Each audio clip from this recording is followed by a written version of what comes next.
don't even know what she said, cause she formed. It's formed. And she got it dorm. Like the way she formed. I'm gonna be honest, I'm here to tell you the raw realities of running a marketing agency.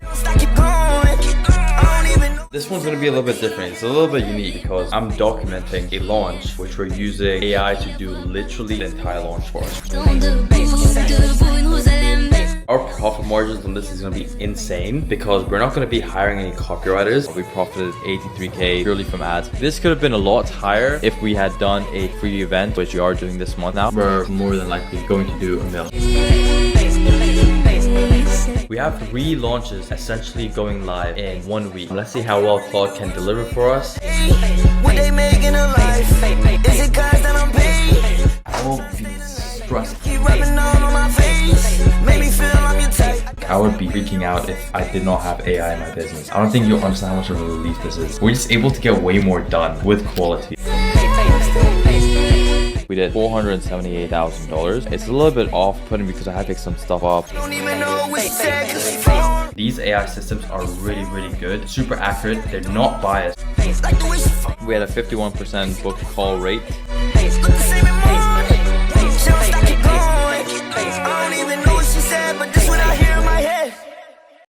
What's up guys, we are back with another documentation video. If you guys do not know, my documentation videos always crush. I mean, like, they always get the highest number of views. So this one's gonna be a little bit different. It's a little bit unique because I'm documenting a launch which we're using AI to do literally the entire launch for us. Our profit margins on this is gonna be insane because we're not gonna be hiring any copywriters. All my launches, as you can see, plays a huge factor into how well our launches perform because there's so much copy that needs to go out when we do these launches, right? Like, we need to write the emails, the SMS scripts, the WhatsApp scripts. We need to, their organic content, we need to make sure there's content going out every single day, like the emails we put out. So we do daily CTAs, we want to maximize the amount of money we make. So we're not hiring any copywriter and we're probably not also hiring any presentation designers. The only people who we're probably going to hire are going to be video editors because obviously AI can't do that yet. So video editors, maybe setters, we're still deciding, but AI is going to do literally this entire launch for us. And we've built an AI bot. When I say we, I mean me and my new COO. So I've onboarded CEO and he's literally built out all of these AI systems. Shout out the man, Rocco D'Onofrio. That's my boy. But we built a crazy AI bot and it does literally all of the copy for us. We feed it with all of our client information. I'm going to show you what it looks like in a second, but I want to show you how good AI is because we use this AI, the exact same thing, and we use it for our outreach. And that's exactly how we landed this very client. So we're like, fuck it. Let's do the whole launch. Let's use AI to build the whole launch. And it's gonna save me so much time and we're gonna standardize this so we can actually run this for every single, I never turned the lights on. Hey, but check out, I bought this fucking bonsai tree. I cribbed like literally all day and I need some, what do you call it? Carbon monoxide, carbon dioxide. I just thought it would be good to have a plan just for, like, you know, life reasons. I don't know. Maybe my work output will be a lot better with this little bonsai tree in my living room. But I'm going to show you exactly what we've done, how we landed this client with AI, and what our plans are, what we're going to do for him. And I'm going to document the whole journey on how we're using Claude code to build out the whole challenge funnel launch. And we're projected to do at least, hopefully if we do a good job, $300,000 minimum. And the best part is we signed this client on a 12-month contract. So it's going to be pretty cool. But let me show you how I landed this client, okay? So I'm gonna take you through my Instagram DMs and we just DM'd this guy. Hey Ali, I run a marketing agency for coaches. Our clients average X amount. We did this for you. Let me know what you think. We'd love to work with you. And I sent them the link to what we built with AI. Actually, I have it right up here. So I'm going to show you what we actually did and what we're actually doing. So we've built this little proposal. So it's got information, you know, like a little like headline, sub headline with some social proof on our results. And we built him a few assets. So we did a landing page, we did a VIP upsell page, an OTO upsell page, and ICP avatar research, essentially showing them that we actually did our research And then we also design a few prep guides and workbooks, which we tell them that we can use as OTOs. The goal with this is to give them as many tangible assets as possible that they can actually feel like, okay, this is something I can actually plug and play right now. So we did that. And then we also gave them a few ad scripts as well. So we build them out a bunch of assets. And since they don't receive like the info coaching space, if you know, like outreach is so hard to stand out. The market's ever evolving and your outreach is not really going to stand out unless you have like crazy social proof. Like I've been in a position where it's like, you don't have anything, you don't have like any reputable people following you. And even me, like for example, I have reputable people following me, and most of the time from the people I outreach to, we almost always have mutuals, but outreach is still really hard. That's why I also have my YouTube going on for more social proof and stuff. So this, when I've been sending this out, it's the most interest I've been seeing from outreach from like any of my outreaches. Like I have decent, case studies results that I outreach with, but this is insane. So, we send them all of this. There's a little button for them to go ahead, book a call. Almost all of them never book a call, by the way, just so you know. Embedded some of my YouTube videos over here to kind of show some social proof, and like, I kind of frame it as like, we fully documented our results and stuff. And I've got a little thing over here going on where it's like, what is a challenge funnel? And step 1, step 2. I should probably add like little buttons over here, which makes it go left. But like essentially explaining what a challenge funnel is, how long it can take to launch them, what you got today versus what you get with, working with us. And it's like a bunch of deliverables. And then again, CTA, and that's my boy who essentially built all this out. And my socials there for, so they know that this is actually built by a person. But let me walk you through these assets that we built, because this is actually insane. By the way, this proposal is customized for every single person that we outreach to according to their brand, theme, and color from our script. So we have this landing page, VIP upsell page. I'm going to open all of this up for you. We already have OTO upsell, ICP research, our prep guide, and one of these workbooks. Okay, this is the landing page that we send them. So the way the AI works is that it scrapes their Instagram, it scrapes their YouTube, it scrapes their X, and it scrapes their website. And when I say scrapes their YouTube, like not just like, okay, who this person is, but every single YouTube video that they've posted, it takes the transcripts and it puts it into our bot. And it does this for every single client that we outreach to, which makes this insane. So headline, get my free ticket. This is fully workable. Like you could actually enter in this information and it works, right? So day 1, day 2, day 3 outline, fully customized, all the details, cost of doing nothing versus joining the challenge. So essentially a full landing page with this person, a little bit of description of about him, how many YouTube subscribers he has, traders he's mentored, a little bit about him. So that's the landing page. As you can see, like I could literally take this landing page and run it as a challenge and this would perform. Like the opt-in rates would actually be really good. Now, one thing to note is like for this guy, for example, we're running a 5-day paid challenge, but what we're really trying to demonstrate with Lead Magnet is that it needs to be quality. One thing you need to know about outreach,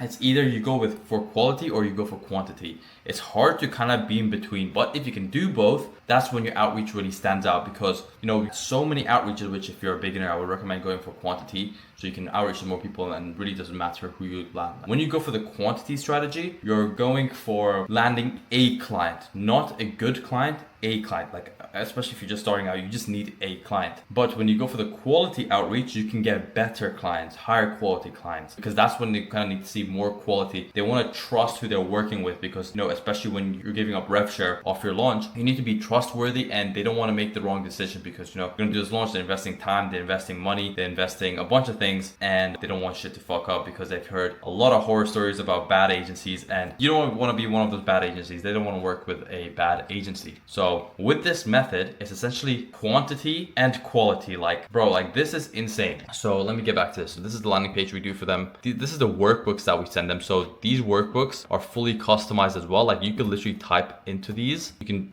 checkbox. And of course, we fed the AI with the information that it needs to create a high quality workbook, what questions to ask, and what the goal of the workbook is. And this information is specific information. Like what I mean by that is that it's not common information. It's information that's unique to me and my experience and what I know. And that's why if they actually read this, they can actually see the logic behind it and how it could particularly work for them. So this is also why it works. Like we've done this, so it's actually high quality. So the questions we're asking is actually just not random questions, but they're questions with a purpose, which is essentially to break beliefs, so on and so forth. So fully workable. These are things that we would we would actually run for a challenge, which is probably what we are going to do. And they can also, you know, download their prep guide, enter their name and fill it out. And, you know, we send this out during challenges so that it preps them up for the challenge, and we get more commitment from them, and we actually get them implementing what they're learning from the challenge, because that's the most important thing. If they're learning but not implementing, they're not going to buy the program. But if they see themselves taking action, it's more likely, it's easier for them to rationalize for themselves that I am taking action. This program is going to be worth it for me because I am taking action. So that's really the main purpose. As a workbook, this is one of the VIP OTO pages that we do. Again, you kind of get the gist. Like, you know, it's insane. Like, no one want to keep my free ticket. It goes automatically to the next page, which is like a downsell, which is 147. We also have a downsell page, etc. So we essentially build out the whole funnel for them, and this is how we close them. So he gets back to us and he's like, hey, I get requests to work with me like this on a daily basis, but what you presented is pretty good. You seem to know your shit and I like the ambition. Maybe we can work something out. And then we got his phone number. We texted him. We jumped on a call. We pitched him an offer. He really liked who we were, what we do, our service of our quality. He likes everything except, you know, the deal structure was not very enticing to him. So we jumped off a call. We had another call rescheduled. He bailed on that. And then I kind of understood like, okay, it's the deal structure. So I got back to him with a better deal structure. He was interested. We jumped on a call, closed him on the spot, and now he is a long-term client of ours. So if we do over 300K per month, he is a long-term client of ours, and pretty much be running his entire marketing department for 12 months at a decent, you know, percentage share. And we're also getting paid at the beginning of every month, which is high 4 figures ish. So I'm gonna leave it at that. But the best part is we're literally doing this for like, I'm gonna show you.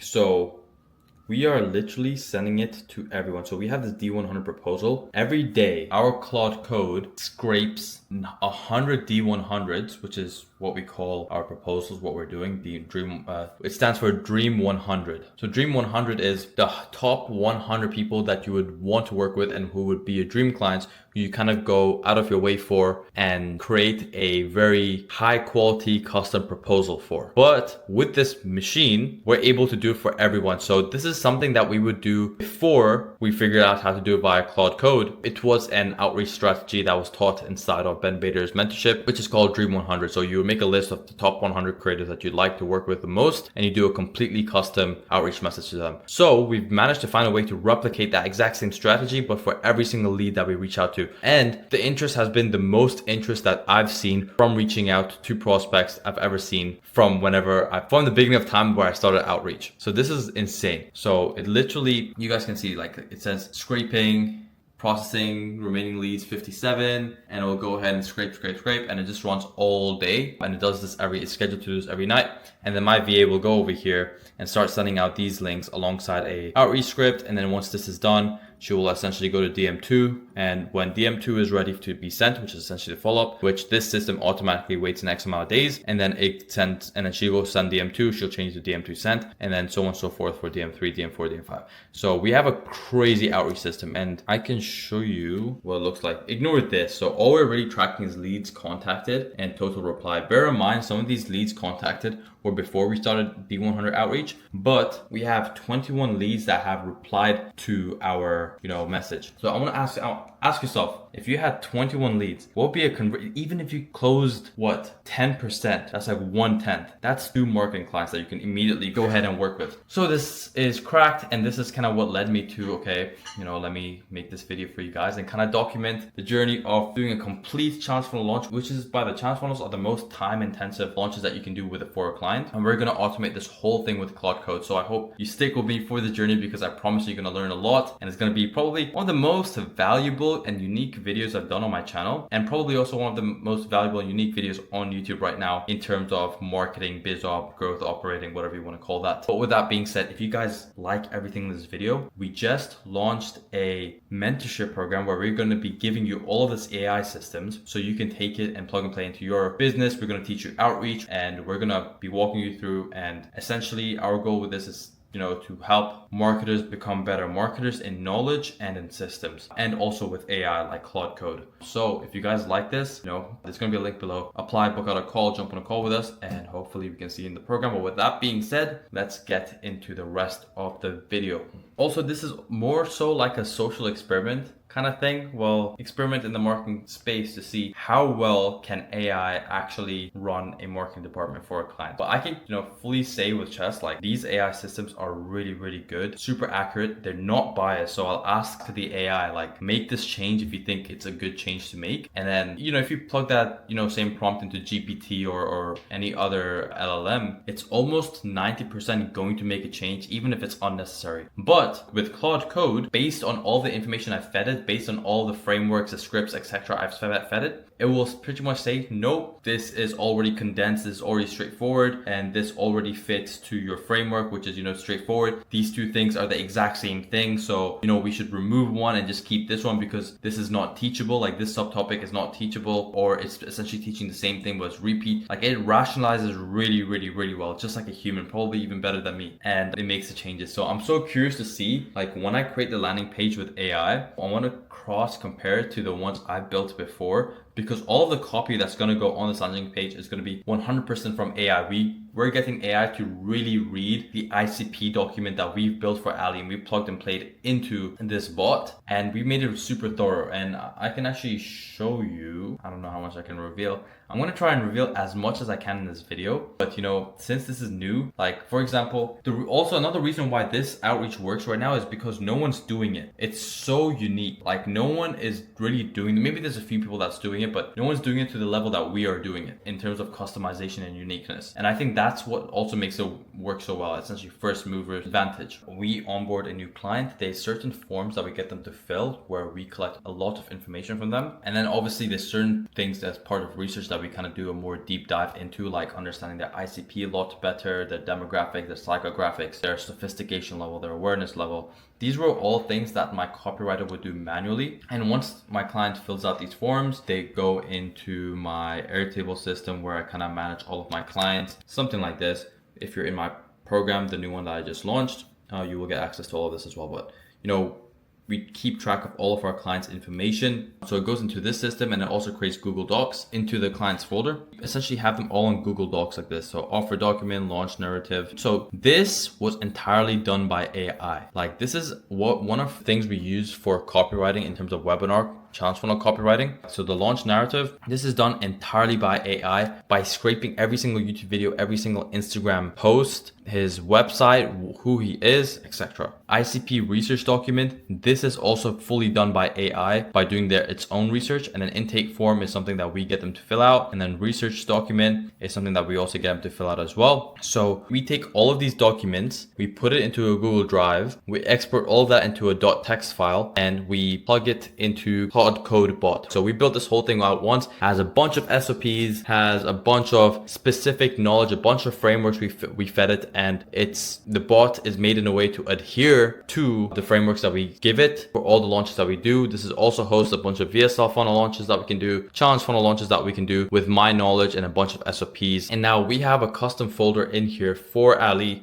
and for all of the clients that we work with right now. And we just use this AI, and it essentially hosts all information about my agency, all information about clients we worked with, and all information about this specific client. So for any copy, anything, the brand voice, this AI does it, and it sticks super strictly to everything that's in here. And we've put together a challenge outline. So this whole challenge outline was done entirely by AI. And then we take this and we send it to my client, and my client reviews it and adds in notes wherever he feels needs changes. And again, some things are manual, like if we wanted to test a challenge topic, we tested it against this audience and then we came back into this. But everything over here, which we used to do manually or even with GPT and then proofread it, it's all done by AI with understanding exactly who his ICP is. This is phrased this way because it targets this pain point and it references it from the ICP doc that the client has given me and from its own research. So I'm super excited and I'm super curious to see how this performs, because from the looks of it, it seems really good. Like the copy is really, really good. Better than, what we can kind of come up with. Right now it is March 25th. we are running a 5-day paid challenge for this client. It's a 45-day marketing cycle, so different from the past 2 documentation videos I did, which were free 3-day challenges. This is going to be a paid 5-day challenge for a more sophisticated audience. We have a $97 ticket price point and then an upsell at $247, and those are essentially early bird. And then we're going to pitch the offer. It's going to be 5 days of value. Different strategy. We're going to run paid ads. We're putting about 20K into paid ads. But the way this works is I'm actually going to show you the financial model that we put together so you can actually understand and see why we decided a paid challenge, because 20K in ad spend turns into 100K in ad spend. And I'm going to show you exactly how. So this is kind of the financial model I put together. You can see $20 ads, a $20,000 ad spend. Let's just say our cost per lead is $100, which is essentially break even. Let's even say it's $110, like we're slightly less profitable. When we spend $20,000 in ad spend, we get 500 registrants organically that buy the $97 ticket. That leads us to 182 people coming in through ads, buying this $97 offer, which I honestly think our cost per lead can be way less, but we're going to see how it goes. That means we're making $66,000 from general tickets.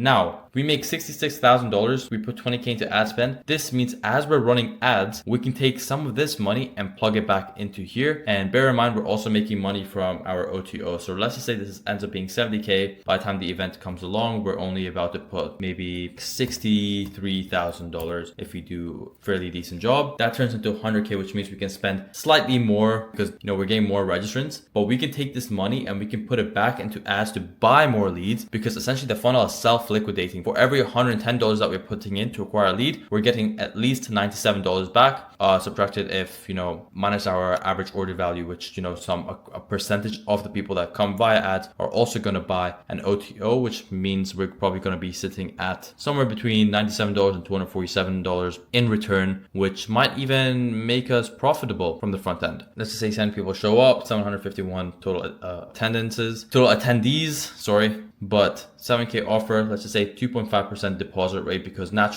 usually when they pay to attend, more people are going to show up, which means more people are going to hear the pitch and a higher intent to buy. Honestly, I'm expecting a deposit rate of about 3.5% minimum and a close rate of about 90%. That takes us to $281,000 in gross profit. We put 63K to ad spend. Now, this is on the low end. If we lower our cost per lead to $100, we should be able to do $301,000 in gross profit. And we're also going to be having a downsell. So the downsell is $5,000. And let's just say like 1.5% of people buy the downsell afterwards. That takes us to $386,000. Let's just even say 1%, $357,000, right? So this is how I kind of financially model it out. And now I know the numbers I can reference back to on what the numbers needs to look like for me to hit this number, even though it's not going to be 1-to-1, but it gives me a good reference point as to if we're on track or if we're not on track. And then I kind of model out different scenarios, but I'm about to redo this again because we changed the strategy. Originally, we were looking at a free 3-day challenge, and then we looked at maybe doing a 3-day paid challenge at a $47 ticket price. But then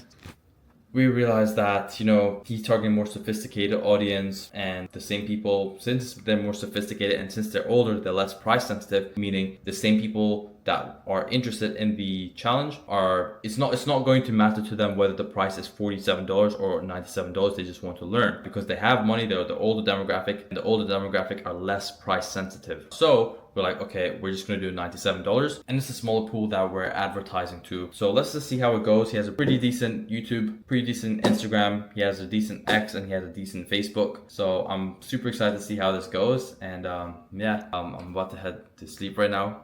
I just wanted to start this video and get this out for you, but super excited to see how this goes, and hopefully we make a lot of money, and hopefully this video blows up. And yeah, I'm just excited. So see you guys in the next one. Bro, turn your camera back on. Are you getting shy, bro? You think the girls are gonna see this video? Rocco, bro. Rocco, you need to explain to the camera what happened. I fucking went to bed at like 4 in the morning.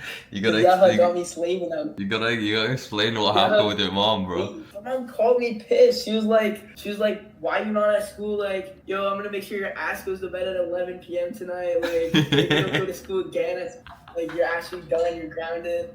Like, she was going crazy. She was telling me off. Bro, that's so But funny. it's like money doesn't sleep. You know what I mean? It's like Money doesn't sleep, bro. That's what I'm saying, bro. Pretty much what happened was Money called last night and Rocco didn't hang up. He actually stayed on the call. And his mom is pissed that, okay, bad boy. Here you go. Put my hoodie on now. Bro, you've been talking to Money all night, bro. Your mom's pissed because you've been talking to Money all night. That's not gonna be a problem in about 2 months' time after this launch, yeah? No, it's not. I'm gonna be like Prime Yahya. Like Prime. Prime Yahya? What's Prime Yahya? Yeah, Prime Yahya. Prime. What's Prime Yahya? You know, after a big launch, you're just like, post out, you're like, fuck everyone. Like, Type shit, bro. Let's go, bro. You gotta, bro. The thing is, like after this launch, bro, like you gotta switch up on your day ones, bro. You gotta switch up on your day ones. You gotta let Money change you, and you gotta have the biggest ego you possibly can because Money's changed you. Yeah. Facts. Definitely. That's the strat. Definitely. That's the Yeah, fucking. That's the strat. 100%. Anyways, I'm gonna set this camera up here so the people can hear what we're scheming on. Actually, do you want to spit some AI sauce for the camera real quick to kind of break down like what we're doing with AI type of thing? I already walked them through like a little bit. Idea for this, I'm showing them how we're using AI to do this full launch for us. Like how we're using AI. So we're not hiring website designers. We're not hiring any devs. We're not hiring a copywriter. Are we gonna hire graphic designers or is AI doing that? AI's doing it. But we need a graphic designer. Okay, so we also don't need a graphics designer.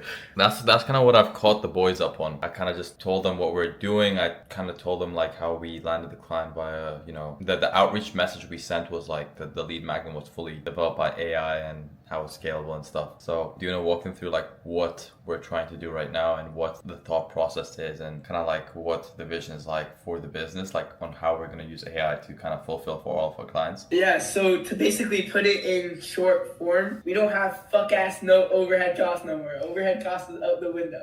AI is running our marketing department, our design department, literally everything. So we have no more overhead costs. AI is literally doing everything. Automating our marketing, our copywriting, our design. It's literally doing everything. And the way we were able to build this and structure this and all this stuff is simply by using Claude code. Like if you're not using Claude code in 2026 in an agency, you're actually a dumbass. You're actually a dumbass because you could automate it so easy. It's not like you have to go there and you have to like tell it what you want. You could actually just set up simple systems like AI agent systems where all you have to do is literally press in the / command. It already knows everything about your client, all the information, and it'll just build it for you. You just need to give it a bit of knowledge or understanding, like an SOP, and it'll just do literally. And it's just like a slightly more advanced ChatGPT. Like you can fully talk to it in English. It's like zero coding, and it's like if you've been using ChatGPT for the past 2 years since it's been out, like you're gonna have no issues actually using Claude code to actually build these systems and infrastructure. So it's super easy to use. Yeah.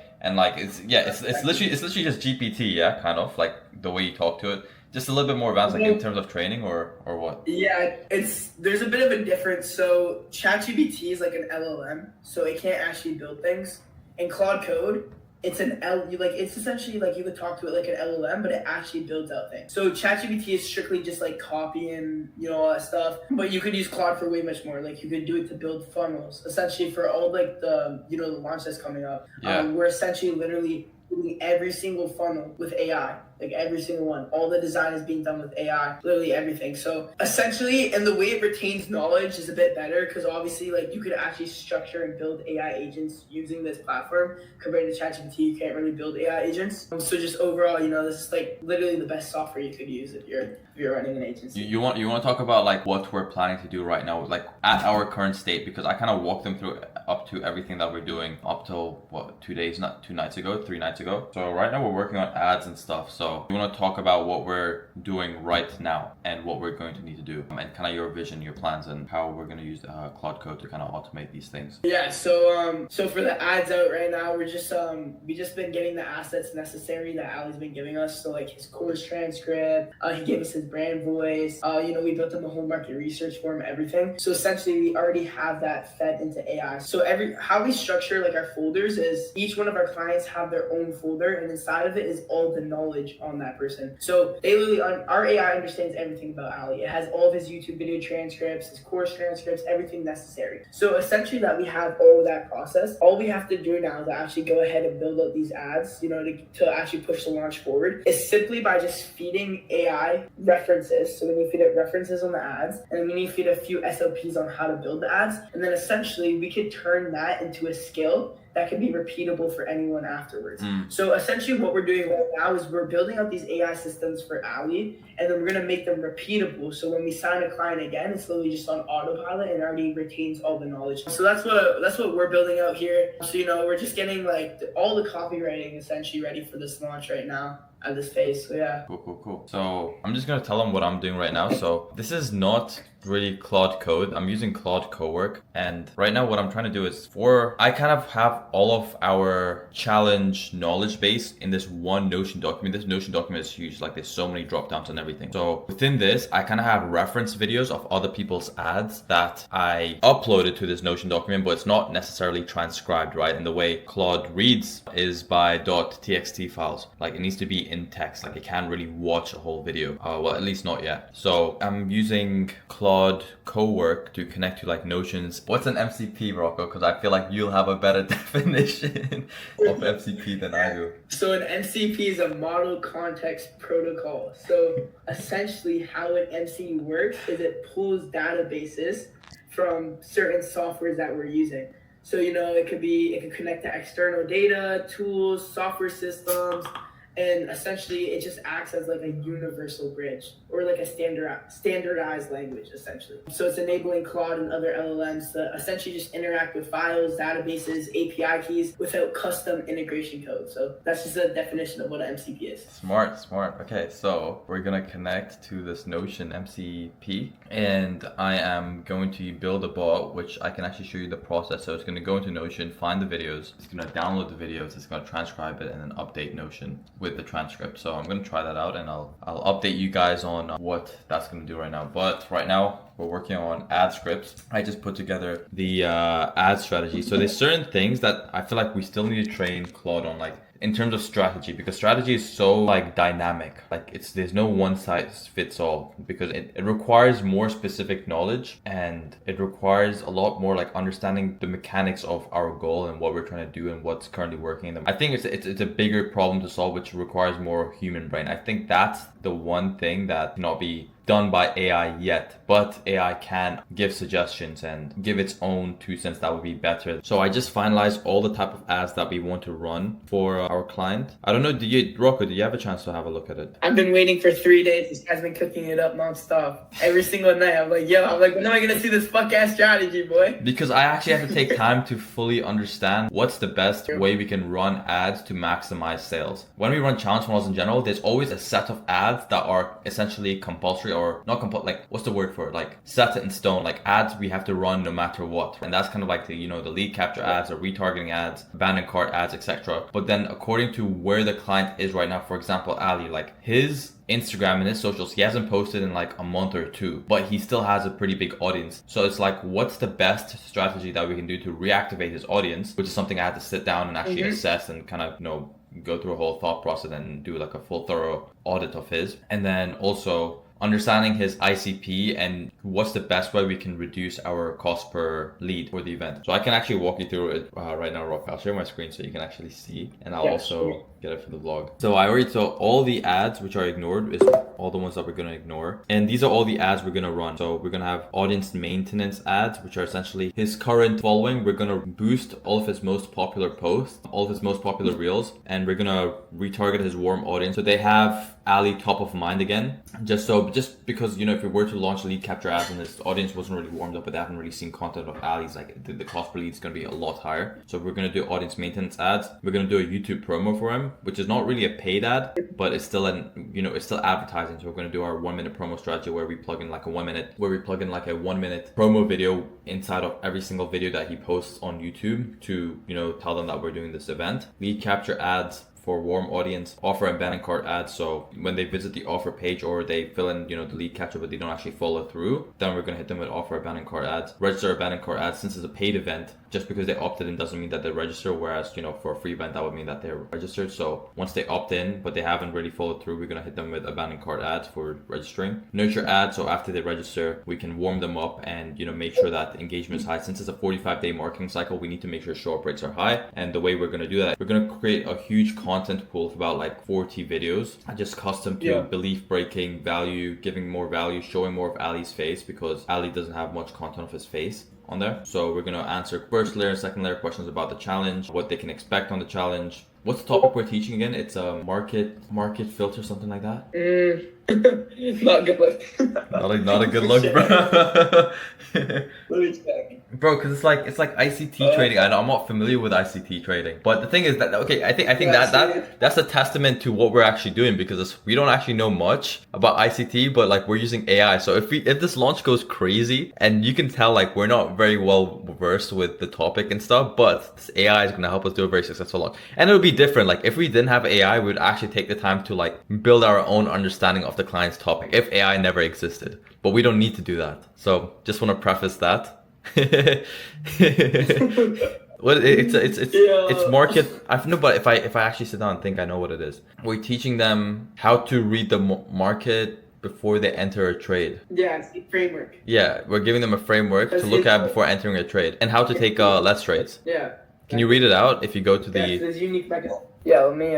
I can read it out. Let me go read it out. Why most ICT setups fail before you enter, and the one structural filter that tells you which one is real. By the end of this challenge, you'll have a proven process to filter any setup in under 5 minutes, and the one trade that's worth taking each session, and know exactly why it qualifies, so your account grows from fewer better trades instead of churning from a dozen of bad ones. Pretty much what I said. How to read the markets, why most ICT setups fail before you enter the one structural filter that tells you which ones are real. Because we ran a poll, and I think the simplified version was that. Because you obviously know. Huh? Yeah. Obviously, before you even run any single event, you need to get data. That's the number. Yeah, because it's actually good, because from the poll, I thought that I was like in my head, I made a hypothesis, and I said that I think they would all want to run prop firms. Remember I told you? But then I said no. I said most of them are gonna want to do framework, and guess what it was? It was framework. Yeah. It was framework, but that's because you created the ICP document. I didn't actually read it too much, so you actually knew a little bit better. So you mean I created it? You mean fucking AI created it? AI created it. Yeah, but you read it through, right? Like you're the one who put it onto the document and sent it to me. Yeah, obviously I read it through and approved it, but yeah. You're just getting that piece. Yeah. Back to this paid ad strategy, bro. Where were we? Nurture ads. So the difference. So the difference is we're still gonna do a lot of belief breaking, and we're gonna get them to believe why it's super important to read the market and have a proven setup before actually taking any trade. So do more belief breaking on that. Open cart ads. So when we actually launch the offer, we're gonna retarget like registrants with open cart ads, which is going to just like CTAs to the offer funnel, where the offer funnel is going to do most of the selling, but we're going to retarget them and tell them like, hey, get them offer aware for the people that didn't show up, and just reminding them to take action. VIP upsell ads. So from all the people that registered for the event, we want to increase our average order value for the funnel. So we're going to retarget registrants to purchase a VIP ticket, right? But there's a certain way we do this, because we don't want to make daily spend so high to where it's like it's not worth it, and we're spending more on the ads than our average order value. So we're gonna need to monitor this. And then for Ali, we're doing downsell, by the way, bro, because he has a downsell program. So after we sell the main offer, we give it like 2-3 days, and then we do the downsell. I also put the dates over here on the duration on when we're gonna launch these. So this is gonna be April 6th to May 17th, May 28th to June 3rd. So we know exactly which ad is going live on what day and what day it ends. We can also schedule this within the Facebook thing, within the ads manager. And then we're also doing lead magnet, lead capture ads. So the strategy with this is that this is what I saw Dan Henry run, except he did a paid lead magnet. We're going to do a free lead magnet, and we're going to target only the US, because this is going to help us capture their emails. And on the next page of the lead magnet, what we're gonna do is we're gonna pitch the challenge. So they're gonna opt in for the lead magnet. They're gonna get it, and then we're gonna tell them, hey, everything that you're gonna learn in this lead magnet. And we're also hosting a live challenge where you can ask your questions and master this fully. And we'll have like a little custom video we sell for the OTO of the lead magnet. So we're gonna pitch that, and even if they don't buy on that lead magnet, the challenge, maybe like we'll get like a 10 or 20%. No, what am I saying? Maybe we'll get like maybe like a 5 to 10% conversion rate on that lead magnet thing for the offer. But if they don't buy, then at least they'll be in our email sequence, and we'll continuously hit them with like, emails to buy the offer. So it's just a good way of getting our cheaper cost per lead and more offer purchasers, because sometimes people will have resistance to buy a $97 ticket, but they'll see a lead magnet and they'll kind of buy it. But yeah, that's the strategy I put together. And if you see, bro, like this would not be typical. This is more like an add-on, right? Like I've labeled them as add-ons, like YouTube promo, that's an add-on. Downsell ads, that's an add-on. This would even be an add-on. So that's why I meant like I need to actually like do a full strategy breakdown, and I also added in like a new funnel and stuff. But yeah, that is pretty much it. Now I'm gonna put this camera aside so we can do our more confidential conversations, where we cannot give the sauce on how we're gonna scam everyone, and we're actually not not using AI, and that we're actually hiring everything, and we're gonna deceive the whole YouTube audience. We're gonna rug pull the challenge funnel. That's what we're gonna do. We're just outsourcing another agency that we're like closely connected with, and we actually have nothing. We do have no knowledge about what's going on. We just know this video is gonna go viral. So, yeah. Yeah, we have no idea. We're fucking lost. Alright, bro. Alright, so let's see if Claude can execute on this task. So right now we're connecting it to Notion MCP.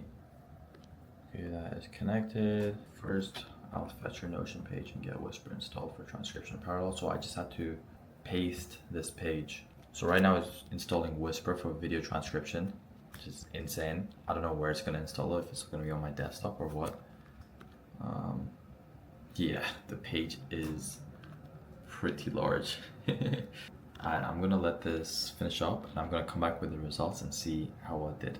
Also, just purchasing the domain for when we're gonna be hosting our mentorship program. We're gonna get all of our AI systems. Boys, I'm eating right now, but I wanna catch this for you real quick. So I told Claude to also use an OCR reader to read the actual like image ads, because I also wanted to extract all information from image ads so we can actually have everything in a .txt file. So I put the image ads over here, and it's saying it's gonna do it. It told me it's gonna do it. I don't know, it read how many images. So 71 images, 6 embed videos, 9 Loom links. So it automatically opened up this page. Like you can see it's moving by itself. This is so cool. And this is just like a small like computer task I need done. Like the bigger stuff are in Claude Code. I'll be honest, like there's still a lot I'm trying to learn. I'm trying to learn AI as much as possible because I'm trying to catch up, and I'm trying to ride this wave. I think riding this wave this early is probably the best thing I can do for my business right now. I always try and ask myself, what's going to move the needle for my business the most? What's actually going to like take me to the next step? And I need to program my brain, or I try to program my brain to do whatever it will take to progress my business, as long as I know what it is. So if I know what it is, I need to be a good enough executor to execute on it and make sure I take these actions that I know that's gonna take me further. And one of these is getting very, very familiar with AI, running an AI business, running a complete AI launch with the knowledge that I have of AI, and with my partner, who's actually my COO. And it's actually doing some crazy shit right now. Like it's pulling up some crazy stuff. I don't know what it's doing. And just doing whatever it takes. Literally doing whatever it takes, as long as I know what it is, reverse engineering the steps I need to take. And for me, it's like, okay, I'm launching this AI program right now, and I know that to make this AI program pop and do extremely well, I need to do this launch, and I need to showcase that I'm doing this launch completely with AI, because I was not intending to do a documentation video for this launch. I'm like, shit, we're actually doing something crazy over here, so I'm gonna document it. And my plan is like, okay, how can I make noise? Because I want this launch to be big. I want this launch to make noise. I want it to be the first marketing business to actually fully automate a marketing launch for a client, and I want it to be as big as possible. So the plan is, I know I'm gonna crush it for this client, just like how I do with all my launches. They always crush. I put a lot of thought into them, I put a lot of effort into it, and a lot of human brain, of course, but this one is a bit different. I'm automating a lot of it, like what what Rocco was saying, my COO, is our overhead costs are gonna be so little. We do less hiring. We're getting all these tasks done, and we're gonna get to a point where we can fully automate this. That's why we have that bot. So we can fully automate it. We have a very intuitive project manager on ClickUp right now. I moved from Asana to ClickUp because ClickUp is just so much better. I should have moved way long ago to ClickUp. I was just like reluctant because I like the simplicity of Asana, and I've tried like different project management tools and it's just so complex. I'm like, I'm not willing to learn all that. Maybe I could, but I don't know if my team is willing to go through all that complexity and me having to train my team on how to use a project manager. But ClickUp is super straightforward, super simple, and has everything. So I'm moving a lot of things from Notion to ClickUp, Asana to ClickUp. But like I said, everything's gonna be automated, and this allows us to like, AI is helping me onboard a lot more clients at one time with less overhead and less stress, and I can almost ensure quality or even better quality if I brought in a copywriter, faster execution, faster launches. Like we signed this client about a week ago-ish, and we're already launching marketing in about 10 days, which is the fastest I've ever launched like actual marketing to go live. And that's because we don't need copywriters, we don't need time to like hire. Time is removed a lot from the equation, so we can execute a lot faster. And that's super important, like, because the faster we can execute with quality, the more money, or the faster we can get paid, and then the faster the client gets results, and this leads to an overall better client experience. And we're doing everything with quality, right? And we can also handle multiple clients, and you know, if we're able to move at speed, we can move the business a lot faster. But anyways, with that being said, these are all the steps it's going to take. I think it's going to take a minute. I'm writing ad, category, purpose, and descriptions, because I said I wanted to write out like the purpose and the descriptions, so when I feed into AI, it knows exactly. So I'm gonna obviously do some manual work. I know when it writes this out, it might not be perfect, but I just wanted to have it on there, so at least some will be perfect. Maybe some will need changes, and only like minor changes, and less decision fatigue on like how I should write out the purpose for each ad. But this just gives the AI more context on how to create a good ad for a specific category. So let's see how it goes. And then after this, you know, obviously we're gonna have, like with the add-ons and all this add-ons and stuff, like which I showed you earlier, like those are also going to need to get put into AI. So I'm going to need to create like a somewhat like of a self-feeding system. So when something's approved, we run it and it performs. It automatically takes all of this information and it puts it back into the AI and repeats this exact same process. So it's going to be a crazy infrastructure, but it's going to help make my clients a lot of money. It's going to help make us a lot of money, and hopefully scale our business more efficiently, effectively, with higher quality, and be one of the best marketing agencies, because we're putting this much time and effort into a crazy marketing infrastructure that no other marketing agency has, and that's what's going to make us the best. So I don't know how I put together that sentence so fast. I guess my brain is finally, let's fucking go. Like, I feel like my brain is like activated. I'm in the rhythm, and I'm gonna ride this wave, because what happened the last time I blew up after that Ben Bader thing, when I went on this interview, and then, you know, I posted my channel and everyone found me. I've been working so hard for like 2 years, and that was the first time I saw success. And after that launch, I did one more launch, but it was kind of like I let off the brakes. I took my foot off the pedal a little bit, because I worked so hard for 2 years. And I'm like, I just need a little break, and I could feel myself like I have such a momentum. I'm like letting go of the brake, but I felt like I needed that break. But man, like that was the biggest mistake, because that's when I could have really rode a big wave. What the fuck is this? Approve. This is crazy. I connected to the MCP of Notion.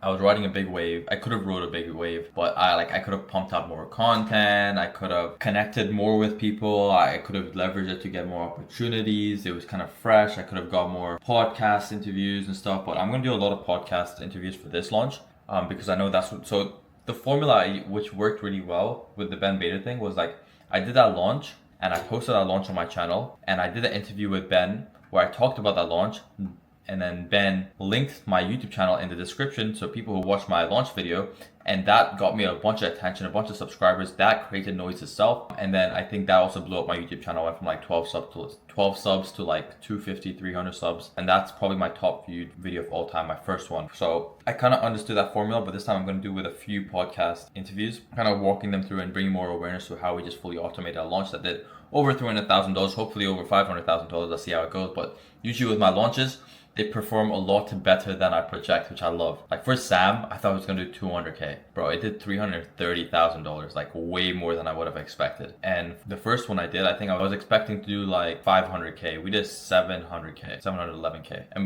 we got them way too many clients, like we had to waitlist some. So let's see how this launch does. And yeah, excited. And I wanna show you guys the final version as soon as this is done, but I feel like it might take a minute.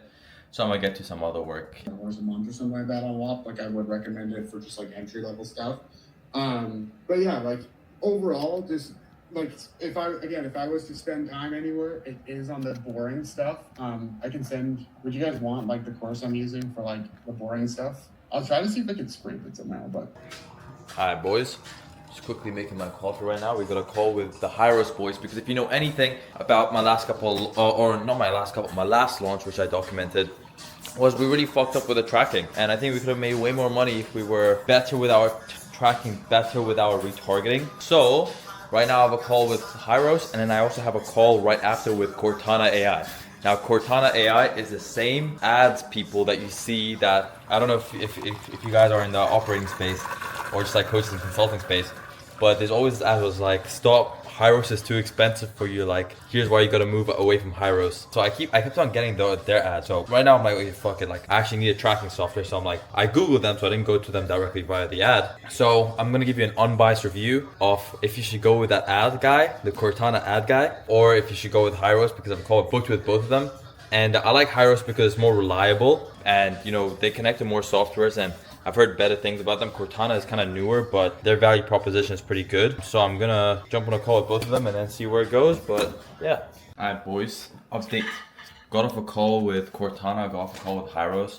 Honestly, what Cortana's offering is really good. I just hope it's reliable. I don't know if we're going to be using them. I'm going to take both options and give it to my client. But essentially, Cortana's main plan is Hyros' base plan. And I think Cortana's building something good, I mean, I can trust them. But they said they don't connect to Tally. We would have to use like webhooks and stuff. But like, you know, using a Hyros, the thing I like about Hyros is like it's so like famous, and it's like, oh, Hyros type of thing, you know. And I kind of want to. It's kind of like it's feeding into my materialistic desires, you know, because Hyros is like that. Is like the ad tracking platform to use, but they're hella expensive. It's like fucking going to Zara or going to like Gucci, for example. It's like same clothing manufacturer, same everything, but it's like it's Gucci, you know. It's Hyros. So yeah, I guess whichever one fits my client. Both of them do not connect to my client to Zoho, which is crazy because my client uses Zoho and doesn't want to swap, and he's got like this whole like Zoho ecosystem going on. So I'm gonna tell my client like, bro, dude, get the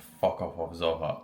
Like after this launch, when this goes into a long-term contract, I'm like, we don't have time right now, but I'm gonna tell them like, I'll migrate you off Zoho. We're gonna get you all set up on like Close and Kit.com for emails. Like Zoho is so outdated. So I guess that's the update. I kind of like how I just want to work with Hyros so bad, man. Like I think they're so cool. But let's see, I'm gonna present to my client for revenue tracking. We're gonna need a 3-month plan because we get extra support, really what my client wants. For revenue tracking, Hyros can get more expensive. I don't know, I'm gonna present it to my client. Let's see what he says. Because we also do have our own revenue tracker. If you guys have watched my previous documentation, we do have our own revenue tracker, which means we could use Hyros and then use our own revenue tracking. Let's see. But other than that, the workbooks, let's see what it cooked up. So to be fair, it did take a while. Like I literally could have done it in a much shorter time span, but of course, like I guess it's good for like multitasking maybe, or running overnight. But it did do the job. Where is it? So it did transcribe all of these, transcribed everything here, and it made this little thing that says transcribed. That's what the AI did. Now also did the images. So let me see, Dan Henry image ads. So you can see these are all what the AI did of these ads. So did a pretty good job. Would I use it again?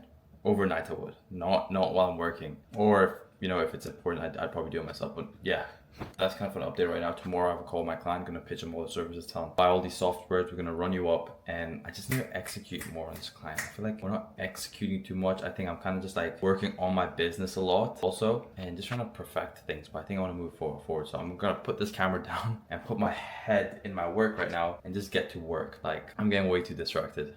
So yeah. Alright, so we've been working all day, tired as fuck, and we're just preparing up for our lead magnet strategy, which we're gonna run paid ads to. And this is his previous lead magnet funnel, right? It's fucking shit. Like it's actually really bad. Like I clicked this button twice and I got the same email twice. Like I tried to tell them earlier like they need to move from Zoho, but they were kind of reluctant because like they've got this whole Zoho ecosystem going on. But I don't think they actually took the time to actually go through and see what's going on, because like me and Rocco, we were just testing out the email list just to get the ebook so we can start working on their new ebook funnel, because it's ass, right? Like we're we're gonna completely revamp everything. And we Rocco spent time trying to find the ebook, and he's like, I never received it. He notices it lands in spam, just went to spam. Yeah. So that's an issue now where we're gonna need to fix up the deliverability. And I told them that they need to move to Kit, but they were kind of reluctant. But I'm gonna pitch it to them because now they definitely have to. Like, what the fuck? Like that, we're not even receiving their email. So that's, I guess, how we're gonna fix the deliverability issue. You want to say something, Rocco? Yeah, Zoho shit. I don't know who uses Zoho. It's not like 2012 anymore. We gotta lock in. Oh my gosh.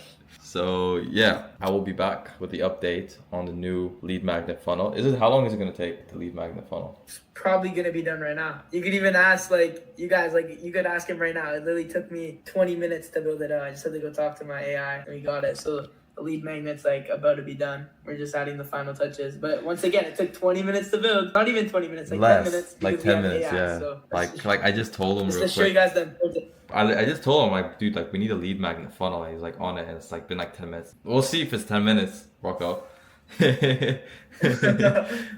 see. But no, it's crazy. Back then, even building a lead magnet funnel, it'd probably take you maybe a good hour to build one. So, Nah, for a good funnel, I would say longer. I would say longer. It's either you build it out, spend time learning how to use Webflow, how to use Framer, or whatever funnel builder you use, and then actually build out a good aesthetic, high functional lead magnet funnel. Or number two, you spend money to hire someone for it, and they have to do iterations, and then you pay them on hourly, then you increase cost because you're paying them on hourly, or you pay them on one time, or you would have to pay a really, really good agency to build a high converting VSL funnel or lead magnet funnel, or you pay some Indian and it's not up to quality. Or now we use AI to do this in 10 minutes, and we're going to show you what the result looks like with $0 cost. I guess it's for subscription, but $0 cost. I guess some English prompting, which is as good as GPT, but yeah, it's crazy. Alright. The agency's going up. Yeah. Alright, but bro, you gotta actually. How long? We should put a timer, bro. Now let's do it for the video. What? Add a 10-minute timer. 10-minute timer. Alright. So you guys know. Okay. No, we don't need to add a 10 minutes. I'm just gonna show them the time right now. 8:41. Thursday, 26th March, 8:41 p.m. Alright, Rocco, do your job, bro. 10 minutes. 10 minutes. Let's go. See you guys in 10 minutes. Rocco, bro. This is an hour later. What do you have to say? Chill. Yeah, okay. Explain yourself. Explain yourself. Form. I don't know if I should give him the honor to explain himself because he said 10 minutes. Chill. Let me explain myself. I'm actually blaming it all on Yahya. Oh, okay. It's my fault now. Let's see how you blame it on me. Because the tally form Okay. that he had. Yes. The embed was not working. Okay. The form was not working. It was all messed up. All this stuff. Yeah, everything else was a breeze. Creating everything. We just had to do a little bit of touch-ups, but the form was a big. But I sent you the embed, literally 2 minutes after you told me it wasn't working. No, you didn't. No. Yes, I did. Yes, I did. No. Do you want me to show? Okay, I'm gonna show the camera right now. Okay. Listen. You told me there was an issue later. It was 25 minutes later. Yes, you're right. But I sent it to you at 8:53. It's 9:55. Chill. Okay. You could be fair. We made a little bit of design touch-ups, but here's the thing. Now we built this out exactly how we wanted it. Yeah, to be fair, we did do a lot of revisions and iterations to make it perfect rather than. No, to be fair, we actually did have it done within the first 10 minutes, didn't we? Yeah, no, we did. We did, but we could have published in the first 10 minutes. Yeah, but we wanted it to be quality. Yeah. So we made a bunch of revisions, and on top of that, we're turning this into a system. So every single time when we're gonna build a lead magnet out for our client, I built a / command in Claude code, where essentially how it will work. All I have to do is press / lead magnet, and then it'll ask me for the client's name, and then it'll also ask me for which lead magnet they're running. It could be an ebook, it could be anything, and then essentially it will go ahead and build up this whole funnel around their branding and all this stuff, and it'll be structured the exact same, and it'll fill it in with all their information and everything. So now we have a complete system to build these over and over again for literally any single one of our clients. But yeah, I mean, bro, AI is super simple. You can automate these little tedious tasks 24/7 and over again if you just set up the system properly. Yes, sir. Yes, sir. We got the lead capture. Create this little book with a little design on it, DRT, and yeah. So we're gonna run this, and we're gonna run it as a lead capture. So we're gonna fill out this form, and we're gonna start running this hopefully as soon as tomorrow, just to warm up his audience and start lead capture process, because our CPLs are gonna be a lot cheaper when we have them in our email list, and we run this lead magnet, and then when we launch the challenge, the next page, we're gonna redirect them to the OTO page for the paid challenge ticket. Bro, we've been working all day. My mind is gone. Like, I just ate 24 pieces of sushi. I had like 3 cookies. I had a Red Bull. I got protein shake. I had 2 coffees, and I had water. And I've just been on the desk all day. So not optimal. It's not, so bro. Not optimal. My brain is fried. I need to go to the gym. You gotta lock in. You need to get the natural foods in your system. Let's say lock in. Oh, bro. And then got a meeting with the client tomorrow to go with making sure he installs tech stack. I need to have a meeting with Whop because we're gonna start using Whop ads. Shout out Whop. Did I tell you about it? We're gonna be using Whop ads. Yeah, you did. Yeah. Yeah. The only thing is we pay them 5% of ad spend, but unlimited ad spend from day one. Better bidding when when you run ads, it's who can spend the most. Really, that's the bidding. Whoever's spending the most is gonna reach the people first for cheaper CPMs, if I'm not mistaken. And since Whop is an agency account, they're running, Shelby Sapp is doing like, I think Whop said they're doing like, they only launched it last week and they're spending like 300K per day amongst all accounts. And I think it's gonna be higher because it's only been a week. So they introed it to us. They allowed us, by the way, it's invite only right now. It's beta, but they said, would you like to do it? And we're gonna do it. So we're gonna launch with Whop. Yeah. And we're also getting commission on it, by the way. So I'm getting affiliate. I'm affiliate with Whop. So that's gonna be cool. Yeah. Ooh, affiliates. Bro, everything I'm affiliate. So it's a little hack in your onboarding form. When you onboard the client, when they buy all these softwares, use your affiliate link. It's like another income stream. Yep. Like, from Sam, like from close.com, he's paid me $300. And from inviting him over to Whop has paid me another 5K from that, just from affiliates. So that's like an extra 6K, close to 6K, just from affiliates for one client. So yeah, that's it. I gotta go to bed. I can't get a problem with my mom again. I can't skip the whole school day again. Bro. I gotta go to bed. We gotta get you to drop out, bro. School's not for you, man. No more 4 a.m. That's what happens when you're in grade 11, bro, and you're trying to print. Bro, this is gonna be a last year of school, so lock in and make your family proud, because after this you're gonna be making a lot of money, and it's like, why even go to school? You know what I'm saying? Yeah, I turned 17 soon. Bro, what a bad influence. I hired you and I'm getting you to drop out of school, bro. I feel like I'm a bad. Bro, fuck school, bro. I've never liked school. Yeah, fuck school, bro. I'll tell these fuck people, school. Yeah, Don't I go can to tell you school. the story. Okay. Anyways, I will see you guys tomorrow. I'm tired. I'm gonna figure out the rest of my 2 hours. I'm trying to sleep early. Yeah, adios. What's good, boys? It is 28th of March. We go live. Marketing goes live in about 8 days? 9 days. 9 days, okay? But the 9th day just started because it's 1:30 a.m. So yeah, we're chilling. But I thought I'd give you guys a little bit of an update. What the fuck is going on? So what's super cool, because now we're able to use AI and actually we fed it so much information about this client, and we're able to do this at scale. And it literally scraped every single one of his YouTube videos, Instagram, X. We fed it a bunch of information for his brand voice. It's done extensive research on its ICP. The client gave it information from his own mouth about the ICP. We extracted information, did our own research with ICP, fused it together, offer document, and we've all gone to Claude Code, and it's very systemized, which means that every client that we bring on, we can actually deliver the highest quality of service to them, and just with insane accuracy, because we also have a form where we present an outline for them for the 5-day challenge or whatever challenge, or if it's a webinar or whatever it is, and they fill it out, and they give us information about these specific topics that we give them, specific topics that's going to be taught during the event, and then we combine it with more information and our frameworks and all. Bro, this is AI stuff is insane. And just to show you what my copywriter would do before, when I used to hire, is that he would write a nurture email either for today or for tomorrow, but he wouldn't write it out for the full week because it would take too much time. But this copy is really good, and AI has done everything. We've literally done everything up until I told him bro, you've done 2 extra days. So we're just going to need to change this up a little bit and make sure we do a little bit more teasing, because we go live, marketing goes live on April 6th. So right now we're just prepping, but that's done. And something else I spent time doing today is I've now inputted this whole Claude Code with our lead scoring SOP. Now lead scoring, the setup is actually so intensive because it's so custom for every single client. You need to create custom fields in the Airtable, you need to create custom questions, custom scores, and then take all this information, make sure it's actually quality, it's you know, has a purpose for every single question that we're answering, and we're actually getting good quality, and then putting it into tally form, etc. All of that. But that's done now, and okay, I feel like my output could be a little bit more. I'm trying to create SOPs as I'm doing these things, because now we gotta change up the SOPs a lot, because now we're using Claude Code, and I'm still trying to get my project management on point. And it's kind of crazy that I still do not have a project manager, and I am sick. I do not want to do any more project management tasks. I am sick. So for the next client we bring on, like right now, if I'm just having this one client right now, that's all I'm handling right now. We have like a few in the pipeline, but it doesn't, like, you know, we shouldn't really have a project manager. It's unnecessary overhead. But I'm sick. Like, I do not want to do any more project management stuff. Like, I'm meant to design due dates, as simple as due dates on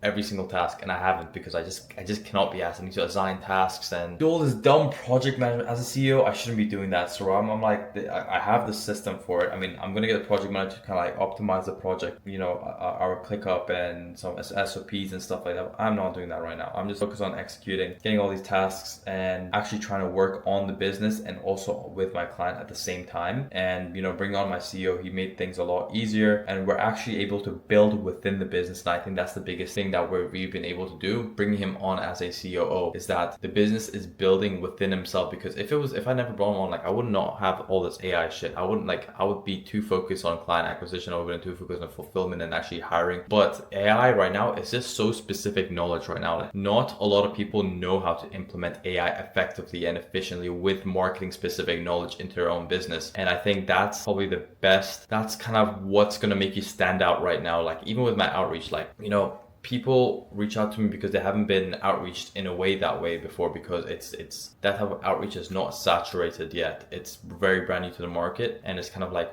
this is very brand new. Like, a lot of people have not been exposed to super custom like work like that. So I think like you actually, you know, took the time to like put something custom together, even if it's AI, but like doing it at scale, that's a whole different game. So I'd say that's kind of what's going on through my head right now. Tomorrow I'm gonna get all the ads done. We managed to get tech stack, his entire tech stack. He purchased all the software to his tech stack. We finalized on Hyros, so that's my verdict. Hyros is actually better, because I actually DM'd a few people. I'm like, hey, have you guys used Cortana? Because I was still like 50-50. People said like, yeah, they had issues with it or whatever. But insider information, I mean, you guys, this information will probably be public by now, but we got onboarded to run on Whop ads. So Whop ads is, I don't know if I explained it to you guys earlier, but they don't just hand it out to anyone. It's an agency account, unlimited spend, one-on-one support, access to Meta team, and better bidding and everything. And they only allow a select few of people who has a connection with Whop and, you know, worked with Whop and who Whop recommend, like, thinks is worthy enough, who's done enough for the company to, you know, jump on Whop ads. So it's like mainly that the big dogs like Shelby Sapp and them are using Whop ads right now. I think even Alex G as well. But they gave me access. They said, hey, if you want to jump on it, I also negotiated some fees. So we're jumping on Whop ads. We're going to run our ads through Whop right now, which means unlimited spend, one-on-one support. I think better bidding. That's all going to come in favor. And I think we're spending about, actually, I'm not going to say, but we negotiated our fee, so they take a percentage of ad spend, and I get commission. I get an affiliate commission on our ad spend as well. So as he spends, I still earn, which is pretty cool. But yeah, the thing I'm telling you about is that we wouldn't need to use Hyros for long, because Whop is coming out with their own pixel tracking. What they said was like, hey, Hyros' tracking is good, but they don't know anything that happens after the purchase. They don't track anything after the purchase, and that's the data Whop has access to. It's like their continued purchase history. So Whop is coming out with their own pixel tracking, which is going to be super cool, because now I'm kind of just like in this Whop ecosystem, and I can trust them because they actually deliver with quality. So and they're doing tracking, so it's like, might as well just use Whop then. So that's all it is for now. I'm trying to sleep early, bro. It's like 1:30 right now, so I'm gonna head to bed and might have an update for you tomorrow, whatever. Yeah, things are going good. AI made my life so much easier. Actually, no, I mistakenly flipped the camera, but take a look at my desk. Actually, I have another coffee, iced coffee, which I just took in, but I got Red Bull. I got 2 Red Bulls. The second one, I popped this one at like 12 at night. I had like maybe 3 or 4 cups of coffee, water bottle, water, and iced coffee early. Like, bro, I am locked in, bro, and I'm so happy to be this locked in, because I'm stepping away from work because I'm forcing myself. I told myself I need to sleep early, but I can just feel myself. I just want to work, bro. I just want to work, and I haven't got this feeling in so long, which is so cool.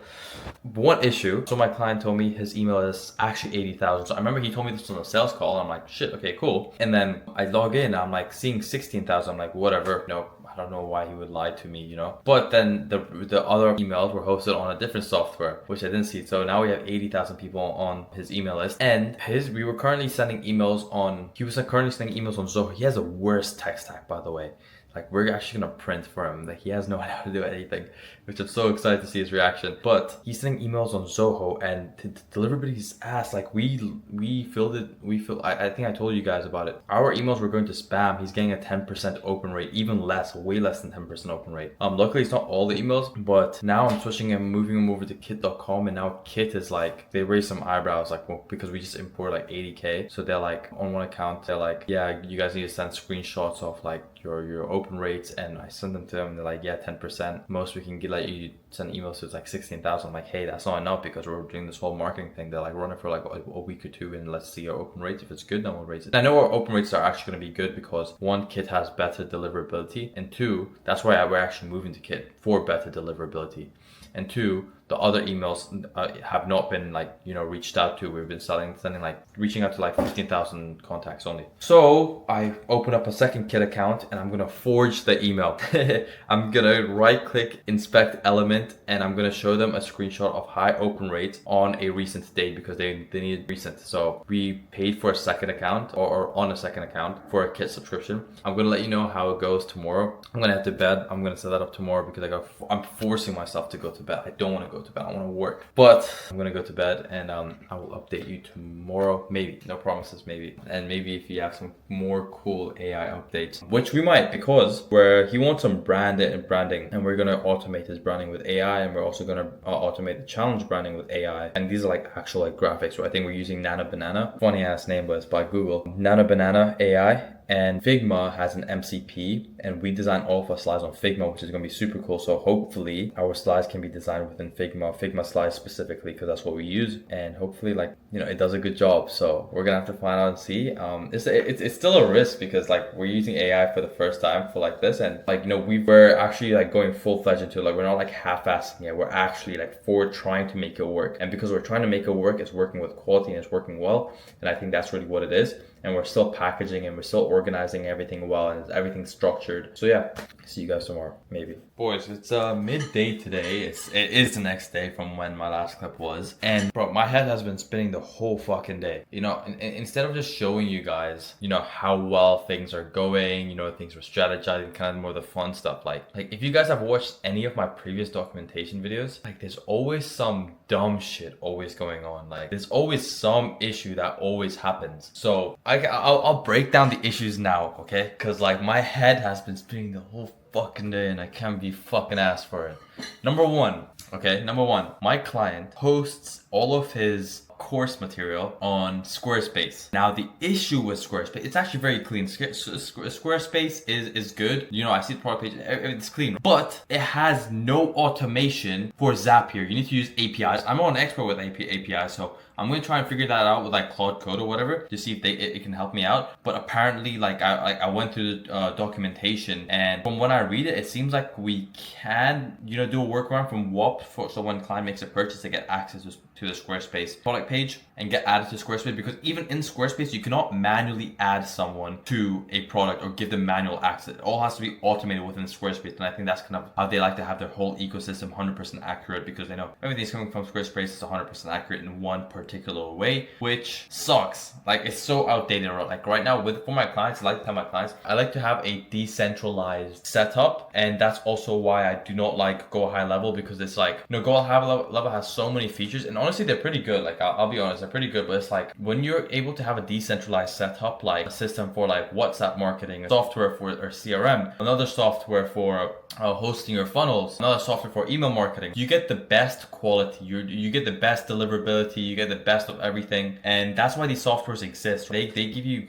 better functionality than all in one. It's like if you know anything about like products, like, you know, you're not gonna all-in-one shampoos, like these 10-in-1 shampoos, they fucking suck ass. Like they're so bad. It's like you're not gonna go to a steak or a restaurant and order sushi. That's something my dad used to say. It's like you're gonna go to a sushi restaurant for sushi, for good sushi. You're gonna go to a good steak restaurant for a steak. So similarly with this, I like to have a decentralized setup, and that's why I kind of hate these all-in-one platforms. So I need to find a workaround for that, and I guess my plan D or plan E would be to get my client to move over to school, and we'll help them with that migration, because honestly Squarespace sucks ass, and especially if we're going to have them as a long-term client. I'm not dealing with this shit. Like it's so hard for like Zapier automation. So I'm going to try and see if I can figure out with APIs, because they do have an API endpoint. When I read it looks like it's possible, but when I put it into like GPT, GPT told me that it's like not possible for the function I wanted to do, but we'll see. That's that issue. Number 2 is the ad account. We can't connect his Instagram. We're meant to launch ads today. For some reason, we cannot connect his Instagram to the Whop account, to the ads manager from Whop, because we're using their agency account. So I'm waiting for the Whop rep to come and help us. So that's another issue. We literally cannot launch ads yet, and they're meant to go live today. Number 3 is the email list. Actually, before I go to number 3, we're going to start with another number 3.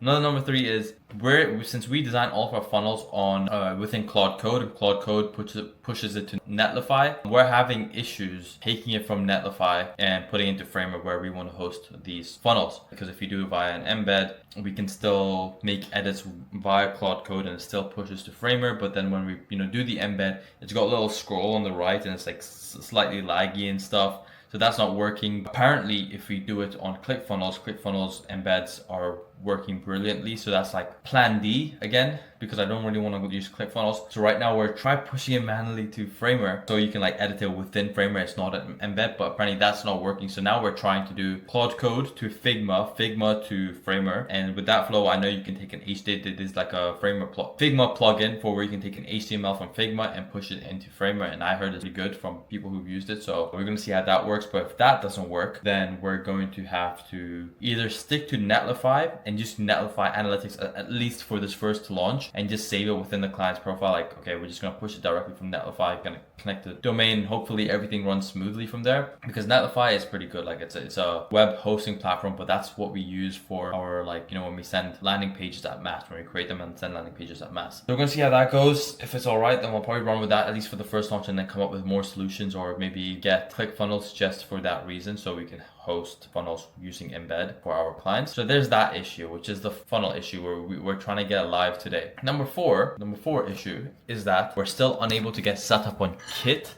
So man, Kit supports is so annoying. Like, they're like asking for the validity of our emails. They're saying we can only give you 25k because the screenshot I sent them was like 25k emails, and I'm like, no, we need to launch all of, we need to leverage the whole email list, the whole 77k. And they're like, okay, well, how valid are these? Like, clean list, bounce, inactive, blocked, unsubscribed. And I sent them a screenshot from GPT, because I'm forging all of this, and I hope fucking Kit doesn't watch my videos and they're like ban my client's account. But I exported, the bounce, inactive, blocked, unsubscribed CSV, which is in Zoho, which is, if my client has his email list separated, half of it or majority of it in Squarespace, which is untouched, and then a small fraction of it, like 13,000 emails in Zoho, which they're actively sending emails to. I'm not actually sure why they're not leveraging the whole thing, but when I went to Zoho, apparently there was some which was segregated and cleaned. So I exported those, I just put it to GPT, and I compared it to like the full list, and I just sent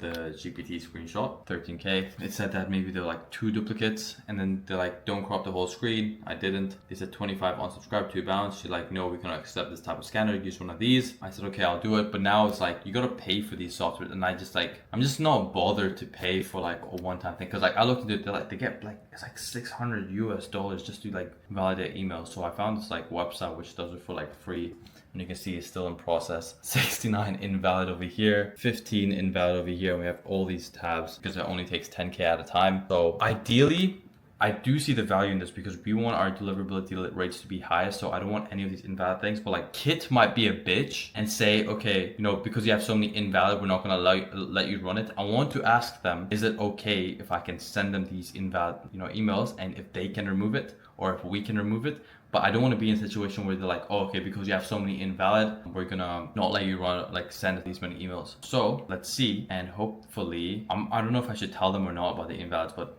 let's see, and let's see where things go. So there's 4 issues, and it's like, we just started the week, we haven't even started marketing yet, and there are gonna be so many more issues. So thought I would give you the reason I like telling you these issues, by the way, is because I have a feel like when you guys start running more launches for clients, you guys are gonna encounter the same issues, because your clients are gonna have similar tech stacks. So I think it's very important that you listen to my issues and when you run it for your clients, you can foresee these issues and say, okay, if my client's using Squarespace, I know that Squarespace has this issue, and I'm gonna use Yakia's workaround on what he did. You know, if you guys are doing so, that's why I tell you guys my issues, so you guys can foresee it and actually get more value from my videos and actually leverage the information, because I'm paving the path. I feel like I'm paving the path for you guys. So take this information with weight and crush it for your clients, and hopefully your speed to results is way faster than mine right now, because I still try and do things fast, but yeah, let's see how things go. I will keep you guys updated. Alright boys, it's March 30th, about 15 days away from the event, and we've just been on Slack the whole day, me and Rocco, like literally, like not even joking, for like as soon as we woke up, for the past 8 hours, like we've just been on Slack the whole day, and like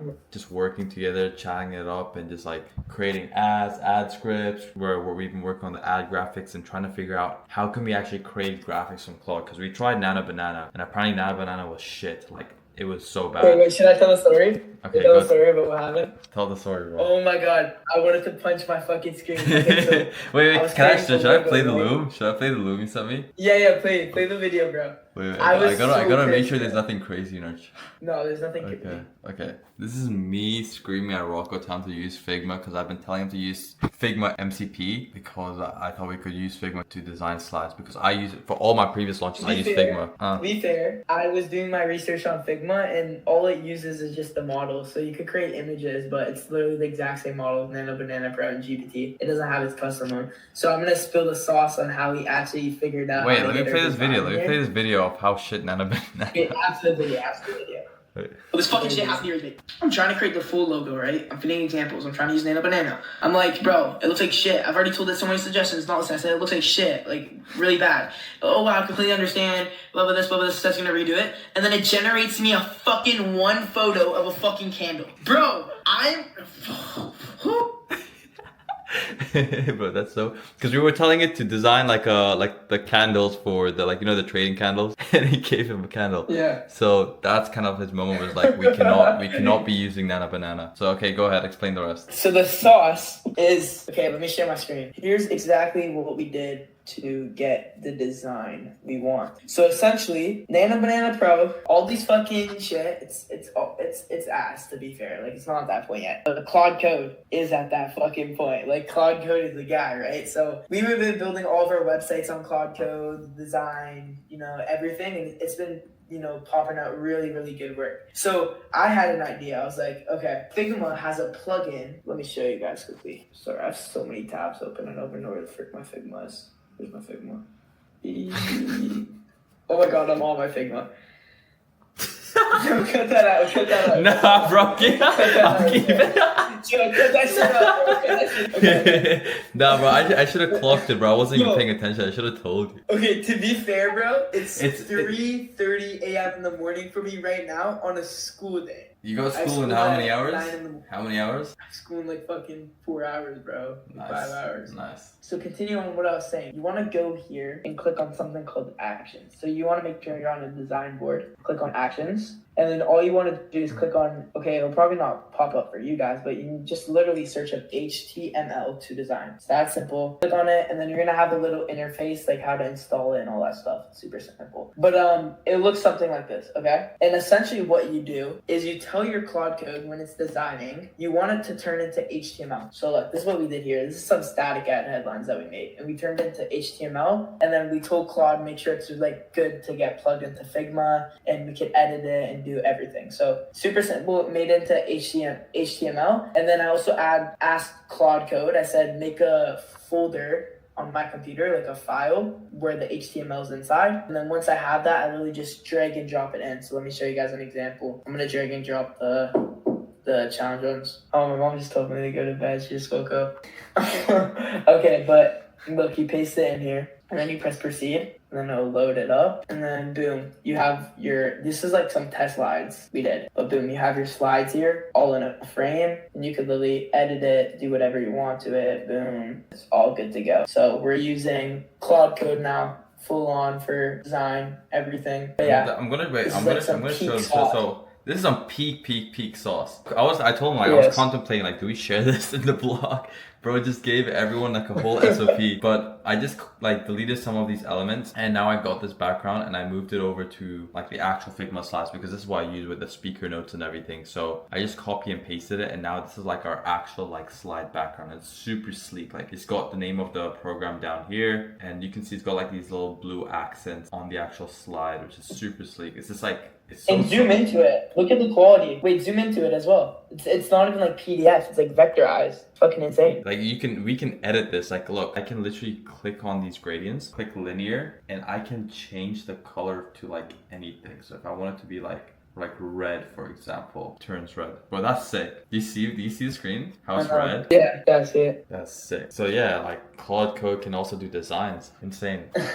Way better than fucking. Bro, so we can literally just write out the whole script for the event. We can get Claude Code to write the script, and then we're also gonna take the same Okay. script Claude Code made for us and tell Claude Code to make the slides, and put the speaker notes like alongside each slide. And then all we need to do is probably get a VA to put it on the actual Figma slides, something like this, and add it into the presenter notes section. So yeah, bro, we're actually go-to, bro. Can't wait for our program's gonna be insane. Thoughts? Yeah, I know, bro. Thoughts? agenticmarketers.com. Because yeah, it's gas. Because we're agentic marketers, bro. Yeah, it's gonna be sick. Alright.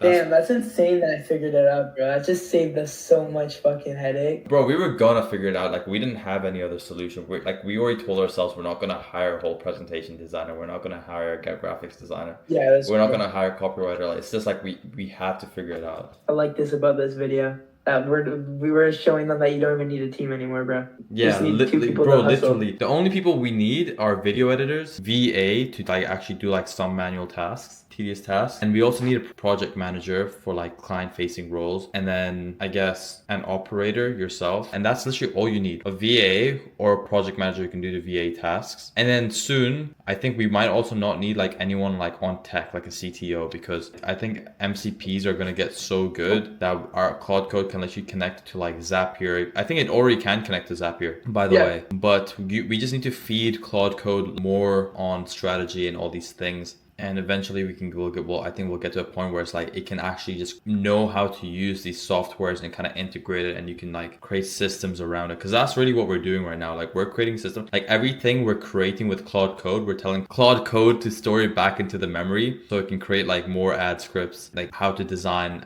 graphic ads, and just adding more guidelines. So it's a lot easier for us to launch newer clients. So yeah, that's the sauce. Any final words, Rocco, before I end this? Cause I'm mad tired. If you don't use AI, you're gonna get dusted. That's all I gotta say.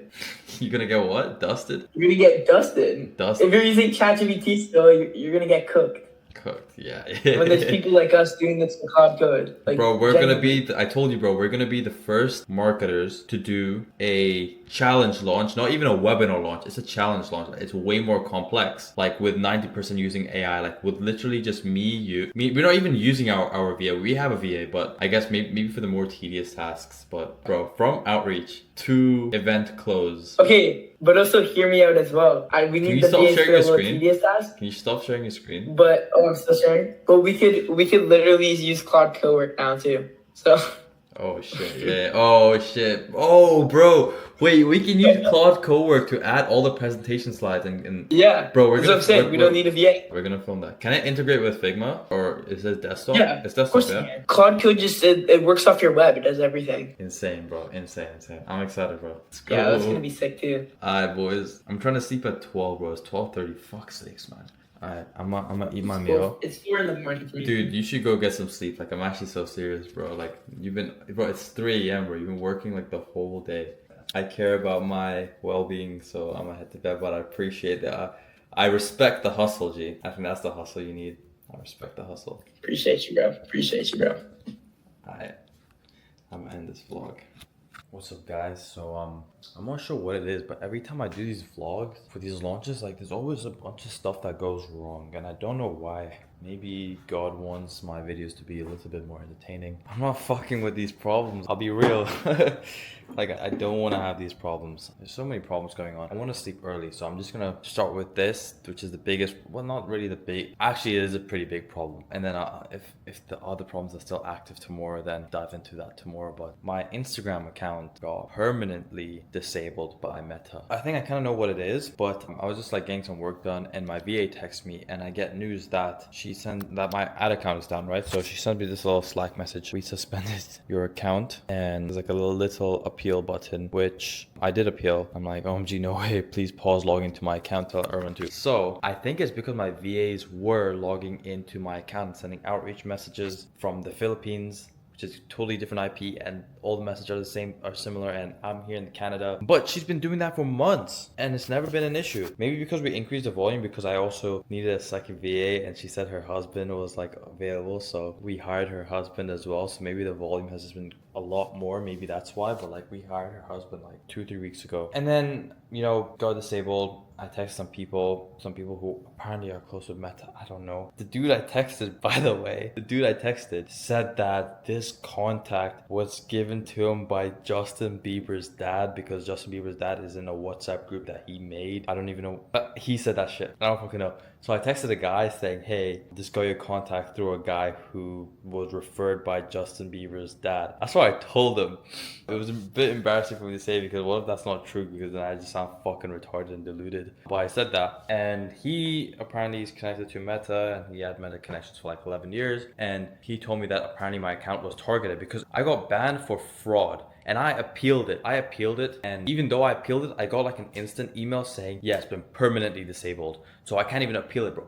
Permanently disabled? What the fuck? My whole business runs on that fucking account. And I've got like, you know, I've had that account for so many years. Like, I told myself, like, I am not dealing with this shit. I am gonna get it back. I don't give a fuck. So I texted a bunch of people, and actually, no, I can't show you because it's got everyone's WhatsApp numbers. But yeah, I texted a bunch of people, a bunch of my connects, and a bunch of people reached out to me, and I can get it back, okay? I think, well, at least to my knowledge, I think I can. But I can just pay for a service for these people, and they like ad account recovery people, and they're actually pretty expensive, like $2,000 to $3,500 US. But that's like my last resort. So I am probably most likely gonna go with that option because I need my Instagram account back. What the fuck? And it's really expensive. But that's his price point. It was 3.5k Canadian. So that's my last resort. So that's why I'm like, I'm not freaking out too much because there's still that possibility is still available. Like there are solutions, which is why I'm not stressing out too much. I would be stressing out way more if it was like completely gone. Like I'd be freaking the fuck out. But I'm chilling right now. So I also have a contact from Whop because we just recently decided we're going to go with Whop ads, as I talked about earlier in this vlog. And apparently that guy has a direct contact with Meta. So I texted him and he just got back to me saying, texted his Meta rep, but like no promises for anything that they're actually going to do something about it. But we're going to see if they can help. If not, we're going to have to pay for it back. But that's been pissing me off. So I've been having like, I mean, it's also good in a way because since last night, like I haven't logged into Instagram like once.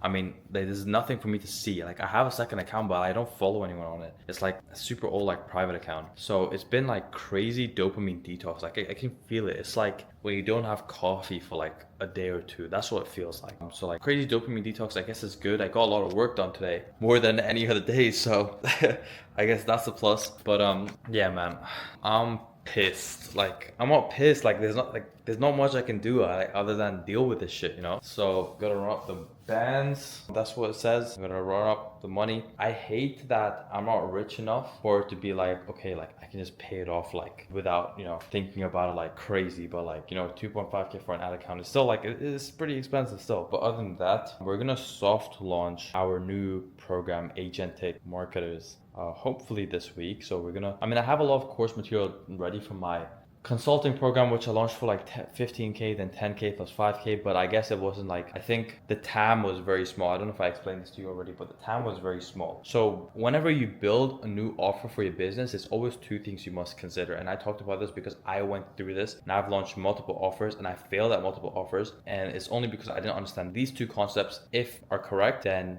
you have an offer that can be launched. And that is two things. First thing, it needs to have proof of concept. Is someone else already doing this? Is it validated? And is someone else making money with it? And how many people are how much proof of concept there is of this offer or this business model that you want to launch? That's number one. Number two is TAM, total addressable market. How many people within this market actually want your service? Because you might see proof of concept, but they might be running a monopoly because they're, you know, they have the first movers advantage and they're serving a lot of clients, but the TAM might be small for you to fit into the same market. So these two main things. By the way, that piece of information for any new business that you want to start, that's like the most valuable piece of information that you can possibly have, because I learned from it like literally firsthand from like my experience. So there's both of that. So I guess I had proof of concept, you know, people are doing licensing programs and it works, but my TAM was very small because I was selling specifically challenge funnels, not only challenge funnels to marketers that have a client that are doing over 20K and have the desire to buy something to launch a challenge funnel for their client, or have the desire to launch a challenge funnel for the client and have the desire to buy something and actually know me. So that TAM is super small. So right now, I actually closed that offer. I might just keep it as like an extension offer, but we're repositioning ourselves to kind of go more vague and kind of just go that more biz op route now, which is just do exactly what we're doing. So everything you see in this vlog in terms of like AI and everything, that's everything you're gonna learn in our new program, which is called Agentic Marketers. And you're gonna learn exactly how to implement AI to market for coaching and consulting businesses. So how can you make the slides with AI like how you just saw right now, how to copyright with AI. You guys will get our whole AI bot. You guys are gonna get a lot of agency systems, like tangible systems that you can straight away take and implement right now. So I guess my main idea for this is kind of to replicate what Ben Bader had for Artisan Lab, but as you guys know, like unfortunately he's passed away and I'm still in Artisan Lab right now, but there's not much happening in there. It's like the course material are there, the same people are in there, but like it's not growing. So I kind of want to revive that feeling, revive what it was into this program. The more AI focused, obviously, with, you know, moving with how the market is going on right now. But I kind of want to replicate what he did. So I think I'm going to start doing similar content like that, more top of funnel business content. If you go through his channel, amazing content. So I guess that's the plan right now. I'm going to replicate what AL had. And yeah, it's 2 fucking a.m. I'm meant to be asleep at 12. That's my goal. I'm trying to sleep and wake up earlier. Today's another day failed at discipline, but we move. I'm gonna go sleep so I don't sleep too late. Like it's already late enough. So yeah, hope you guys found value and I'll see you in the next clip. I'll put this little clip in as I'm doing this because I'm doing this already. But if you guys haven't noticed, I've been trying to gain weight. And I've been trying to gain weight, but also paying more attention to my health. So I want to show you guys my supplement stack that I take every day. On top of this, I also do take a scoop of creatine because I'm going to the gym and I'm trying to gain weight. And you know, when you take creatine, there's more strength, and I'm trying to go to the gym every day and I can lift heavier and naturally I will gain weight that way. But for now, we got my supplement stack. So we got vitamin D3, honestly biggest contributor to just, you know, like my lips used to be like super pale, or like I used to, especially living in Canada, like you need this shit. There's no fucking sun here. This is the best thing that I started taking and I just feel super healthy. I think it's really good for, I don't know if it helps with blood circulation or whatever, but you know, like I don't look pale, you know? And this is like the strongest one you can get. There's like no sun in Canada. So guys, you actually really need to pay attention to your health because that also plays a factor into how well your mental performance is within the day. So vitamin D3, that's number 1. Number 2, vitamin C, just a general basic necessity. It's probably the most necessary vitamin you need to take. Don't ask me why, because I do not know why, but I do know it's the most necessary vitamin that you need to take. I think it's really healthy for you, and it also helps you with your, I remember I used to not take this and I used to take this and then see the difference. It really helps you with your mood and make you not feel lethargic. So if you don't want to feel lethargic during your days, and if you do feel lethargic, that probably means you have a vitamin C deficiency, so start taking some vitamin C. And then the recent addition is biotin. This is really good for hair because I don't know why, sometimes I look at myself, I'm like, what the fuck, hair loss? And I started taking this and my hair started looking fuller, I think. So it's good for like hair, nails, and skin. So I'm a supplement stack right now. I've been cutting off sugar, and also because I've been cutting off sugar, I've been taking dark chocolate. And dark chocolate, honestly, right now, because I have been cutting off sugar, it tastes as good as like milk chocolate. And I don't even eat snacks. I never really ate snacks, but the one thing I did like is chocolate. I used to have like one of these like across a few days. So it's not like I used to eat so much. Like that's literally all the sugar I used to have. Just one of these like across like 3 days, and then I used to have like buy another one for and keep this for like another 3 days. So yeah, And I'll show you guys. I have a private chef and she comes a meal prep. So I got like rice and salmon. I told her I want to increase my calorie intake also. So it's like 250 grams of like carbs or like just rice and 250 grams of like meat. But I'm trying to increase my protein intake, carbs, and all this working all in all to help me. Let's fucking go. My arms are like naturally. Anyways, this is meant to be a marketing video. What the fuck am I doing? Alright, I'm gonna fucking take these supplements and get my ass to bed. Bro, this is so beautiful. This is how, bro, I don't know how the fuck my brain works. Like, the lack of discipline, like, what the fuck? Like, I'm meant to be asleep. What the fuck? I'm gonna end this right now because I'm so bad with discipline. This is so bad. But because I noticed that I'm just naturally bad with being mentally disciplined. Like, I'm just naturally bad at it. So the best solution I found for not being naturally bad with discipline, well, in certain scenarios this work. I guess in sleeping it doesn't really work this way, but it's to remove the things from your environment. Like for example, if I have a really bad habit of, checking my phone every day, and if you tell me, yeah, hey, stop checking your phone every day, that's not gonna stop me. The best thing that I found that actually like helps me stay disciplined is removing the thing from my environment. So if it's like going out and seeing friends or whatever, then I need to literally relocate where I live. Or just purposely not try and text my friends to go out, or don't make friends in the country, because that's what I did. Like, just reduce social commitments. So I just need to remove it from my environment. For example, my phone, like I talked about this in a different vlog. It's like I leave my phone, I sleep, and I leave my phone on my desk. So when I sleep, I don't check my phone. When I wake up, I don't check my phone. I just go, get everything I need to do, and then I check my phone, get changed, use the bathroom, brush my teeth, and then I check my phone. So removing things from my environment helps me a lot. But the things that I can't control in terms of discipline is sleeping on time. So I guess I just need to like wake up earlier, feel more tired during the day, because I know I can. Like, I've done it before, and I've done it before when I felt tired. So maybe I need to wake up earlier, but waking up earlier is also discipline, and I just fucking suck with discipline. That's the one thing I can actually say, like, that's a bad habit of mine. Discipline and always being late to things. Whenever I have someone to come pick me up, I'm always late. I always feel like I have more time than I have. I always feel like I can come at the last minute of things, even meetings. Like, I just do not give a fuck. And these are two really bad habits of mine. But other than that, I'd say I have pretty good habits. Anyways, I'm gonna go sleep now. I'm on mute right now. I'm gonna call with Rocco, and I'm gonna mute my cameras off, but we're having issues with the graphics. And yesterday, apparently, we found a solution for the slides, but for some reason, we don't have a solution for like ads. So now I'm kind of grilling him because he spent the whole day today. He didn't fix up the branding because the branding's still pixelated. Well, we spent the whole day he spent the whole day fixing these graphic ads, and they're still shit. And it's been like a whole day gone. So now I'm kind of grilling him and trying to get him to find a solution. Let's see what this nigga has to say. I told him 1 sec. Yo, what, bro? Yo. Why do you look so sad? Yo. Why do you look so sad? Cause, bro, am I sharing my screen? it's fucking. What? I just got let down, bro. How'd you get?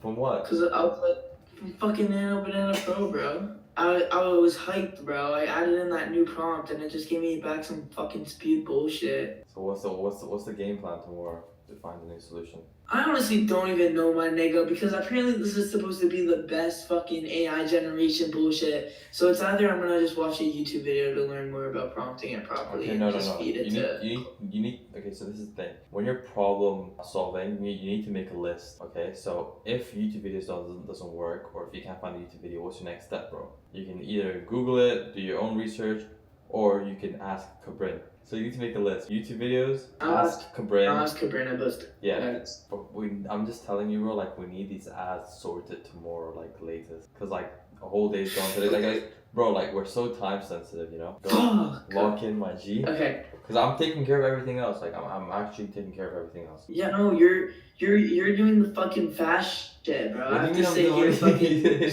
What do you mean, bro? I'm dealing with so much bullshit as well, bro. Like, our fucking kid account, 60,000 emails bounced, bro. Yeah, bro's talking about fast shit, bro. Kid didn't even let me use their fucking platform. I have to go back and forth to them, validate emails and shit, bro. It's giving me a headache and a half, bro.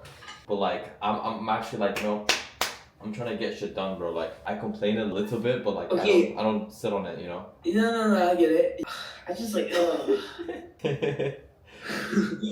That's how I describe that shit, bro. Like, Nah, bro, we gotta tell you I something. can't even You're gonna find it. You're gonna find a solution tomorrow. okay, I hopefully this shit cooks up something amazing right now. It's like spectacular. Oh my gosh, it did it. What do you mean?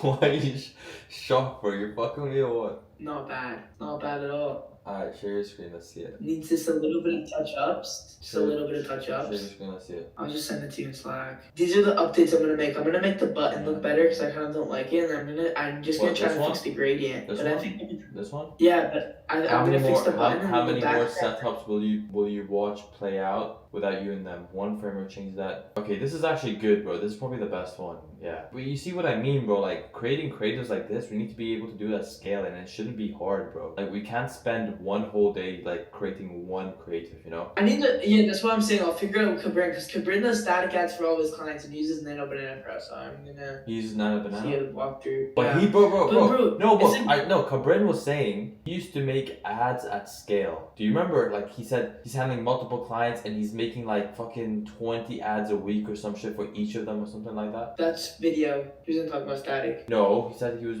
getting it done by AI. Yeah, they What, copy. video yeah. AI? Like AI. Heygen? No, bro, that shit. The thing is, so Heygen, right? Heygen, Figma. All these AI generation platforms, they use the exact same models. Nano Banana Pro's a model. Okay.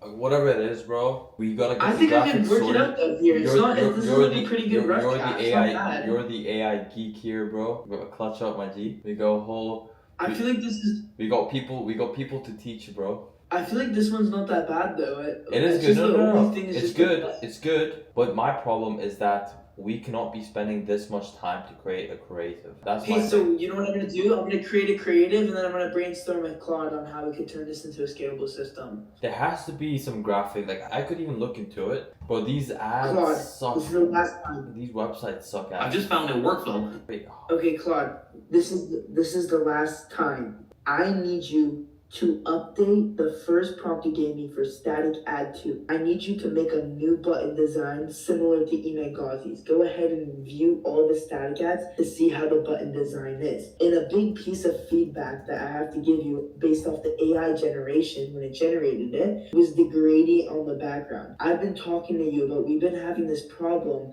a ton of times with AI generation where it creates these choppy backgrounds. So we need to figure out what is going to be the best solution to fix this problem. So wait, you said Claude Code can read images, right? Of course it can. Okay.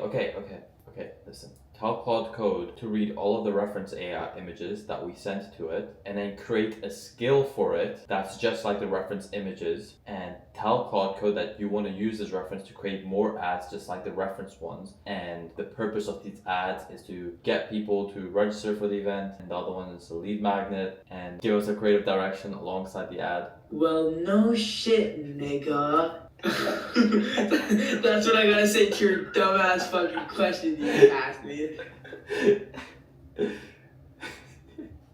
Obviously, I'm gonna turn into a fucking agent, nigga. You cheese me, bro. You said cheese, I said you're bro. cheesing my soul right now, fam. That's some Toronto slang, bro. Yes, bro, you're cheesing my soul right now, fam. What is you cheesing your soul? I swear I'll go over there and Gurk say you, fam. What the fuck did that even mean? On my dead nons, fam. Nons. I swear, fam, if you don't hush up, go suck your dukes. Gerber. Gerber, yeah. Did they actually speak like that in your school? Yes, of course, bro. Wait, do they What do you actually? think this is? Actually? Yes. What the fuck? So Do embarrassing. you speak like that? Be honest, be honest, Do I speak like that? be honest. I swear on Jesus Christ, I do not speak like that, bro. IG. Okay, this is the static ad 2, correct? I trust you, bro. You're gonna create some cool ads. Yeah, do this for static ad 2, not 1.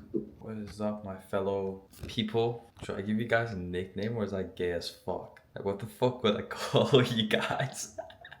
My fellow growth operators, my fellow Yahia's family. Anyways, it's 12 a.m. and I'm just like setting up some ad stuff, and I just kind of want to walk you through all the fuckery that's been going on today. First thing, is actually pretty funny.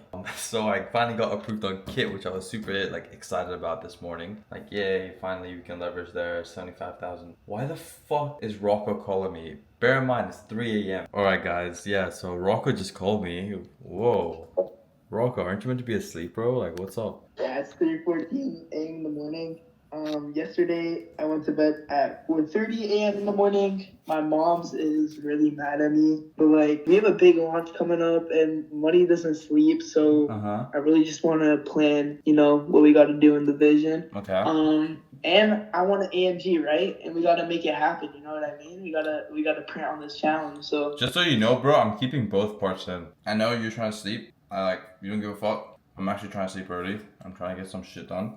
So I know, but what else I'm trying to ask is I'm trying to say, is that static ad any more edits that I need to make in the morning, or is it good? it's good, bro. Just focus on trying to get like as many of our ads that we need done, because we have a bunch of ads, right? Like we have VIP upsell ads, more lead capture ads, lead magnet ad is what we're working on right now. Downsell ads, open cart ads, register abandoned cart ads, offer abandoned cart ads. All of which needs to be that's designed. right. I got that shit. I trust you, bro. Alright, I love you, bro.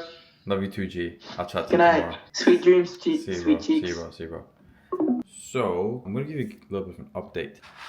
I am mad tired right now, but I'm going to try and get this done as fast as possible. 60,000 email bounced, and I was freaking the fuck out because I'm like, I literally lied to Kit so I can use their account. And I took all the emails, I had to like validate it, and it said all the emails were validated. There was only about 1,500 which weren't validated, and we removed it. And then, you know, deliverability on Zoho, which we were only sending emails to about like 12, 13,000 people. Like our open rates were fucked on that. Like it was like 10, 15%. And those emails were going to spam. That's why I wanted to move over to Kit, because Kit has the highest deliverability out of all email softwares to my knowledge. So we moved over to Kit, and we had a bunch of emails sitting in Squarespace, which barely, I don't think they even received any emails. So I combined them, put them into Kit, and I'm like freaking out because I'm like, I literally spent so much effort into moving everything to Kit, because you know we're importing a lot of emails, which means that, you know, we got not flagged, but we have to like be approved to be able to import 80,000. I had to go through some 2 to 3 day approval process, and it was so annoying, and we got approved. Now I got really scared because I'm like, what if they like disapprove, like they remove us off their platform? And I'm like, also like, what the fuck, like we cannot send any emails. This is really bad for us. And then I contacted them, and the reason I'm telling you guys this is because you guys might run into a similar issue. So this is kind of like the issues you face when you're dealing with big email lists. So when you guys do onboard a client and he does have a big email list, you guys are gonna face a similar issue, especially if they're like on the wrong like email platform. So I contact them, and I was speaking to an AI, and I was really hoping I was gonna speak to an AI, but then they connected me with someone, and I actually got scared because I'm like, what if he like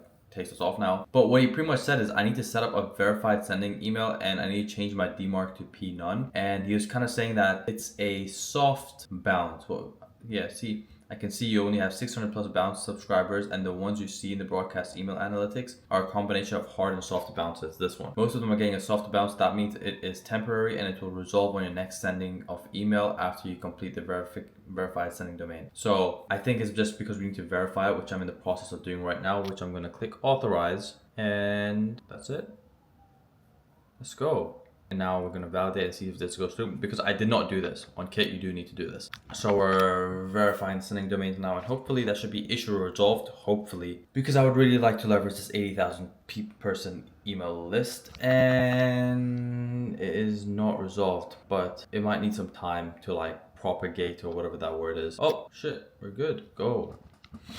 All right, we're chilling now, thank God. So I'm gonna try and send an email tomorrow and see how it goes. And yeah, so there's that. And then I'll give you a brief rundown of our ad shot. I don't know if I want to do this right now, but right now what we're doing is we are re-engaging his warm audience with his existing content. So I'm taking like a collection of like 20 of his like most popular videos, creating 3-second custom audiences of it, and then pretty much running these to his warm audience to to maximize for like through play views. That's our performance goal, but essentially just to like reactivate his audience base and keep them top of mind, especially when we're doing the challenge. We want the cheapest cost per leads as possible. And I think we might even run ManyChat on these Instagram, on these posts, because some of them have comment framework, and that was there before. So I'm just going to go over to his ManyChat, and then I think I can even edit this to say comment framework. I'm going to go into his ManyChat and then set it up, and then we're going to run a ManyChat to his new lead magnet, because I want to collect more emails and then send them back into the email list so they also receive CTA emails. And then once we launch the challenge, we're also going to have an OTO page within the lead magnet funnel to CTA to the paid event, and we're going to run them as paid ads as soon as tomorrow, because those are the ads you were looking at, by the way, from Rocco. So these are like our like Forrester ad campaigns, if you know, like this is Jeremy Haynes' strategy. And we still got a bunch more ads to run. So we're gonna run this for a week. Hopefully we go live next Monday is what we have in mind. If we do need to push it out, we will push it out. We're aiming for a 45-day marketing cycle, and hopefully we can hit it. I'll actually play the videos for you. So client came back with videos for the funnels. I don't know, like I had to export it and import it and export it, and the quality kind of dropped in the process, which kind of sucks, I think, from Wistia. But because the quality was a lot higher, but I added subtitles and I added some music. So imagine sitting down before the market opens, already knowing exactly what to look for, and within 15 minutes you either have a trade or you don't. No guessing, no scanning through 30 levels on your charts hoping something works. No spending 2 hours staring at candles and walking away with nothing. Just a structured process that tells you clearly, yes, this trade, or no. That's sick. And then the music for this one is... So I'm like, bro, honestly, the hardest part about putting this together is finding a good fitting music that goes for the background. So I spent like 30 minutes doing that, and I'm like, fuck it, let me just use what I used for my previous client, Sam, and just use the same music I used for his funnel, because I was looking for like kind of more of like a jazz type of vibe, but it just didn't fit. So we decided to go with this song. If you guys know, you know. First of all, thank you for getting your ticket to the High Probability Trading Challenge. I'm genuinely looking forward to seeing you on May 18th. Now, before you close this page, I want to tell you about something I've built alongside the main challenge sessions. It's called the Inner Circle Sessions. And honestly, it's really powerful, because now you have the foundation. It's called How Ali Trades a Session. And I'm going to show you my actual personal process from opening charts to deciding. He's actually really good from reading from, I don't know if he's reading from a teleprompter or what, but he seems really good at it. Like he can read well off a script. Registration for the High Probability Trading Challenge is almost complete, but don't close this page just yet, because there's one more thing that I need from you. Right below this video, there's a short survey. It'll take you about 45 seconds. Now, the reason this matters is because the workbooks for each day of the challenge, the session, fill out the survey below, finish your registration, and I'll see you on day one. So that's what we got done today, and then Rocco spent all day writing ads. So yeah, we're gonna see how it goes. Hopefully tomorrow we kill it and get a lot more progress. I finished up setting up all the zaps as well, by the way. So that's also, saying this is pretty good. You know, it's like a good recap for me as well when I kind of document this. So I know like if I'm really making progress during the day. But that's pretty much what we got during the day. Tomorrow, I'm probably gonna get all the ads set up, hopefully. That's kind of what I have planned. Hopefully Rocco can finish up those ads. We still have the funnel to do, and I got some payment links to create on Whop, which I still haven't done, which is actually like should be fairly easy. And then I think we're kind of chilling from there. I guess we just gotta write up more email sequences. We gotta launch the emails tomorrow. Yes, I think I'm gonna completely schedule all of them out, and then we're gonna write the the WhatsApp sequences, the email sequences, copywriting. But right now what I'm really focused on is everything that matters until we can go live. So I'm going to focus on everything that's going to help us make sure we go live on Monday. So those are like, you know, the ads, the funnels, etc. So it's like, yes, all these other tasks are a lot easier for me to do, like, you know, setting up these WhatsApp sequences and everything, but I just need to make sure the setup is right. So I need to set up the WhatsApp community. I need to double check the zaps. Two other things I need to set up. I can't remember at the top of my head right now. But the welcome email, the sequences, the automations, just make sure that, you know, we're good to go. And one thing I'm noticing about this launch is like, I'm actually getting stuff done so fast. Like we only signed them about like 2 weeks ago. 2 weeks ago we signed them on, and we're preparing to have them launched at the beginning of the third week, which is insane. Like our speed to implementation has improved drastically. Shout out Rocco. Like Rocco actually looks at our project manager and sees all the tasks that needs to get done, which is impressive. And I'm glad to have someone like Rocco on my team. But I'm excited to get this to a point where it's systemized and I can just hire a project manager to get all of these tasks done. One other tip which I'd recommend for you guys is like, even though I've SOP'd certain tasks, now I'm actually like revising the SOPs, but I'm consciously looking, okay, what am I doing that's not part of the SOP? And then I'll type it down and it gets added into a folder, which, you know, because I want to get this out with speed, I'm going to create SOPs for it later, but I assign it with a tag if it's a new SOP or if it's an existing task that needs updating. So yeah, there's that. I'm going to go to sleep. I'm going to finish off this meal. Shout out my chef. Like I'll actually walk you because I'm trying to like gain weight now. We got some chickpeas, some chicken, some potatoes, shredded chicken,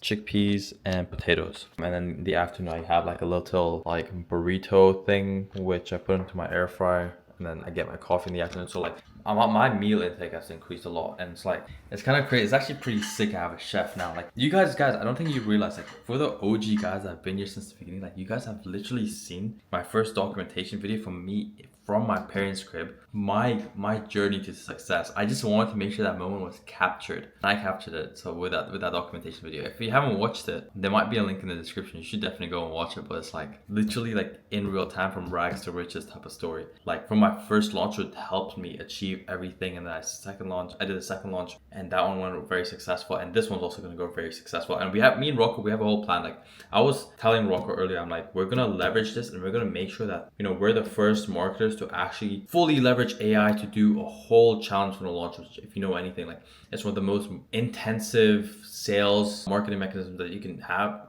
you know, build for a client. It's a multi-day challenge funnel. So we're gonna do this with no team, and then we're gonna go on a crazy press run, and you guys are only gonna see this after our press run. But we're gonna go on a crazy press run. Hopefully we can get an interview with Claude. We're gonna do some big numbers. So we just have to do big numbers and just only use AI. That's kind of like a thing because we're already documenting this. And the way I kind of blew up before was because I had that crazy challenge funnel launch, and I did with no closers, no setters, 100% organic, and he was my first client, and I documented it and I posted it on my YouTube channel, and then I flew to Miami. I don't know if I told this story about Miami, but I knew getting on Ben Beta's channel would be like the biggest boost for me in business and everything. And also I just wanted to meet the guy. So he initially reached out to me saying, do you want to jump on, like, you know, doing a success interview? He DM'd me on Instagram, even though I was on his mentorship program. But I said, yeah, I'm down. But I knew I was going to go up on a second YouTube channel, which doesn't get any reach. And to be fair, I have the second biggest case study in Artisan Lab. Person is Jace England. He absolutely killed it. He did 1.7 million, so he beat me by a mile. But I knew getting on Ben's YouTube channel because he used to do some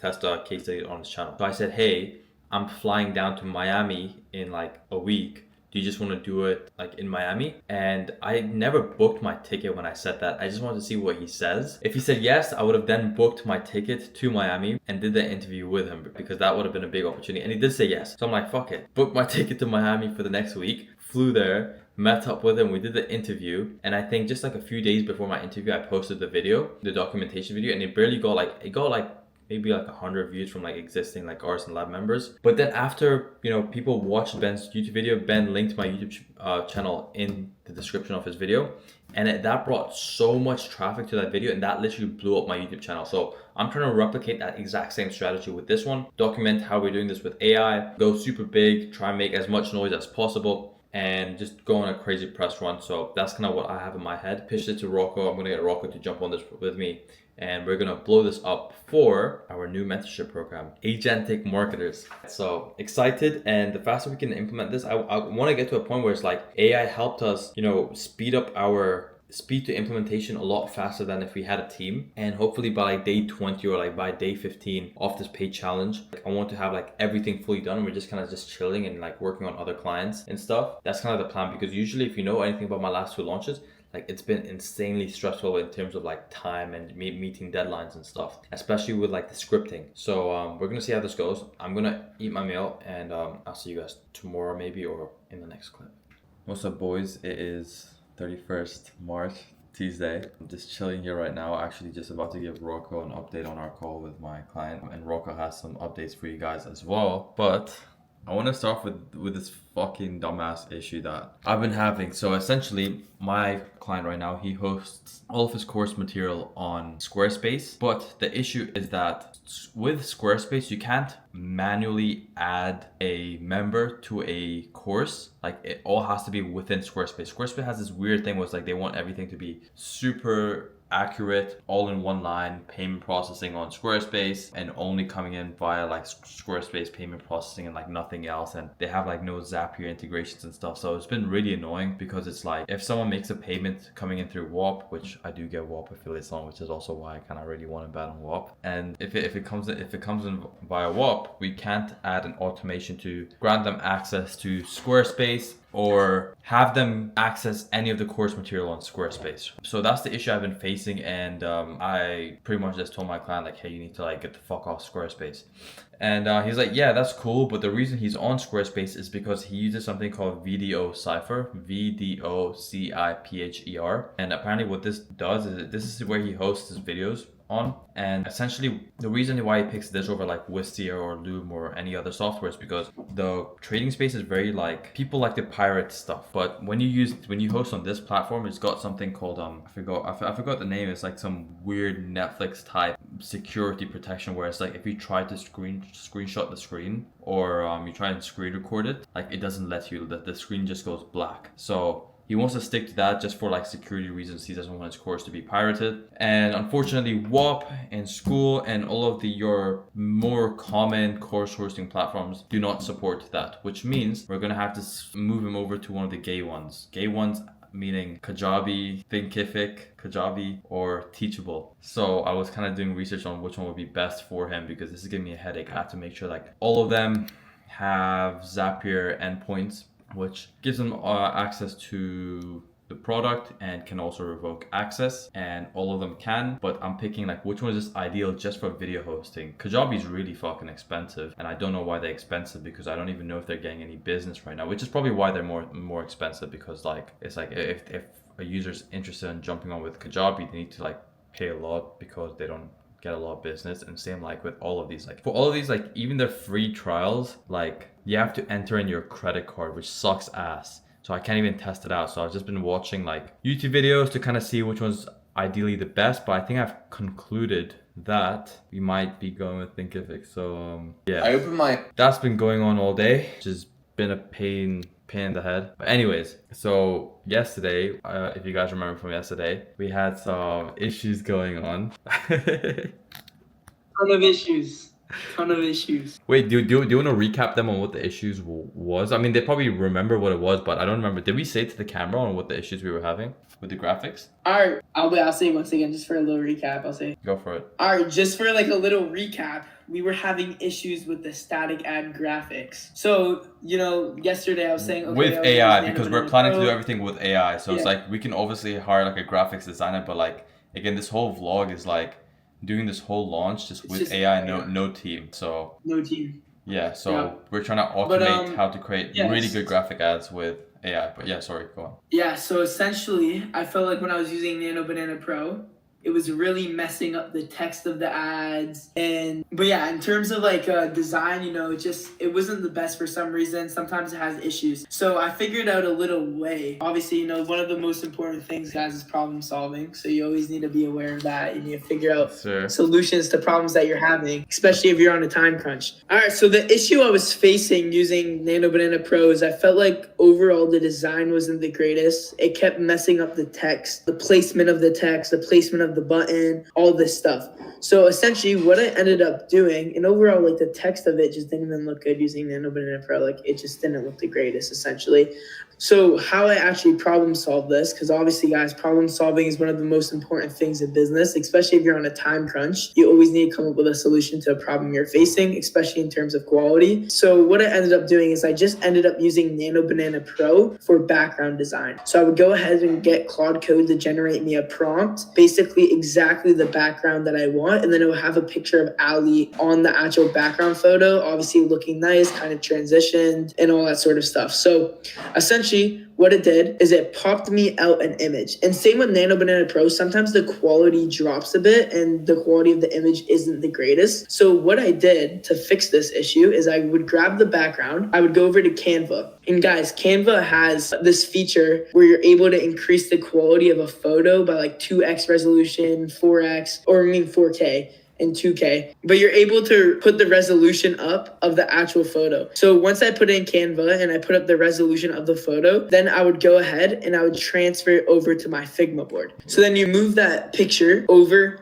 into Figma. And then once it's in Figma, what you do is you go back to your Claude code and then you ask it to generate you an HTML with basically all the static ad copy. So essentially, as you can see here, I have a bunch of static ad copy. So we have it glowing, essentially just exactly how we want it. The same font, the same everything we want. So it's really perfect. So what we do is we go over into Figma over here. And there's a thing, I think I showed you guys this yesterday or a while back maybe. It's called Open HTML to Design. So what I would do is I would go ahead and grab these headlines and then I would go over to Figma and I would just drop the file into here. And then it would go ahead and literally just pop out a whole board with all my headlines.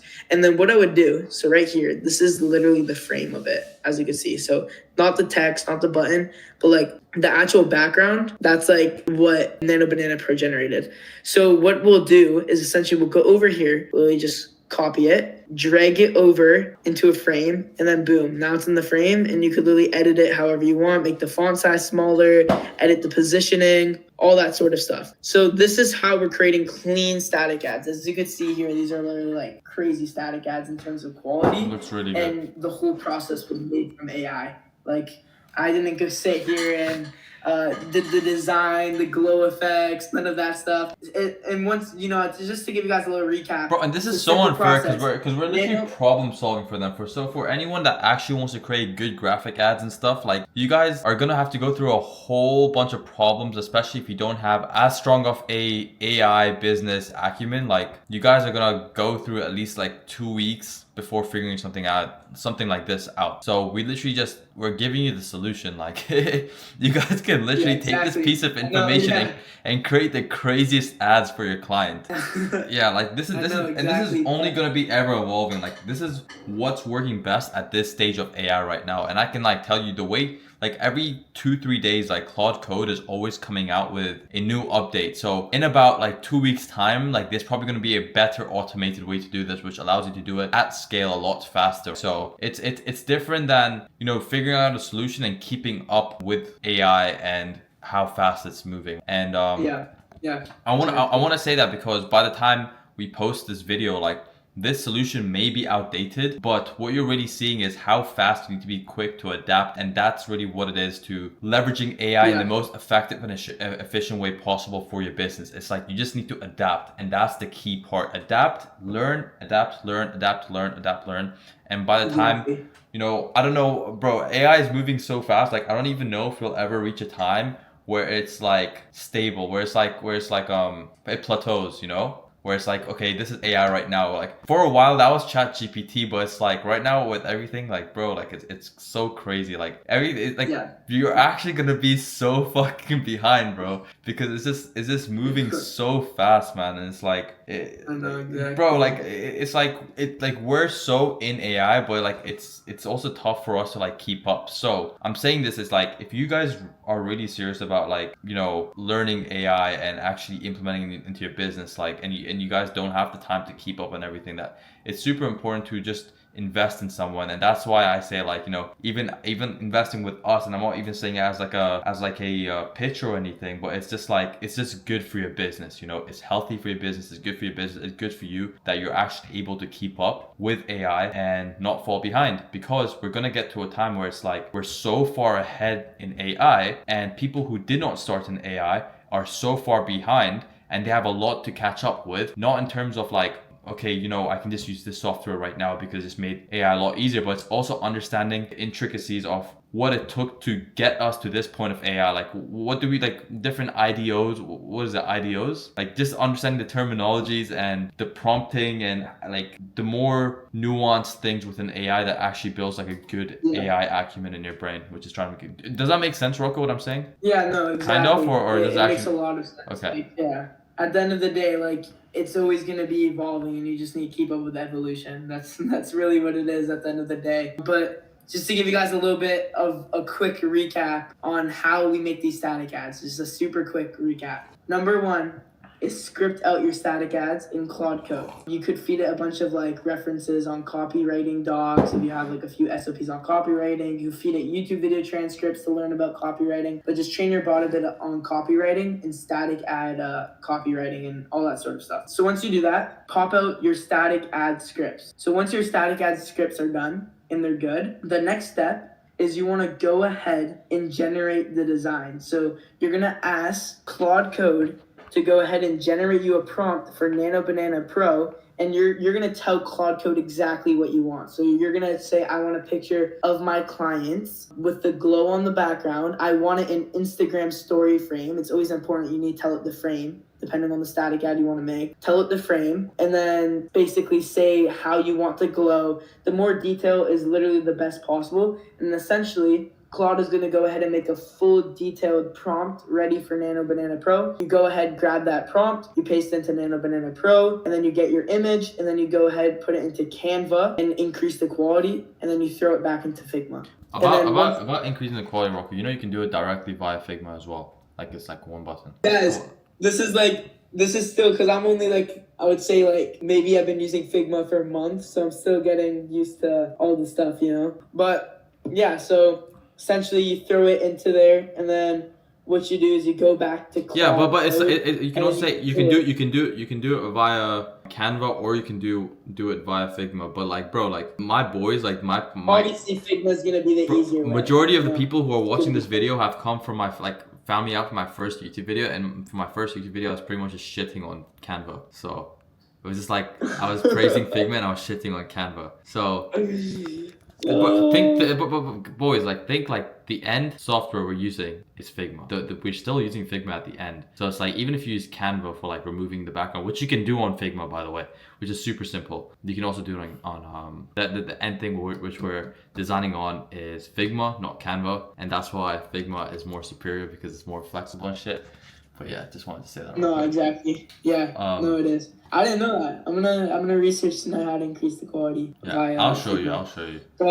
But yeah. Yeah. Okay, but yeah. So once you have basically the background of your static ad in there, you're gonna go ahead. You're gonna go back to Claude Code, and then you're gonna tell it, okay, can you design the headline text, the sub-headline text for each static ad? And then essentially what it'll do, you can give it a bit more information. One big thing as well that you need to keep in mind is color theory and emotions in terms of like the copywriting that you're using. So for an example here, you could see my screen. Right here, this color is all based off psychology. Like you see the setup, it's white, so it catches, you know, it's easy to read, it's calm, and then perfectly shows them green. Like you see the setup perfectly, they're like, okay, I'm doing something good. And then 4 hours later, and then it's a red. So it shows them like, you know, you don't want that to happen. Like 4 hours later, like that's a bad thing. And then underneath that, the sub headline is like the solution, and then the high probability trading challenge, and they go ahead and register. So coloring is a really big part in terms of like psychology on all that sort of stuff, because colors could really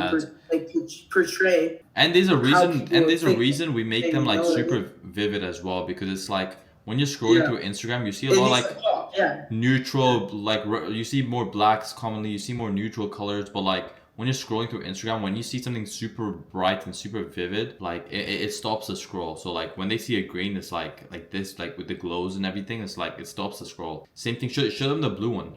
There we go. Bro, bro, everyone's gonna kill me in this vlog. I've got this little thing, which I've talked about in my previous documentary videos.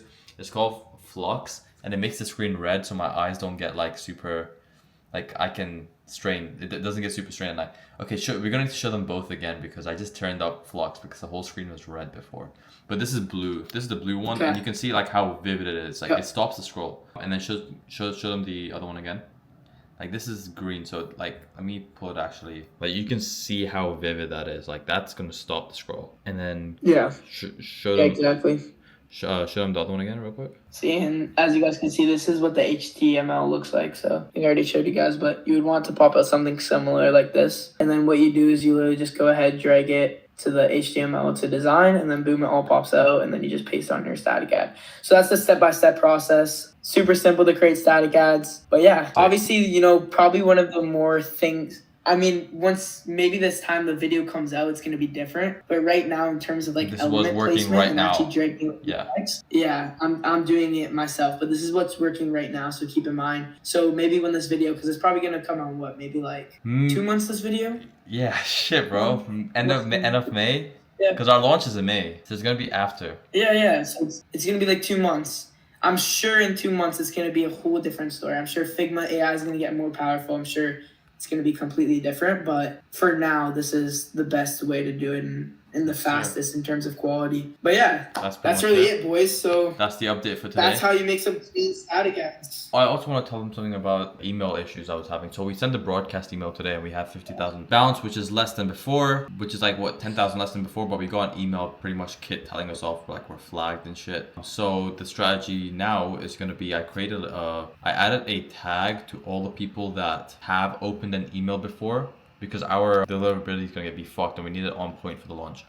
So everyone who opened an email from us, I added a tag. So I went into like grow drivers. I created a custom tag called warm opened emails. I'm still going to add more to them because obviously more people open the email by the time, you know, the morning time. So for a week, for like about 7 to 10 days, I'm just going to send emails to our warmed open email list. So hopefully our open rate should be about like 80%, 70%. We'll see.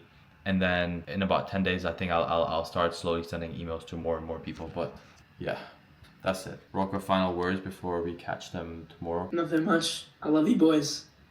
You guys are the goats. That's all I gotta say.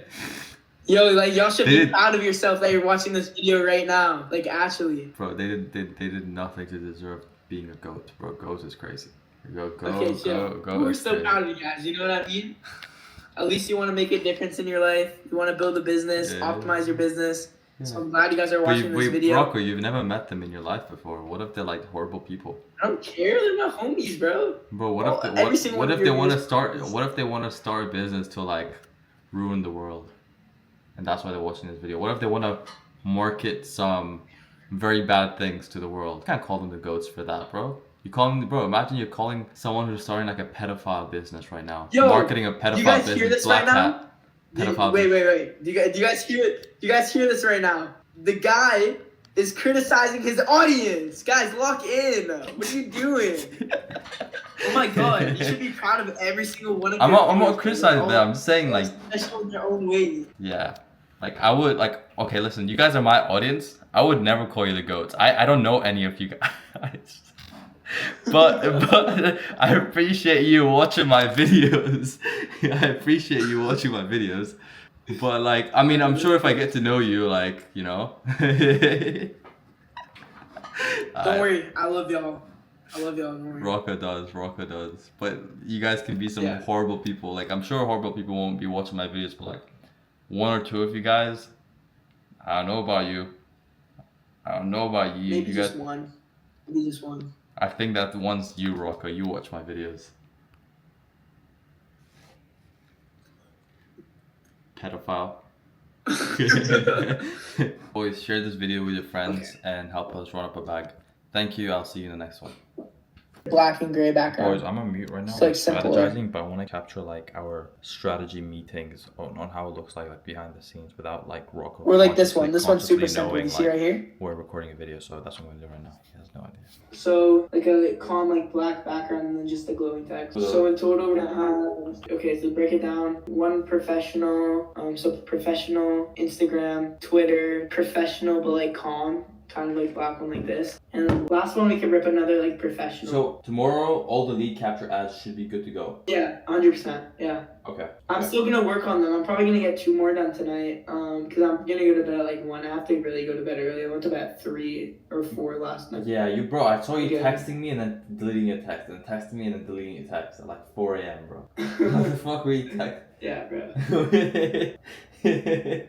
Oh, bro, it's so weird. When I jump straight from working to going to bed, it's like my brain is still flowing. And it's like I can't go to bed. Yeah, bro. You need to take like melatonin pills or some shit. Actually, don't, bro. You're too young for that shit. How many ads do you think you can get done tomorrow? All of them. Okay, sick. Because now because now you know how to do it. Yeah, because I figured out the solution. Okay, do that tonight, bro. What I would say is the most important is for our lead magnet funnel. Could you get the secure thing, the not secure tag? Okay, we'll wait 24 hours for that. But can you add the favicon? I did. It's added. It's added? Yeah, I added it. Let me see. So refresh. Because I can launch the ads like right now. Yeah, It's not there. You can launch it. It's not there. Oh no, it is there. This is sick. Okay, so I'm gonna launch these. I think it's just not secure. It needs more visitors, so it needs actually people. I don't think so. No, that's not right, bro. That's not right. Because I've launched ads before. It's something to do with I don't know. ask Claude HTTPS. Code or something. Ask I Claude did. Code. I asked it already. I already asked it. I'll tell you the response was. Bro, can we yeah. test? It could be a Netlify issue. Can we test hosting on Netlify and hosting on Vercel and see which one would be ideally better? Like we can, because we might have way less issues. I know it's not a Netlify problem because when we just used the Netlify link that Netlify gave us, It's not didn't there, have a right? problem at all. It's all okay. So it's like a subdomain type of thing. It's like a subdomain problem. It's like the actual domain. I mean, it could still Because be it's a new domain. It could still be a Netlify issue. Here's the thing I need to be like completely clear on. The domain, like yeah, it's good to have a subdomain, but like you don't really. I mean, we could just run a Netlify link, like to be honest, and just say No, bro, Netlify. it's too low quality, bro. Like I don't know if it would matter. no, it would matter. It would because they would trust it less. For a lead magnet? They would trust it less, bro. What it's gonna say .netlify.app, like it needs to look professional. At least ebook.marketmakertrading.com is professional. Even if it's marketmakertrading.com/ebook, that would work as well. It would be tough to kind of set that up considering Market Maker Trading is already being hosted on Squarespace. YGM? Yeah, I get you. Because I'm familiar with that well knowledge. 66666666666. Okay, I'm Yo, glad. these guys I'm are glad this funnel is done. It's only the last thing for this is the not secure thing. And can we have URL slugs on Netlify? Like, does not Netlify support it? Like, how can we do that? Does Netlify support URL slugs? And how can we get rid of this non-secure issue right now? And also send me the confirmation page. Like, if you want to have a confirmation page, it should be ebook.marketmakertrading.com/confirmation. Oh yeah, that's true. Oh my god, yeah, we still need to connect the domain to the confirmation. I mean, no, we don't. We need a slug. Oh, I didn't even test this. I need to see the speed on this one. Okay, check it out because then I'm going to connect a redirect from the tally form to that. What is it called again? What? The thing that you test the speed off of? Just try a website speed test and it works. I feel like this one's gonna be really fast though, because there's not that much stuff on it. So let me see. Desktop. Let's see. Yeah. Oh my god, the performance is nuts on this. It's good, yeah? 99. Let me test the ebook one. I tested it on desktop, but I didn't test it on mobile. So I just want to make sure. See? Oh my god, it's April 1st, bro. Where's this year going, bro? This year's going so quick. It's April 1st? Oh, for you it is. Yeah. Shit, bro, you know what that means? April Fool's, my nigga. Rent's due. 90. Okay, this is good. 90. Oh, Brent dropped a new album? Who? What? Why did the performance drop on desktop by 74 when it was at 80? Mobile is better than fucking performance on desktop. Okay, I mean, mobile is more important because more people are going to be doing this. Is 74 good? Is that okay enough? Or should I try to make it better? No. I mean, we're going to launch it for now. If we feel like we need to make it better, we will. But I'd say what's most important right now is we get this live. This thing's so clean, bro. Oh, you could fix it in the cloud dashboard. What? Here, I'll show you how to fix it right away. What's that? The fucking... That's Cloudflare. Not... That's Cloudflare. Okay, send it to me. I'm gonna do that right now. Okay, I'm gonna make the Instagram one. I'm gonna make the Instagram ones right now. Instagram ads. No. We need to fix the website first. The redirect. So you need to connect the domain and then. Oh yeah. Okay, create me a domain for the confirmation so I can just plug it to the Netlify. No, it's going to be the same. No, I'm saying why would we create a new subdomain? We'll just use the same one with a URL slug. And you just slug? Yeah, so Can I slug in that? yeah, Let's see. didn't you ask Netlify? It should just connect the same domain and add a slug to it. If Netlify can't, we're getting off Netlify because then we can't host anything. Can Netlify do slugs off domains? No, do slugs off domains. Your URL slugs. Oh yeah, I can do URL slugs because we use D100 slugs. So. Yeah. Oh yeah. But then we didn't use a custom domain though. Yeah, it's the same thing. It doesn't matter. Okay, that makes Yeah, it could do it. Okay, can you do this for me right now? Can you go to the confirmation page for the ebook? Can you connect the ebook.marketmakertrading.com/ebook confirmation as a slug? Ebook confirmation. Thank you. Okay, I'll do it for me right now because I can control my computer. Well, Netlify can control so. Bro, these steps are everything's already enabled. I don't know that. You may have to troubleshoot with a video or something. Troubleshooting is the worst, bro. That shit pisses me off. It's part of business. Yeah, okay, created it. Slug, it's live. It says it's not secure. Even the slug? Yeah, they're both not secure. Let me check on my phone if it says. You know, it's actually fine on phone. Like it doesn't say not secure on phone. Actually? Yeah. It's weird. I don't know why it's just computer there. Bro, it looks so good on phone. It looks insanely good on phone. It's so clean. Thank you, broski. Okay, sick. Actually, don't thank me, bro. Thank Claude. Okay. I need my phone to charge up so then I can create the IG statics. Just one thing. Yep. I think we might need their email, just in case they don't receive the ebook, bro. Can we write their email at the bottom of the website? What do you mean by that? Right there. You mean write their email at the bottom of the website? Yeah. Like at the bottom of the website, it should say info@marketmakertrading.com. Oh, okay, yeah, I can add that in. Oh, I thought you meant something else. Yeah, I can add that in. At the footer of the confirmation page and the main page, can you put the email info@marketmakertrader.com? Market Maker Trading. Yeah, Market Maker Trading. No, I didn't. No, bro, fix the full email. Fix the full email. I did. No, it says Market Taker. Yeah. We're good. Yeah, I was gonna edit it. You're not patient sometimes, bro. What is up, boys? Regular day today. And what I want to say, we signed a new client essentially. Well, not a new client, it was an existing client, my first client, and they want to run up some webinars. So we signed them on today, and I just wanted to break the news to you guys. So we're essentially going to be running 2 clients right now, and we're going to see how easy that is with AI because we're going to run the same AI stuff. We already have all of his client information, so they want to launch in about 3 weeks. Hopefully we can start building all of his stuff in about 1 week, and then 2 weeks for a marketing cycle, and we can run the webinar, and hopefully we can run monthly webinars for them. Right, that's the goal. So I'm just gonna make sure I give them an amazing client experience. And honestly, like the terms, like it's not the best. I mean, it's not a term I would take on for any other client. Fuck no. But again, they are my first client, so I'm a bit lenient to them. I wouldn't be where I am without them. So we are receiving 10K up front, which is pretty cool and it's good for cash flow. But like in terms of percentage wise, this is like the lowest I'm gonna ever do percentage wise. So yeah, we'll run it. We're not gonna make, I mean, we'll make decent money from the back end. I think we'll probably end up making like 15K off the back end from our percentage. 25K off our percentage. 25K on the high end, I think. Should be on the high end. But we'll see how it is.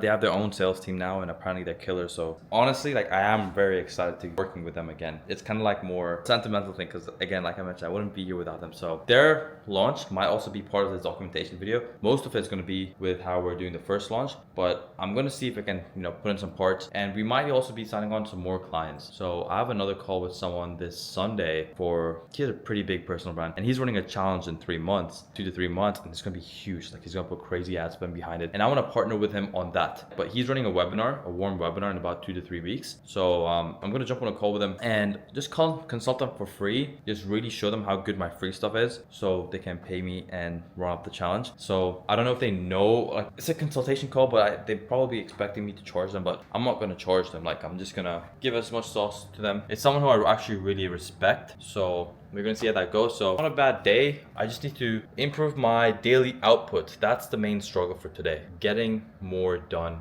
in my days. So I'm going to go to the gym, come back, and just try and get as much work done as possible. And do the same thing tomorrow and day after that as well. So yeah, I will see you guys in a bit. Boys, I'm actually pissed at Rocco because he didn't tell me to fucking pull out the camera out right before he sent these ads because they looked insane and like it would have been sick to get my raw reaction. But bro, to say that fucking these ads were made entirely with AI, I mean some manual work, you just put it together. Ali Ghazi, bro. Ali Ghazi. It's Ali Ghazi, bro. Bro, this is... Bro, this That's is... his new name, bro. Ali Ghazi. Bro, this is the most fucking Iman Ghazi ad ever, bro. Literally Ali Ghazi, bro. This is too funny, man. This is sick, bro. Bro, this is insane because we actually found a scalable way to do this that's like really good quality. Bro, I'm so proud of you, bro. You crushed it, man. Let's go, Thank you, bro. bro.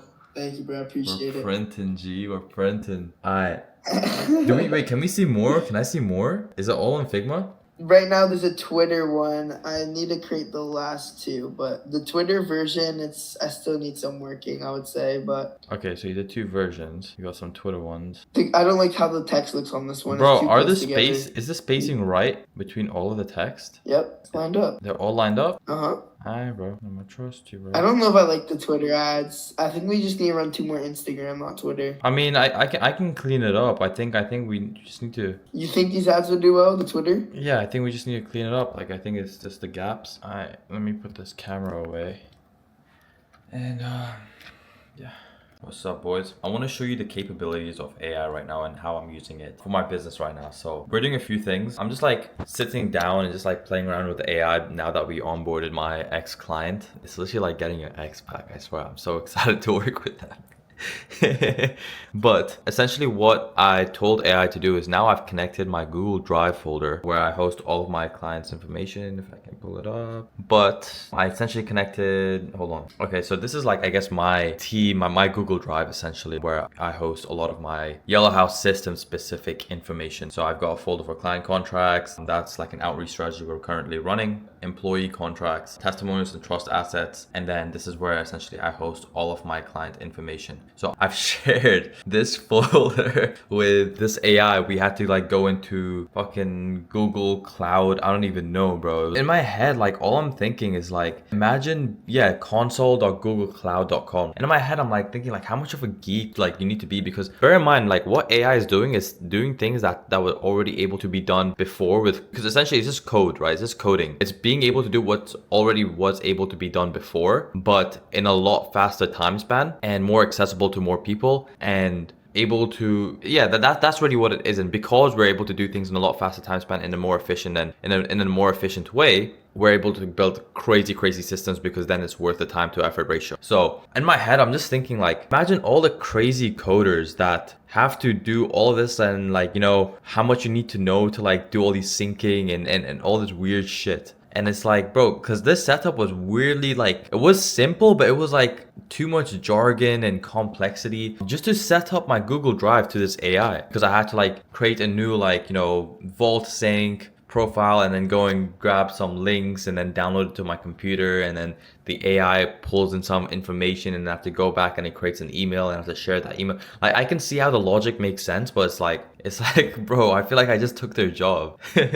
But that's sick now, because now everything that I don't have in the AI, so we're going to leverage both. Obviously, we're going to take hard, you know, information off our client and upload it directly into my desktop, just so the AI has direct information, fast information. But if it cannot find information, then it goes into our client Google Drive. And that's where, I actually don't want to show that folder, but then it can go into our client Google Drive and they can access all of our client information, all the assets, the videos we script for them, all of our onboarding information, our client research assets, and it just has synced access to this folder. That means I don't need to do anything else. So that's one thing I'm doing right now. Now, because this is a client that was an ex-client of mine, and when we originally built their marketing tracker, if you guys don't know, this is kind of what, this is a new one, or okay, this is, I guess, the new one. It's empty right now, but this is essentially how we track different events and how we track all of our, this is how we segregate the data from like different webinars and challenge funnel launches, and how we can track and you know,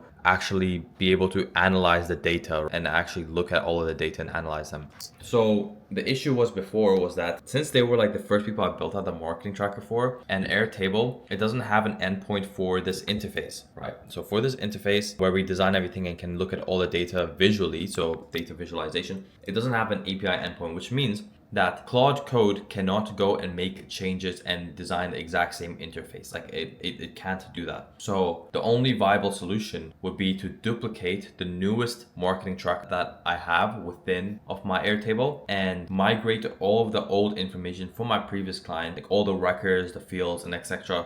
onto the new marketing tracker, and then just rename the new marketing tracker to like the business name new marketing tracker. And ideally that process would take me like about, I would say 15 minutes, but now it's just like being fully automated by AI, and it's like 15 and then all of a sudden you check it, so that's just like the setup and stuff. But it's doing all of this by itself right now because it's connected to my AI, and I'm like, holy shit. This also connects to ClickUp and Notion, and what I want to do right now is I want to take everything that I used to do in Notion and bring it all into ClickUp, so it's like an all-in-one place. And ClickUp's like the project manager tool I use, and I know that this is a proven system that I can fully use because Eddie Malouf runs the system, and everything we're doing in Notion can also be done in ClickUp. So I'm gonna get the AI to take like, you know, our funnel launches, because this is kind of my setup right now. We have all of our funnel launches where we create all the copy, tells us all the copy that we need to create, the launch overview for the client, the client's dashboard on Notion, and now we're using ClickUp for project management, and then we're using Airtable for like marketing tracking, and that's kind of the system we're running right now. And then I used to have like SOPs on School, but now I'm moving all the SOPs from School to ClickUp. I'm moving the essentially the funnel launch builds, like the funnel launcher, which is in Notion, which is where we know exactly what copy to write, and it's kind of just more customized for each funnel and has like a bunch of like references and templates and everything. So we're moving that from Notion to ClickUp, and then I guess we have our marketing tracker embedded within of ClickUp. I'll show you. And this is so cool. Like you can actually, I can't show you, but this is like my client folder. As soon as I click this button, I have a client management folder. Actually, this I can show you, but it's essentially my client manager, and this is the interface of my Airtable. I can keep track of all my clients' information, their credentials, who's active, who's inactive, and so can anyone who has access to this team. They all have a read access view, and it's just quick access, so everything can be in one area. Everything can be within of ClickUp. So that's what we're running right now, and I'm about to build some crazy shit with AI, and I'm so excited to just systemize and take on more clients in a more scalable and efficient way. So yeah, that's what's going on right now. Having issues with Ads Manager. Right now we're creating custom audiences, and I kind of have like a bunch of like ad skeletons ready to go because the ads are not ready yet, but all I need to do right now is just upload the ads. But I'm creating a bunch of like custom audiences. I'm getting this fucking dumbass issue because it's been populating for the past 4 days for page engagers, and we need to use page engagers. So I don't know what to do. I'm trying to find a solution for that. That's one issue right now. Actually, I solved a bunch of my issues, like the kit issue. So I don't know if I walk you through the kit strategy I'm doing right now to kind of warm up the account. But right now I said I'm just going to send broadcast messages, because you can look at the open rate. When we were blasting the whole list, it was 4%. This is 3%. Now it's 38%. And because our bounce rate was so high, I mean, our unsubscribe was so high. If I go into analytics, we have 60,000 of them bounced. And if I sent, and from the second one, 50,000 of them bounced. So I'm like, okay, this is gonna fuck up our reputation on Kit. Opened the email from this one, and who opened the email from this broadcast. And I created a custom tag called warm audiences. And now all I'm doing is sending broadcasts to people who have opened a email from my previous emails. And now we're just gonna build the reputation. You can see immediately like our open rate went to like 40%. We got 36 subscribers, but as more people see this and as more people open it, I'm gonna add them into this list. And then we're also running a lead magnet, which we just launched. We already got like 10 subscribers, but essentially everyone who kind of comes into this list also will get added into the warm list. And we're gonna run this for about a week until like launch, and then we're gonna blast the whole list again, and hopefully we should have less bounces and our reputation should be a little bit higher, but I don't know. So we're gonna experiment. I might even delay just email marketing for the event a few more days, just so we can get our reputation a lot higher. But let's see how well the strategy works. I don't even know. So I will keep you guys updated. Yo guys, So I've been on Claude Code the whole day, just like messing around, like trying out like new shit and stuff. And I just told it to help me optimize my ClickUp, because right now everything, like I think I told you guys earlier, everything's being held in Notion. I want to move it all over to ClickUp. So put together like a whole plan for me. Look at this faggot. Hi, what's up, y'all? Okay. Nice to meet you. My name's Rocco. Okay, bro. I'm looking forward to this video today. It's gonna be great. Okay, bro. Yeah. Okay. Yeah. So it built like a whole plan for me, and I actually should have recorded earlier and show you exactly how we it built the plan, but we essentially put it into like plan mode, and it kind of just made a whole plan, and it told me like, do you approve, do you want changes, and it came up with like a little like pop-up selection like the changes, like if I should approve or whatever. And it put together this whole plan, and it told me, okay, we're gonna do this first. So we're gonna do build one, we're gonna create a content calendar template list, because we currently have this in Notion, but not on ClickUp, and I wanna move everything over to ClickUp. I was gonna hire a project manager to do this actually, but I probably will still end up hiring one, because we need one anyways for a client-facing role. But I was gonna assign like a ClickUp expert to kind of handle this for us, but like it's doing it all by itself. I just connected my ClickUp and my Notion and everything together. And it's probably doing a lot better job than if I was to hire a project manager for this, because it's actually like structured, it's telling me what it's going to do, and it needs to do a lot more things. So, it's creating content calendar template, SOP workflow, client statuses, syncing request station, because, request station is what we use when a project manager needs a copy to be done. Obviously the project manager is not a copywriter, so that creates a request station. I'm going to hook that up to our Claude. So Claude's going to cook it up and then come back with the final version, and then the project manager is going to send it to me or audit it herself, himself or herself. And it's creating like a funnel template. So it's not building out the whole funnel template, because like obviously it's specific knowledge, but it's going to build out like the outline. I'm going to go in and it gives me like a good base to work off of. So this is what it's doing right now. And did it just finish the whole thing? No, it's still got build 4 and 5 left. Okay, those might take some time. But it already, like, I didn't even check this out. We're gonna see how good it is. Okay, so I've made the content calendar, templates. I'm gonna need to ask it to build on this more. Tagged it. Are these like actual templates or like tags? Okay, but it's pretty cool with this anyway. So I'm just gonna play around with this and try and get the logistics around this. But like this is way faster than what I would have done, way faster than what a project manager would have done. And yeah, I think it's gonna do a pretty good job once I kind of go over this quite a few times. So yeah, that's pretty much it, guys. And bye, guys. What's up, boys? Okay, so a few updates for you guys. I think with this vlog, I think I'm going to document both launches. Like the one with my previous client, we're doing a webinar for them, and we're using AI for that as well. So I think I'm going to also vlog that launch as well. So it's like we're simultaneously like doing 2 launches, one. Reason being is because that launch is a whole month before the launch for what this vlog was intended to be for. The webinar launch we were doing for this client, my ex-client, who's now my client again, it's in about 3 weeks. And then this launch is on May 18th. This one is going to be on like April 22nd or something like that. April 22nd or 23rd. So I'm like, fuck it, let's do both. So that's what we're doing right now. And just to catch you guys a little bit up, so I spent all day, it's a Friday night, sorry, it's a Saturday night. I spent all day working last night. I spent all day working today. But like, bro, I'm just so happy I'm able to be this locked in again, because guys, I don't think you understand how hard it is to get back into this mental frame of just being motivated and working fast and having a high output and working every single day after taking like a hiatus of just not working. Like that's probably one of my biggest mistakes, is just like completely stop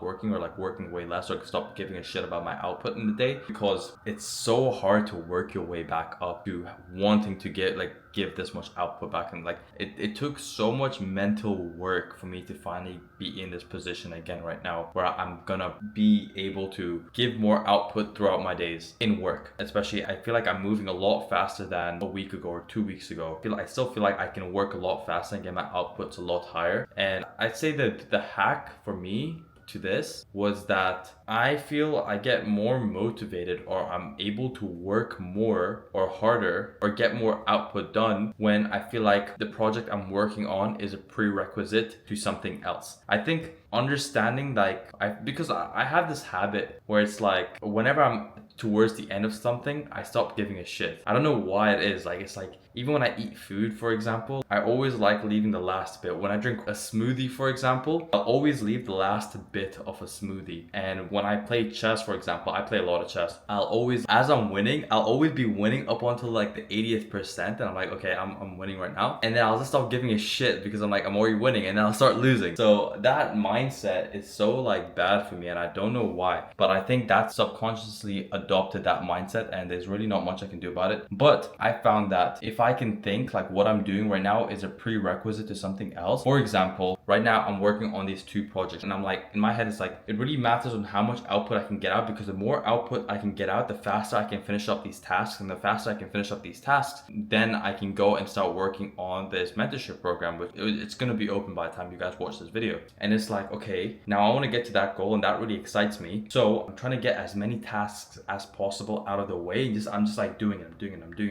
And just so I can start working towards this mentorship program. So that's a little like a, I guess, mindset hack for you guys. And I guess like that's something I noticed is like, if I can just have a prerequisite, like I can tell you what's actually going on through my mind right now. So I'm doing this launch. I think I'm like, okay, the faster I get these tasks, the faster I can start working my mentorship program, build that out, and then I can literally get sales as soon as like tomorrow. Like I have a decent email list. I have people already DMing me like asking for like mentorship and stuff, which is pretty cool. So, and I have my YouTube channel. So it's like, I want to work on that, and then I think I kind of laid out a plan for myself in my head. So it's like the money I make from the mentorship and this launch, actually the money I make from this launch is going back into my business's infrastructure and just hiring out more people, and kind of, I think I've moved away from the mindset of, yeah, I want to take on like 1 to 2 clients and fulfill for them and just kind of live off of 1 to 2 clients. Because I remember my first mentor told me about client concentration, and it's like, if you have a low concentration of clients, I think that's what you call it, client concentration, something like that. But he's essentially saying the less clients you have, the more of your money relies on those 2 clients. So if one, let's say you have 2 clients and one churns,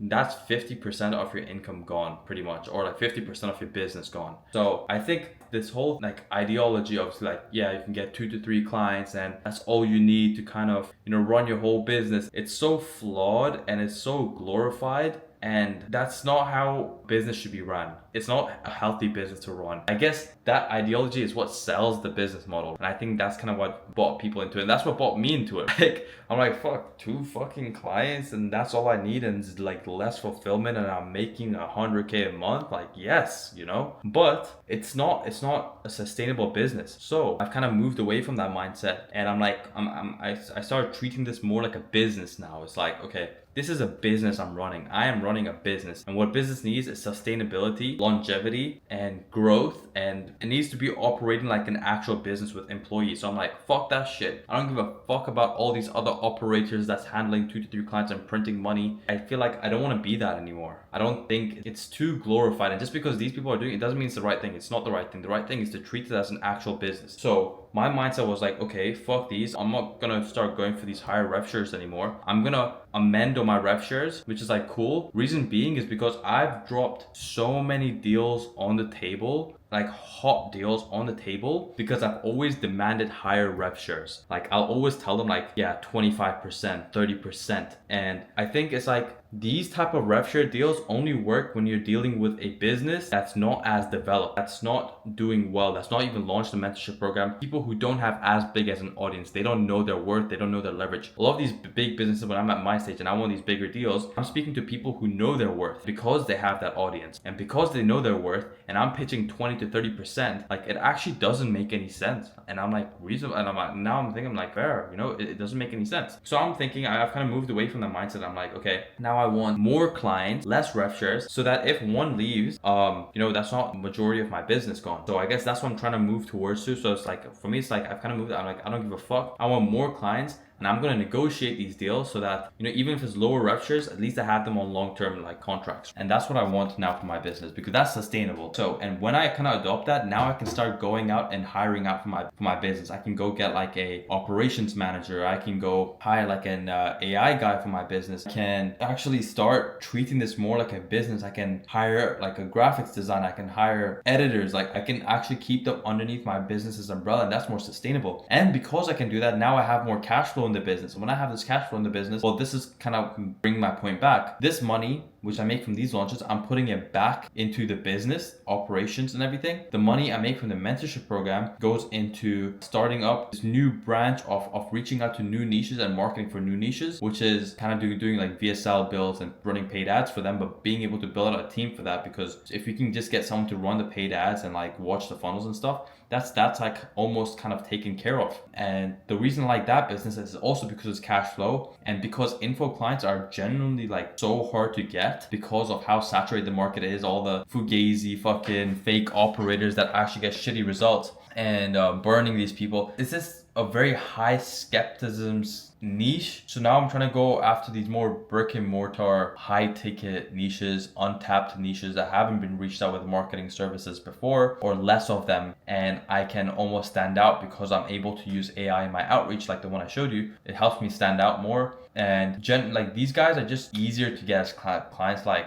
overall. Like you're more likely to land them as a client and get them better results and make more money rather than just relying on info. If you look at like, you know, the biggest marketing businesses out there, for example, Eddie Malouf, he runs a huge marketing business. He doesn't only do info. He does info, he does e-com, he does car detailing. He does different niches and stuff. So that's kind of what I want to expand to, and that's a real business. If you look at how many employees he has over like 50 employees. He's doing well over $1 million a month, and I want to get to that stage. And I think this is kind of just like me taking a more mature approach to online business. Like I made that video also on my YouTube channel, was like I fucked over 2 clients, and that was just kind of me explaining. If you guys haven't watched that video, I would recommend watching it, especially a lot of new marketing agencies coming in. I would recommend watching that because it's just me making a more mature business decision and saying, okay, like just because I can make a client a lot of money and doesn't mean like I should do a specific funnel launch. Like I need to properly assess the business model and actually think in terms of long-term sustainability for the business. And it's just like me slowly now, after being in the money space, like bro, like I fucking made the money. I've lived the life a little bit. I've gone on the private jets. I've met those online guru people that you guys all watch. I've met a lot of them, and it's cool and all, but it's like I'm kind of past that stage now, and it's like fake. Like it's so deceiving. That's the word. Like the way everything is being portrayed online was like 2 to 3 clients making a lot of money. It's not as easy as it looks. It's very deceiving. Like it makes you think away from running an actual business. Like these are not actual like proper business. These are kind of more like niche, bespoke type of businesses. And look, they'll make money and all, but they're not sustainable. They're not actual businesses, and I don't think they're not even trying to be, or they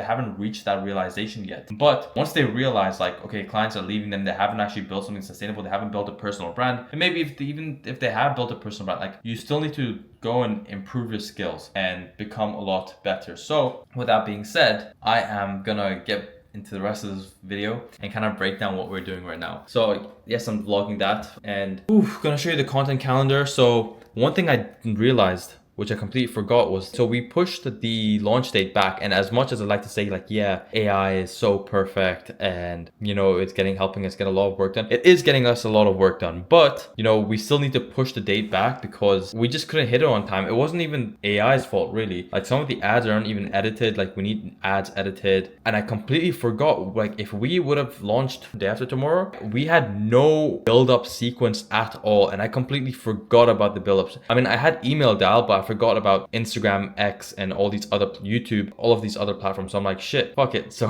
we're gonna push it back 1 week, and now we kind of had this nurture sequence kind of going on. We completed the promo calendar, all the copy is ready. Right now I'm just kind of waiting on Rocco to build out the funnel so that we can attach the domain to the funnel. And once we attach the domain to the funnel, we can UTM that funnel now. And once we UTM it, then we can start creating all of the open cart emails. And I'm just gonna get, bro, I don't think you understand how much time it takes to UTM every single link. And I'm gonna get AI to fucking give me all the copy with the links UTM. Like, do you know how much fucking time that saves me? Because usually what I was doing before is I would have to get the URL off the actual, or my copywriter would do it, or I would do it, but it's still time intensive. My first launch I did it, second one I think copywriter did it. But I would get the URL off the event page and then I'll put into a UTM builder, and then I would have to write out all the UTM content, UTM term, UTM campaign, and then take that URL and then hyperlink the text on each piece of copy on X posts, on Instagram story sequences, on the YouTube, etc. And it would have to be a custom link for every single copy so we know exactly where the traffic is coming from. And that takes so much time, but now I can just get AI to give me all the copy that's actually high quality with all the links UTM. I know I could have done this in GPT before, but the copy GPT, like I wasn't using GPT for copy. The copy GPT would have like gave me would have been horrendous. So I'm excited about that. I'm hiring a new project manager, by the way. So that's another thing. Operations manager. He's gonna help me with a lot of like project management, because right now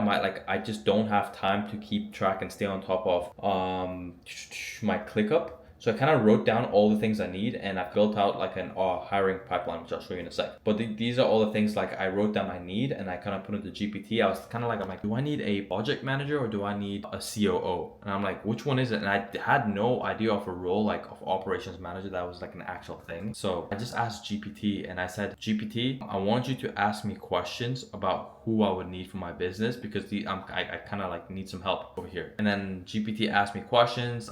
If you guys are not using also, I mean, GPT has like its own speech thing, but I like to use Whisper Flow, WISPR Flow. That's actually really good. It's a good tip for you guys. So if you guys are building in Claude Code, if you notice, like you can't really speak into it, but like, you know, the average person would type at like 50 to 70 words per minute, but speak at like 250 words per minute. So install Whisper Flow, and you can speak directly into Claude. And because you can speak directly into Claude, you can get out work so much faster. All I do is hold this little like FN key. Yo, I am testing out Whisper Flow. Can you put this in bullet points? Actually, you don't need to, because, but look how it comes out. Okay, I don't know why I said put this in bullet points, but it's so accurate. And you know, if I'm doing like a list, okay, so I want you to do this for me. I want you to open Arc, go to YouTube, search up Yahya Hisham on YouTube, click on my channel, and then click on the first video. Look, it's gonna put it like, you know, 1 2 3 4. Okay, never mind. But usually it does. I think if I say 1 2 3 4, it would have done it. But highly recommend Whisper Flow. You can just get work done so much faster. Okay, back to updating you guys. We're hiring a project manager. Tomorrow I have 2 interviews with 2 of them. I think I kind of already know who I want, and this guy's a killer. And it's like, fuck it, like, you know, I'm gonna pay premium for someone who's actually gonna bring insane value to my team. I think I want to start hiring out A players, and I don't give a fuck how much they cost anymore. I'm just gonna fucking hire them. So hopefully the call goes good and he can actually help out my business and help migrate a lot of my Notion stuff into ClickUp, manage my ClickUp, optimize my systems, create SOPs for me. I actually wrote out the list. I didn't get to finish reading it, but I wrote it down on what I need. So I wrote, ensure project tasks are being executed, because these are my main bottlenecks right now. Create SOPs for VAs and assign them, understand, or not main bottlenecks, but things I need. Understand the business holistically, communicate with clients for tasks that needs to be done, long-term and bought into the vision, own the execution parts of the tasks that needs to be done, build SOPs, manage VAs and assign tasks with SOPs. I just repeated it, and the fact that I repeated it means like I actually do need it. Run my project manager ClickUp, and that, like when I wrote that one down, I felt like instant relief. Execute themselves on Claude Code, essentially just Claude Code stuff, and then also quality control. So quality control all the copy that's going out and stuff. And this is essentially going to help me build leverage so I can focus on coaching program and client acquisition. So essentially I spoke into GPT and it told me like you don't need a project manager, you don't need a COO. COO is like when you need like 40 employees, or you're managing like insane level of clients, which I did not know. But they said I just need a high level project manager, essentially an operations manager. And I looked into my Upwork hiring list thing, and the dude who I prioritized had operations manager in his title. I'm like, shit, it's an actual role. So I'm gonna have a call with him, probably know later in this video, but he's sick from what I've seen. So there's that going on. Right now I'm building out this strategy for Altcoin Pro, who was my first client, and right now they want to run a webinar. And since their audience is already sophisticated, I'm gonna try something new with these guys. I'm curious to see what they'll think of the idea, but I think this is probably the best way to go forward. But we're gonna do a paid webinar. So it's gonna be a $97 webinar where they get the ticket, and I'm gonna see if we can run a second webinar after that, and then we can do a downsell for the people that did not buy the main offer to the second event, and we're gonna have that ticket at $47 discounted, but on regular it's just gonna go up for $97. And I'm excited. I think I put a lot of effort into the ideation. So for the first webinar we're gonna do, the first one we did was called the Passive Crypto Cash Flow Challenge, and it absolutely crushed. It crushed. So we know that model, that title, and the content is already validated. So for this one, we're just gonna stay safe. I'm thinking of naming it the Passive Crypto Income Masterclass or the Idle Portfolio Masterclass. One or the other. I'm going to consult with him, see what he wants. A main topic, which is pretty much the same thing, and it's just like a one-day thing. And we're just going to do a book a call to that. Now the color wants to come back nice. So there's that going on. I bought one more WhatsApp. So we're doing WhatsApp marketing, and I actually don't want to leak the WhatsApp marketing page because it has my phone number on it. I hope I did not show it in an earlier clip because it has my phone number on it. But I bought one more phone number right now just in case like one goes out, because it's a 45-day marketing cycle and I cannot risk, having all these WhatsApp numbers go down. I might even buy a 7th, honestly. But there's that. One thing is cool. So this is the lead magnet funnel we're currently running, built entirely by AI. So lead magnet funnel where you walk away with, and then we have a confirmation thing. By the way, it says it's not secure thing. We're currently hosting this on Netlify, and I think it's a Netlify. Like, I don't know what the issue is or how to get rid of this, but we're gonna now test Vercel and see for the new funnel and see if we're having the same issue. If we're not, we're probably gonna move everything over to Vercel. But lead capture is working really well. So this guy actually gets hella fucking, look how many people we blocked off. Sorry, 42. I mean, these are like half submissions, but we didn't block off USA. But like, look how many Indians we blocked off from filling out this lead capture form. It's too sick.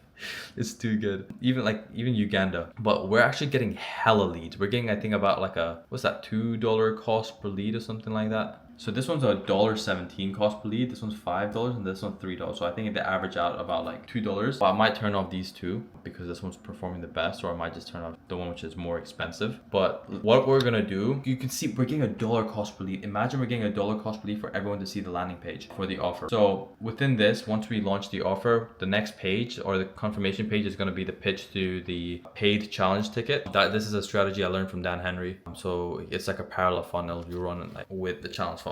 Oh, holy fuck, I'm talking a lot. I'm struggling to find an editor. That's another one. So the first guy who we went with was insane package, really good editing, good friend of ours. And it was about like 1,200 or 1,500 for like unlimited like short form edits per month. Just sick. We used their service. It was insane because like, bro, $1,500 for like unlimited edits. That's crazy. So I spoke to them and they're not operating anymore. So I'm like, what the fuck? Did they shut down? And I'm like, bro, like what? Like it was a sick model. He's like, yeah, sick model, like 10% profit margins.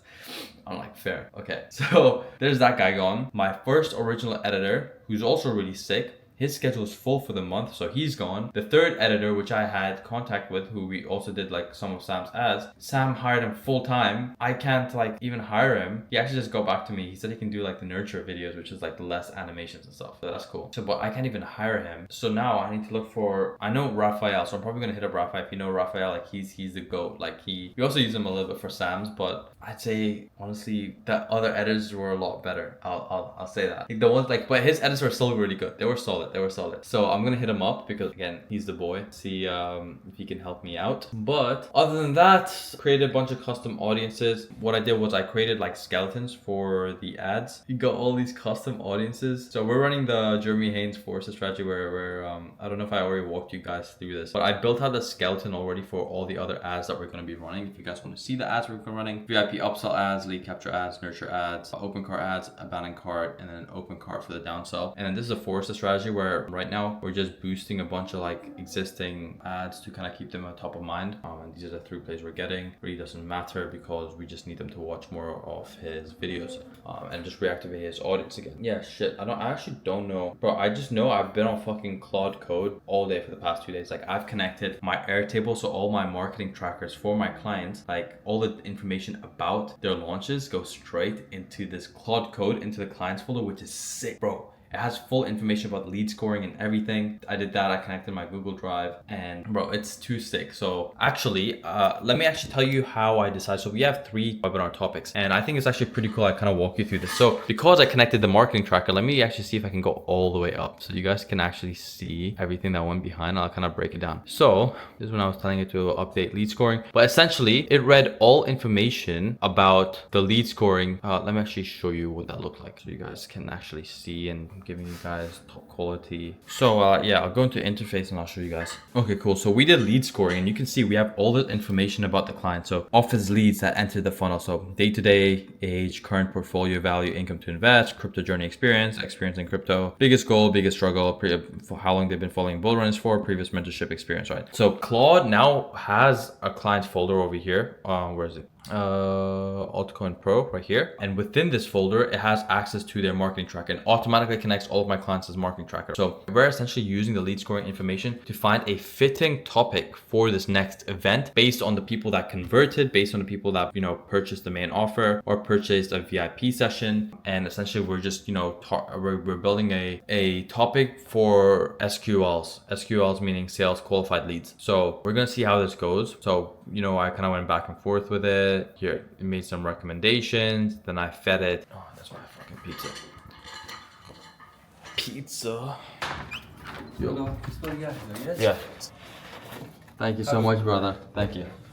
Boys, like, I'm on this diet. Like, I showed you guys my fridge, and I can't lie, I've been having this shit for the past 3 weeks, and honestly I am disgusted. Like, it's just too healthy, bro. Like, it's like, bro, I literally, like, I feel like I couldn't eat. I've been having the same shit for the past 3 weeks, and I rarely ever, like, when my chef comes, I rarely ever, like, order outside. Like, I rarely ever eat snacks as well. Like, I don't even snack like that. Like, if I do get a snack, I'm getting like fucking dark chocolate. I'll have like a protein smoothie. They start having those now, like only since like 4 days ago. But I ordered like a really actually don't have the box. Yeah, I do.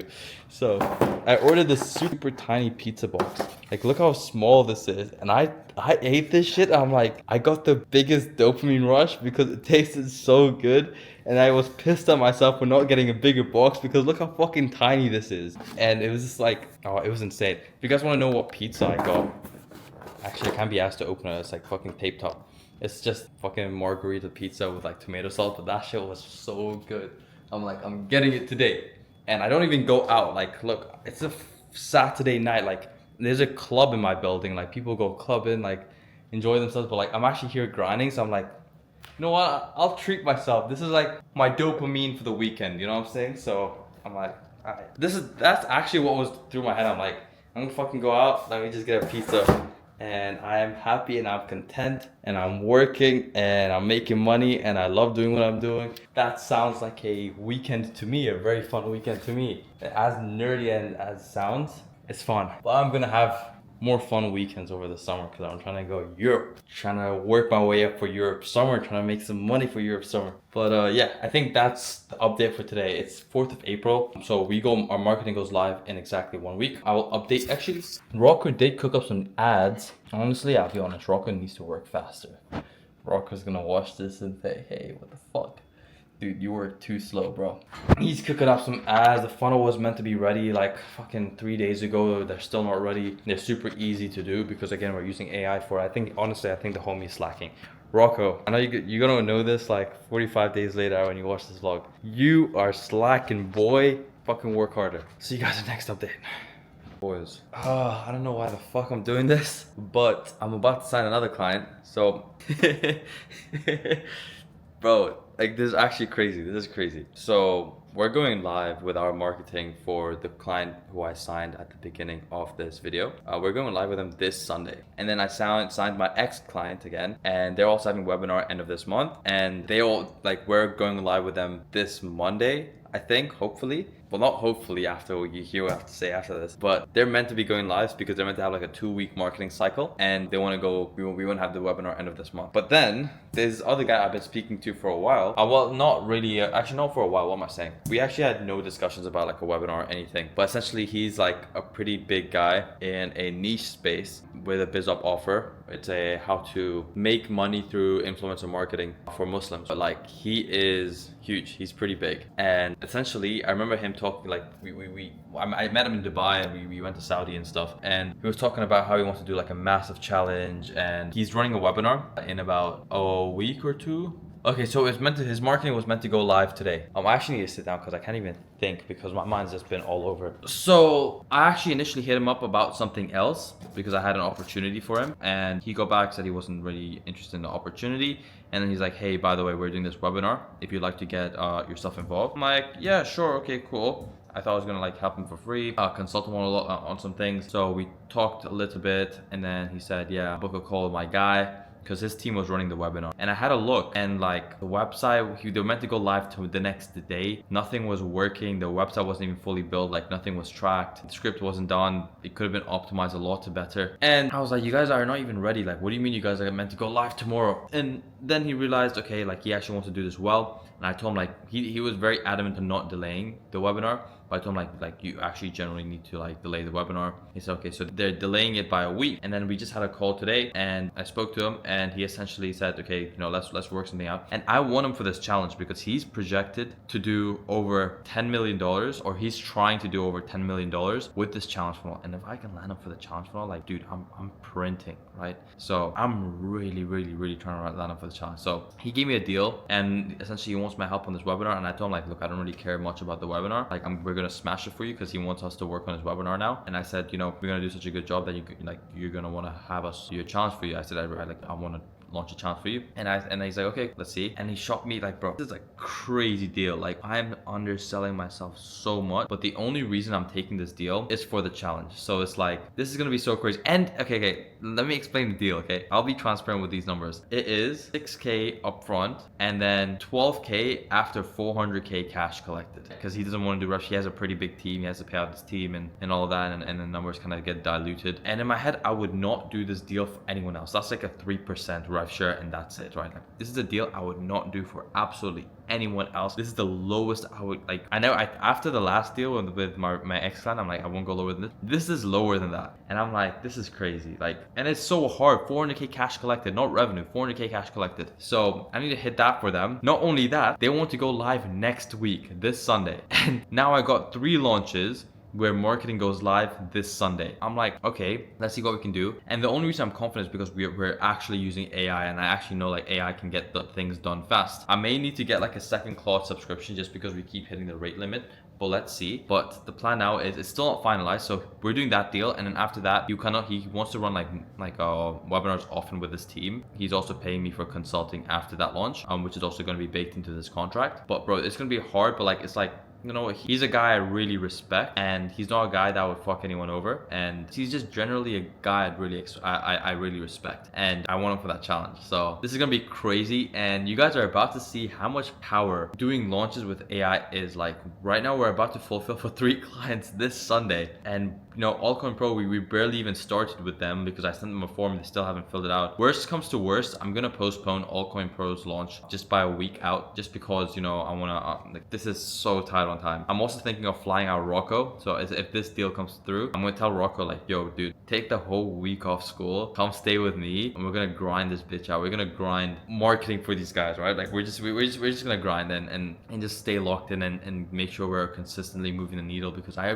like, for me, it's like I really want to get really good results for them. I think my whole vision for the business shifted, and I'm actually trying to deliver with quality, and I don't want to make anyone feel less because I'm prioritizing a different client over the other. So I'm gonna fly Rocco out. I still need to hire a project manager. I don't even know if I'll have time to onboard them because so much is happening in a very short time span, and we're literally doing everything for them for this webinar. Like we're gonna do the ads and everything, and this is gonna be a hectic week and a lot of content for the vlog. Let's see if this comes through, because like, I mean, it's 90% going to come through. Let's see how it goes, and all in all goes well, by the time I post this vlog, we're gonna be working on this challenge, and let's see how it goes. So yeah, with that being said, Let's make some money.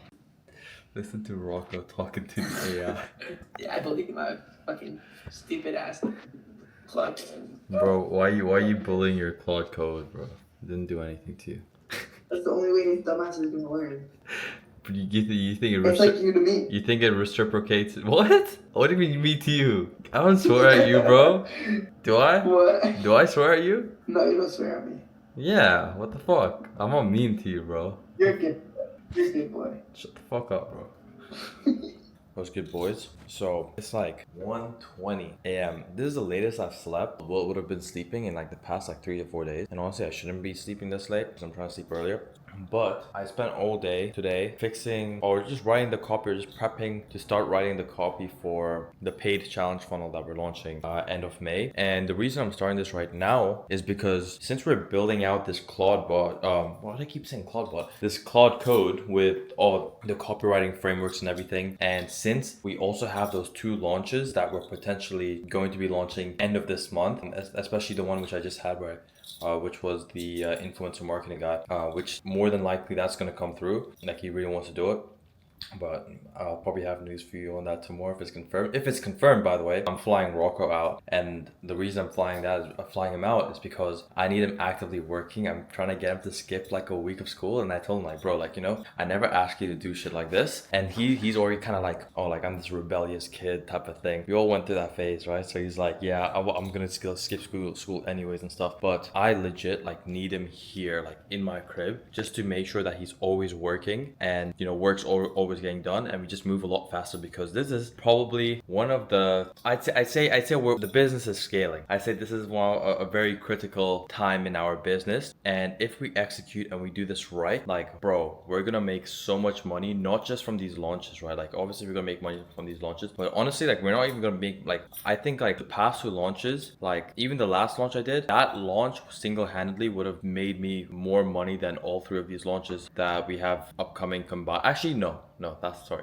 We will still be making a little bit more, but like roughly around the same amount. But I see this in terms of credibility, especially for this program that we're gonna launch. And this YouTube video is gonna go crazy, by the way. Like what? We're using AI to execute 3 marketing launches, which are known to be pretty time intensive, especially a challenge launch. It's so like time intensive. If any of you have launched challenge launches before, like you know how time intensive it is, and 2 webinars, and we're going to do over $1 million in revenue collectively minimum with no employees hired, just us, me, Rocco, and AI. Like this YouTube video is gonna go crazy. It's gonna be a lot of value for you guys as well. But what was I saying? Damn it, bro. It's so late. Like I'm losing my train of thought right now. Yeah, I'm flying out Rocco, but I need him here just so we can move fast because it's a very critical time in our business right now. And if we execute well, okay, I was saying, yeah, we'll be getting a lot of referrals from our clients because I know like especially this guy we're about to sign, he's pretty big, and I know if we can do a good launch for him, like people are gonna notice, and hopefully we should be able to get some referrals, and he would give us some referrals. Like he's genuinely like a genuine guy, and I'm really excited to work with him. So excited to see how that goes, and I think it's gonna go pretty well. So we got that. Let me actually show you what I've been cooking, and then I'm gonna send my ass to bed. I can't even think. Like Rocco, he's up to like 3 a.m. but literally just been getting like an overview framework, and I'm getting this ready. I keep losing it. And to bring back my point, the reason I'm doing this right now is because we need to start writing scripts for the launches that we have end of this month, and I just want to have the framework and the skill. If you guys know about Claude, you need to build skills so that it has knowledge and memory of what you want to do it for future reference. So whenever we ask it to write out a script for us again, it's going to go back into that skill. It's going to read everything that the skill tells it to do, all the guidelines, all the reference information that we fed it. So I fed it a bunch of our challenge scripts. I fed it Jason Flandian's book. I fed it a bunch of knowledge about webinars, and it's very important that we maintain the quality. Like I can't just throw in any information, because if I do throw in any information, it's going to skew the information. So we need to make sure the quality is really, really high with our skills and the Claude code in general. So that's what I spent all day today, and now we're getting some overviews, and honestly, like it's actually looking pretty good. And this is one of the biggest areas that I am worried about is getting Claude to do a lot, like the copywriting for the actual event and making sure it's on point and it's actually and it's also going to do the slides. This is the one thing I was actually scared because I haven't done this before, and copywriting is such a big factor in how well a webinar performs, and I can't have a fuck up because, you know, if I was to do this in the GPT, it just wouldn't be good, it wouldn't be accurate. But I'm really trusting Claude over here, and it seems like it's gonna pull through. So let's see. Like when Rocco first came to me and said, yo, like let's do this AI outreach and stuff, I was super skeptical, and I said, like, bro, like, you know, I've seen like a lot of AI shit and most of the time it's not good because I'm such a sucker for like quality control. But I'm like, okay, let's see. And I'm like, and then he's like, yeah, it's gonna build out a landing page and all this and this and add scripts. I'm like, bro, like, you know, I'd much rather not have that in our outreach than have like a very shit version of it. Like it needs to be really good. And I'm like, okay, he showed me what we can do, and I looked at it and I'm like, this is really good. Like this is something I would actually take and run for a client. And that's how I actually brought Rocco on, because I'm like, okay, this shit's actually good. Like I need to learn this shit. So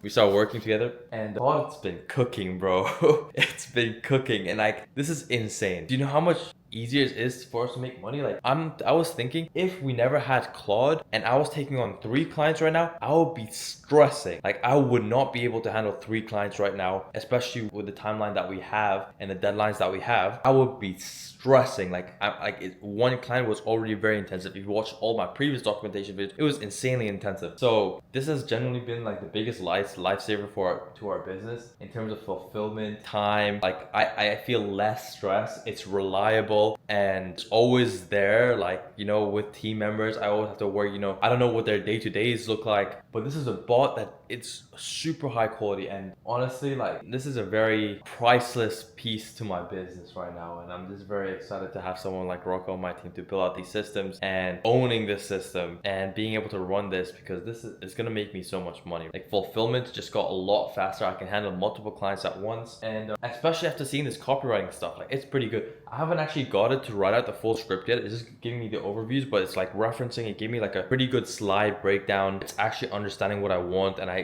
kind of told it like, yo, like this is probably like one of the most important things of like my business, and it's doing a pretty good job. So I don't want to get overly excited until the slides and the copy is done. And then I also do need to hire a project manager, operations manager, right? Because one thing I do need help with is making sure that the projects are being managed and deadlines are being set in place. And you know, we have an order of sequence when we bring on a client, because right now everything's somewhat scattered and I'm just looking at whatever task that needs to be completed. I'm just completing them, but like we need an order. Like we need to actually assign it to someone and say, okay, this person needs to do this task, so on and so forth. And then I want to integrate my ClickUp with my AI. So it's like, okay, this is a copywriting task. We send it to a copywriting request desk, like a project manager. And since Claude has access to my ClickUp, like it can just read the task that needs to be completed. It will automatically take that task, write up all the copy after we assign it in ClickUp, and it comes back with a copy. And then the operations manager can take that piece of copy and then I'll make it front facing to the client and obviously review it. I can review it. So if we can build out systems like that, and hopefully by the end of this vlog we will have systems like that, boy, it's game over. I can handle so many clients and deliver with quality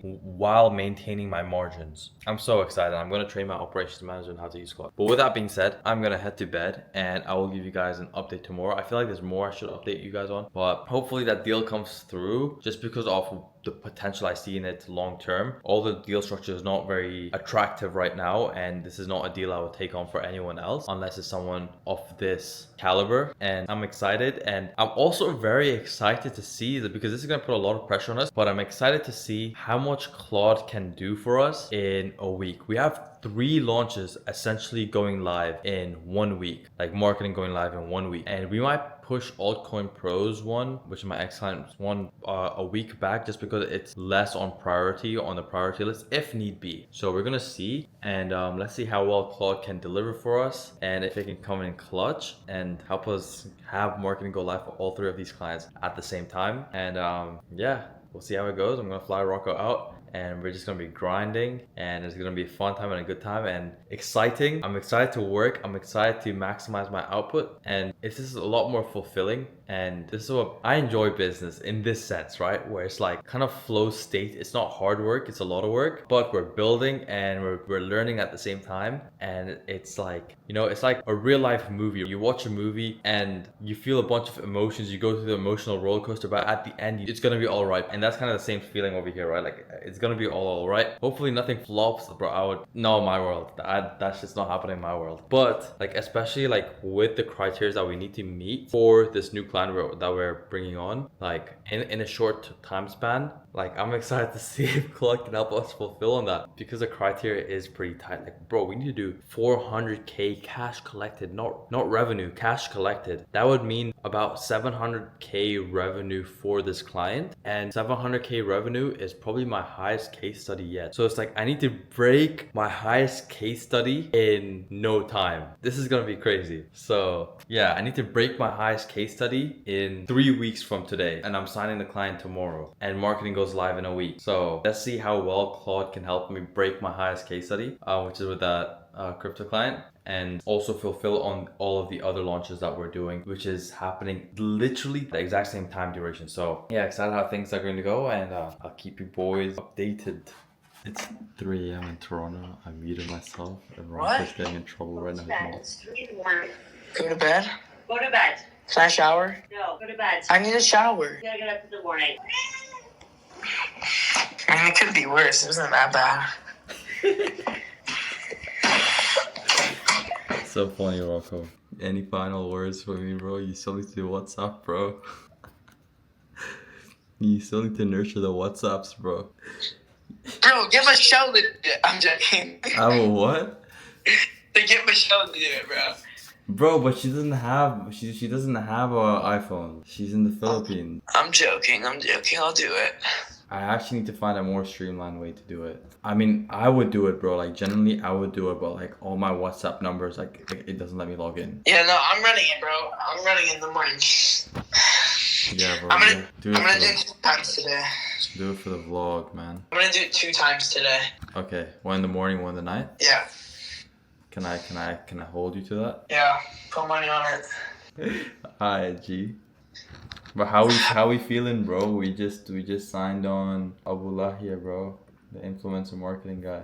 Assalamu alaikum, brothers. That's how I feel, bro. Wa alaikum assalam, my G. Alaikum assalam, my mama. Whatever the frick. Bro, this is gonna be a crazy week, bro. This is gonna be so tough, bro. You literally have school as well. Like, how are you, like, where are you gonna find the time? Tell them about your days. Like, what has your days been looking like during school days and work? I don't do any work in class, and I just go on my computer and do work. No, tell them like how many hours of sleep you've been getting, what times you've been sleeping up. Bro, I'm a growing kid going to the gym, and I'm getting like 2 hours of sleep at night, bro. It's not good. Okay, not actually 2 hours. Like, be realistic. Like, actually tell them how long. Like 5? 5? Not bad, bro. What, you've been sleeping at 3 a.m.? No wonder why I have so much brain fog, bro. I don't even get sleep anymore. Alright, bro. We'll pick up tomorrow, G. I'm getting Rocco to convince his mom to travel alone, and I said he can stay at mine. Because to my understanding, usually when people say they need to think about it, it's more of an information topic. And right now, me and Yah are the people that can give you the most information to help you make an informed decision.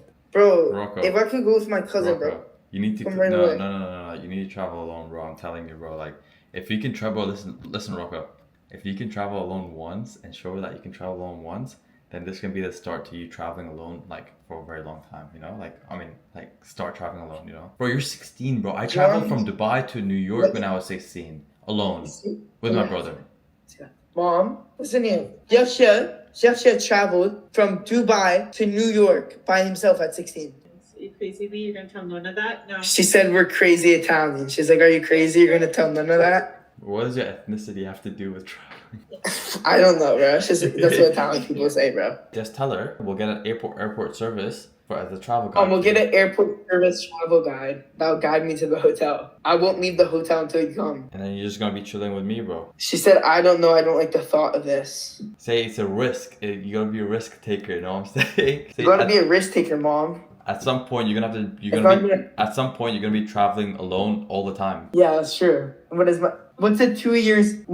She said no offense, but I don't really know you. She can have my number, bro. Tell her to take my number if she needs it. Like, you know, anything. She She said can text me. She said that he said that you could have his number. But yeah, no, but like to make sure you're safe and I'll keep her up to date and everything. I'll keep you up to date. Yo, what's good, boys? So I'll pick up the camera while I get my second cup of coffee for the day. My place is hella clean. Like, it's not typically this clean. I had my cleaner come yesterday, but I love seeing my crib clean because like I'm always working and I get so busy, and it's like I don't have time to actually clean up. I'll be real. That's why I get a cleaner that comes every week. I don't have time to cook, so I get like a chef to come once a week and clean. So usually like this area is just like of trash bags and like bottles of water and like random shit, and I'll just keep it here, and because I know like next week my cleaner's gonna come and take it all away. But actually this time when she came, it wasn't a big mess because I actually took some out, and I'm so lazy because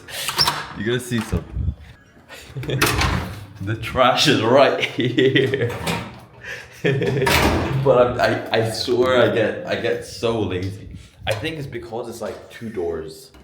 But yeah, I want to give you guys a bit of an update of what's going on because it's getting it's getting pretty chaotic. And hold on, let me focus this on me while I see. I'm trying to stay efficient. I'm trying to get my coffee ready and try to chat to you guys. But it's getting very chaotic because we've got 2 launches on Sunday. We signed the influencer marketing guy, and like I think I've set a very high standard for myself in his head, and I want to make sure I can actually execute and get him really good results. Like I genuinely feel motivated because I want him as a long-term client. And he's very established in the space. And it's like whatever launch I do, and depending on the success of this launch, you know, the word is gonna go around whether we do a bad job or whether we do a good job. So I'm very motivated to absolutely smash it out of the park for him. And it's been on my mind like all night, all day, just to smash it out and make sure that we have a very successful launch. I've never done a Webby before. I've done free challenge funnels, and that's about it. The launches that I have coming up, we're doing a paid webinar, we're doing a free webinar, and we're doing a paid challenge. And I've never done any of those 3 funnels before, but it does not matter because when I had no marketing experience, I did $711,000 with a free challenge funnel, which is way more intensive than a webinar, and no one was really doing challenge funnels. And that was probably the most, like for me, it's like I thought that was like when I did a free challenge, and I would like attend like calls in Artisan Lab, and people would like bring up challenges here and there, but not too much. I was really working on my own challenge, but no one was really doing challenges. And essentially what the coaches would really say is that it's a very intensive funnel, hence why, you know, people don't do them. And it's very complex. And I'm sitting here like, this is my first marketing funnel launch. And it's like, I thought this is the regular amount of work that's meant to go into a funnel. So it's like, you can see how that's kind of distorted. If I knew it's like 20 times way more intensive than a webinar, I would have way more stress and everything. But since it was my first marketing launch, I thought that's the regular amount of effort that's meant to go into a funnel. So yeah, we've got this launch on Sunday. Marketing's going live. I'm not saying, I don't know why I'm saying launch. Marketing is going live for both clients. By the way, if you guys don't have one of these machines, so like, let me show you. So yeah, I'm excited because I'm busy. I'm doing a bunch of things. I'm feeling emotion when I feel like I genuinely love my work. Like I feel like this being an operator or being this guy with the role that I am is made for me. It's just like so many different things. I'm trying to hire a project manager. I can't find a good project manager in time, and I'm like, fuck it, like I don't have time to manage and then hire them and then train them, especially not within these 4 days. So I'm gonna give it these 4 days. I still need to find a project manager because right now I'm texting the client, hey, I need this access, I need this. I'm adding the Google Drive link to the Airtable. I'm making sure, you know, all the fields are complete because like the AI that we built, it needs to read all the fields. Like these are things project managers should do. They should be communicating with the client. Like I'm a CEO, like I'm done. So I'm gonna show you what I'm doing right now in terms of AI, and like we're actually cooking. We're cooking. Man, I need a sip of coffee right now. I wanna show you something really cool that we did, because like sometimes when I find like when I'm trying to work, I'm like, okay, we need this done is it potentially possible to get this done with AI? That's something that's a question I like to ask in my head. It's like, as I'm executing tasks, I can because I've already done them before. It's like, I know how intensive it is. I'm like, is this possible to do this with AI? And I want to show you what I did, because what AI just did probably saved me, I think that's about 2 hours from each launch. Let me show you. So we have this email list for my client, and usually when we schedule our CTA emails, let me actually show you what I used to do before, and I'm going to show you how I fixed it with AI. So this is my client launch dashboard, and what I would typically do is that we would go into this promo calendar where all the clients will see our content. This is where we essentially keep track of all the content that's going on for our clients, and they can also see. It's like their client dashboard is shared with them. They have access to this. But they would click on this little item. What is it? I guess add an item. And then they would select one of these templates I made. And if they want to write like a broadcast email, for example, they want to send an email to the entire email list, doing like a nurturing them or doing a CTA or whatever email they put out. They click this little email thing, and it will pre-fill with like some fields like the UTMs and stuff. But we would still need to make the UTM links manually. So my copywriter will go write the headline, he'll write the preview, he'll write the body, and then the time it's meant to go out at. And then he'll go, let's just say hypothetically, this is the funnel link, okay? He'll go over here, he'll say get your ticket, he'll have the link here, he'll paste it here, and then he'll fill in the UTM source, medium, content, whatever this email is about. He'll enter in the challenge name, which will be whatever the challenge name is in abbreviation format, the event of the, because we track our launches for clients via events. So event 1, event 2, event 3. And then he will go over here, he'll copy this link, and then he'll come down here, he'll hyperlink it, and then he will click this little checkbox. And then this is what I would do before. I will go ahead, I'll copy that. And then I will go over here to kit.com, to any email provider. I'll click broadcast, I'll click new broadcast, click template, text only, paste in all the content, format it, add in the subject line, add in the preview line, and then click continue, send us email. Then I'll have to select a tag, subscribe to a specific tag, because right now we're just doing a warm-up thing, like because we can't send emails to this whole list because it's like his deliverability is messed up. And then if I'm scheduling it, I'll click this little arrow, and then I'll click on the date, and then I'll click continue, and boom, that is one email done. That is for one email. But now you can see on my screen, we've pretty much got emails. And if you look in my Kit account, we've got emails scheduled out until event today, May 17th. Look at all this, it's all scheduled out. If I open it up, it's all done, all of our CTA emails daily without fail in our client's brand voice, without done, And all I had to do was obviously create the client brand profile and everything inside of Claude Code. Take off our client's brand voice, all of our copywriting frameworks, everything, and go to Kit, click settings, scroll down, click developer. Wait, I need to see if, okay, it's not showing. Create an API key, copy that API key, paste it in here and tell, hey, this is X client's API key. Please save it into your memory. With this API key, can you schedule out emails? It will say yes, because it does. I already asked it. I said, list out everything you can do with this. You can say, it'll list out everything you can do with an API key. This works for almost any software. If they have an API key, or you can connect their MCP to Claude Code, you say, can you do this with this software? It will say yes, no, whatever it is. And I asked can you schedule out broadcast emails? It said yes. And first thing is, I told it to write out all the copy. I did this before I figured out the Kit stuff. I just remember we wrote a bunch of copy, and I'm like, okay, now I need to schedule add it in over here. But before I do that, let me just check if I can just get Claude to schedule it. So I said, here's all the copy. I read through it, I approved it, made a few changes. I said, can you schedule it into Kit? And it said yes. I'm like, okay. And I made I told Claude, I need CTA emails from X date to X date every single day. And then it asked me, hey, do you need to schedule it out on a specific day? Do I need to assign a tag to it? So it confirmed with me if there's anything else that needs to be done before it goes ahead and schedules it out. I said, yes, it needs to have this tag. And I said, can you schedule it out? It said done. So it took all the email it just wrote, and after I approved it and read through it, and it just scheduled it out all in Kit. And I was like, this is insane. I don't think you understand understand how much time this saved me. So I did that and I'm like, okay, I connected my Notion API and I said, I copied the URL link for this content copy database that we have for our client. And I said, can you take this and read all of the adjacent copy that we've previously scheduled out, like these ones, see how we've done it, and can you do it similarly? I said yes. So went ahead and added everything, and now it's all scheduled out. So all I need to do is click all of these buttons and it goes into my client's Slack channel where they can see all the copy that's going out. This saved me so much. Like, this is even taking a job from a project manager, because this is something I would have to like create an SOP on and stuff.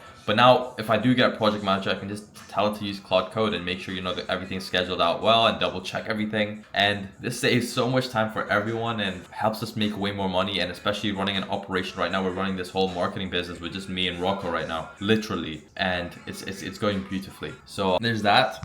And then marketing's meant to go. So right now we're trying to speed through everything we can do for both these clients and just front load. And I'm just like, right now it's like Rocco's in school, man. So it's like, I'm doing everything until this guy gets out of school. I'm trying to fly him out to Vancouver, but his mom is like worried about him, which is reasonable, you know. But I will say something about Rocco. Like, I don't think you guys understand. Rocco is 16 years old.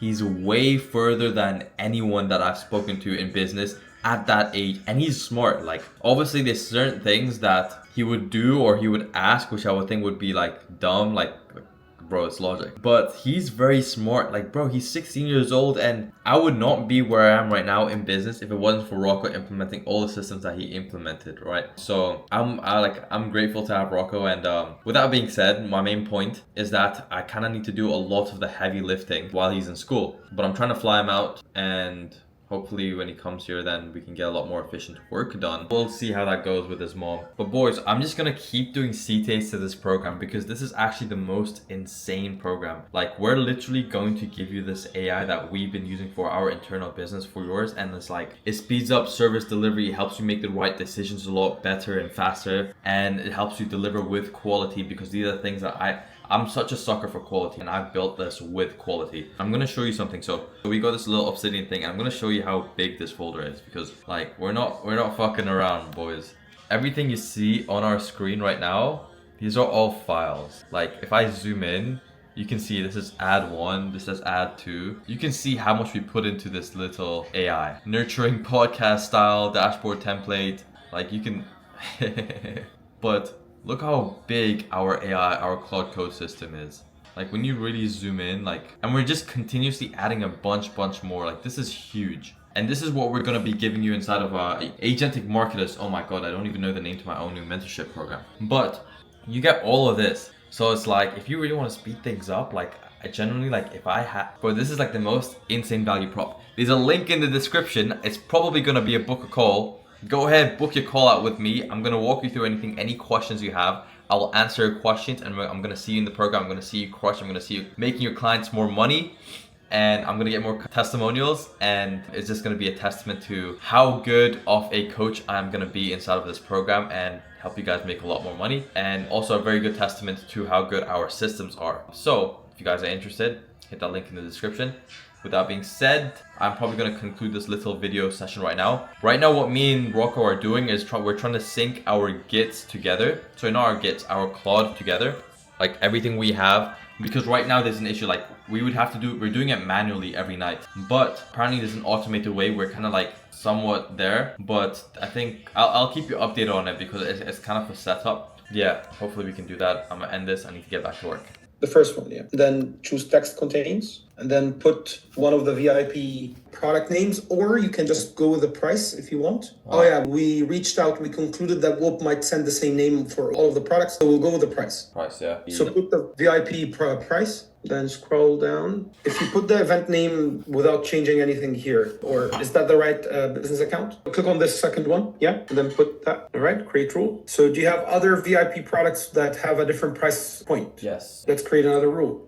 So go with the price again. Sure. I think it's 297. 297. Put the same pixel event name. Exactly. Or unless you want to bring it. Yeah, if you want to send it to the same event, so all of the VIPs are together, then yeah, put the exact name. And it won't make two events. No, they will compile in one event. If you put the same name exactly case sensitive, then yes, they will compile. Okay. So- and then general ticket. General ticket is already the default. You don't have to create a rule for it. But if I want to okay, then I think I want to rename that because right now it's called default sale. Rename it to anything. I think we should do the general just so it's there. I think it's better we do that. Okay. So then you will have a specific price for the general admission. Yes. That means that if you have a fourth product that is at a different price point, it will be sent to that default sale. Yeah. The only thing I see is that for the main offer, we have like payment plans and stuff. The main offer is the general admission. No, it's the 7K offer.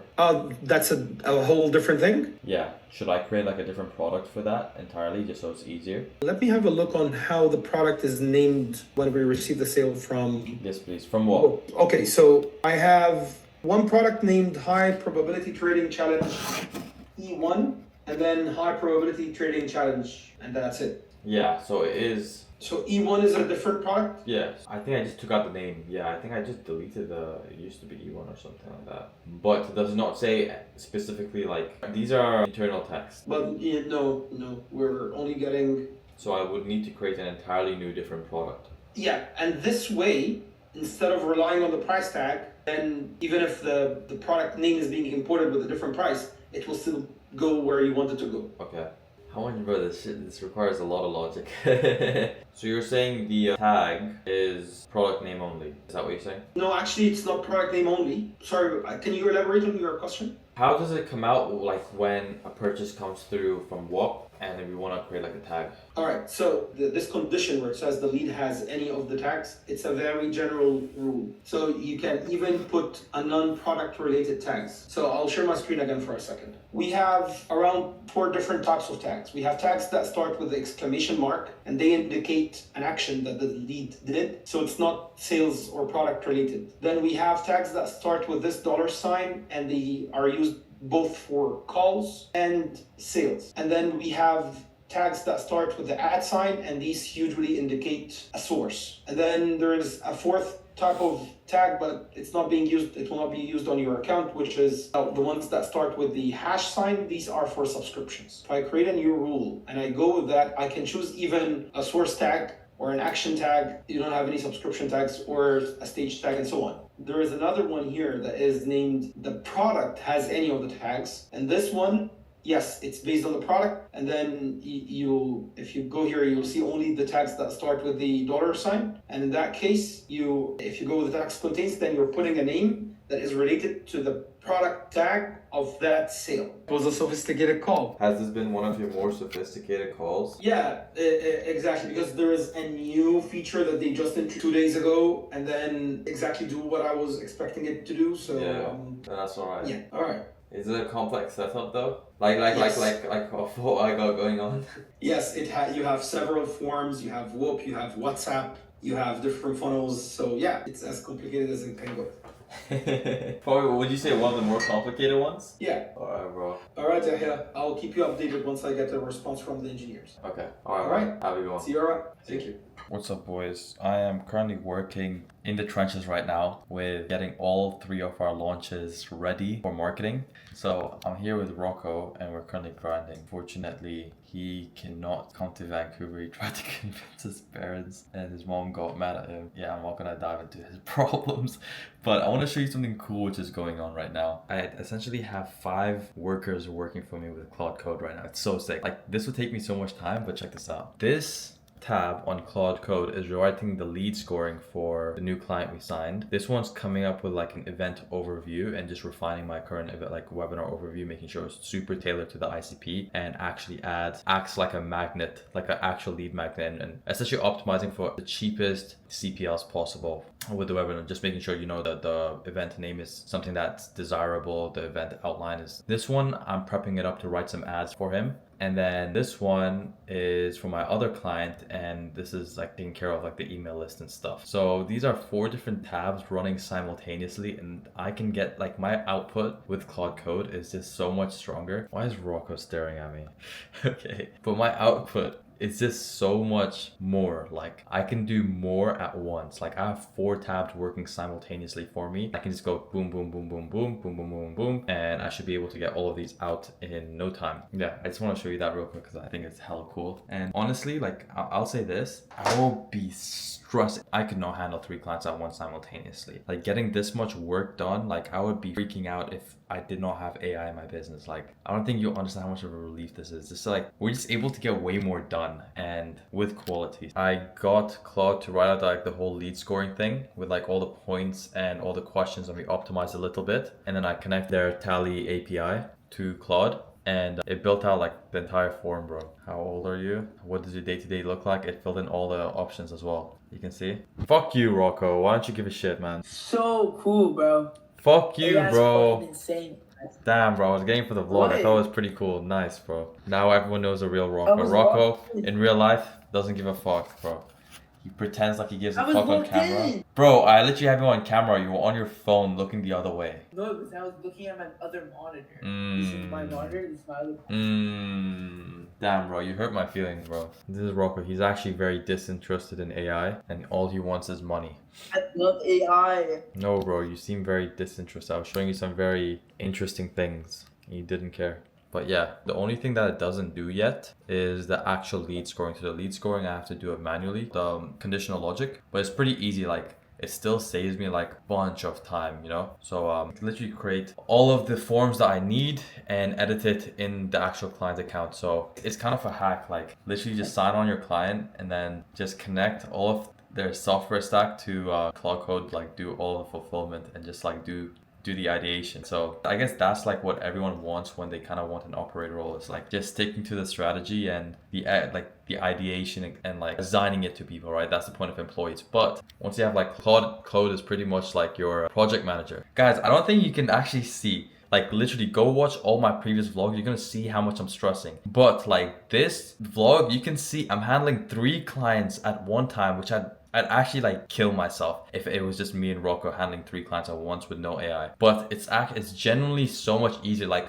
I feel less stressed. I feel like we can execute, and there's no way in chance that I would be able to execute for someone so big in about 4 days of a window that we have with no AI. Like I would not take this on if I didn't have AI, and I would pretty much lose out on a big opportunity. But AI, like we built such a good system that actually helps us deliver with quality, and I'm smiling, like I'm not stressing. We're actually going to be the first people to do a marketing, not a marketing launch, 3 marketing launches. And we're gonna have, bro, we're gonna pull up the screens, by the way, once we start getting the registrants. And I'm gonna show like this is from client 1, client 2, because they're both going live on the same day. And then Altcoin Pro, bro, we're gonna have all 3 client launches like getting leads in at the exact same time, because Altcoin Pro is gonna go live also. That's gonna be sick. And the whole operation is being run by me, Rocco, and Claude Code. The only reason I want a project manager is just to handle the client facing things that I don't want to handle. So if we can get like a cracked like ops manager that can also understand Claude Code, we're chilling, like we're actually set. So yeah, Rocco, bro, wake the fuck up, bro. Bro. Yeah. You're all cuddled up, huh? Boys, it's 5:23 where Rocco is. 2:23 a.m. here, bro. We've just been working on this funnel. There's a funnel we built out with Claude, bro. This is actually insane. We got just adding a few final touches to it, getting a box around this. Guys, we're actually like grinding, bro. We just found out that our client is launching the same day as Aman's. So I'm gonna tell, we might need to push it back, bro. What happens if we realize like we stayed up for like nothing, bro, and we actually end up pushing the event date back? Abu Ghazi. Bro, I'm so fried right now. We got Abu Ghazi and we got Ali Ghazi.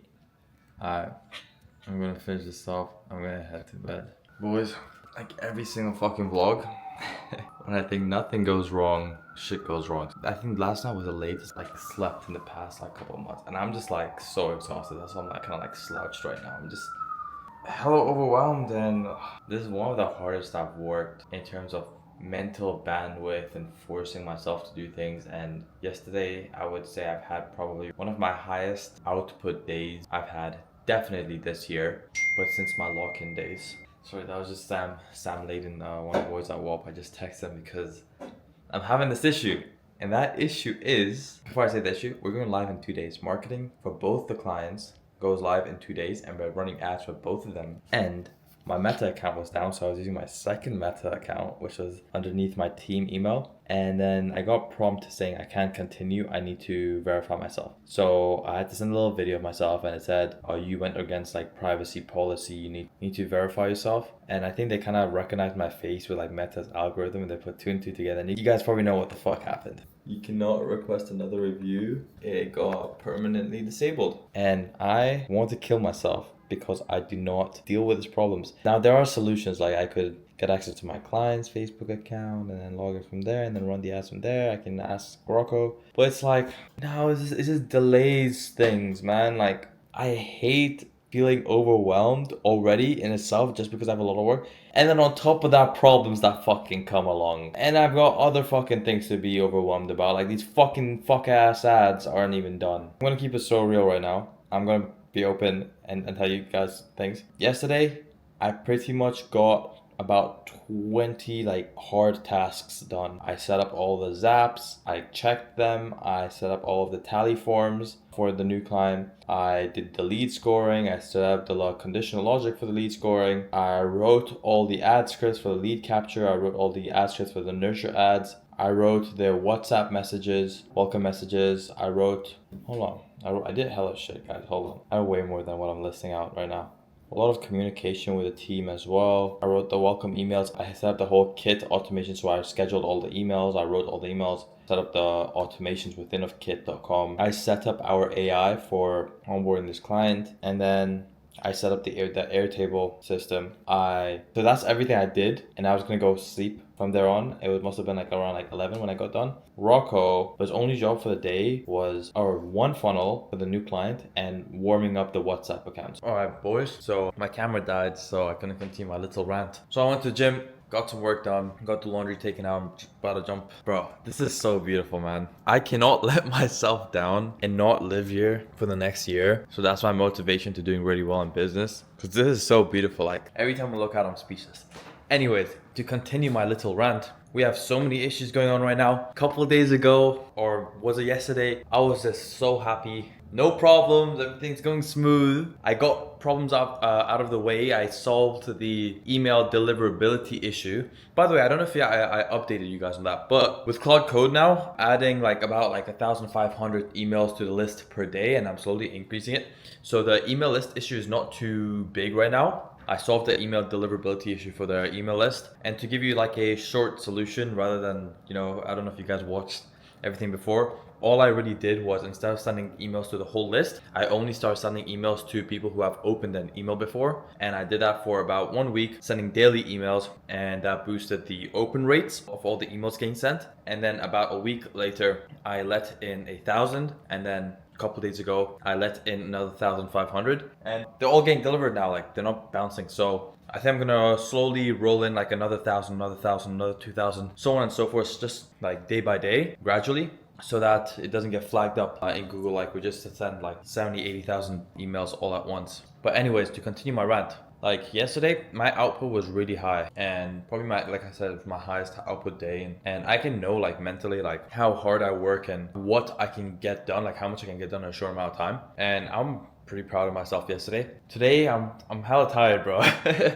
I slept late. I woke up in my regular time, so I got only like 5 hours of sleep. And I had a bunch of stuff to do today. And I don't know, my brain's kind of fried today. So I'm gonna jump in the shower, get some more work done. But to kind of walk you through the problems, like yesterday, all Rocco did, I mean, like, Rocco's sick, but it kind of annoyed me because for 8 hours he was sat on his desktop, and I told him, make the landing page, make the landing page, make the landing page. And like, he's been working on it, like he wasn't slacking, like he actually was working on it. But it was like 3 a.m. by the time, and I'm like, every hour I'd ask him like, yo, show me the landing page, and he wouldn't show me. And it's like 12 a.m. at this point. We've been on Slack together for the past like 9 hours, like literally 9 hours. And he finally shows me, it's not even like 30% done. it's like 20% done. In a different world, if the deadline wasn't so tight, I would get pretty mad. But when a deadline is so tight for someone like this big, it's like I can't feel sorry for myself, you know? Because I know myself, I would have gone pissed. I was just like, Rocco, come on, man.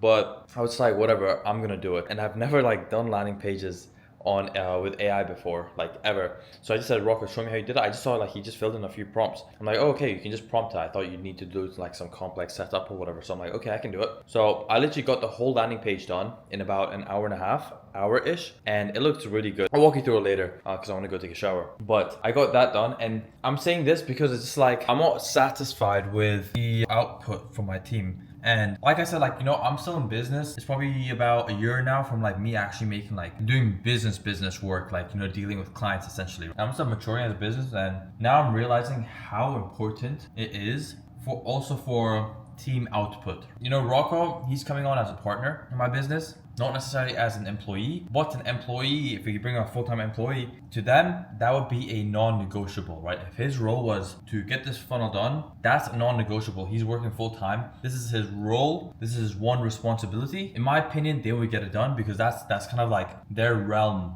of work. If I'm hiring a funnel designer, he's gonna get that done. So I think now I'm understanding the importance of team output. And again, like with all this newfound information, and I'm telling you guys this because I'm probably slightly more ahead of you in business, and you're eventually going to get to a point like this in business. And yeah, so I think now who I hire, I need to hire A players, especially for the direction I want to go my business. And I want to take a bite. Yeah, that's one issue. Even today, for example, he's meant to take care of the ads with AI. He probably spent a good 4 hours getting ads done. And bro, Rocco's gonna watch this back and he's gonna get so mad at me. But I don't care, this is my vlog.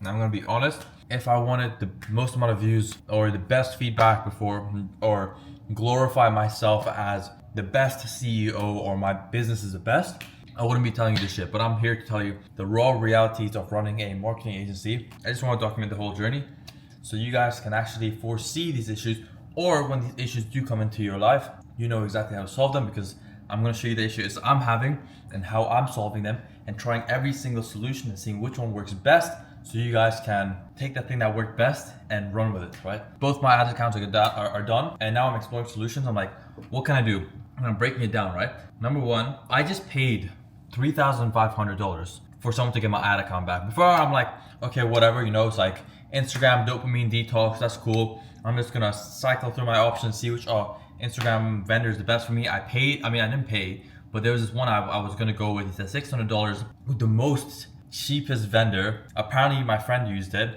and it was good for him, but it was like a couple of years ago. I'm like, $600, that's easy. So I went with him and he said $600 and you pay me after I get it back. I said, beautiful deal. I had hopes with him in my mind. 2 weeks go by, nothing happened. So now I'm like, okay, fuck this shit. I need to pay someone and get my Instagram account back, because now it's really important. Now I need it for my business. So I paid someone $3,500 to get it back now. Hopefully I should get it back within a week. And the reason I pay premium, you might find people for cheaper, is because I value reliability, right? I don't want to risk a couple $1,000s to just because they're cheap and potentially lose that money, or have them, you know, blackmail me or say, okay, he gets my account back and then he takes it back down, and then I go back to him and I have to pay him back because I know he was working, but he secretly takes that. Like, I'm not doing that shit. I'm gonna go to someone who is trustworthy and reliable, and the guy who I went to actually runs an actual business. The business is doxed, he's doxed, and I feel safe, right? And he's sending me voice messages and stuff, so it's all cool and all right. So I'm getting it back, hopefully. But now I have about a week, because he says it's gonna take 1 to 3 weeks. I think I'm gonna get back in a week. So I'm like, okay, I can either, one, just promote organic for this client. By the way, I need for both clients, right? So for one client, I can just promote organic for 1 week until I get my account back. And for the other client, maybe his media buyer can take care of the ads. I'll just send him the ads and tell him how to set it up, because he has someone on the ad side. Number two, I hire someone for ads, like a media buyer, and walk him through exactly how he should set it up, and he connects to my client's business manager for the moment being. Or I can also get a friend and do the exact same thing. Or number three, I train Rocco and teach him how to navigate through the ads manager and set it up with Rocco, and I'm technically not having any costs because, you know, he's already getting a percentage share from my business. So I think that's what I'm going to do tomorrow. So I told him today, get a Meta ads account, pay for it, verified, and then set up your ads account and tomorrow I'm going to give you an ads masterclass. So I'm happy I got that out of the way. Solutions.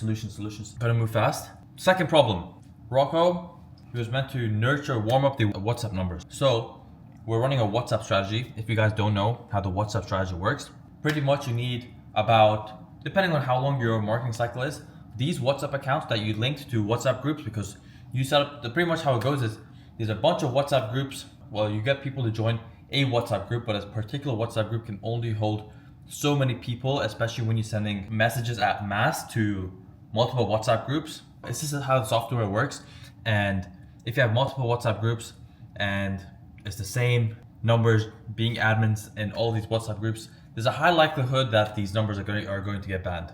And they're more than likely going to get banned as you go along the way. So it's like if you have a 2-week marketing cycle, you can probably get away with like 4 to 5 WhatsApp number accounts. If 2 to 3 gets banned, at least you have a few numbers in there to, you know, stick around till when you actually pitch your offer. Send those messages and you're all set. Now we need to run the software. And let me just repeat how it works because I don't think I explained it well. The reason we run WhatsApp marketing instead of like SMS marketing is because more than likely people have WhatsApp and they've already checked their WhatsApp messages, and there's so many troubles that comes with like SMS and WhatsApp. You can send longer messages more frequently, and overall it's just a better way to do marketing. It's kind of like the new 2026 info marketing kind of strategy right now. You see Iman running it, everyone jumps on the bandwagon, but it's very, very, very intensive setup because you need multiple numbers in case one gets banned, because you're sending messages at mass to multiple group chats that number is an admin in, because a group chat can only have about 600 numbers in it at most, because then if you go higher then it's a risk, and you need to create a new group chat and a new group chat, and so on and so forth, right? So you need multiple numbers in case one gets banned, because again you're being an admin in so many group chats. Of course Facebook is gonna flag your account. So we got multiple numbers, we need to warm them up. We get them from a website called yourbusinessnumber.com, and they're literally for WhatsApp marketing pretty much. So you buy the numbers over there and you need to warm them up for about 7 days, and you need to message about 5 people, go back and forth, save them as a contact, and warm them up every single day. And typically the ideal strategy for this would be to get an individual phone for each SMS number, but we're rich, but we're not rich. We're not that rich. We're not Iman rich. That's what Iman does. So what's the other alternative? We log in, warm it up, delete the app, log back in onto your phone, warm it up with a new account, log into a new account, warm it up, delete the app again, rinse and repeat, right? Because it typically does not work with Androids. So, because otherwise you could just buy a cheap Android, but no, it needs to be an iPhone. So, long story short, I feel like I'm making this holy shit 17 minutes. Rocco did not consistently warm up the numbers. Like, you're meant to warm them up every single day for 7 days consecutively before he joins any group chats. So he didn't do that. He probably warmed them up for like 3 days out of 7 days. And because of that, now when we joined the WhatsApp group chat, because we're going live in about 2 days, we just connected 2 of them. One of them already got banned. And 3 numbers before we could even log in got banned, so I just wasted slightly over $130-ish. And right now we only have 4 WhatsApp accounts that we haven't connected yet, which could also potentially get banned. We're gonna connect them tomorrow because we don't want them to get banned. But now we're down to 4 WhatsApp numbers. More than likely these numbers are going to get banned, or maybe we'll have 1 left, I guess, if we get lucky. But we bought accounts for up to 9 numbers, right? And it'll be absolute waste if we don't take the opportunity, because I made my clients pay for 9 accounts. And these Senfo accounts, they're not cheap, they're expensive. It's a pretty expensive setup. I bought more numbers now. I'm gonna get Rocco to warm them up, and I'm gonna get him to do it right. And the reason I can't do it is because I think WhatsApp is affiliated with Meta, and Meta probably blocked my IP, hence why I can't log into any of these WhatsApp, because usually I do it. But this is also something that the VA should do, or the project manager, essentially, right? It's kind of like a repetitive task, which is why I can see Rocco not liking doing it. But all these issues are coming up now, man, and it's eating me up. The graphic ads are not done. The WhatsApp I'm having issues with. I can't set up the ads for my clients, and I like to do it because I can do it fast and I know how to do it right. And these are big opportunities, but whatever, you know what? At the end of the day, I'm not worried, because I feel like these opportunities in my life right now, they've been brought to me, and I don't think God does not gift someone more than he can handle, right? So I'm gonna crush it. I'm gonna find these solutions. I'm gonna keep pushing forward. And I'm stressed the fuck out. I'm working hard. Launches are in 2 days. I'm overwhelmed as fuck. And my head is an absolute mess. But I'm grateful, you know, these are good problems to have. I know the worst of problems, and to a lot of you guys are like, oh, but at least you got clients. And that's what I'm grateful for, you know, like I've got a business going on. I'm handling client projects. The worst of problems is starting from the trenches, going through that whole outreach thing, the outreach trenches, and trying to get your first client and stuff. I'm so happy, dude, that's like the worst, man. So if you guys are going through that, I salute you, keep pushing through it. And I promise you, you'll only fail if you quit. Think about it, you'll never fail if you never quit. And eventually, if you never quit, you're always gonna make some progress or get somewhere. So keep going, and I just gotta be grateful and keep pushing through and take you through my journey. And if you're watching these, at least once you push through the outreach trenches, you guys will move even faster because you guys watch my videos and you guys will encounter the problems that come along with when you're at my stage, and hopefully you'll catch up to me pretty fast because you kind of already went through the problems through me. So I'll see you guys in the next clip where I'm hopefully feeling a little bit better. We'll see. I'll see you guys. Morning, boys. This is, as soon as I just woke up. Did my morning routine to get my phone from my desk because I do not sleep with my phone next to me, because first thing I do not want to be checking this phone and going through like all these crazy notifications, and it'll just keep me in bed longer. But anyways, tomorrow, both 2 launches are going live and I'm stressed the fuck out. But first, I believe my monthly supply of water and coffee pods just came through. I've tried so many coffee pods before, and like from like different brands and stuff. Honestly, like Starbucks are the most reliable ones, and I don't even like to have like Starbucks that much because like fuck the Jews and shit. Like I don't want that money going to Israel, but it's like it's just the most reliable one, and it's like from Costco. It's like they already bought it. I don't know if that, but that probably that logic does not make sense. Yeah, I'm gonna get all this through, and man, my head is spinning because like both launches aren't done. I got Rocco hooked up on Ads Manager. By the way, the ads we cooked up last night, like we stayed up late last night as well. And like, you just like, so we did something, let AI create the ads for us. So now like Claude Code is actually creating all the ads for us, like literally going into the designer and designing the ads. So that's what we wanted. And I was telling Rocco, I'm like, we're trying to implement AI into every single process and system into our business. And even if we're using AI and it's taking us longer than a day to use AI to complete a specific task, whether that being writing copy for a specific, like, you know, copy or like event scripting or graphic ads or whatever it may be, landing pages, for example. If it's taking longer than 1 day, then we're not using AI in the right way, because the point of using AI is to help us speed up the efficiency and being able to use AI to execute tasks at scale.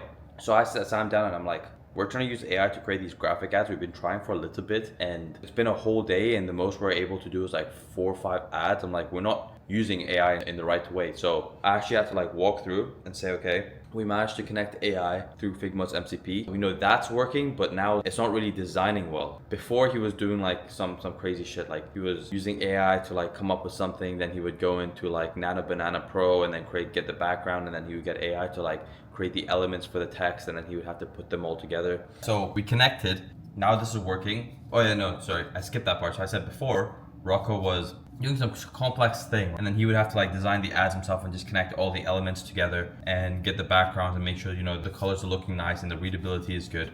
First, before, it's like we weren't using AI for graphic at all. We would just need to hire someone, and then we found this process which Rocco was doing.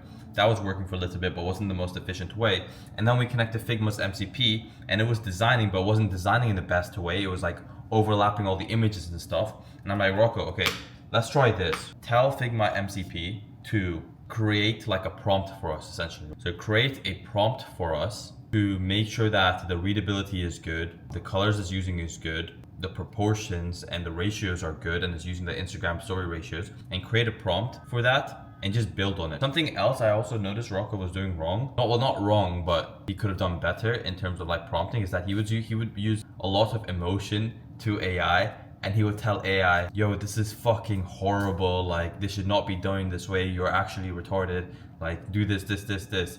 And the reason you don't want to talk to your AI that way is because it takes everything you say literally. So even if it does something semi-right, even if it does half of it right, it will completely delete the half that it did right because you just told it was horrible. Instead, you want to tell AI what you didn't like about it and what you want to do better. If you feel like it's a micro improvement of the version that I gave you before, then you kind of want to tell it like, okay, this is actually better than what you did before. Whatever micro changes you made, please save that into the memory. But what I did not like is this. So that way you're kind of isolating like the good thing the AI did, and you're saving that and documenting that for within the memory. I'm just getting Slack notifications. If you can't hear that, that means I need to make my coffee a little bit faster to hop around. Yeah. So something else I noticed is you want to be documenting as you're going along so that you don't have to tell AI or tell Claude to fix up again. Yeah, so like, you know, as you're prompting and you like something that AI does for a specific task, for example, creating graphic ads or scripting a particular type of content, you always want to save it to your memory whenever it does something right, so that the next time you need to execute on the same task, it has memory and it just speeds up efficiency. Otherwise, if you do not save it to the memory as you're going along, you're probably going to run into the same issue again, and then you're going to have to tell AI, save it to your memory again, right? You might forget about a particular guideline that needs to be set in place for when executing on a task for all tasks that needs to be done. So you always want to make sure that you're documenting and you're going along. So you only need to do that whole process when you're creating a new skill for a specific task. But anyways, back to the graphic ads issue. I feel like a little get ready with me, like girls. It's like a more business style get ready with me, you know what I'm saying? Like, like I'm making my coffee, but I get to work and I'm explaining to you my problems and I'm like venting out to you guys. Yeah. I mean, I literally cannot do two things at once. Okay, whatever it is, we managed to get the MCP solution because then we actually got prompts and we actually started giving it guidelines to follow and telling it how to prompt and telling it all the images that's currently on the page and how to arrange it together. And it cooked up some crazy shit. So now we have a solution. The thing that annoys me is like, these are very basic solutions and I feel like these solutions should have been decided a long time ago. Because right now my job is kind of operations and Rocco's job is kind of taking care of the AI system and making sure, you know, everything's going well and all. But it's like, I just don't want to have to jump to the AI stuff because I'm just so busy, man. And we have so much work to get done today. They're just like a lot higher than me. And it's like, I don't want to have to remind them multiple times. I feel like that's kind of disrespectful. He has a pretty big team and it's kind of intimidating because I don't want to have like a bad notion around me. And I don't want to manage his team for him. And I just don't want to I don't want them to think like, oh, okay, like, yeah, he's the boss now and kind of have that kind of bad image in their head thinking like I'm trying to boss them or I'm their new boss or whatever it is. I don't want that, so I'm trying not to like remind them too much. You guys want to go live tomorrow and I'm trying to move fast. I think even the communication, because they're also on the other side of the world and I'm on the other side of the world, so communication, there's also communication issues over there. But honestly, it's probably me being a little bitch and I'm gonna make sure everything is done today. And I'm not letting anyone down, I'm not letting myself down because we're going live tomorrow. And if we need be, we go live the day after. But everything needs to be set up and ready to make the most amount of money possible. So thank you for getting ready with me. Now I'm about to get back to work. This is like, I generally woke up with a headache. I slept with a headache, I woke up with a headache, and I'm gonna sleep without a headache. So that's the goal for today, so yeah. What's up, boys? My head is fucking spinning. We're meant to be going live in a few hours with both clients, and I have some news. One of the clients, we need to push their marketing date back, and I'll break it down. But first I do want to, because I realized I never actually showed you guys the ads we cooked up with AI. I think Rocco's still working on some ads right now, but let me show you how cool it is, because these ads are actually sick. Just before I get into everything, I want to get this part of the vlog out for you guys to show you how sick the ads are. So AI did like 90%. We just kind of like, you know, made sure everything's all right and a few edits and changes. There's these, and then story ads are the ones that I had to like edit from these ones. So that's one part, and then we also have some of these ones where we kind of just reused a few templates. This is like a VIP upsell one. Got this green one. This one's sick. I think this needs to be white or something, or with a background. That's Rocco's little. So yeah, he's working on those ads right now. Let me update you guys on what's going on because my head's spinning. So we're having issues with send flow. So everything's set up on his end, except some ads. Some ads we haven't actually set up. That's one issue. Number two, we can send emails to the entire kit, but I'm slowly bringing them up, but that's not the biggest issue. The biggest issue, even the ads aren't the biggest issue. Like I'm sure I'm going to get some of the ads tomorrow, some of the video ads from the agency I hired. I still haven't got the final versions for any of them. And then for the nurture ads, I sent the other editor the Google Drive for it. Apparently it didn't have all of the videos, so I was just sitting here expecting all the videos. To be honest, like I told him he needs to do like 35 videos. Like in his head, I'm like, he should have known like there should be 35. So I followed up with him today. He's like, hey, I only received like 3. And I'm like, okay, my fault, because it is my fault. I should have double checked that I didn't send him 35. But he should have, like, if I told him I'm doing 35, like he should be expecting and asking me. Anyways, some ads are uploaded, like the VIP upsell ones. Whatever's done, I've already uploaded it. But the biggest issue is this fuck ass software. So Rocco was meant to nurture every single number for all the days for 5 numbers, and he only nurtured for about 3 to 4 days ish, and he was only nurturing one, like you would only text to one number. You're meant to text 5 numbers. So these numbers, one just got banned, the other one just left the group chat and left also yesterday, so that one's also likely to get banned. One or 2 of these are active.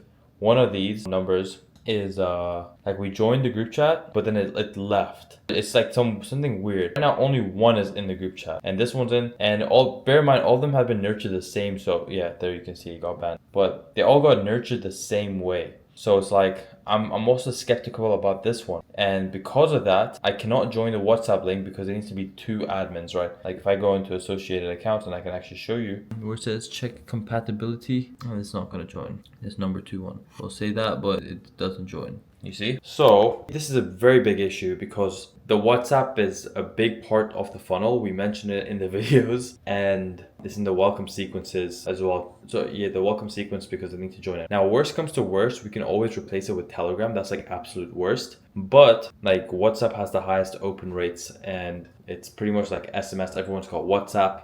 This is a better marketing software to use, and the results are like outsized. So the strategy is, because like if all these numbers get banned, like we lose access to all of the group chats, and that's like not what we want.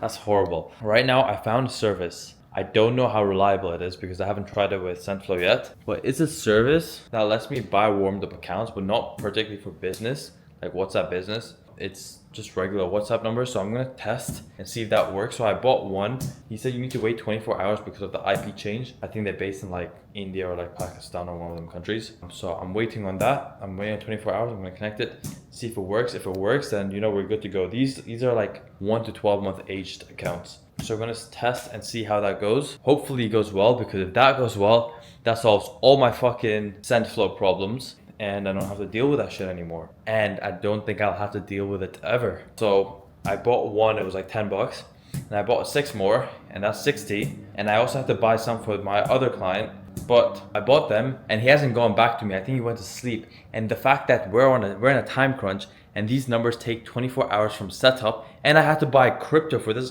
I spent 2 hours trying to buy crypto, and I don't think I still managed to buy crypto. I'm just sending on whatever crypto I have, and that's what I'm sending him. So yeah, that's pretty much all my crypto gone as well. Oh my god. And well, we might have to push my second client's launch back, because we need to set up WhatsApp for him as well. And because we need to wait 24 hours and we couldn't set up the WhatsApp today, they're really adamant on doing the WhatsApp strategy. So I just broke the news to him and I said, hey, we do need to push back 24 hours because of this WhatsApp issue. So I think he's sleeping right now, but I'll let you know what he says when he's back up. But we should be pushing that 24 hours out. And I think that's pretty much all the updates I have. It's good, boys. It is marketing day for one of the clients. Spent all day today making sure ads are good. I still haven't actually launched the ads. I'll probably launch it in a bit, but uploading the ads, making sure ads are good, getting remaining ads which haven't been sent to me by the editors, which I'll walk you through everything in a second. But I'm just really hungry because I haven't eaten anything the entire day. I've just been on my computer. The past couple of days, like I feel like I look hella shabby. Like I haven't been going gym. I haven't been doing my daily routines. I've been sleeping late. I've been on like I haven't been leaving the crib at all. Like I haven't been able to get fresh air. I've just been at this desk. But we managed to get the SendFlow set up. We have 4 numbers connected. We need to add more. I'm just waiting on the guides. I'm probably going to buy aged accounts and try and connect it to SendFlow. I have no idea how this is gonna go because the numbers weren't warmed up super well, but hopefully we should be good for like at least 1 week, 2 weeks till I can get warmed up numbers, which hopefully I should be able to get them today, tomorrow. So I'm so hungry. I haven't eaten. I got the marketing tracker up. If you guys do not, I build this marketing tracker app for every single one of my clients, and it's like the best thing ever, and they absolutely love it because you can see like all data, and it's like the most exciting thing to look at. So we got this email. You can see SendFlow set up. I don't even know what this is. Okay, we got the first email going out in about like 7 minutes. So I unscheduled it yesterday because I didn't think we'd be able to get it out in time, but we got a lot of things done. And this is the email that's going to go out to about 10,000 people. His email, 11,000 people. Their email list is 70,000, but we need to like build trust with the email provider. I just put in, don't even read this. By the way, this was $2,500. Ignore that message. But this is going out. Sent a message to the channel. They're all based in Dubai, so they're probably like asleep right now, but I need to go freshen up, take a little break. I'm still waiting on the warm numbers for the other clients, which we're gonna launch tomorrow. Let's see how it goes. What's up, boys? We launched today for one of the clients and we got some numbers in, and Six bands. Okay, wait. We launched today. Bro, why are you spoiling it, bro? What the fuck? Okay. Bro, they gotta know. Before I show you the numbers, Rocco, I'll be honest. Do you have any words to say? I like DRT, dealing range theory. Okay. Bro, I'll be honest, bro. I was kind of shitting on you on the vlog, bro. Not shitting on you. I was just being honest to the vlog. But no, bro, you redeemed yourself, bro. You did a good job. So, Rocco, we bought new numbers. You need to nurture those ones, bro. That's your punishment. I mean, kind of deserved, right? The new ones I bought, you need to nurture those. Okay, you know what? I'm gonna shit on you for spending $2,000 on our client's debit card by mistake. You thought it was our fucking other client's number. Bro, well, joke's on you, bro. I already spilled the beans to my vlog, bro. So it's nothing new, bro. I mean, to be honest, I didn't spill it. I just showed them and I told them to ignore it. Bro, that's so embarrassing on me. Anyways, how are you feeling about this launch? Feeling good. You think it's gonna go well? You think we're gonna... Work is finally paying off, you know? Like, we've been staying up at 6 in the morning, 5 in the morning, all the time, bro. Bro, the past 3 days like has been so hectic. I've just been at my desk. I haven't showered. I didn't shower for like 2 days. I didn't even get I didn't get to go to the gym. I didn't get to get any steps in. I was ordering for like the most disgusting like food ever, like pizza and stuff. And I was just locked in. But like literally, I'm not even joking. I would sleep at 3, wake up at 9:30, 10. And then work again, and then sleep at 3 again, and you were sleeping at like 6 a.m. because you're like 3 hours ahead, bro. And we would just be on Slack all day, like on call. But like, bro, we got 2 launches done, essentially 2 launches done, and the first one was about 2 weeks setup, and the second one was 4 days setup. All with the help of AI. So now the process is gonna be even good as well, because obviously before this is our like first launch where we're like heavily using AI. Yeah. So after launches, me and Yahya, we're gonna take a step back and we're gonna really ideate agents that actually need to be built, systems and SOPs that need to be put in place, so that we don't need the 6 a.m. nights. But obviously, we're gonna get to that point where we're literally gonna build out everything. And it's good because a lot of these operators right now, they're all looking to implement AI into their business. Since we had 2 launches back to back, a webinar and a challenge launch that we had to get prepared, it's like fast tracked it and went through the trials and error like 4 days, just because we had super tight deadlines and we know exactly like how to where to implement the AI. We were speedy. Bro, we were fast. We had to find solutions fast. Problem would come and we had to fix it like fast. And how many we had hella problems, yeah?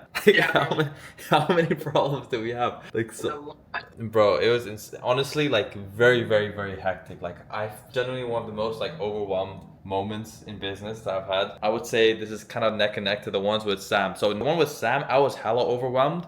But that was one launch. We had a longer setup period. That was one launch without AI. For us, it's like 2 launches in 2 weeks. One of them was 4 days, sorry. It's like I was feeling the same amount of overwhelmed, but like it's 2 launches and a shorter amount of time. Abu, we did quick. Abu's, yeah, we did quick. Abu 4 days, 4 days.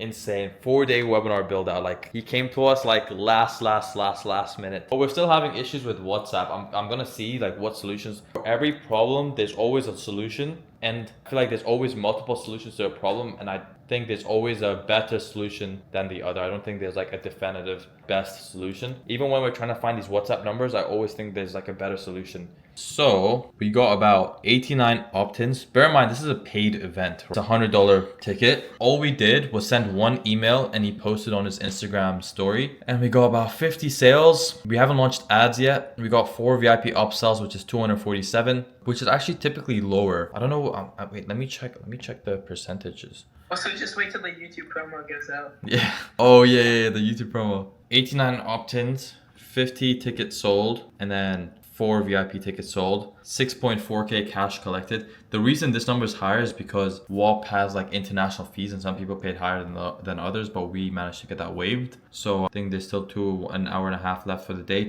We haven't even launched ads yet. We're gonna put 20 G's into ad spend, and we haven't even launched ads yet. Another thing I did is we currently had this lead magnet funnel, and it's a little strategy that you guys can take. So we had this lead magnet funnel, and by the way, all of these funnels were built like by AI. Like we're able to like update and change funnels down to the T on exactly what we want, or even better than what we want because of AI. Otherwise we would have to get like a framer guy, whatever, and he would have to like optimize it for all devices, and it's just like heavy delays, and it really restricts us to what we can do in a short amount of time. But this just like helps us stay ahead of the ball like better, because I probably wouldn't even run this strategy if I didn't have AI. Like I would just have to pay for someone, and it's like overheads, and it would just be a whole headache, and it would take like a few days. But this is instant. It's a lead magnet funnel, which we were running, and we're getting about like a $2.50 cost per lead, $3. I don't know what Hyros is saying. I need to fix up my Hyros dashboard. Yeah, it's like $2.50 cost per lead.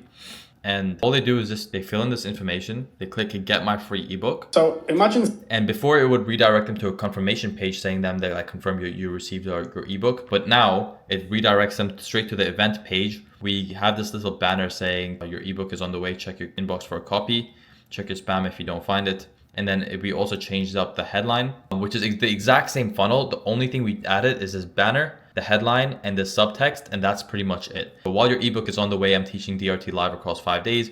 Everything in the ebook applied live, 5 days with me on Zoom, and it's a free ebook. And since we're getting $2.50 cost per lead, if we ramp up the spend on the ebook, we just get more people seeing this landing page for a lot cheaper with slightly more intent than direct response, because they're opting in for an ebook. They might even consume the ebook, and we also send an email alongside their ebook with a CTA to register for this event again. So yeah, that's kind of what we're doing right now. WhatsApp strategy is still a bit of a sticky situation, but I'm sure we'll get that sorted. Rocco can warm up the numbers and stick to this time. This is what it's like having a 16-year-old on your team.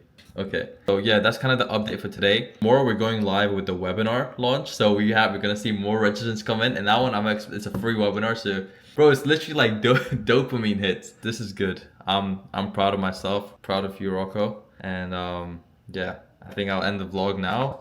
I ordered sushi. Let me actually put them on game. So we got, hold on, let me take this phone. So we got some salmon, some shrimp, and some truffle lobster. And no soy sauce. I just eat it. I literally just eat it raw. So yeah, that's pretty much it. And I'll see you guys tomorrow when there's more interesting updates. Still setting up the ads, and exciting times. And let's get this money. What's up, boys? It is Tuesday. We were meant to launch yesterday, but we had a few hiccups with the WhatsApp. The WhatsApp has been a big headache. WhatsApp strategy for one of the clients, the influencer marketing guy, but we managed to get it sorted.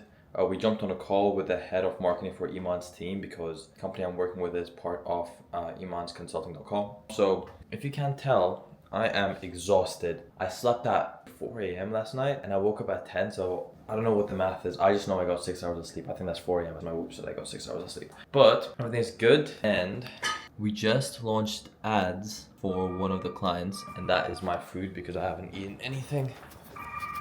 But we just launched ads. We're about to spend 10k into ads, and first we're gonna do 800. Let me give you an update on the other client. So This is the trading client. We did 7.8k in revenue, 222 opt-ins, 137 GA tickets sold, 18 VIP sold. The ads are still in learning phase, so we haven't even been able to launch ads properly. These has been coming in by emails, but check this out. 13% VIP conversion rate, 60% general admission conversion rate. So yeah, there's that. I got something in the mail today, and I'm really hoping it is what it is. I'm not gonna say until I go down to the mail and see what it is. You're gonna see what it is. I'm super excited. If it's not what it is, you are gonna see it at some point in this vlog. I just don't want to say it yet because I don't want to get my hopes up, but it's so sick. Okay, I just want to know if there's anything else I need to show you guys. We had a call for one of my other clients, which is the third client, which is my ex-client, Altcoin Pro. And we're running a webby for them, and we, by the way, yeah, no, there's something I want to explain to you. So me and Rocco, we sat down last night. We were just like financial planning out some launches and seeing how we can like do $1 million with some of our clients. And something we concluded, because I kind of broke it down, because Ayub would tell me, who is essentially founder of this influencer marketing, he told me, hey, if I did a book, because I broke down the numbers I did with Sam Zia, told me, he said, hey, if you did book a call, you get way more book calls, you'd be able to do way more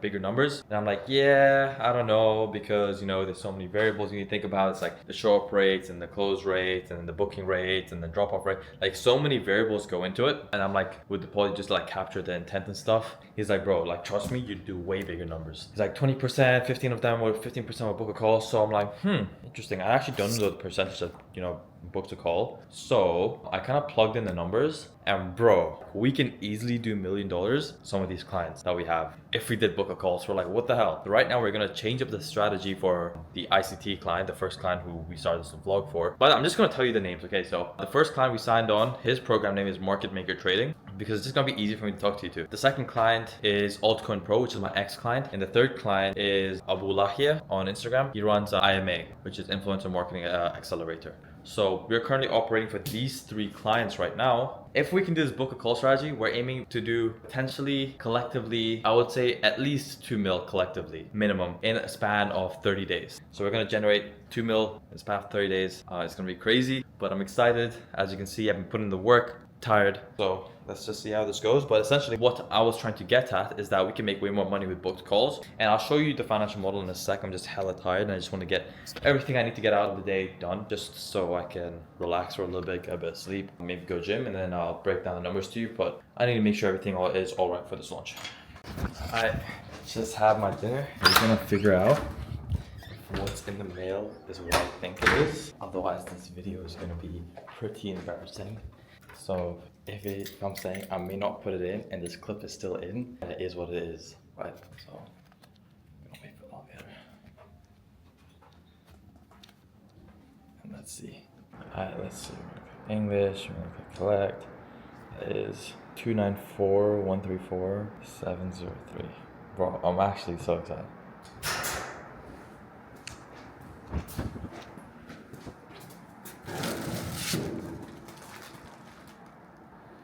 Okay.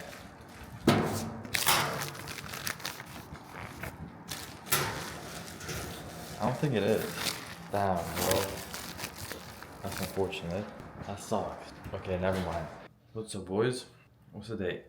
I actually don't know what, in these videos, I always like to say the date. I actually don't know why, because you're gonna see it in sequence anyways. But 15th April, Wednesday, actually was 1 a.m., so technically Tuesday. But we launched both offers. So we launched IMA and we launched one of our other offers. We're just running so many offers, it's like I can't even say them explicitly. So Market Maker Trading, I'm gonna pull up the numbers right now and I'm just gonna spill some sauce for you guys. But tonight's my reset night. I got 6 hours of sleep last night, probably even less. And I was super exhausted in the afternoon, and I had to push through it because we had to launch the IMA, so the influencer marketing offer.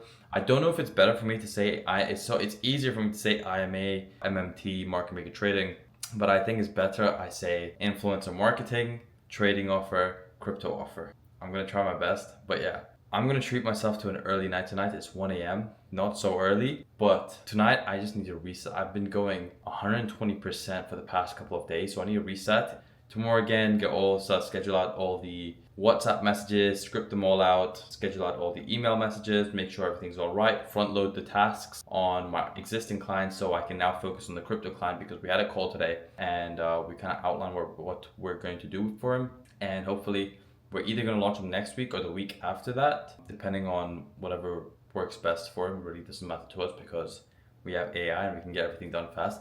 It's so crazy because, you know, the biggest number I've done before this launch was 700K, but I did show you, I was going to show you the projections, which I didn't do like yet, but with switching to a book a call, like with the crypto offer, we're going to do most likely $1 million with it. With market maker trading, which is the regular trading offer, we're also likely going to do $1 million with it. And with a Ubes offer, we're also going to do $1 million with it.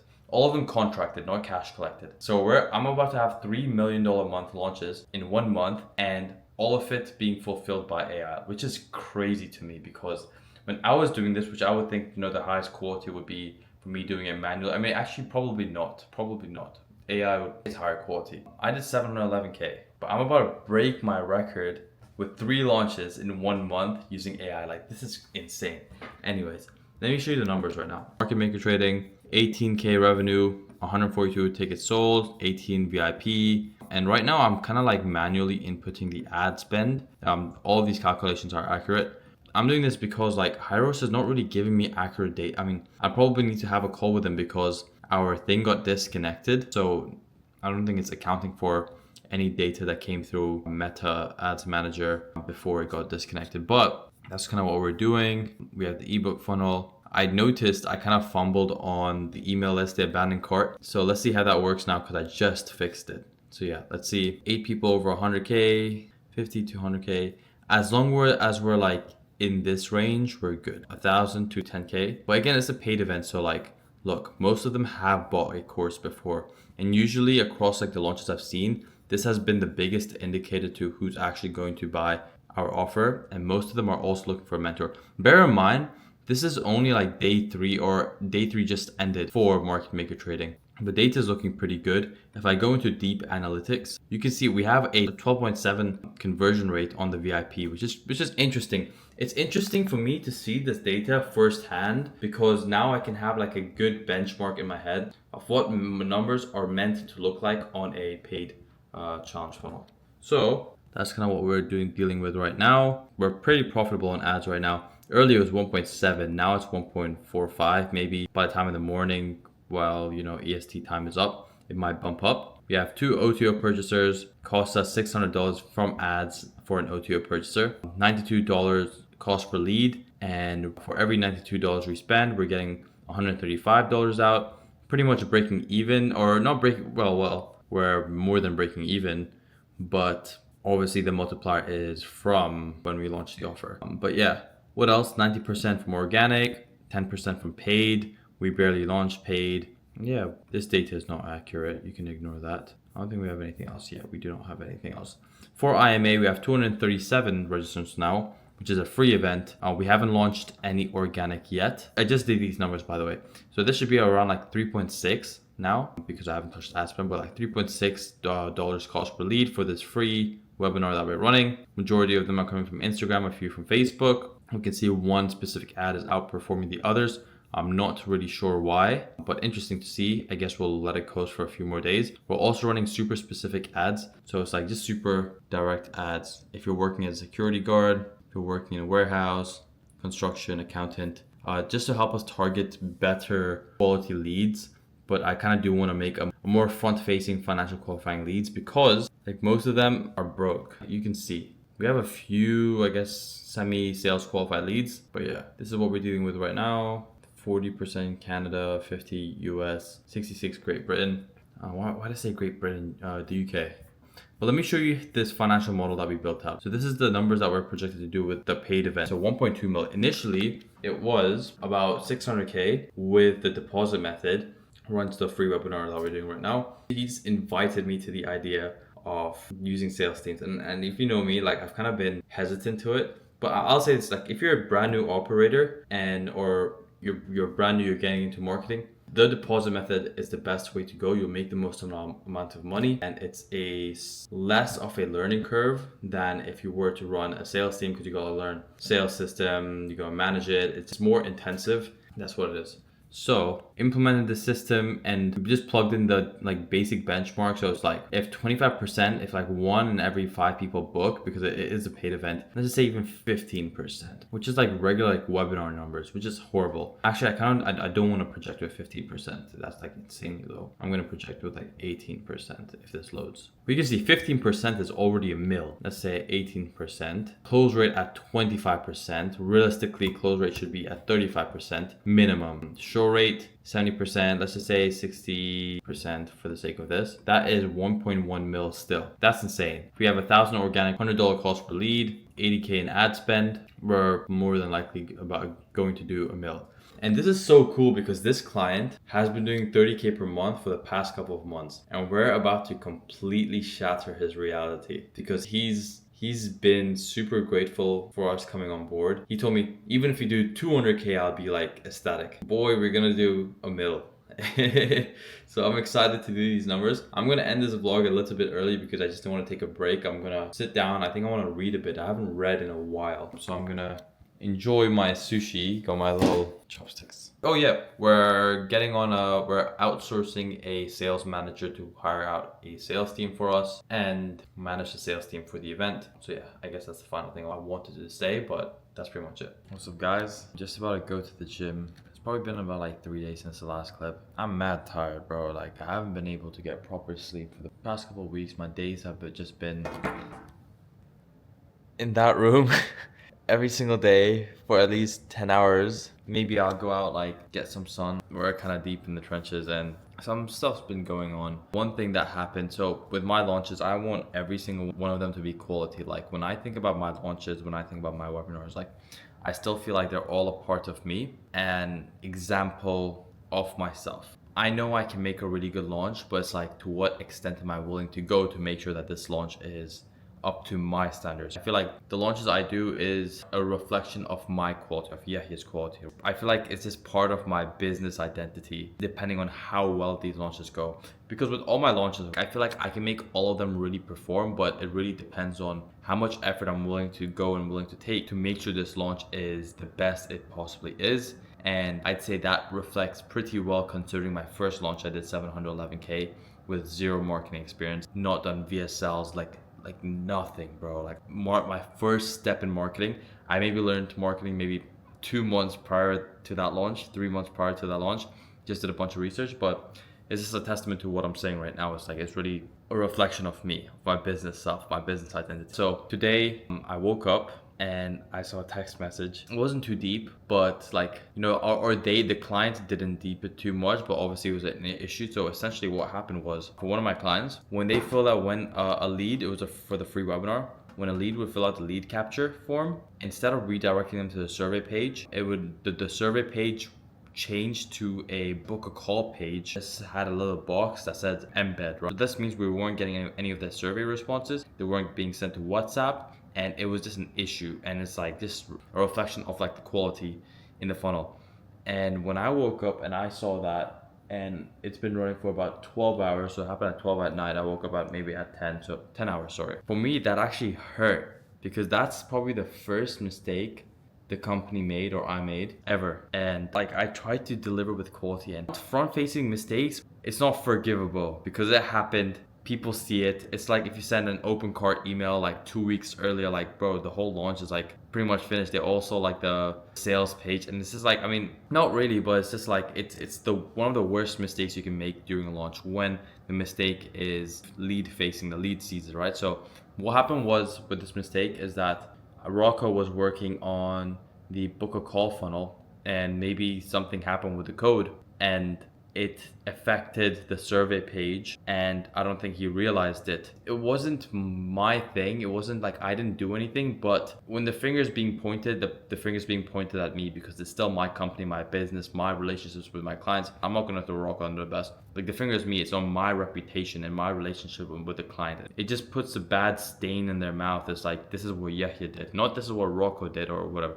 This is what Yahya did because I'm the face of the company. So that really hurt me when that happened. I felt I was pretty disturbed my company would make a mistake like that, because for me it's like I really want to deliver quality for my clients. So a bunch of things is going on. So that's the first thing. I woke up you know, first thing as soon as I saw that message, I rushed to my computer. I amended it ASAP. Second thing is cost per leads for both my clients were increasing. And it's just like, I always like to think of myself like I'm knowledgeable, like I know this stuff. But I guess maybe I don't know paid ads as well, because I put them all into a scale campaign. As soon as I put them on a scale campaign for both my clients, the cost per leads to start increasing drastically, right? So what I mean by scale campaign is I took the ads and I put it into a campaign where I just ramp up the spend because they're essentially the best performing ads. But like the cost per lead just increased drastically. So that really sucked. Like I don't know how to fix it, and I hate to say it, and it sucks. Today I really felt like there's a lot I don't know. But it also opens up room for improvement. And what hurts even more is that I don't even have time to quality check and actually do some research, because with all of my previous launches, it was like one client only. All my focus was on that one client. I wasn't really focused on other clients. And I could actually understand the strategy and tailor a good strategy and do all of the additional work that would make a launch even better. Like the little micro changes, I could make those. But right now I'm managing 3 clients right now. One of them I haven't even started on. 2 of them I'm going back and forth. I tried to hire an ops manager. She can only start on Monday, and I want a really good ops manager. So I'm paying premium for it, but she can only work 3 hours because she's like taken pretty much, like someone else hired her full time. I'm gonna try and poach her and bring her on full time if she's actually good, right? So I'm gonna give it a week or two, kind of see from there. But it's like I need more than 3 hours of your time, you know? So we'll see how that goes. We hired a sales manager for one of my other offers for the challenge funnel one, because you know we're projected to do over $1 million now. But the cost per lead increased, and that's horrible. Like I need to fix that ASAP. I don't know how to.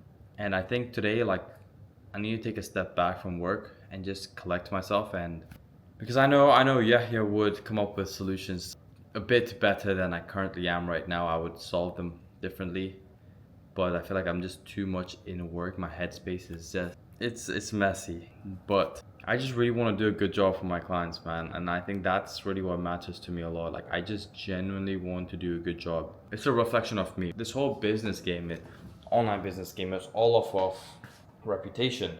So let me see if I can pull up the numbers right now on my phone before I head to the gym. I was just charging my AirPods. So this is for one of the clients, the free webinar.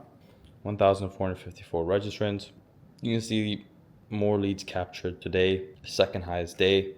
We're getting about, this is actually way higher. So originally when I started this, cost per lead was about $3.3. Now our average cost per lead is actually more, because I need to manually update this total ad spend thing, but it's probably like 5.2, something like that, 5.3. And we play out the math, the more like the cheaper our cost per lead, the more money we can make. And it's like super sensitive to like how much money we can actually make. So that's for one client, and the other one I haven't even started, and we're meant to go live next week. So I am finished.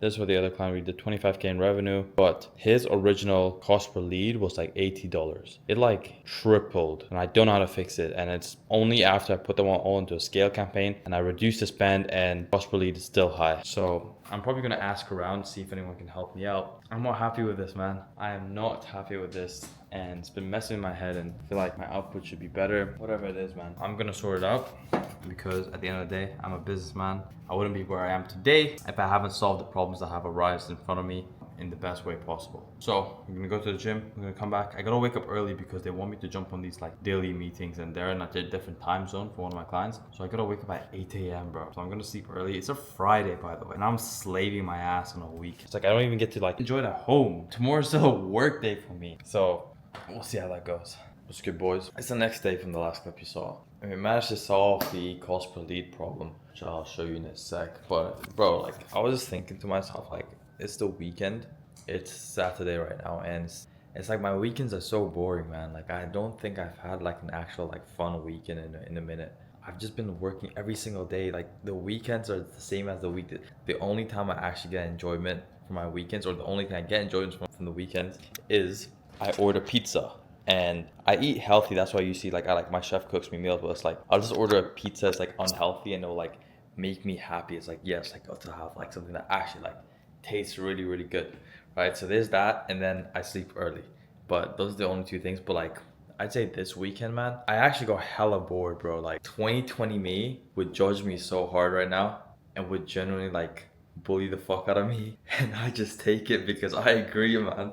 This is so not me. Like, to have a boring weekend, to be bored in general is not me. It's not old me, if that makes sense. Let me tell you how I solved the cost per lead problem, because like, let me tell you guys something. This number was like 0.54 yesterday, and today it jumped to 0.7. We've been getting in sales, so everywhere where it's checked is like we're getting sales, and we can see exactly where they're coming from, which ad they're coming from. So I'm glad I fixed it, and literally all I did, so let me tell you what I did before. I had this scale campaign, and I thought it would be a good idea that for the winning ads that are performing well, I'm gonna pause them in this ad set, and I'm gonna use the same graphic, and I'm just gonna create a new ad set and then run them over there. That was a mistake. That drastically increased my cost per lead. It drove up like, everything. So like my cost per lead started getting really expensive, and that's because it did not have the same data off the same like ad set. So I consulted with someone, and essentially what you're meant to do is, it's very basic information, but it's like, I guess I was trying out a new strategy, or at least I thought this was a strategy, like a paid ad strategy that would make sense, but apparently not. So I just turned off, so I completely shut down that ad set. I turned off all of the ads that weren't performing, and I increased the budget of this ad set, and I just turned on all of the ads that were performing in this ad set. So I did these for like all of the ads, and as soon as I did it, bro, like, I think that was the first thing. The second thing was that I didn't have any primary text, and I thought like the placement for the description was the same placement as the primary text, but apparently not. So I cleared the descriptions, and I replaced the same description which I had in the primary text area. And I don't know why, because it's like such a noob mistake to make, and I'm not a noob, like I've ran paid ads before. So yeah, it's a rookie mistake, but at least we found the solution. Hopefully, like you can see, like our cost per result is like $80 over here. It's 193, 174, and right now we are sitting at about $197. So it's come down a lot, but realistically it should sit around like 150, and we should be able to get back to close to break even. But we still have 28k essentially that's just sitting in our Whop account that we haven't touched yet, and we're going to dump back into ad spend, and he hasn't even started promoting on his YouTube as yet. So once that happens, like, I'm expecting this number to be at least 50k this week. By the way, for you guys' information, I thought with this client we're gonna do maybe at most 300 general admission tickets sold, but like we're doing it in like 1 week. So I'm like, damn, like we're actually gonna do big numbers. One thing I like to do is before I launch any client, I generally take the time to actually put together like a good strategy. Like I actually look at the current data that they have right now, and I'm not just gonna say, okay, we're gonna run a webinar, we're gonna do a free challenge, we're gonna do a paid challenge, we're gonna do a paid challenge, $47 because this makes sense. Now I actually look at the data, I use my brain, and I understand how sophisticated their audience is, how much money they have, and with their demographic, and what actually makes sense, how price sensitive their audience is to different price points. And then I use that data and I make better data driven decisions. So with this client, I concluded, okay, we should run a paid challenge, $97 ticket. His audience can afford it. We're already, if we were to do a $47 launch, we're already going to be expecting anywhere from like an $80 to $100 cost per lead if we do a $47 ticket, because the typical people we want to join this challenge are much more expensive because there's less of them with the demographic that we're trying to target. So it's like, if they're anyways going to be $80, because I use my own judgment over there, I'm like, we might as well just make it $97, and obviously it will make it slightly more expensive, but we'll get better quality leads, we'll make more money, we'll have more money to dump back into ad spend. So this is gonna crush. I'm excited. At least we got that out of the way. The other client right now, the cost per lead is dropping. Let me actually double check that. I think it's dropping because right now it says 4.87, but we're gonna check right now, and I don't want to embarrass myself on camera. I feel like it would have been worse if I didn't make the adjustments, but it's still like, this used to be around like 3.5, 3.8 when we initially launched the campaign. Now it's up to like 5.36, but I did the exact same thing. Like I put them all into a scale campaign with this client, but the numbers did come down, but I feel like it can come more down. So I think we'll give both clients like 2 days and kind of check it out, because right now like our cost per result on some of these ads like are way lower than what we're getting. So right now we have this nurse ad, and right now our cost per result is $8, right? Which is way higher than usual. But we have 34 of them, and we spent $225 on this ad. And I want to see the quality of these nurse ads, because if they're good, I might as well keep it, because like $8 for a quality lead is like fair, you know? So what I'm gonna do is I'm gonna look for the nurse ad. Okay, we got one like highly qualified. So it's not too bad, like we're getting semi-qualified leads, but yeah, let me see truck driver. But like I can see this way, I can actually like assess ads and see which one's performing. And I just thought of an idea. I can aggregate this data and then just give me it'll just give me a count of the lead grade. So that's what I'm gonna do right now, because that's gonna be a way better indicator of seeing like which ads are actually performing. I'm just gonna aggregate it. So yeah, wow, I just came up with an idea. You see how my mind works? I'm actually a genius. Let's do that real quick. The only thing is that it's not the most scalable thing to do, but let's see as we go. This is meant to be a vlog. I'm literally working and recording myself work. I'm gonna do this. I feel like I'm taking up too much of your time. That's pretty much everything that's for today. I'm just tired and exhausted. I'm gonna sleep early. Yeah. Boys, it's 9 in the morning. It's the earliest I've woke up in like the past week. Bro, I'm hearing music and stuff. But I hear music all the time, but this one was extra loud. Bro, I look in, I'm like, is that all people? Bro, that's all people. Bro. Like, I get you want to stay fit and all, but like in that crowd, I'm good, G. I'm good on the 60th floor, G. Bro, that is insane. I'm making my morning coffee. I kind of told myself I'm gonna wake up earlier just because my client wants me on these 9 a.m. calls now. It's not 9 a.m. for them, but it's 9 a.m. for me. But it's like, you know what? Might as well. It's a good incentive to start waking up earlier and start sleeping earlier. So that's what I'm gonna do right now. We have a client catch-up call. And yeah, like my days always start off really good. I always feel really good. And then as the day progresses, I get stressed. And I just feel like I have so much work to do, because there's still a client's launch that I need to work on today. Well, I haven't touched it all, and I do want to submit something back to them tomorrow, because I haven't done anything for them yet. And they're launching in about 2 to 3 weeks, if I'm not mistaken. So I'm gonna try and get that done today. And by the way, like guys, I think I want to explain to you the grind. A lot of you have seen me go on these like trips to private jets and like, you know, hang out with like my friends and stuff, but that's like after launches, guys, not during launches. The one with Sam was different because he lived in Vancouver. He's kind of like my friend, but like we would still prioritize business before going out or doing anything. It was like the most important thing, because you know, business first and then you enjoy later. But this launch, and even all the previous launches I've done, it's just been locked in. Like I haven't gone out, I haven't seen friends in about like 3-4 weeks. I see family like once every Friday for like 10 minutes, 15 minutes. I meet them at the mosque,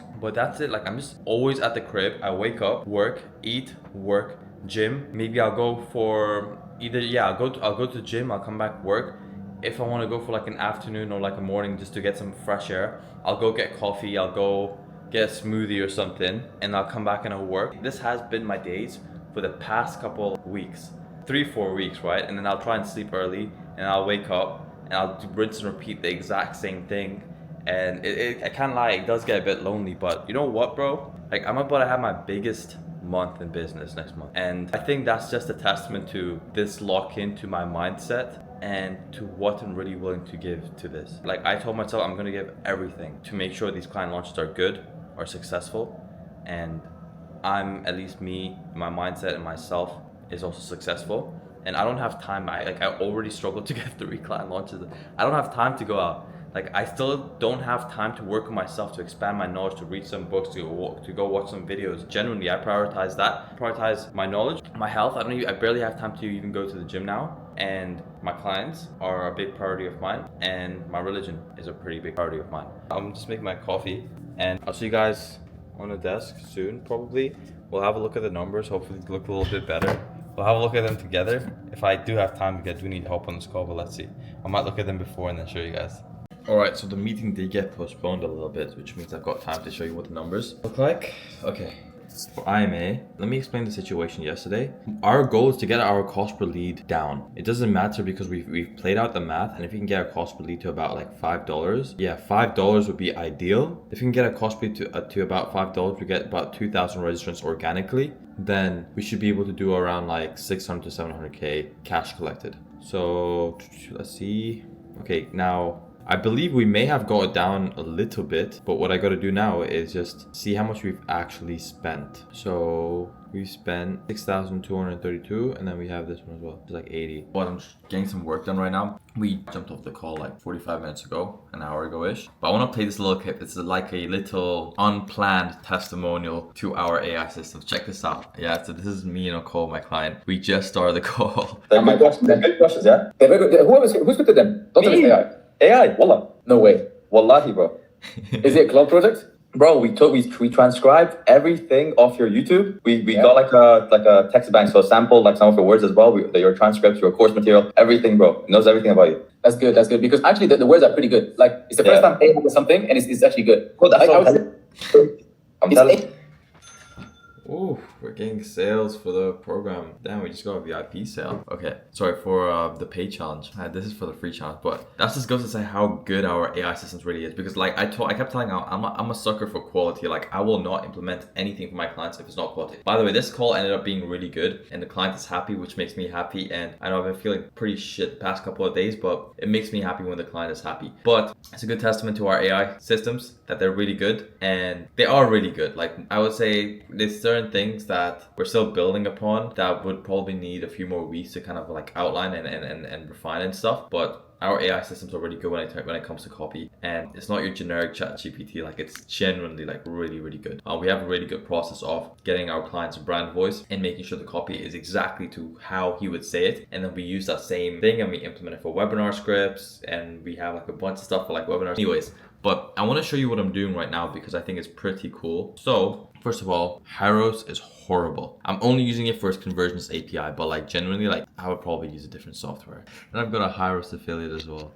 Nice. But the conversions API is good. But anyways, look what I'm doing right now, right? So essentially Facebook's tracking is horrible when it comes to actually figuring out how much a cost per lead is, and that's really what it is. Even Hyros can't tell you who your best leads are, right? So we implemented our lead scoring system that we have where we score every single lead based on their survey responses, and we categorize them A-star leads, B-star leads, C-star leads, or D-star leads. And A and B leads are the leads that we're aiming that's more likely to convert. And you can see we got 27 leads over here in the A-stars, and then 421 B-star leads. And just because your cost per lead is good and it's really cheap doesn't mean like these leads are going to convert, because maybe you're getting like hella broke leads, and obviously broke leads are obviously going to be the cheapest. The ones that are more likely to convert are going to be more expensive. So this way we can actually optimize for the higher quality leads. So let me tell you how we're doing this right now. So based on our survey responses, we grade them. And then this Claude system right now, it has access to every single one of my clients' marketing trackers. So we connected to every single Airtable for our clients, and it can read every single data that's coming in. And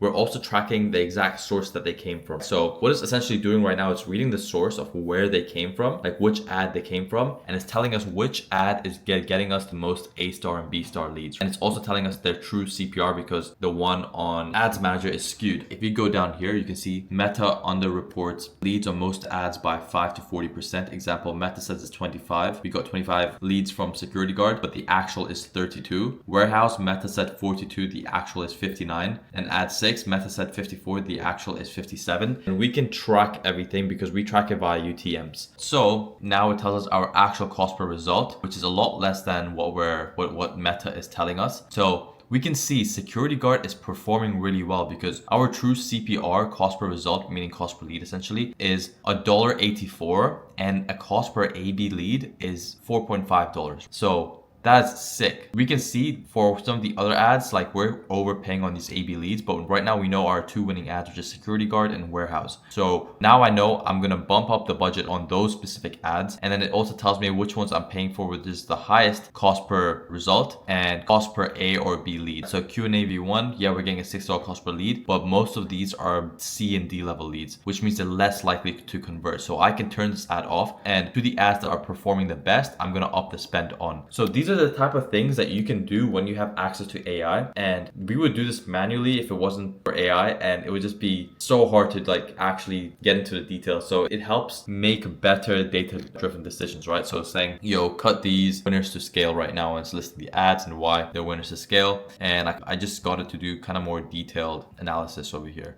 So for a 7K high ticket offer, 0.3 to 0.8% conversion for C leads versus A leads, that they're more likely to convert by 3 to 5%, 1.5 to 2.5%, so on and so forth. Meaning if you have 500 C level leads, you might close 1 to 4 of them on your main offer. Bro, why can't I speak this morning? So our goal is to get as many A and B level leads for the cheapest. So now I have this data. I'm gonna optimize the ads, and hopefully our cost per lead should also drop down. Let's see how things go. Boys, I'm sat over here. I'm just working. Like I've just been working the whole day. Actually, today I'll be honest. Like I went to the gym and I got a bit tired. I just laid down for like a good couple of hours. But usually I never like take any break. Anyways, besides the point, I'm sitting over here. My camera's just on my table. And I'm just working. And right now we have a launch next week, which we haven't done anything for. And all I'm doing right now is I have like this copy thing where it's like depending on which launch we're doing, it will show me all the copy that we need. And I've already fed my AI so many templates and copy of the exact same like task type, like for example like the registration confirmation email. You can see it's cooking up one right now, but I've sent AI so many of these of my clients to now it's like when I'm launching this client right now, it's like I just tell AI, okay, I need this copy, I need this copy, and I need this copy, and all I do is I copy it and I just paste it in, and that's all I'm doing. Like this is so fast right now. I can launch clients so fast because it has context on the outline of the webinar that we're launching and all the minute nuances. If anything does need a little bit more quality control, I can just read it off my monitor, make a little changes, or I'll just paste it in, I'll make a little changes, and boom, done. I'm about to get all the copy that's needed for this webinar, except the webinar like copy and stuff, but like email sequences, 24-hour pre-event video, welcome post, group description, like YouTube promo script. I'm gonna get all the ads done as well, the survey page, the VIP ticket page, the VSLs for those pages. It's like, bro, boom, done. Just put into AI, and I know the quality is gonna be really good because I fed it a lot of my stuff. And that's too sick. I just wanted to record this little video. This will show you how fast it is to launch clients right now. Yeah, like look now.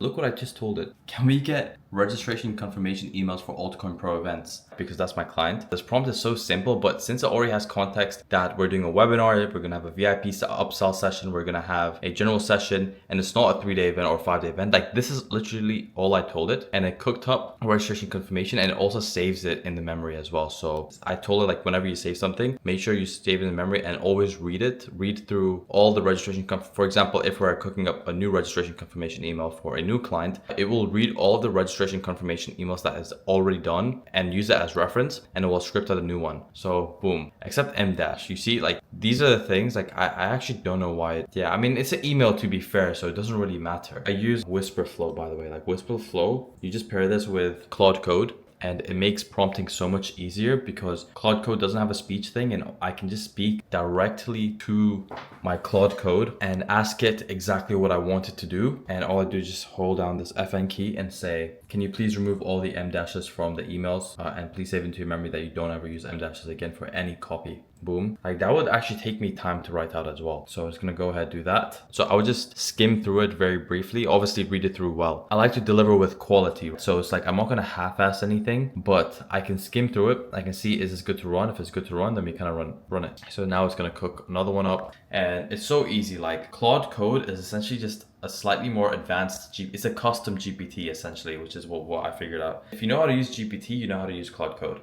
And that's it. It's just you build it yourself, you customize it, and for whatever like project you're doing, whether that's marketing, whether that's graphics design, copywriting, whatever it is, it's going to, you build it out and you make a scalable product or a scalable GPT, I guess, a scalable system where it actually remembers everything about your clients and everything, and you just standardize your business and boom, boom, boom, boom, boom. So like essentially what couldn't be standardized before, which required slightly more specific knowledge. And right now I'm able to get out better work than what I have ever been able to do because AI just remembers everything. Like it's connected to all of my systems, my client systems, and it categorizes like the different stages within of my client. So copywriting, ads, ICP research, offer, voice profile. I'm just reading it off right now. Upsell videos, confirmation emails. So yeah, it just categorizes all these little things, and that's it. So bro, my brain is fried. I literally cannot speak. Usually when I can speak, by the way, like I just start reading books, and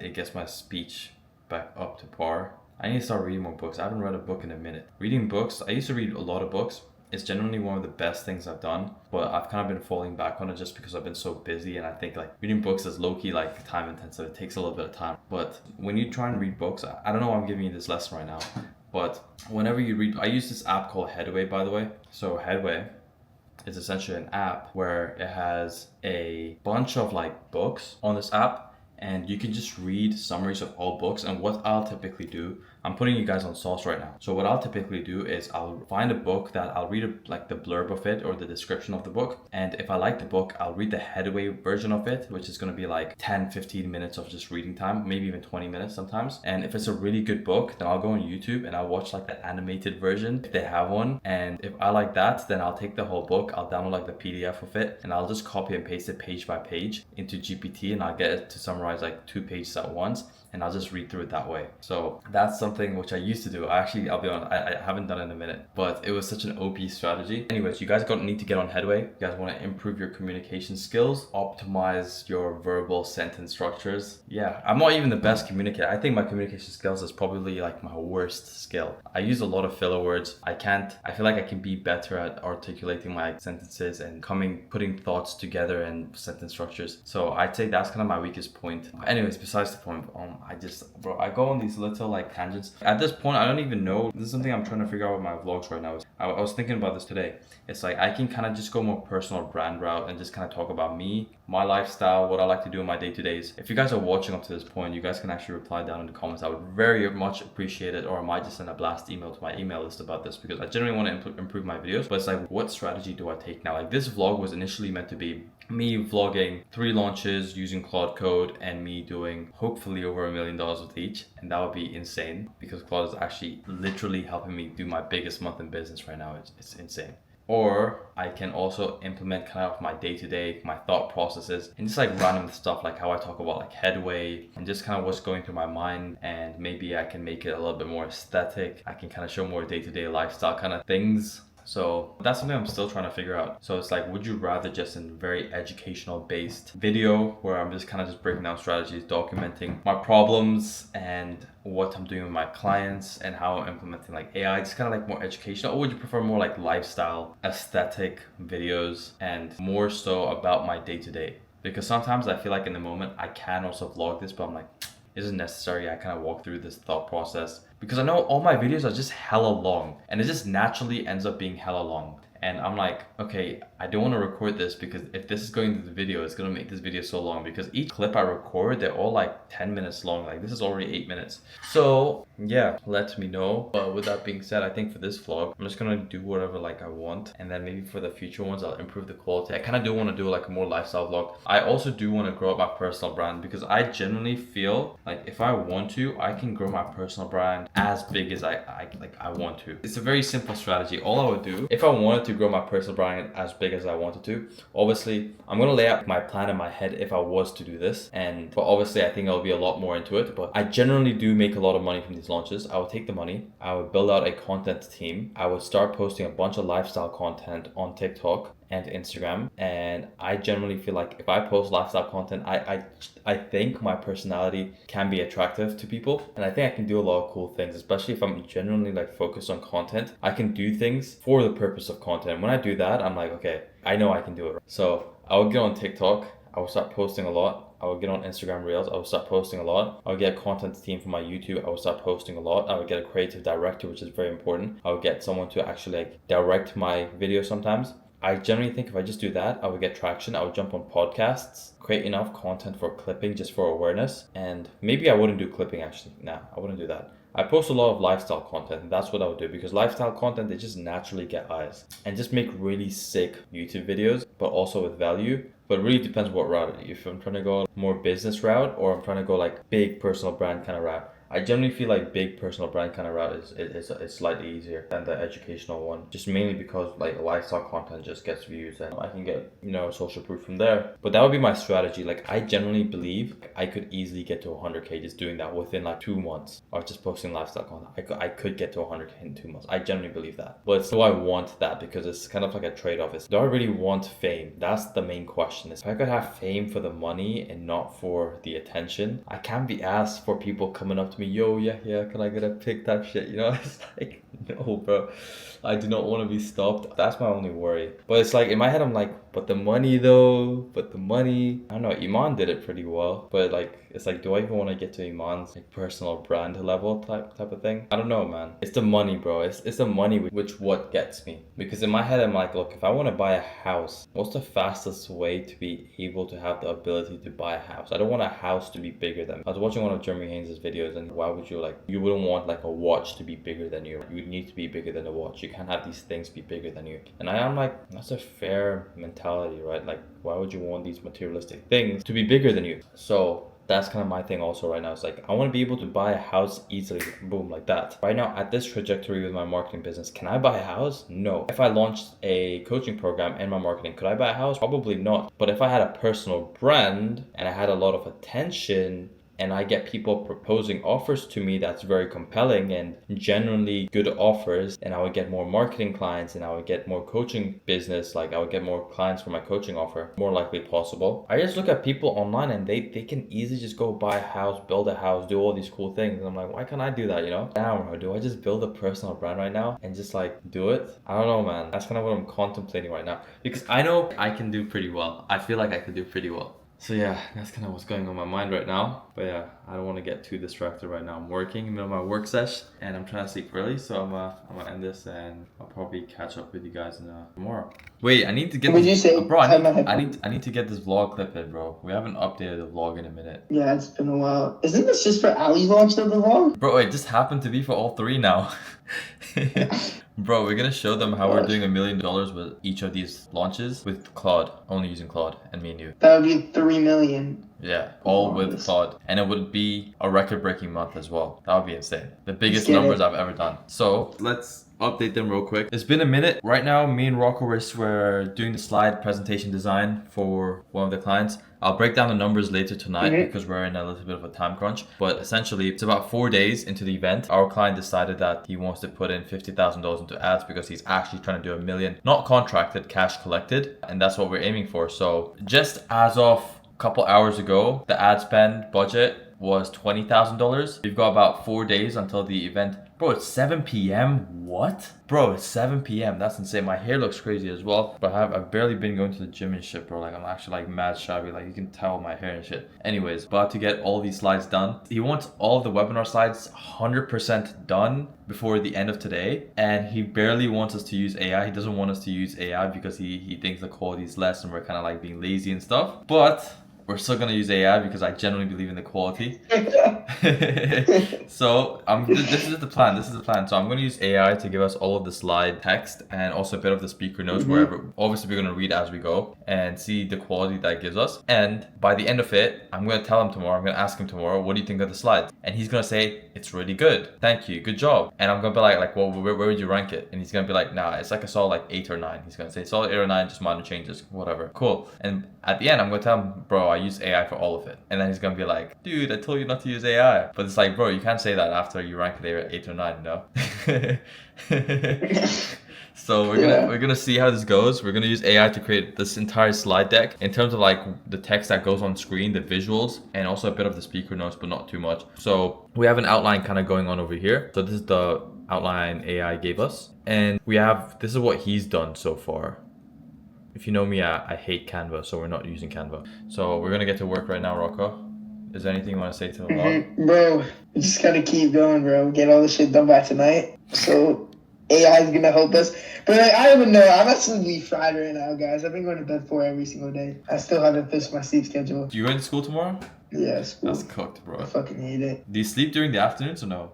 No naps either. Just running off 4 hours of sleep and a coffee every day. Crazy, bro. You're a different animal. Money doesn't sleep, yeah? Alright. Exactly. Let's get to work now. So boys, it's like 2:16 a.m. I just finished off working on some slides for one of the clients, and guys, I am finished because this client, I can't lie, is slightly demanding, and he wants me up at like, well, we got a team call at like 9:30 a.m. every single morning until Webby, which is this Sunday, and I am so cooked, guys. You still need to work so hard even when you're achieved more, right? I'm still working really hard, and I think some of you guys that haven't really made it in business yet or are still striving to make it in business, you guys underestimate how hard you need to work. For the past couple days for this client, I've been sleeping at 1 a.m. and then wake up in the morning at 8:30, be ready for the call, which is at 9:30 in the morning, and just work the full day and give it everything. You gotta really focus on your brain and try and maximize your output daily. Make sure you don't get distracted, make sure you reduce dopamine, make sure you're performing at your best every day, make sure you're quality checking and making sure you're taking care of your body still, and making sure you're getting your food in and everything else, and doing it repeatedly back to back to back to back to back. And especially right now, like I'm managing like 3 clients at once, and it's honestly been the most hectic thing ever. I haven't actually had time to catch you guys up in. I can't even speak right now. But I got an ops manager, but it's like, I'm just like, I don't even want to talk about that right now. Anyways, I'm exhausted and I'm gonna try and get some sleep, but I just want to tell you guys need to work really hard, man. And I've achieved a lot in my life, and I'm still grinding, and I feel like I'm grinding out harder than a lot of you guys that haven't made it yet, and you guys need to be grinding twice as hard as me right now. And I just want to put that into perspective for you on, you know, what you're seeing right now. I was twice as that in my come up phase. In terms of learning, performance, and output, you have to learn a lot. So I just want to put this into perspective, see, because my days have been waking up 9 in the morning, like 6.5, 7 hours of sleep, and just full day, like I'm not exaggerating at all, like in that room, locked in. And it's a different kind of grind. It's a different kind of mental effort that's required, and it's insane. So I hope you guys have that. I've barely been eating as well, which has been horrible. I've had like 2 meals today. I've been getting pretty skinny, and I feel like I need to be eating more. I haven't been gymming. It's been bad, kind of low-key, but I need the money, bro. I need to, because this month is gonna go crazy, especially with this vlog and stuff now, man. Like, if we can have $3 million launches back to back with Claude, like that's crazy proof for the program I'm gonna launch. It's gonna be really good for business. It's gonna help me get a lot of attention, and I feel like I kind of got that in hands right now. And it's like I just need to work and work and work and work and work. That's what I feel right now. I just need to maximize my output. Like I just need to get things done so I can work on other things faster and just move the business. And he's getting a huge opportunity right now, and honestly, like he's the guy, man. Like he's got a school at 8:30, 9, and he's been up at like till like 4 a.m, 5 a.m. every single day, waking up like for school still, and has like 4 or 5 hours, and any spare time he has, he's working, and he's really slaving it out. So that guy is an absolute killer, and I'm just glad to have him on my team. And just have a team like this, man. It's crazy, but this is what the setup looks like right now. I need to stop this vlog, man. I need to go get some rest. I'll see you guys tomorrow. What's up, boys? We managed to make the 9:30 a.m. meeting. I woke up at 9. Every time, like, I have such a bad habit of just like being late to things. I was still late. I was late like 7 minutes-ish, but it's all good. It's a dull-ass day. So we're gonna go get myself a croissant, because I think I deserve one. I've just been locked in, man. Like, got the open cart sequences scheduled out for one of the clients today, which is sick. All of that, or just the emails. We still need to schedule out the WhatsApp. I had an issue with the WhatsApp, and I feel, bro, like when an issue is like client facing, I feel so bad, because that's almost like an irreversible, 90% of the time it's an irreversible mistake. Yeah. First, the timing was wrong on the calendar, just like yesterday or 2 days ago on the calendar link. So for like about like 10 days, the calendar time where they add the event to their calendar was 2 hours. It was hella weird, because it was 2 hours ahead of the scheduled time for BST time zone, but for EST and PST the time was the same. I don't know what time zone that was, but when I checked on my end it was correct, And I checked even like when they said, yo, like why is the timing a bit different? And bro, like when it's client face, when it's public facing, like I feel so like that. I felt horrible, man. Like it's a bad feeling because I don't like to give a bad experience to my client. It does something, especially when you're really trying to perform. Hi, how are you doing? Yep. So fresh air, man. Breathing some fresh air, get out the crib for a bit. I had to go back, edit all the links. I mean, I couldn't even edit the links. I just had to put an update WhatsApp message and I sent another email. But it's like, you know, some people are still gonna show up at the new time where they're gonna expect it to be a bit later. Even if it is a bit later, at least they'll show up for the Q&A section because the Q&A is gonna be a bit longer. So it's not like terrible in a way. I mean, no, but it is kind of bad. Like I don't want to sugarcoat it. So yeah, I do make these little mistakes, and even today, like I don't know, maybe I didn't read one of the automated messages, like sorry, not automated, but one of the copy that AI spit for me, because one thing with Claude, and you might have this issue even when you get started on Claude, is that it messes up with the timings. It will say like June 26th is Saturday when a June 26th is actually on a Sunday, you know? And it does that, and you actually like hard coded for it to not to do that. I didn't proofread the copy, so it got sent out, and then they sent a message in the Slack channel saying, hey, someone else sent a screenshot of the timing being wrong, and it's like 3 front-facing mistakes in a row. That's not me, man. Like that's not my quality, and I just feel horrible about it, bro. Like it genuinely ruins my day.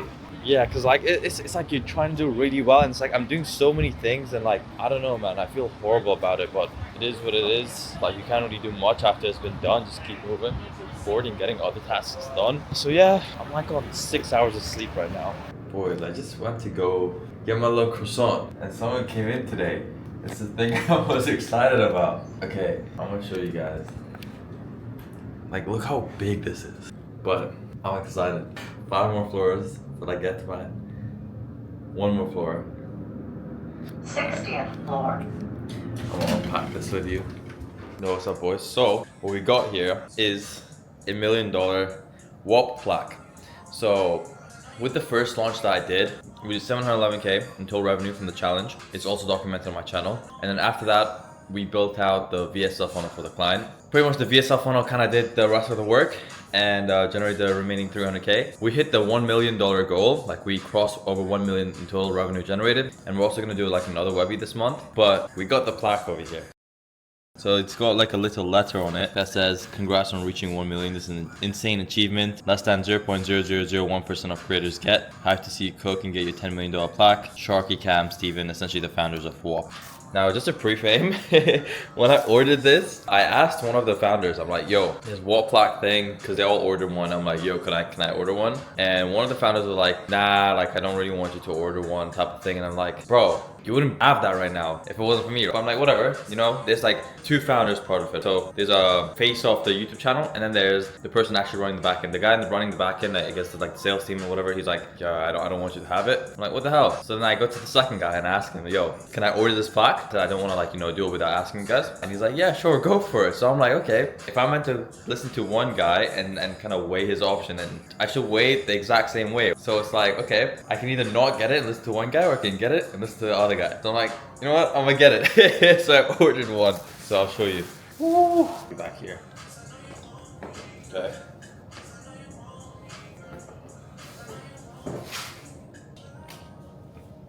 Damn, it comes in a little case as well. You got this little plaque. What am I showing you? You can't even see it. Ah, shit. I thought it would be thicker, to be honest. It's not as thick unless it goes like on the back of that. We got, what's this? A cleaner for the plaque. Oh, okay, so drill it in. So drill it into the wall. Sick. That is tough. That's tough. The Whop box is nice as well. Let's show Rocco. Rocco, yo. Yo. I have something to show you. Yo. You seen it? Yeah, bro. It's fucking sick. Bro, I thought it would be thicker, to be honest. Sick, yeah? Holy shit. How come it's not gold? I don't think it is gold.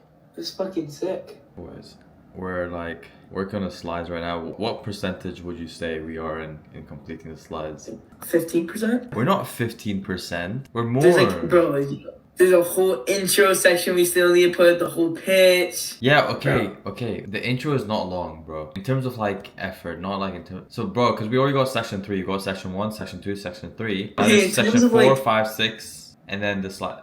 I say more so of like 50%, 40%. Okay, we're at 40%. AI, we found a really good method for AI to give us a base, but as you guys know, AI sometimes is not the best with design. So we're just going in there, adding some pictures, fixing up the text placement.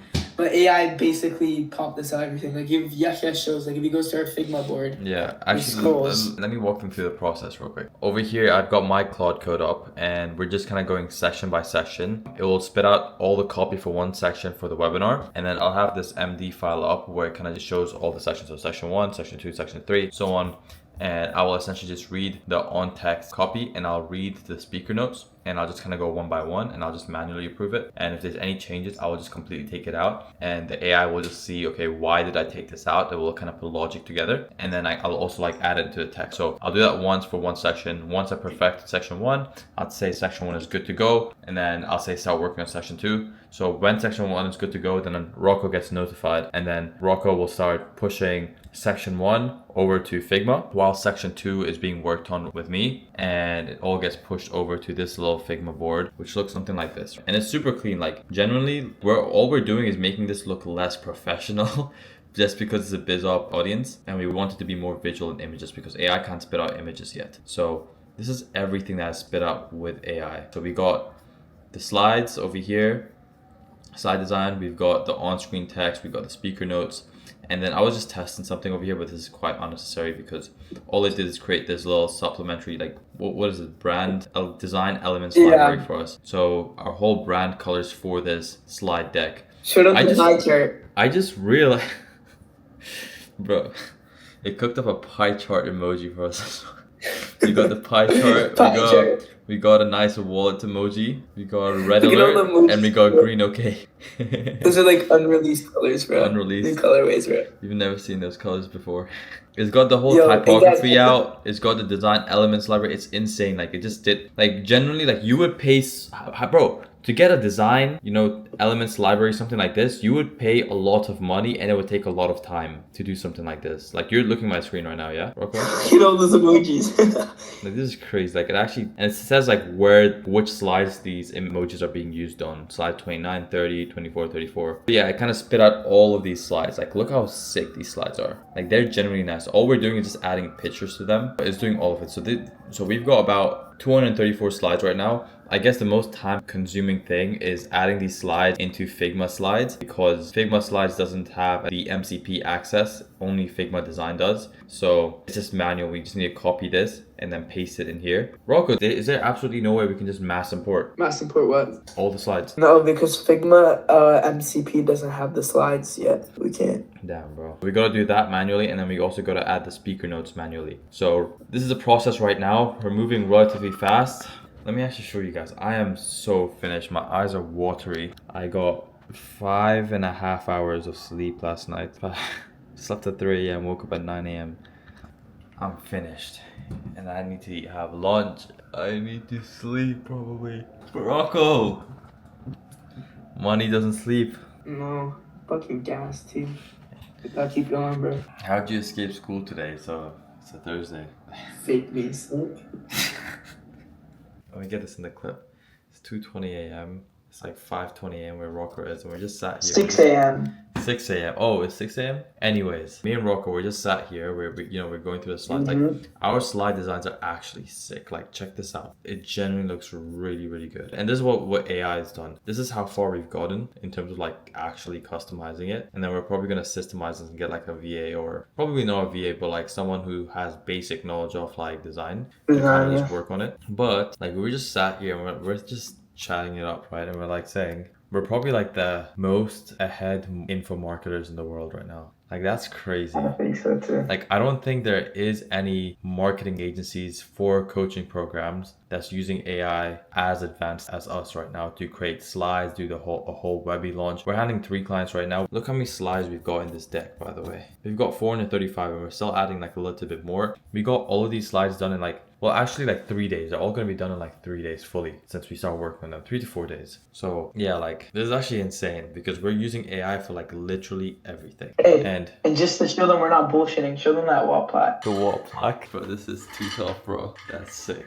I can't wait. We're gonna systemize this. I think we're just lacking like hiring someone to, because there's still a manual aspect to it, which is like adding it on. And it's like, if you guys are info marketers, you guys know the most annoying thing are slides. Like actually genuinely visually appealing slides. Like a lot of you guys, info marketers, like, or your biggest info marketers that you know, create their slides either on Canva using templates or Google Slides using just black text and a white background. But we generally like made ours look good. Bro, for a graphics designer to do this, like to create slides as good as this, and if you were to hire a graphics designer and give them a copy, it would take them at least like 2 to 3 weeks minimum to do 500 slides. And with this much detail, like you're looking at about $3,000, $3,000 to $5,000. I see it in 3 perspectives, right? So you could just strictly use AI and generate a bunch of bullshit because AI is not really at that level of full design yet. The placement would be horrible, all that stuff. You could either do shitty Google slides with just like text on it and emojis, or you could actually have AI as an assistant giving you, you know, the images, the icons, and, you know, just overall the look of it, the background, you know, the automation where you could put in all these slides really in right away and you just have to go in and edit it a bit. Like that's the way how you're supposed to properly use AI. You know, yeah, there's that's like fair. like you need to use the middle ground, right? You could do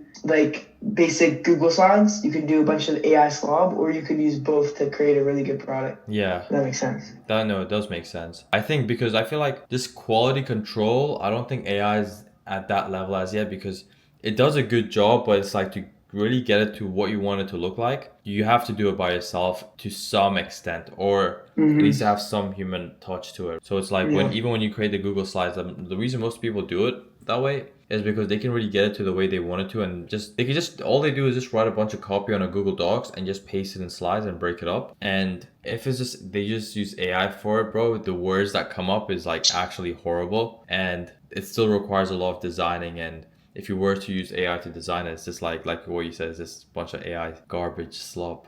So yeah, man, bro, I can't think right now, bro. I'm so fried. So fried too, bro. I have the craziest headache. Bro, and I gotta wake up at 9, bro. I'm gonna wake up in 2 hours, bro. 3 hours. You should be lucky. No, you're right, bro. You're right. In the meantime, I'm gonna give them an update on the data for our clients. So one of our other clients started posting YouTube videos, and we had our 3rd highest day today. So look at this, like we did 7.5, 6.6, 4K, 3K, 3K, 1.3, which is our lowest, 2.5, 1.5, 1.9, 3, and then we start picking up the pace, and now we're here. I do need to optimize the ads. I think we're kind of behind on the ads now. We might need new creatives, I believe, because cost per lead is going up and we need to increase spend. Because we have about 42K sitting in Whop right now that we haven't touched, that we need to put back into ads, and we've only spent 13K out of pocket, and we need to spend 20K out of pocket. I just haven't had time to actually analyze the ads and actually increase our spend. So I'm going to dedicate one day this weekend to just go over this client and just make sure he's up to par. I did schedule out a bunch of organic content on his calendar, so all content till May 17th, it's all done in terms of X posts, YouTube posts, Instagram story posts, etc. All UTM'd on our organic calendar. And then this is the client that we're launching this Sunday, and we're aiming to do over $1 million cash collected. He spontaneously decided that he wants to spend 50K into ad spend when originally we were only meant to spend 10K. Then he doubled it to 20K, and then the last 3 days later he's like, all right, let's do 50K, you know, like I want to hit $1 million. Like we played out the numbers on our marketing tracker over here, and we say, okay, what do we actually need to do to get to $1 million cash collected? And 50K ad spend at a $9.5 cost per lead. If our call booking rate is 12%, that's like about $1 million revenue kind of there, but hopefully we can do a 15% call booking rate of total registrants. So let's see how that plays out. And this is 4K cash collected, the average ticket size. So yeah, let's see how that goes. Right now, this is kind of what the chart looks like. So you can see we went up, down, and then just the last couple of days just skyrocketed. Yesterday was our highest lead capture. We captured nearly 1,000 leads. So yeah. Alright boys, I'm gonna go head to bed. Rocco's gonna go head to bed and probably catch it tomorrow. So boys, today is the day before. Actually, we're going live in 2 days, right? So today is Friday, Saturday, we're kind of chilling, and then Sunday morning, my time, we go live. Bro, I'm telling you, this is so intense. Like, I haven't been able to get any sleep. I slept 4.5 hours last night, woke up at 9 a.m., had the call at 9:30, and then I went straight back to bed at 10:20, and then I woke up at like 1, right? So I feel a little bit rejuvenated. Woke up, I'm like, damn, I bought a whole crate of Red Bull Zero yesterday, so I'm like, let me go grab one. I'm mad tired, and I realized, let's look at my fridge. I actually had a second one, but it's all done. I had all 4 of them yesterday, and I had like 2 cups of coffee, and I'm sure I had like some other like caffeinated stuff, but I'm like, damn. So I went, and unfortunately, like my supermarket didn't have like the 4 crate, so I bought like this huge one. I'm just gonna go like later on and see if they kind of get the big one. This is sugar-free. Sugar-free and zero literally taste the same, but Rocco always gives me shit for like not having like snacks during in my place, because I don't like unhealthy stuff. But like sometimes I do get hungry, especially now that like I'm in the crib like all the time. So I'm like, you know what? Let me go get some snacks, right? So I like Reese's peanut butter cups, but I don't want anything unhealthy. So I got these dark chocolate peanut butter cups. I bought some chips. So this is like black truffle sea salt cooked in like avocado oil. I don't know. These were all in the healthy section. And then I bought these. This was also in the healthy section. Just some bougie ass, what is this? Chocolate fruit. Like, look, I also bought some stuff the other day. And I bought this, right? Avocado crisps. This was so mid. And then I bought these. These are alright. Harvest snaps. And then I bought like some seaweed tempura thing. And that was like gas. That was gas. But I want to try some new healthy stuff. So I'm gonna try these. I'm gonna give a rating. Favuzi Krumiri. What it looks like. I'll give an honest rating out of 10. 7.8. 8. Let's try the peanut butter dark chocolate. So they had like one almond butter, and I wanted to get that one, but it had like extra sugar, had like 2 extra grams. Okay. You know what's good when it comes in like a little packet? It's tiny. Bro, this makes me so happy. This is like a little break, bro. It actually tastes like healthy. It tastes good. Next we got black truffle sea salt. I don't know if I rated this. I give it 8. 8.2. 8.1. I don't even like salty stuff too much. Like too much salt.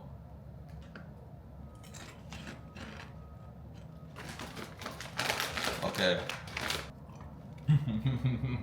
This is so good. Yo. 9. Oh my god. That's good. That's good. And we use the merge them and then we just segue into it. I like it. Alright, I'm gonna go ahead. I don't go to bed. There you go, go to bed. You guys did some really good work, bro. Keep it up. Long way, it's very good. Adios, G. Oh, this is pretty good, actually. I think we should keep this. You think this needs capital, experience, and audience? It doesn't. Fictional travel agent. They don't need a plane. They don't own the hotel. They don't own the resort. They just connect. Yeah, this is pretty good. I don't think you should take this up. Rocco. I mean, the laptop, etc. Rocco told me you didn't want that in, so I skipped it. Oh, I'm sorry. Okay. Okay. Plus, then you can keep it up. Okay. Just unskip it. Yeah, I'll go over it. Don't worry, guys. Don't worry. You guys did some very good work. Appreciate Take a rest. Well deserved. Yeah, man. This is gonna be crazy, inshallah. 9 a.m. We went from saying we'll spend 10k and make 50K. 400 to say let's do 20 and try and do 600. So like I don't care. Let's get a dog out. Let's do 50. Let's make a meal. Along with it. Let's go. Inshallah, bro. Let's do it, bro. Million a little bit more. Million. Yeah, 1.2, 1.3. Baby numbers, bro. Just know this. Baby numbers. Yeah, just know this. Along with it. If we book 400 calls from the Webby, the game is over. 400. Yeah. Inshallah, because that's going to pack my closers for like 3 days, and then the sellers are gonna start coming in and tiling the grass. Like that should be bomb. I have good trust in your sales team. I think your sales team is solid, bro. I feel like this pitch combined with your sales team is gonna go crazy. Yeah, we're gonna know the market. And you know what's crazy is that I starved my sales guys for the past week. I cut down the ad spend. We haven't been getting no leads. Oh, now they're like, damn, for the past week, they're starving, bro. They're sharpening the teeth. They're like, bro, I'm hungry. Let me show you this. Just so you, I just want to show you this, and we want to go sleep. If you don't feel like your work is going for nothing, let me show you this. Sales team. I sent a voice note. I said, "Assalamualaikum. I hope you guys are ready. This is Virus. I hope you guys are hungry. I hope you guys are ready because we're going crazy. Look at the emojis, bro. 10 heart, boom, boom, boom. And then look at this. Where this was sent. Wait, this was sent here. I just listened to the first 10 seconds and I'm dripping in my chair. Bismillah, we needed to hear that. Born ready. Bismillah, inshallah, let's get it. They're going crazy, bro. So it's like lions, bro. You starve lions for a couple of days, bro. It's like the worst thing. They go crazy. Halas. They're hungry, bro. I'm telling you. Assalamualaikum. This is hunger. I think one of my closest said I want to kill. I'm ready to kill the next 7 days. Watch me be at top 5 in the next 18 months. Don't play with me, man. I'm ready to kill the next 7 days. These guys are hungry. Good, bro. That's good. They're gonna put in the hours, bro. I put in my hours, bro. They're gonna have to put in equivalent. They have to put in equivalent. I've put in the hours out as well.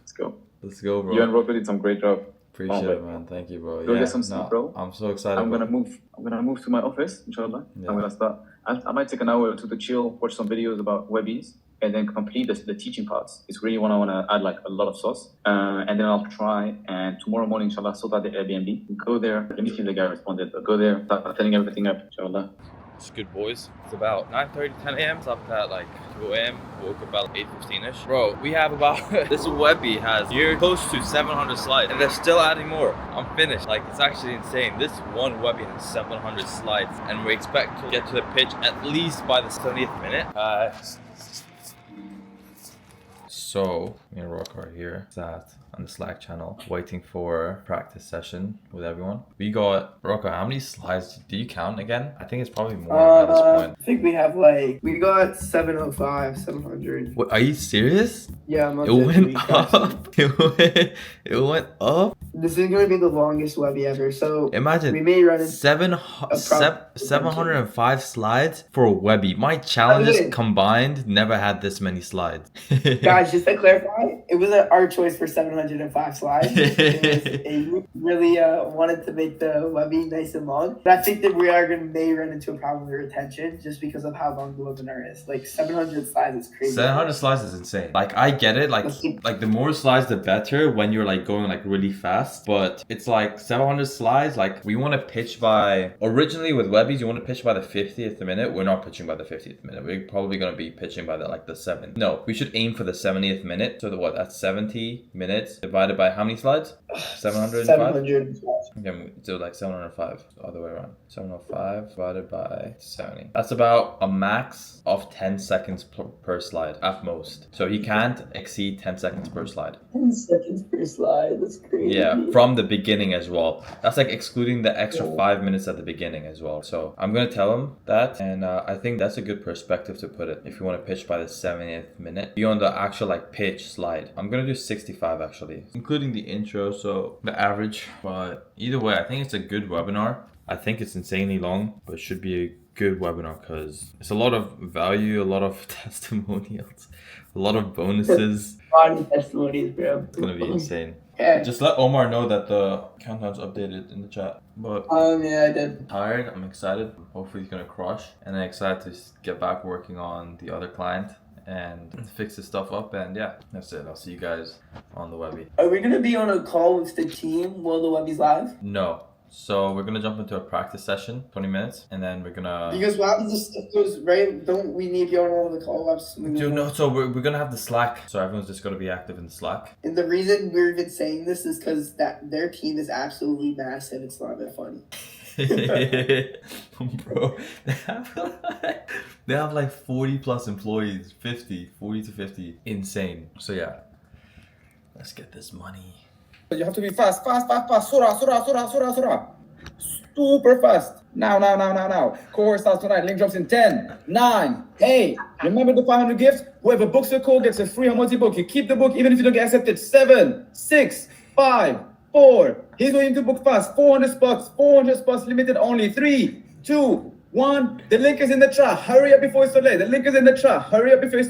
This is slow your hand. Yeah, I'm gonna put the code myself. Yeah. Check the. I just sent you his email. Actually, how is it? Because it's first time I'm rehearsing the scarcity. Good. All right. So Assalamu alaikum wa rahmatullahi wa barakatuh. I hope you guys are doing amazing. Welcome to this masterclass. I'm super excited to see you guys today. Jazakumullah khair for making it on time. In today's presentation, we're going to go very, very deep. You guys have questions, you guys are confused, you guys want to get some sauce. This is exactly what you're getting today. This presentation is for anyone who wants to make halal money online, escape the 9 to 5, achieve financial freedom, have more time for their deen, give their family the life they deserve, overall feels stuck, feels confused. Which business should I start? How do I know what I do is halal? Which path should I follow?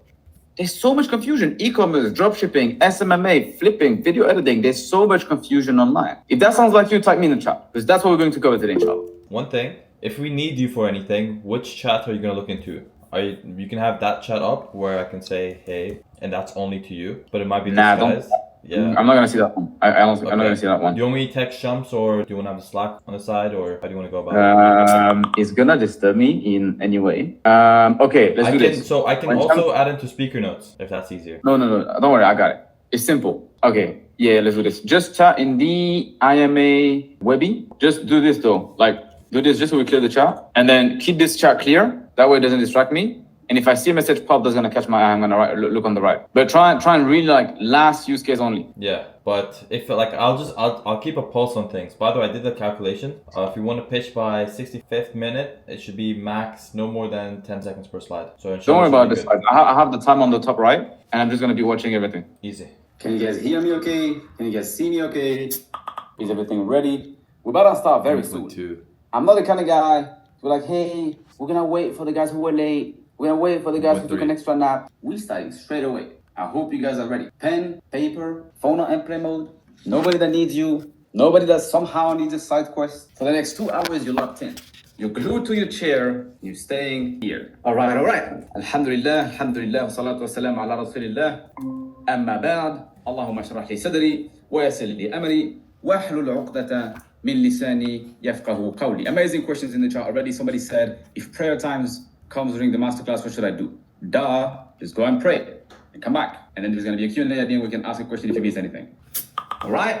I jump scared you. Come on, guys. I hope you guys are not epileptic, because this presentation about to go crazy. About to be fast, about to be a lot of sauce, and I hope you guys are ready. So honestly, I ain't gonna hold back, inshallah. Bismillah. So, I'll start showing my screen, and I want you guys to spam yes. How many people so far is it popping? Screen. Can you guys see what I am presenting? Can everybody see what I'm presenting? Jawaan. Allahumma barik. For reference, if you guys see me hear the word Jawaan, that means hungry. That means you guys are ready. That means you guys are on it. All right? Lovely. Can you guys also see the next slide, which is that this presentation is for, you'll get to see in a second. Amazing. Jawaan, the chat is so Jawaan. Allahumma barik. You guys can see everything. We're starting in less than 1 minute, inshallah. And season, the chat is amazing. Guys, just so I know who I'm talking to, can you guys drop your city below? I know there's guys from the UK, guys from Canada, guys from Australia. Somebody said it's 2 a.m. here. Cape Town, Toronto, Barcelona, Hablo Español, London, Manchester. Yo, Serbianda, UK, Paris, Croissant. Allahumma barik. We got brothers from everywhere. This is crazy. So, officially, welcome to the Halal Online Business Masterclass. This presentation is for anyone who wants to make halal money online, anyone who wants to escape the 9 to 5, anyone who wants to finally achieve financial freedom, have more time for the deen, give the family the life they deserve, but feels stuck, feeling confused. Which business should I start? How do I make sure what I do is halal? Which path should I follow? E-commerce, affiliate marketing, SMMA, dropshipping, Amazon FBA. There's so much confusion online. I mean, if that sounds like you in the chat. You'll make $1 million in 5 days. You'll get rich quick by pressing 2 buttons. Buy my course, you'll get a Lamborghini. And you're afraid that if you buy a program, you'll get scammed, spending your hard-earned money on something that doesn't work. And I understand this because I've been in the same situation. The good news is, I'm here to help you guys out today, inshallah. 4 years ago, I was broke and stuck in France. Alhamdulillah, now, I make over 10K a month. I live in a Muslim country, alhamdulillah. So not only have I escaped this trap myself, but I also helped over 1,000 other Muslims go from confusion to clarity. And that's exactly what we're going to cover today, inshallah. Tonight, we cover which online business is actually best for Muslim brothers in 2026 by comparing the most common business models with the criteria that Muslims need to follow in 2026. We'll then go onto how IMA works, step by step, and how to keep it 100% halal. IMA is the business model that took me from being broke to being financially free, alhamdulillah, and moving to a Muslim country. And I'll show you exactly how it works. We'll then go on to a roadmap to go from 0 to 5K to 10K a month and 20K per month with action steps. And finally, we'll speak about the roadmap that you can use to start making 5K a month risk-free, because I know you guys don't have much money, you guys are afraid of losing money, in the next 100 days, step by step. Does that sound exciting? Are you guys ready? Allahumma barik. Allahumma barik. And you guys thought that was it. You got a tight schedule, but come on. I hope you give me more time than the bathroom. Because I literally slept in the office to finish this presentation on time. So if you're a Muslim working part-time or studying in university, I'll show you how to start a halal business that takes less than 4 hours a day. You want to make halal money online to provide for your family, and you want to do all of this without capital, without experience, this presentation is for you. Because you guys know that you're undercutting the price between each other when you're selling on Amazon, you're competing for the cheapest. Boys, I'm just getting my coffee right now. 5 days in a row, 5 hours of sleep every single day, bro. I'm all messy. Like, look, 5.5 hours of sleep. I'm literally in the red. Like, it's cooked, bro. Look, I can't show you previous days, but for the past, I'm just so glad this is over with because the webinar is crushing right now. We're about 55 minutes in and we're still at 2.6k viewers. Like, literally no one dropped off. That's insane. That's actually insane. Like, the retention's insane. What's different about this webinar is that Ayub, the guy who's presenting, the main face, the personal brand, he was so involved with the slides and he was actually making changes, and I don't think he's really going off speaker notes. I think he's just referencing off of it or just keeping it just in case. He actually went through all the slides multiple times and he made the changes, and every single day he's just adding and adding and adding and adding. So I think that process just made him more familiar with it, and I think he's just generally very knowledgeable about what he's teaching about. So yeah, like, and he knows how to speak to his audience. He's enthusiastic and he's crushing right now. It's so smooth. Like, it's generally so smooth. Like, it's so sick. I think we're gonna do over $1 million cash collected. If everyone hears the pitch, it's game over. It's game over. So let's just hope everything works. And get my coffee right now. And we're about to just get back in the game. Day to 3 days to respond to you, and a brand would take 3 to 5 days. That depends again on working days and non-working days. What does your YouTube video go over? I have so many videos. I have over 50 videos at this point. There's videos speaking about IMA and how it started. There's videos breaking down Nice. steps you can Let's follow. go. And there's more videos. How did I do? Nah, you did so well, bro. Can you guys see this? Yeah? Check me out. Let's look at Muhammad Noor. Allahu Akbar. Who else is here? Anyways, yeah. Show me Fadi. Where is he at? Green. Allahu Akbar. Allahu Barik. Yeah, this is my bro. Oh, Noah's calendar is looking so good, Saraha. Yeah, bro. That is crazy, bro. Look at Noah. Guys, do I have code for my calendar? No, I can give you some. No. Khalas. I'm good. If guys are paying 2K deposit just for the webinar, I'm good. I have a call tomorrow. On a serious note, Ikhwa, Allahumma barik. On a very job note, shout out you guys. Allahumma barik. Yahya with the setup, Rocco with them slides. I know I drained you. Emirhan, my guy, Allahumma barik, with the last minute pull off and the retention. Guys, I don't know if you guys read that along, but we had 2,500 people on the live, and I kept 2,400 people to the pitch. Isn't that our retention? Isn't that our job? Oh, very. It's 2,600. You're out there. Yeah. Ali, I got with the ad spend along, and then I hope you're ready to go crazy with the kelb with the setters. I hope you're ready to manage some calendars and make some bread. The amount of messages I'm getting right now, I literally had to leave your webinar because I'm like, I need to deal with my guys. Allahumma barik. Omar, shout out Abu Systems. You're going to need a raise from Zapier because Meskeen, who just broke the service. Allahumma barik. Allahumma barik. Shout out COO. No, on a serious note, guys, it should not have been possible without you. Is actually Zapier just down? Because I haven't been receiving no, email notifications, no nothing. Nah, but yeah, Zapier was done for a bit. It should be fixed now, but yeah, it was done for a bit. Just did all the applications go through, the links go through? Yeah, everything went through.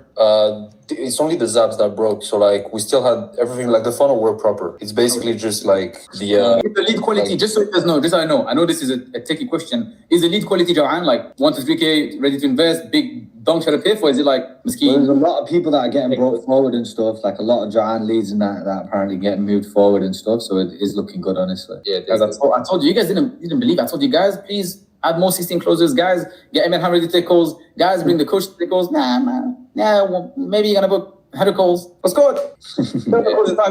How about that? I need a setter trophy. Best setter in the world, long betting. Now, on a serious note, ikhwa, this is crazy. Nah, you don't open up your Slack, don't do nothing. You're gonna be up until Fajr, bro. Why? There's a billion messages in there. I'm just going through it. Announcement closers, setters. How did the team react? Like, were they actually crashing out when stuff was Look happening? at the general chat. I haven't seen it. Wait. Closer, Bad. what is it looking like? Management channel, okay. One man army, along medic. General chat, so Jawan. Webby's Jawan, long medic, 300 slides, going crazy, long medic. How many are there? Can we see the numbers? 2.1K, long medic, our retention, long medic. Less time in the bathroom is crazy. He got everyone out of the seats. Bro, backed up with data. Now this is too funny. Abu hype. Had the most Jawan in the chat, long medic. My brother, long medic. Okay. Abu pre-handle objection, long medic. Okay, ban the spammers, 2.3 long medic. Guys, we actually a crazy thing. Do you guys realize we had 40% show rate? Yeah, that's crazy. It's honestly nuts, bro. Yeah, and if you look at listen. That's 11% booking rate just on the Webby Live. Listen, we have so far right now on Typeform we have 1,800 applications. Yeah. Half the registrants applied. Where the expectation clear that it's a paid program? Like I tried to nuke it. Yeah, no. Hondo, bro. You had like 200 price drops as well in the comments. Yeah, in it, bro. I was gonna be like, oh, it's 7,000. You know what? Just for you, it's 5,000. It's 9,000. How about that? Yeah. 2.5 people there. Let's not put Alambaric. Dropshipping is for Ukhtis. This is crazy. W Yahya consultant, Alambaric. Look, Ahmed, he gives us for the price. Control room. Yeah, shout out the moderators as well. Oh, by the way, Emir Han, shout out. You were a keyboard warrior. You were hyping me up throughout the thing. Shout out Emir Han Lambert. Shout out Amar. Shout out Tim. I was chatting with my boys the whole time, and there's just 700 people booked a call. That's not me. Emir Han was like gassing him. He was like, "I'm first." I was like, "Are you ready? You first?" And then the guys are going crazy. Oh, you saw them in Zoom. Yeah. Ali was having so much fun. Almost nowhere in and almost nobody dropped. Yo, what's up, guys? So the webinar has concluded. I am mad tired, bro. The past 5 days I've just been getting 5 hours of sleep, and I'm still mad tired. It's about 12 a.m. right now, and I would not be recording this video if I wasn't waiting for my food, because I ordered some food and I plan to go out, go get some dinner, but I decided I want to go to the gym. Then I come back and upload the replay to the replay page, which I can actually show you. Oops. Officially, well. This is a replay page we cooked up. We used VTurb. It's a video hosting platform that allows us to send data back to the Facebook pixel. So for the people that watched at least 30 minutes of this video reaches a 30-minute mark. I actually don't know which one it kind of refers on, but it sends that to the Facebook pixel, and then that's when we can hit them with retargeting ads for the offer funnel. So first we send retargeting ads to everyone who did not book a call or did not attend the webinar. We will retarget them with ads that say watch the replay. We also have like WhatsApp sequences ready to go, which is to watch the replay, and we're going to send out 2 emails, tell them to watch the replay, and then land on the replay page. They watch 30 minutes of the replay, and if they do not apply, then we hit them with retargeting ads saying you didn't finish your application, or we redirect them to the offer page telling them some scarcity urgency type of thing. So yeah, there's that going on. About the Webby, it absolutely crushed beyond my expectations, and I actually took the screenshot so I could show you guys. Actually, I'll show you this first. We had about 6,300 registrants, and we had 2,600 people show up live. Now bear in mind, this number might have gone up because people may have registered after we went live. I think it was less. It was like 6,200 or something like that. But we had 2,600 people live. Do you know how insane that is for a free event? That number is insane. What's even crazier, but that's like a 40% show up rate. What's even crazier was that these guys actually, by the time we got to the pitch, there were 2,400 people. So we peaked at 2,600 and we pitched to 2,400 people. Like, that's insane. We had about a 12% booking rate. We have about 800 people who booked a call for the 7K offer, which is nuts because I'm waiting for the numbers to load. I can't actually the reason we haven't plugged in the data, you won't be able to see the revenue data or the booked call data, is because they're processing on Stripe. We usually hook this up to Whop. They have their own systems. They kind of have everything, like their booked call thing kind of going on already. So we didn't really hook it up to Airtable. They kind of already got that going on. But let me show you the numbers. So you can ignore everything from here. We put in 50K into ad spend. So spontaneously, 3 days ago, he goes well, we jump on a call. We play out the numbers on how we can get to $1 million cash collected. And he goes to the numbers and goes we were originally only meant to be spending 10K. It was meant to be like a test webby. Then he said, all right, let's do 20K. And then we were spending 20K, and then literally just 3 days ago, spontaneously, like, he goes like, you know what? I want to spend 50K. I want to try and hit him. Also, like, what the hell? Like, we need to spend 50K in about 3 days now. And we're like, all right, let's do it. We did it. Cost per lead drastically increased, which is like, you know, it's bound to happen. It's inevitable. Like, when you increase the spend, Facebook has to find people that are most likely to convert a lot faster, and it just costs more essentially to buy a lead. So 2,000 registrants organically. These numbers, ignore it. Like, this is all we know is like we got about like 6,300 registrants, 40% show up rate. That's about 2 point, maybe even like 41. Let's see if that becomes 2.6. Anyways, it's a 7K offer, but like we're doing it based on cash collected. So he says that the average he cash collects from his offer is about 4K, and we have so far a 13% call book rate. I literally just got the numbers like on the screen, but it's a 13% book rate, and we haven't launched any WhatsApp messages yet. We haven't launched any emails. We haven't launched any ads, and setters haven't even fully reached out to the people that haven't even booked a call. So this number is gonna go up. I think we'll probably be sitting at like a 16-17% call book rate, and now we're estimating show rate to be about 70% and 40% close rate. I'll let you know about these numbers on if we actually do hit them. You know, if we do hit these numbers,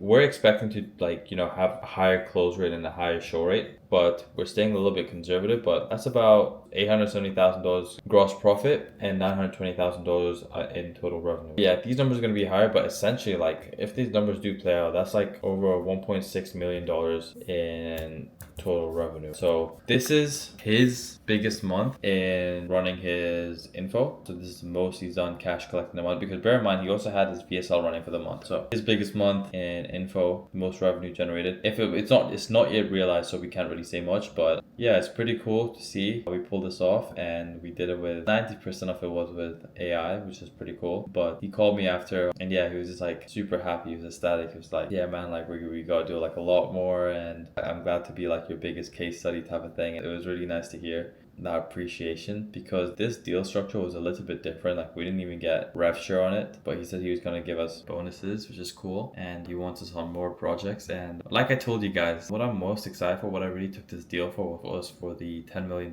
challenge launch. That's going to be pretty cool, and I think I'm going to ask for a rev share on all these future launches that we do together. Hopefully we will probably discuss it. It was nice to hear that appreciation, and honestly, amazing client. It was very different. We put in a lot of work, definitely very time intensive, especially like it's not congruent. Like, the time we put in is not congruent to our deal structure. But I just want this to be a little lesson to you guys. It's like, I'd say my mindset to this was just, you know, not be greedy with deals now, because I told you that that's the change I'm making. Is like, I don't want to be greedy with my deals, and when you're not greedy with deals, opportunities come through your door. So I think when you get to a certain level, especially when you start doing well in business, I would say two things kind of creep into your world, which is greed and ego. And I never thought I'd ever feel greed, or I never thought I'd have an ego, but it comes, and for some people it stays and they kind of live it, and for some people they make the change sooner or later. I say I made a change relatively sooner, and I think it kind of creeps into everyone that makes money. Maybe not everyone, but I'll say a good few, because I never thought I'd fall into that category. But I like, you know, with my deal structures, I would try and like get deals only 30% or only 25%, or I'm not taking the deal. And I generally wouldn't take the deal. Like, I've had many opportunities that would have actually been really good opportunities, but I just didn't take it. So there's that. And then ego is like, you start making money, you start thinking you're better than people subconsciously, you know, and you're in your head, you just know you're better. And I think it's a skill to kind of put those aside, to not be greedy and completely delete that, and then also to completely delete your ego and to keep everyone as equal. I think ego just known to be in part of everyone. Like, everyone thinks they're better than a certain amount of, like, a certain type of person, but there's like levels to it. So you can definitely regulate your levels. And I would say with greed, it's a little bit easier to let go of, at least for me. So yeah, I think, you know, despite the deal structure, I think it did open a door to something much, much, much bigger, because he is a pretty big client. In terms of referrals, by getting my name out there, the case study, and more work, more business with this client, and I'll say that, right? So there was never like any lose to it. I guess the only downside was the time part of it, but yeah, I just wanted to say that. Probably have more information tomorrow. I'm just super tired. I need to work on my other client Ali because his launch is on May 18th, so tomorrow we're just gonna hit the pedal with that. And for me now it's just like another regular day. One thing I want to touch on is like he said something that was very similar to my last client, because my main thing is when I do these launches, what I look most forward to is seeing my clients' reactions. It's always the most fulfilling thing ever. Like it's seeing their reactions and seeing and having their appreciation to me. Those two things, like it's what I really work hard for and what I really try and give them a good experience for. I want them to like think this is my guy, you know, like this is the guy. So it's like when we work together, I try to be fast with our communication. I try to over deliver. I try to be swift, make changes, whatever they want.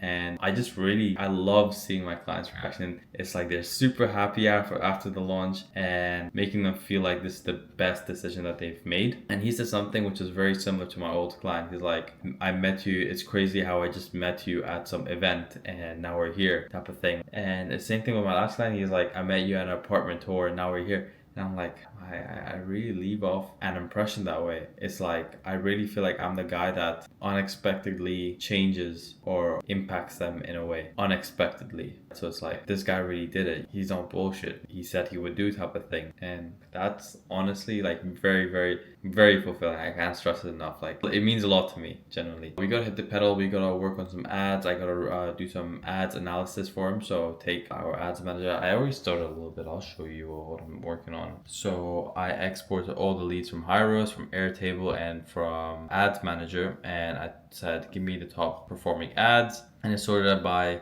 cheapest cost per lead and by spend, and it tells me which ones to turn off in priority order. I'm just kind of getting to the weeds of it. And then I kind of also want to understand like which ads are performing and why they're performing. Because right now what I'm kind of seeing is like talking about jobs, right? Because I feel like these guys are kind of more, they're working blue collar jobs and trying to trade. So we ran an ad saying, I quit my pharmacy job and now I trade ICT full time. And that was performing, and it's only an Instagram story type of ad. So I was surprised it was like a low quality like Instagram story ad. So I'm probably gonna run more of those, and I'm gonna get into the weeds more. We're gonna start scripting out for him because we're kind of going through that thing. Oh, and I hired a COO. So I didn't actually have time to tell you guys, but tested her. She couldn't give me enough hours. So I literally had her for like a day or two. Then I hired someone else, and I think she's gonna be a killer. I think she's baked into our vision. I can see that she's gonna do well in our business, and I just hope to. The reason I'm very picky with hiring is because it's like, if I hire someone, I want someone full time, because I don't want to hire someone, train them up, and then leave. That's like, I just can't be asked for that, you know? So it's like, I gotta be really picky. And that's why I wanted someone who already has like existing marketing skills, but it's like, it's just so hard to find someone who fits that. So it's like, okay, I'm just gonna take the second best and find someone who I believe is moldable and I can train them up easily, and who can adapt easily and has the time to like, you know, be proactive about things. So I hired her. That's kind of my mindset. So I feel like at a point, I'll see how it is, and then I'll kind of need to assess, okay, do I want to hire someone more experienced, or do I want to continue training her up? Because for example, like Rocco, he is a really hard working kid, and for him to stay up that late and be bought into the vision and actually try and do well, and the way he makes the iterations, like he's a very moldable person, and he's learned a lot from these launches. He learned a lot from me. He is very grateful. He's an amazing kid, and I'm just so happy to have him on my team right now, because like, you know, there was a point where like, oh, that's my food, let's go. He's not as skilled in terms of business wise, right? Like AI, he's good with it. He's got a bunch of other things, and he's a dog. That's the best way I can put it. Like, he's a dog. He will grind it out. Even if he needs to figure it out, he'll put in the hours to figure it out. He generally puts in the hours. He skips school because he wants to do well on these projects, and he's a killer. Like, yeah, I'm just glad to have him part of my team working for me, and I think he's drove a lot of revenue for our business, and I'm just happy that he's easily moldable and he's learning, and he's learned a lot. I'm very proud of him, because now he's becoming a me. He's becoming a Yahya. In a sense, as in terms of business acumen, business knowledge, skills, adaptation. Super proud of him. I think the team is also proud of him, like our client. And yeah, he's gonna kill it, man. He's such a sick addition to our business. I think I'm gonna end it over here. I'm gonna go eat. I'll see you guys tomorrow or whenever I decide to pick up the camera and show you guys something interesting, because this is a very long vlog. I'm trying to do $1 million with each launch that we have right now, minimum, and I think that's going to be great proof of concept of using AI for info marketing. So yeah, I don't want to make this vlog too long, because usually I would do like every single day, but like I'm trying to do like maybe like every single 3 days, 4 days, etc., or whenever something interesting happens. But yeah, I'll see you guys in the next clip. Yo, what's good, boys? It's the next day and we decided we're doing another Q&A. We're gonna pitch again on this Q&A and answer more questions for anyone that missed the session. What to do? We're just gonna go over some points and stuff, but the main point is to pitch again and get more people to book some calls. And yeah, we have about 142 attendees. I want to go get my coffee, and then this just happened spontaneously. So we sent a blast message to the WhatsApp group. We sent reminder emails. We're also gonna send, hey, it started like 10 minutes ago, the Q&A. I want to go get coffee, but we have this going on. I still want to go get my coffee. So yeah.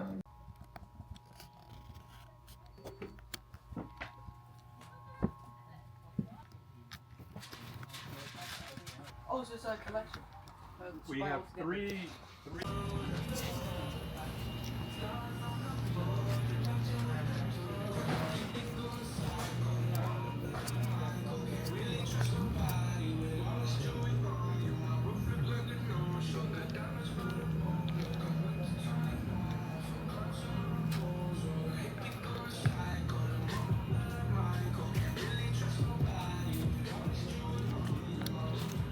What's up, boys? So yesterday I woke up Friday morning, like every day. I work every day. When you're running your own business and you're really trying to work hard, you want to make so much money, trying to build something great, and you want to see what level you can take it to. And in your head, generally as an entrepreneur, the more input you put in, the larger the output. So it's like every single day you're grinding, you're working hard, you're working, 9, 10 a.m., 8 a.m. in the morning, maybe some of you even earlier, and sleeping at like 1 a.m., 2 a.m., 12 in the night.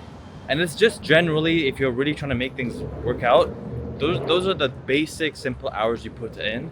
Obviously you'll have your breaks in the middle here and there, lunch break, dinner break, but majority of the time you're eating, you're working, you're eating, you're working.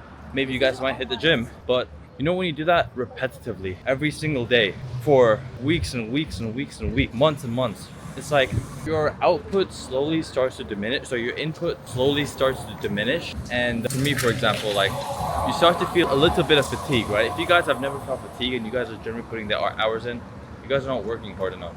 But what I'm trying to say is this: you guys don't notice, but your inputs start to diminish.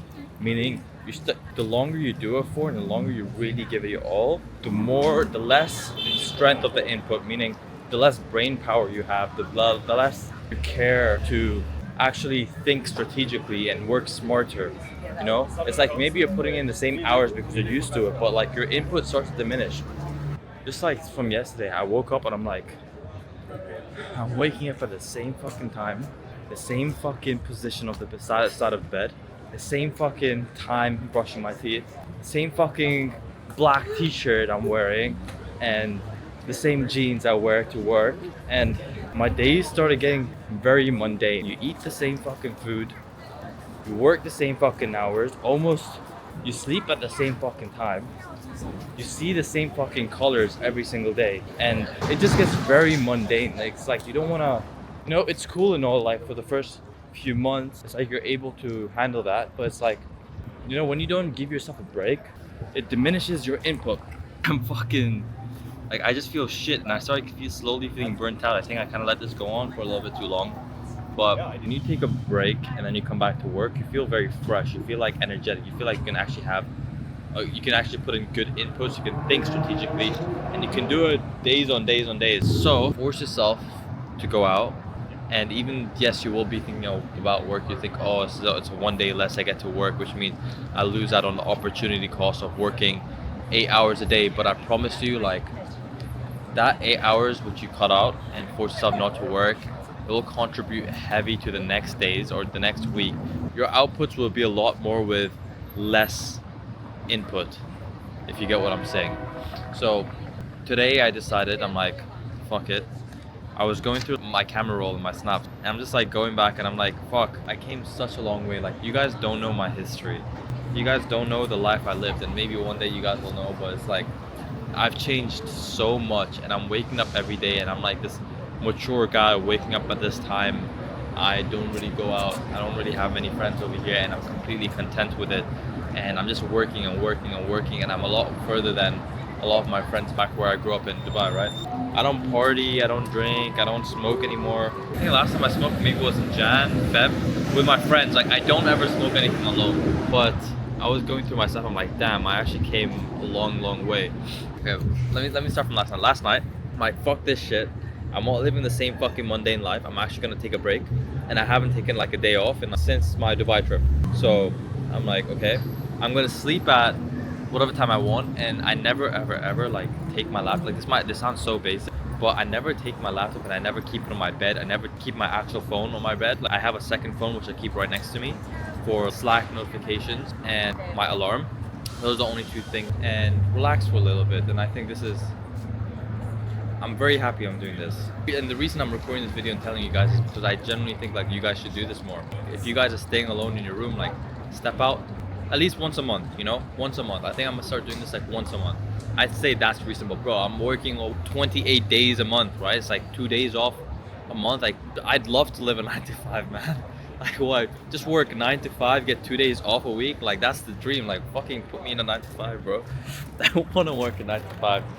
But nah, like, you run a business, you gotta work every day. I remember when I first got into business, the reason I got into online business, or like wanted to put my focus into it, was because I'm like, oh, online business, you can wake up at whatever time you want, you can sleep at whatever time you want, you can work whenever you want. That's what sold me. So I started an online business, and I started doing that shit.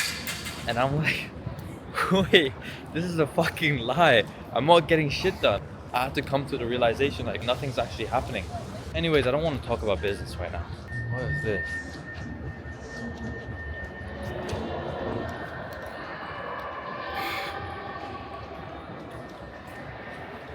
Bro, I'm dead ass just walking anywhere. I'm just exploring the city. And this is so refreshing, this is so calming. Like, I'm not stressing about, oh, I need to get this work done or anything. Like, today I'm like, fuck business, fuck everything. Like, I'm just relaxing. I'm chilling.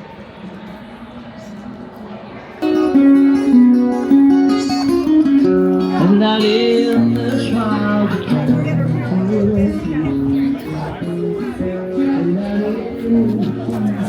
Nah, I'm smiling. I haven't smiled this much in so long. I'm just so happy right now. It's like, I'm taking a break. I'm just happy I'm taking a break. I'm literally just doing random things. Like, I went to the library today. It's like some random library I walked into on the street. It's cool to see these ancient ass books, these random libraries, souvenir stores, see like what random clothes they sell, what souvenirs do they sell, something so cool. Just look at cool things. There was a furniture store as well with a few other brands. Prada, I think. So a few other like furnitures, like from like high-end brands. Pretty cool. This is, I think, another souvenir store. I already went to one, so we're gonna go do some more random shit. Let's see, I might just take an Uber somewhere, like the beach.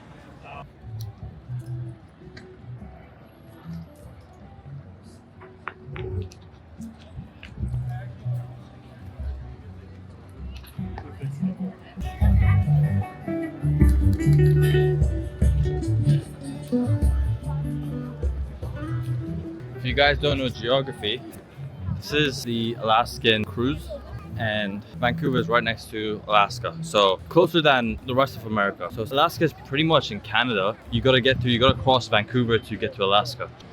I like that idea, bro. That'd be sick. I wanna go to Alaska. Nah, bro, I'm gonna go to Alaska.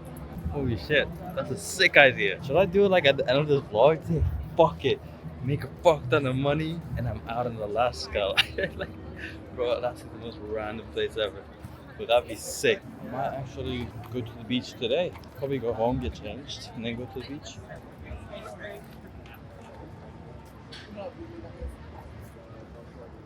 Shout out Iman got these glasses. Funny story. I met Iman in Dubai, and he gave me 2 pairs of heels and a hat. And one of them was this one, okay? And then the other one was like a white one. This is so peaceful, man. I'm enjoying myself. Wow.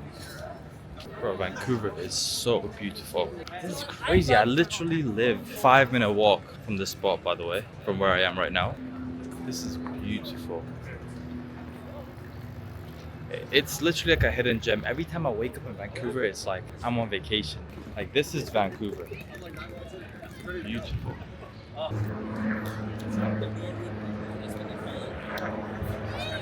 You know, like the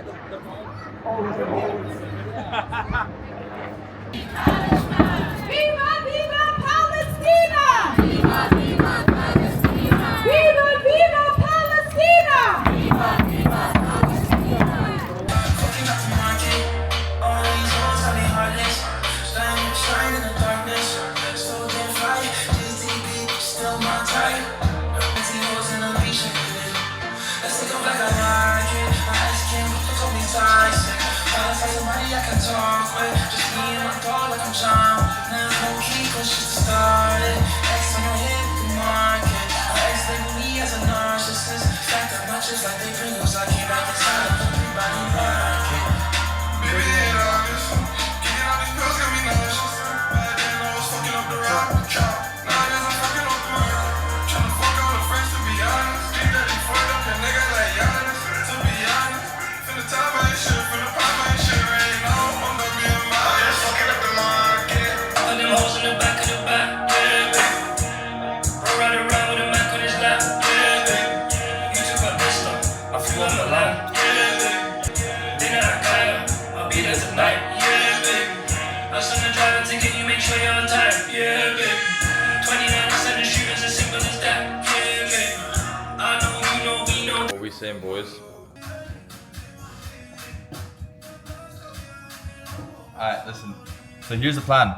We're going to the beach. I'm gonna go chill. I got this, yeah? I didn't buy it.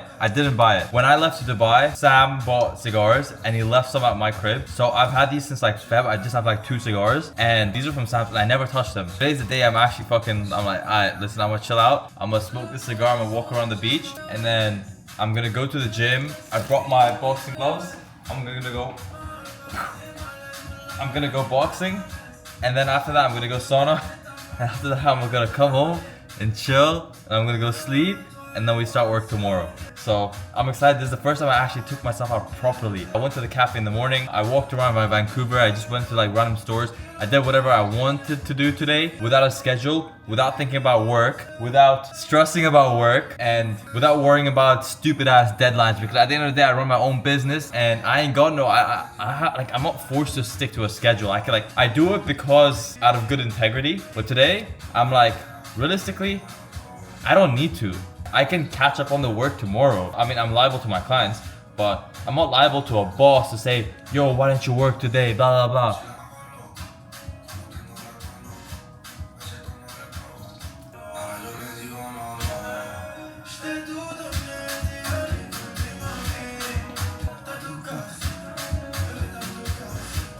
Alright, I'm gonna go to the beach. Let's fucking go.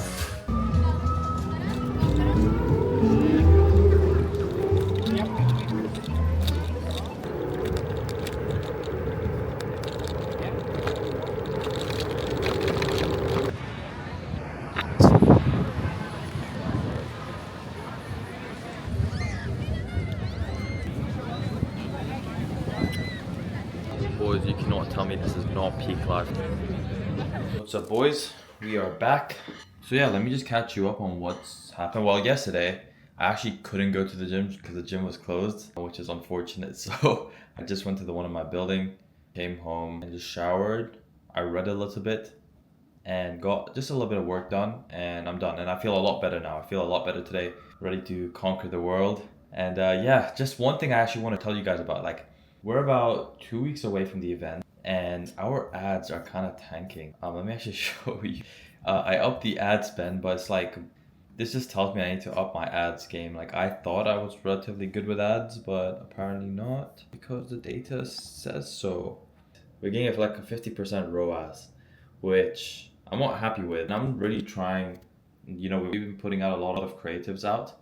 So I'm gonna see what I can do because we put a lot of graphic ads out. And something I noticed is that we've been getting a lot of page views because I looked back into Vercel. which is where we're hosting. Let me actually show you guys. So look, in the past like 30 days, we got about 23,000 page views, right? 86% bounce rate, which means only what 15% are opting in or something like that. We have 23,000 page views. If I go into my tally, actually we have 1,368, but in terms of uniqueness, what Airtable shows is 921 people opted in, so that's unique opt-ins.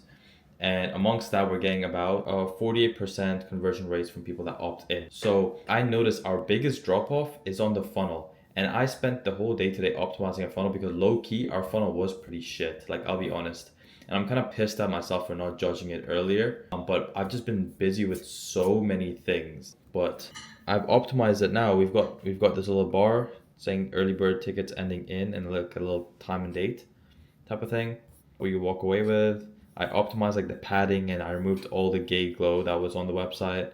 We got where, what, when, where. I might even remove this. It might be a little bit too redundant. Before and after the challenge, I improved this. Secure your seat below.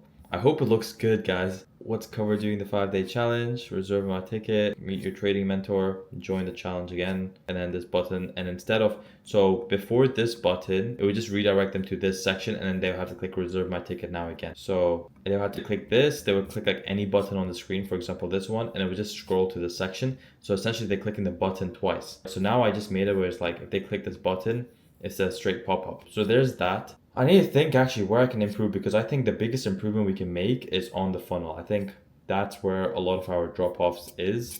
And a lot of people are not even watching the videos. I'm kind of tempted to test a version with no VSL and see how that performs. But yeah, this is kind of what we got going on right now. And the thing is, I don't know how I'm going to split test it. That's the annoying part because then I have to go into all the ads and change the destination and then all the CTAs, previous CTAs. So I think that's actually a pretty good takeaway for me is to use dynamic links straight from the jump because yeah, we should have just used a rebrandly link straight from the jump or something like that because honestly, I'm not happy with this performance. No, at least we're still on 100% success rate with all my clients. That's what I'm happy about. But this, like, I think I could have done a lot better with the funnel. But at least I improved it now, you know, I found the problem. I improved it, it's somewhat better. I reduced the questions on the FAQ section. I scaled up all of the text and everything. So I might actually make this 1, 2, 3, 1, 2, 3. I think that might be better so there's not so much scrolling. I'm going to see where else I can optimize this for. I need to put on like an audit mine and pretend like this is someone else's funnel. I can audit that way. But that's what we got going on over there. All of our SendFlow accounts got disconnected, so we reconnected them all. Let's go, we got all 5 connected back. Happy with that. One thing I'm struggling with is copywriting. I hate copywriting, and because I tried to really do this without hiring anyone, but I think like you do need to hire. Because I don't see myself copywriting. I don't see myself doing this. This is not the role I want to do. Even though I'm using AI, I don't want to read this shit. I'm the CEO. Like I need to run it like a business. I just want to stay strategic, right? I want my role. I just want to play the strategic role. So I'm probably gonna hire a copywriter, probably my old copywriter, just to audit and use my AI to create all the scripts, but like do all the proofreading, add it on to Figma and copy with our Claude and then read it through and then put it onto our Figma and that's it. And then we're getting a graphics designer to put the slides together. What we're going to do is just build out a VSL funnel for them, create some ads for them, run the ads and take a percentage of the sales and charge them a retainer, but mainly just VSL builds. And that will help increase our TAM and clients. These types of niches are easier to acquire than typical info clients. So I think I'm gonna hire a copywriter full-time, hopefully, graphics designer part-time somewhat. I don't need them full-time. Easier to find good graphics designers than good copywriters. Even though I just hired a project manager, I might hire another one with a layer on top, which is an actual like operations manager who can actually organize things for me and actually take control of things and put things together and say, yeah, meeting this time, this is what's happening right now. If you want someone who can help me build out my team and keep everything organized and tell me exactly what needs to, or someone to organize things a little bit better and help me stay scalable. So like an operations person. In terms of like who understands project management, who understands cost efficiency, things like this. And I think that's really going to turn me into a whole business. And I think that's really what's going to scale the business. And I'll be able to hire these people full-time. So this is the plan. I'm going to launch this coaching program as well. I'm going to probably front some of the team costs from this launch that I'm doing, and then I probably won't be able to cover 100% of my team costs and upfront before getting my rev share. So that's what I'm going to use this money for, and then I'm also going to use the coaching program's money for, and that's going to pay for the team costs while I take the time to set up the new service that we're going to be doing, which is reaching out into these different types of, and then hopefully the money from those niches will be able to get more clients in these niches because it's easier to acquire clients, and we can have a lot of clients in these types of niches, which means we're not dependent on like a few info clients, even though info clients pays us the most. And the team is pretty much going to be 100% offsetted up front. It's going to be the exact same team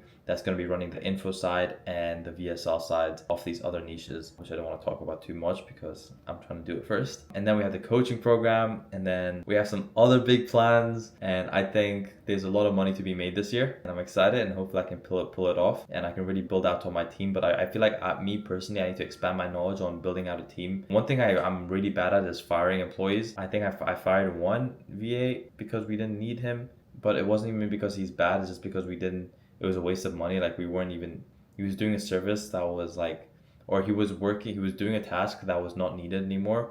And I feel so bad. Like I don't want to fire any of my people. So that's one thing I also keep in mind. It's like I hate firing. So at least I kind of have a plan in place, and hopefully I can execute on it. Expand my knowledge as a CEO and how to play a CEO role. I want to buy more mentorship programs and really operate a full agency. Like I want to run like a sustainable business like Eddie Malouf. Like Eddie Malouf has always been my inspiration for what I want my agency to look like. If you don't know, he runs a marketing agency and it's just huge and a bunch of employees and stuff. Other than that, we have Claude doing his thing. Right now, I'm gonna go to the gym, and I'm gonna come back and get some more work done. And I will see you guys tonight or tomorrow or another time where I have things to talk about. Yo, what's up guys? It is 1 a.m. May 7th, which means we are 11 days away from this launch.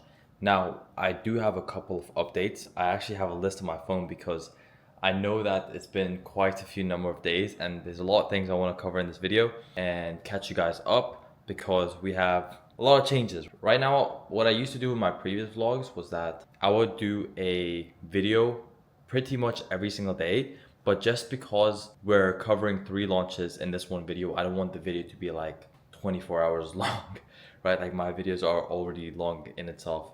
So I'm gonna try and keep this one brief. I'm definitely gonna show you guys tomorrow on my laptop, but I just wanna cover some stuff. Right now I am doing my night routine, so I thought might as well just kind of catch you up on my stuff, my vitamins. What is up guys? So it's been a few days, but I want to catch you guys up. I'm actually gonna walk you guys more about what's changed since the last time you saw me, but there's been quite a few changes, and I want to cover a few today before I get into tomorrow.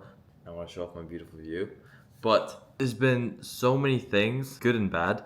First of all, every single time, this is the one biggest stress I hate about being a business owner, is waking up and then checking my Slack notifications and always waking up to some fucking bad news, and then it stresses you the fuck out the whole fucking morning because you're like, oh great, now here we go again, we have to like fix this issue now, or this is just gonna make our life a lot harder with getting a launch on time considering the deadline, or problems that you feel like would be such a big problem and not like minute problems. Let me give you a good example because this has been happening to me. Well, this always happens. Like, it's just so annoying because at the end of the day, it's pretty much like a gamble. Like 70 to 80% of the time, it's not as big. The problem is not as big as what is perceived as. It's not even a problem at all. For example, I wake up this morning, 2 fucking problems, right? So my first client, since I told you that we're not really handling the sales for the launch that we did last week, so they come back with a report,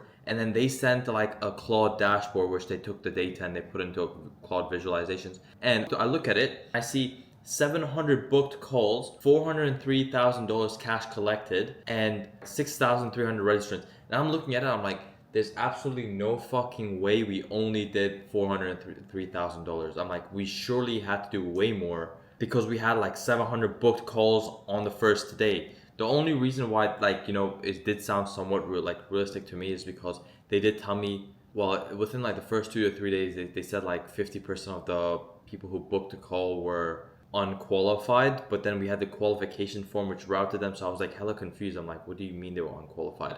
50% is crazy. What if a bunch of people booked up on the calendar and then 50% of that is 700, so realistically 1,400 booked all in all by the week's end? And I'm like, that stressed me out because I'm like, bro, that conversion rate is like not good, you know? And then that was the first problem. And I come to find out, by the way, not all the data was imported into the Claude. And I wake up in the morning stressed as hell. I'm like, there's no way, because we were aiming to do over at least a mil cash collect. And you know, even if it was like 700, 800K, all right, but we were aiming for a mil cash collected, not contracted cash collected. So I was like, damn. And then they tell me, I'm like, are you sure this is all the data? Like, I prompt them, I'm like, are you sure this is all the data? And then they said, no, but we don't have the setters data. And then another guy said, hey, but we closed way more deals.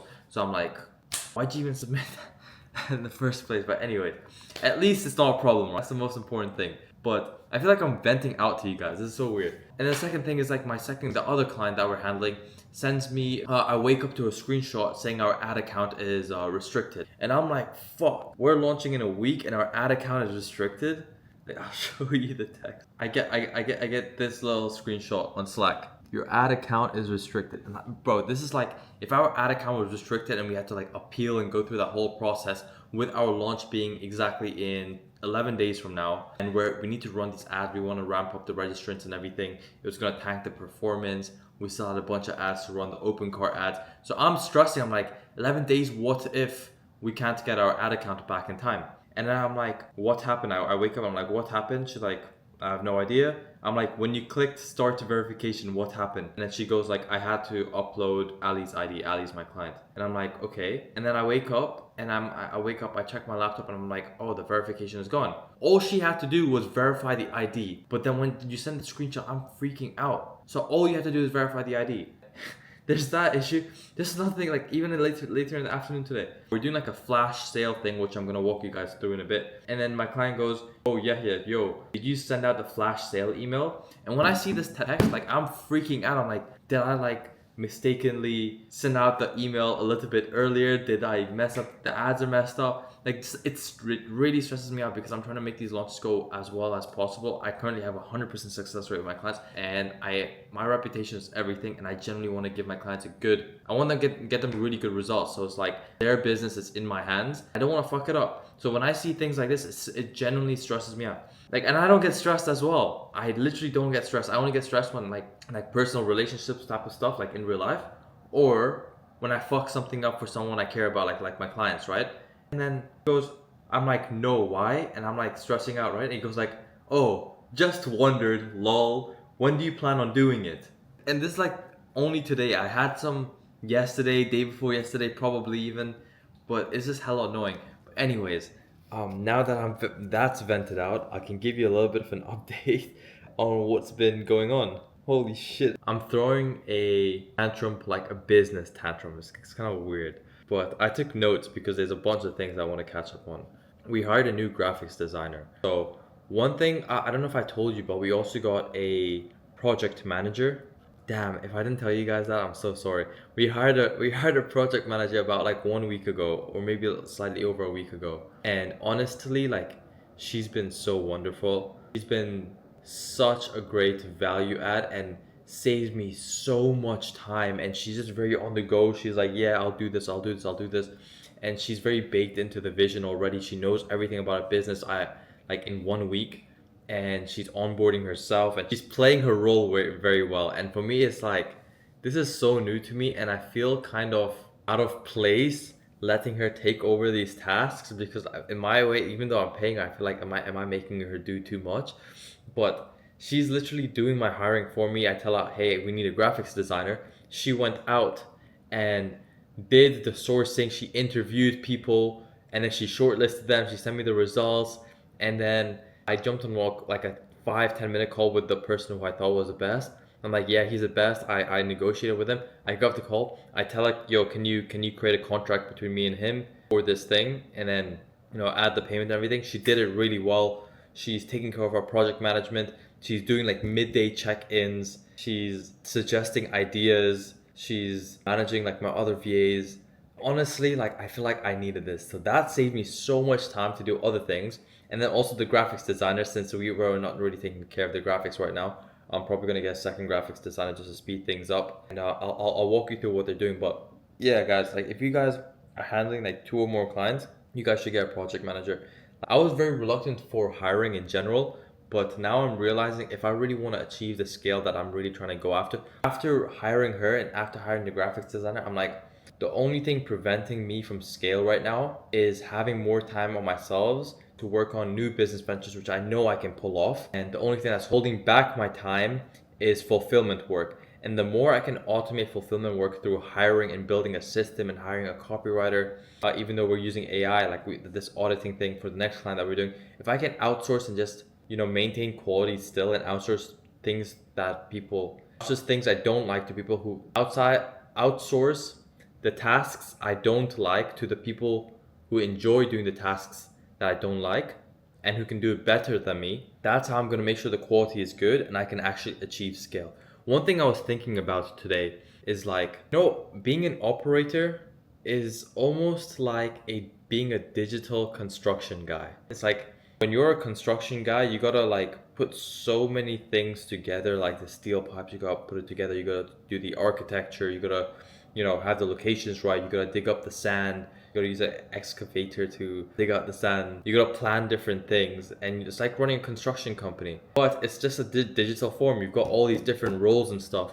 And guys, I'm telling you, like being an operator, there's good money in it, but it's not an easy job, right? You gotta have so many skills. And I talked about this in my previous, in another vlog as well. It's like, what is a role of an operator? An operator is someone who has an understanding of various different skills and has like a good foundation of it and can consult on these things and kind of put it together. If you really break up an operator, that's copywriting, that's running the ads, which is media buying, that's understanding graphics designing, that's understanding the marketing psychology, that's being a marketing consultant, that's understanding tech stacks, that's like an automations guy. You know, you gotta understand how to use Zapier, you know, understand CRMs, you have to understand basic business foundation. You really have to have a good holistic understanding to be a top operator. Right? And I want to give you guys this analogy because this is an analogy I made to myself last year when I really wanted to like work myself up and be the best.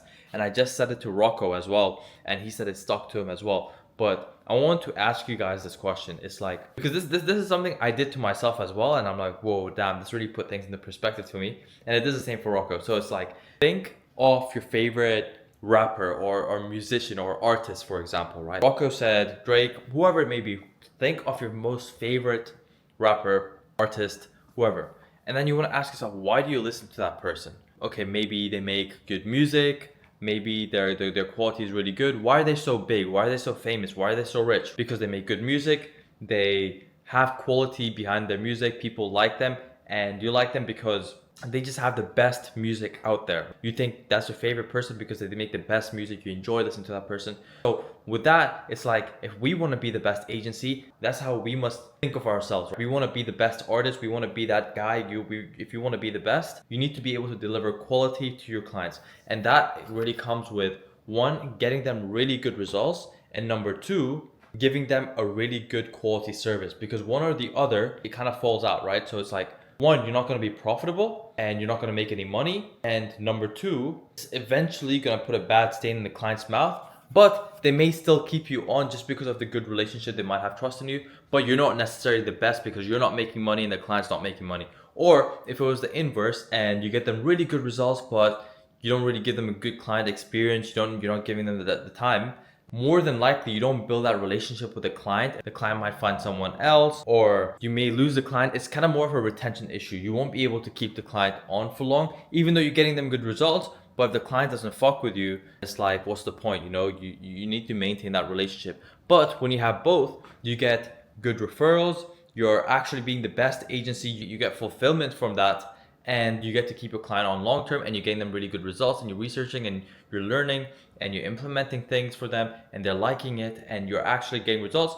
You improve your own skill set and you actually become a good agency, right? That's how you be a good agency. It's those two things, getting them a really good service and actually getting them results. When you become the best agency, guess what happens? You get more clients. How? Through referrals. Your cold outreach gets better, you get better case studies. If you start making content, you start getting higher quality inbound leads. And when you actually have results to show for, people will want to come and work with you, right? You say, hey, I did $2 million with this client's launch, and you get a good testimonial from that client. Or you can say, even reach out to him, you know, if you want to reach out to him and kind of get his word for things, you know, that itself like goes very, very far. So that's how I want you guys to think when you guys are trying to start like an operating business.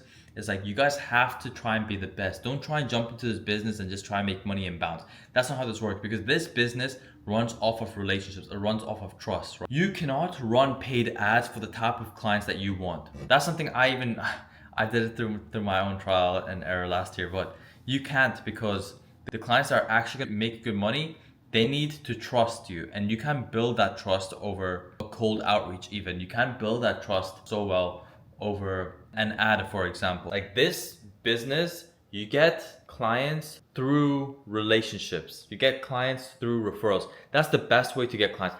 Yes, you can get clients via cold outreach, but it's very, very hard. You gotta be very unique. You gotta stand out, because there are there's 2,000 people trying to, you know, land that type of client. So it's even like another good hack for you guys is like mentorships, right? I was talking about it with Rocco today as well. Like mentorships is what gets you really far, because you have the connections. You're working with someone who has the connections that you want. It's like you get within the network. It's the fastest way. And not only that, you're within that mentorship, you're connected with people who are also doing well, and they might have connections, and you guys might work together and stuff. Like mentorships is the cheat code to fast tracking your success. Like without mentorship, I wouldn't have met Ben. I wouldn't have been able to go on his podcast. I wouldn't have been able to get traction. No one would have heard of me if I never joined Ben's mentorship and got really good results and did a testimonial video on his YouTube channel. Like, no, you guys wouldn't know me. I wouldn't have this platform. So with that being said, if you guys are trying to come into this business, you guys have to try and be the best, because it's only the top 20% of operating agencies that actually make it out and start making money. And then within of that is a small percentage that's actually making 100K per month. I'll be honest, I'm not even at 100K per month, but I do believe with what I have now, I have over a year of marketing experience, and I believe 100K per month profit for my agency is coming very soon, hopefully. And I'm very excited, and I feel like I've got the expertise now. I've got the business acumen now. And one thing I want you guys to know is, like, for the people who may even join my program, right? It's like, I've got skin in the game. I'm doing this shit. You guys can watch this video and see, like, I'm really doing this shit. Like, I do this because this model makes money. This model changed my life. And it's so easy to make money if you get clients and you do the right launches for them. Even, I'm just doing it at a different scale. I'm trying to go after one particular type of client, which are the people who are only gonna be, who I'll be able to profit at least 30K from minimum per launch that we do, and people who are more long-term. But like even like one of those clients will absolutely change your life. You just need one client to change your life, and especially using AI agents right now, it's a total game changer. You need to know less, right? You can rely on AI, and we're gonna go more into this tomorrow. I don't know what I'm rambling on right now, because it is 1:30 a.m. and I need to head to bed. This is crazy. I never thought I could ramble like this. This is crazy. Damn, I have a lot to cover, guys. Look at this list. I have a lot to cover. I'll cover it tomorrow. Damn. Now, I feel like I've been yapping your guys' ear off, but I also do think it's pretty valuable that you guys do hear this from me. And I think if you take this information, and I hope it sticks with you, you're gonna go far, because this is the information that stuck with me and helped me go far. So yeah, I will see you guys tomorrow. I need to head to bed. I thought I was gonna read today as well, but yeah, I'm gonna try and be more involved with the remaining of this vlog and kind of show you more of the weeds and get back into my vlogging rhythm again. But I'm very excited to put this video out to you guys. And I also make these vlogs to kind of hold myself accountable, because like if I'm vlogging this and my whole thing flops, it's like, damn, like I probably wouldn't post it, and two, it holds me accountable and it forces me to get good results, because I'm not going to show you guys I'm a pussy. It's a different type of mentality. I've been like, my Instagram has been deactivated for the past 4 weeks still. So it's been crazy detox, because that's my favorite app, literally. So yeah, I'm telling you, being an operator it's no joke. Like, you genuinely put in the dog hours, you learn fast, and you make good money, but it pays off. That's what I'm saying. It pays off, but you really got to be a dog, and you could really have to give it everything. It's tough. Like, even for me at the stage, it's tough, but I'm dogging it out, and it's just business at the end of the day. You got to be a killer in this game. That's what I am. I like to think that I am, and yes, I do have a high ego, but I genuinely think before the end of this year, I am going to be a millionaire. I feel it. Like, this feeling doesn't come too often, but I feel like it. And especially with the plans, if I can execute on my plans, which is hiring, delegating, and building, and delegating, and building, and delegating, and overseeing a lot, and getting out these YouTube videos. I'm gonna have 3 B2Bs, 1 B2C, which is gonna be the mentorship. But I'm excited. I think if I can really lock in and pull this off and thug it out, you guys are gonna see your boy up. It's crazy. You guys have seen my journey from that YouTube video I posted. Like, that's like trenches, yeah, you know? But I feel like you guys are growing, and I wanna voice out my mindset and my thinking just so you guys can learn with me and grow with me and actually see what it's like to, you know, from a kid to going to $1 million bucks, right? What lessons you learn along the way. That's my whole purpose with these documentation videos. I want to take you along my journey so you can learn. I'm not doing this selfishly. I'm genuinely doing it selflessly so you guys can learn and see behind the scenes of what it's really like and the problems you encounter and the mindset you're meant to have. And I just want to be very transparent with everything. If you guys watched the Dubai vlog I did, like that, I was low-key down bad in terms of like mindset and motivation. That's what I mean, down bad. But now I feel like motivated and driven. And one more thing I want to touch on before I end this video, because like I said, I was struggling with motivation for so long. Because for me, for my come up was a lot on motivation, but that motivation bled into discipline, and that motivation came from not being where I wanted to be and just making money and being able to afford everything. But once you get to a point where you're able to afford everything, like me, where it's like, yeah, I've made the money, I've gone on the private jets, I can travel wherever I want, I can buy anything I want. Well, not anything, but like the basic stuff, like my day-to-day, I can go eat at any restaurant I want without actually having to look at the bill or worry about the bill. That's what I wanted, being able to live alone and just, you know, be in my own space and away from the family. Like, bro, like, look at this view. I still cannot get over this view. It's beautiful. This is the dream, man. Like, I don't think you guys, this is so many people's dream. I'm still 21 years old and I'm living this, and it's like, it's still surreal to me. But my main point, what I'm trying to get at, is that motivation fades, and this was my motivation to get out the situation I was and just to be able to afford the basics and live this life. But now I'm living this life since September last year. Generally, for 5 months after that, I've been looking for motivation. I'm like, where do I get motivation from? I like that, honestly, just always looking for motivation to start working on my business and start trying to make things happen. It started tanking my business because I wasn't working. Like, I generally stopped working. I took some time off, or not really, or not stopped working, but I was working very, very, very light, and I was focused less on learning business, and I took a little step back, and that was honestly my biggest mistake. And I just kept saying, I don't have motivation. I'm trying to look for motivation. Is it materialistic things? Is it more emotional things? Is it this? Is it that? Maybe I need like prerequisites in my business where it's like I need to feel like I like to achieve this, I need to do this first and this first. Like, I tried so hard to find motivation when I only found the solution like about 1 month. And after I found the solution, it completely changed everything. And now I'm so happy I found this, because I can now be motivated for the rest of my life. And that solution is not actually being motivated.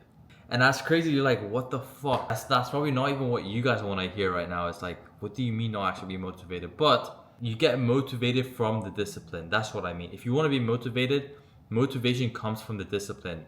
And it's like, for me, I always felt like I could work, but I was almost in a way feeling sorry for myself because I wanted to feel motivation, and because I wasn't feeling motivation, I didn't want to work. And it's like, yeah, I can put discipline, but it's like the mental effort for me to have that, force that discipline myself.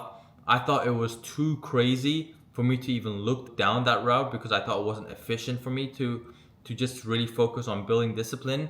And because I'm like, yeah, I can be disciplined, but I'm not going to be motivated. If I'm not motivated, then I'm not going to be where I want to be.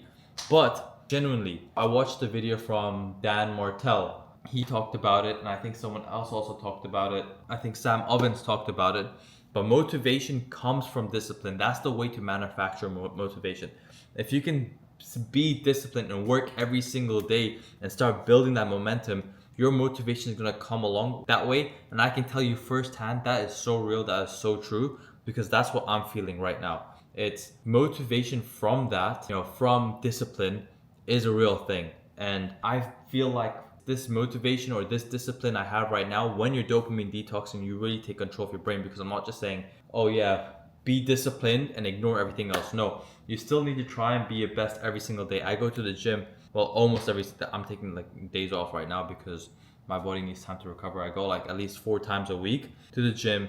At the same time, I eat healthy food. I come back, I optimize my brain. I dopamine detox. I don't have TikTok on my phone anymore. I don't have X on my phone. And my Instagram is deactivated. I have Snapchat to talk to my friends here and there, because I do think a little bit of like socialness is good. I have WhatsApp, but I don't even use WhatsApp, maybe for my family, but I don't even like talk to my family on WhatsApp too much. All I really pay attention to is Slack, YouTube if I need it, for long form. I don't even like watching anything. But my days, even if you see my weekend, I don't know if I vlogged it, but my weekends are generally so boring. Like, I get excited from a weekend pizza, right? On the weekend, I'll order a pizza and say, yeah, like, let's go. Like, this is my little dopamine. Actually, I'm not just saying these things, and like, I'm not lying to you guys. Like, this is generally how it is. So with that being said, motivation comes from discipline. So if you guys cannot find motivation, it comes from discipline.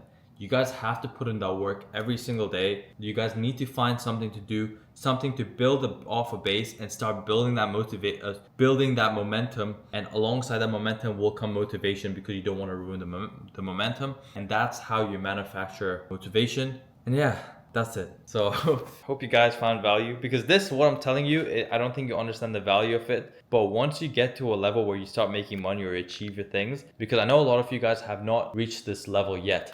But once you do reach this level, you're gonna thank me so much for this lesson, because like I said, I'm just teaching you guys lessons from the problems I face in my life, because I'm really going through it. Like, from 0 to a mil, I'm showing you what it's really like. And I encourage people to watch my videos, but it's like, watch it till the end, as in like throughout my whole journey. But this is a very, very valuable lesson for the bright people who actually take it in, right? There's gonna be people who's gonna watch this video and be like, oh yeah, what the fuck is this guy saying? This doesn't matter to me. This is not gonna cater to me. Psh, motivation, I don't need that shit. Like, some of you guys are gonna be like that. Motivation, like, I already have it. Like, I'm not gonna lose motivation. I'm not that guy type of thing. But no, you guys will all encounter this. I am so sure, because at the end of the day, we're all human. And if I feel this way, you're gonna feel that way. If I can feel one emotion, you feel that emotion. You guys feel happiness just like I do. You guys feel sadness just like I do. I feel, you guys feel love just like I do. And these are all like inevitable feelings. It's like you gotta be literally the 1% to like avoid these very basic human emotions that come along with, it's just a scenario. It's like emotions that come with scenarios. It's like, if someone, for example, if my client sends me money, I'm gonna be happy. Just like that, when you encounter this scenario, when you make a lot of money and you're not motivated anymore, this is how you're gonna feel, type of thing. So it's inevitable. So for the right people with the right mindset, take this in, and I hope you guys find the solution, because this is the solution to a problem that 99% of you guys are going to have. And trust me, it's very, very, very, very, very hard to be that 1%. Even if you guys think you are, I'm telling you guys are 99% not, right? It's literally the 1%, less than 1% of people who aren't gonna feel the way I'm feeling. If you're like some crazy Dagestani Russian coming from the mountains, and your parents were, I don't know, cavemen, and you got a different mindset or something crazy, which you guys are not. You guys have sane families, and you guys are mature if you're starting in business. So yeah, with that being said, I'll see you guys tomorrow. It's 1:41 a.m. Good night, guys. I'll see you tomorrow with more value. And I hope you guys appreciated this little mindset talk. And I'm not really one to give mindset talks, but when I do, I promise you it's valuable because I don't often catch myself speaking like this. And this is just not a very Yahya thing to do. But when I do it, it's because it's valuable and it's for a reason. And I'm not just saying it, right? So yeah, I'll see you guys tomorrow. What's up, boys? I am cooked today. Like my head is spinning. Like I generally have a headache. And I know I haven't like given you guys an overview, and I'm gonna give you guys an overview either later today or tomorrow because my head is spinning. I just want to go back to sleep. It's 11:30 right now. I slept at like 3 a.m. I wasn't meant to sleep at 3 a.m. I slept at 3 a.m. I woke up at what, like 10ish. Right, so that's about like 7 hours of sleep. But like I think my body just needed more sleep because like my head is generally spinning. The reason I slept late yesterday was because my the client who we launched like 2 weeks ago, he came back to me. He's like, yeah, like we want to run more webbies now. They're fully scrapping their VSL. They're like, webbies are just a lot better. The leads are higher quality. The less stress on the sales team. And like, you know, close rates on cold is like the best they've seen. So now they want to run like weekly webbies and they want me to like operate it. So we had a call last night to like 3 a.m. Like it was like an hour call just outlining like what our main idea is, what they want to do, what their vision is, and then also like payment structure and like compensation and benchmarks and all these type of things. So probably gonna do something together, which will be cool. Like for me, it's like it's nice, consistent income, and they already have a team. So it's like I'm taking a hit still because they already have a really big team. So it's hard to get the typical fees that you would get as an operator, but it's still like consistent income. And these guys are big, and I think there's still a lot of benefits that come with working with them. For example, right now these guys are so serious. They hired Will Rivera as a consultant to time we hop on with them, and Will is gonna go audit the whole thing. And I think I'm gonna get a lot of insight because this guy's well connected in that type of like high level like info space.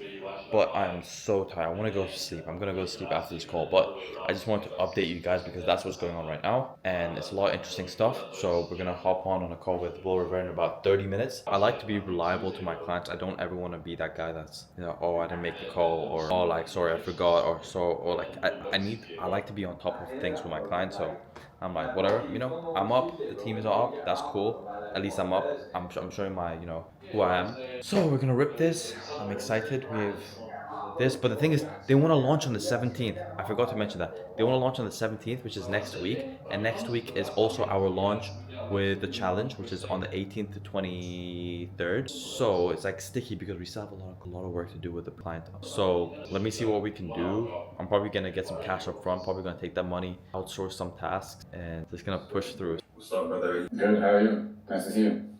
Doing good, man. You got the whole team on here. Love to see it. They told me bring the team, I'm ready. Hell yeah, bro. Let's do it. Let's see, is Arya in here? What's up, Will? You guys hear me or no? Yeah, I can hear you. Well, great. It's a pleasure to meet everybody. We'll kind of circle around and just get to know like your team. First, how do I pronounce your name correctly? Is it Ayub? Yeah, you got it. Okay, cool. Yeah, we'll just go around, get to know you guys, like get to know your team. Roughly, if y'all could just tell us what you guys are in charge of on the offer, and then we'll just kind of go through some introductory stuff. Like I mainly handle gen ops for the company. Shan is obviously manages all of our sales teams, and then we'll go over like funnel and marketing stuff. So I'll start with myself. My name is Arya. I manage Ecom Degree and Her Last Call and all of our client gen ops. So anything operations, automations, and typical just management flow stuff I handle. Sham, if you want to go next, and then we'll have them introduce themselves. What's up, guys? It's Sham. I've done over $5 million high ticket sales. Been managing sales teams now for the past year. I run 3 sales teams right now. We do combined $600K a month. So I handle all the sales side, all the back end high ticket sales, hiring, training, onboarding. I do all that. Sweet. So my name is Ayub. On socials, it's Abu Lahya. We mainly run an offer helping Muslims start a business. So I'm kind of the main guru in that space, main guy selling to Muslims when it comes to starting a business. We do about $1 million a month. We did 1.2 last month. And so far we've been running a VSL funnel mixed of organic and paid. We spent about $150 a month on ads. And last month was our first webinar. So it was a warm webinar. We spent $40K on ads and that week we did about 500. And we're looking to just scale to webinars. We've seen that all the metrics, even the cold metrics, were a lot better on Webbies. We still super skeptical people. It took me a year to figure out that webinars would be better, but I guess we're here now.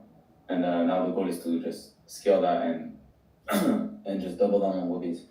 You want me to introduce the team, or should they all go by themselves? Let's, Yahya, you go next. What's up, man? Yeah, so my name's Yahya. I run webinars, challenges. I kind of operate the whole thing. So we kind of like do a lot of the setup. We've been working with Ayub since last month, and we ran his webinar last month. So yeah. Rocco with Yahya, is that basically Yeah. they're like together? Me and Rocco, we're on the same team together. We're working with Ayub to build the whole thing.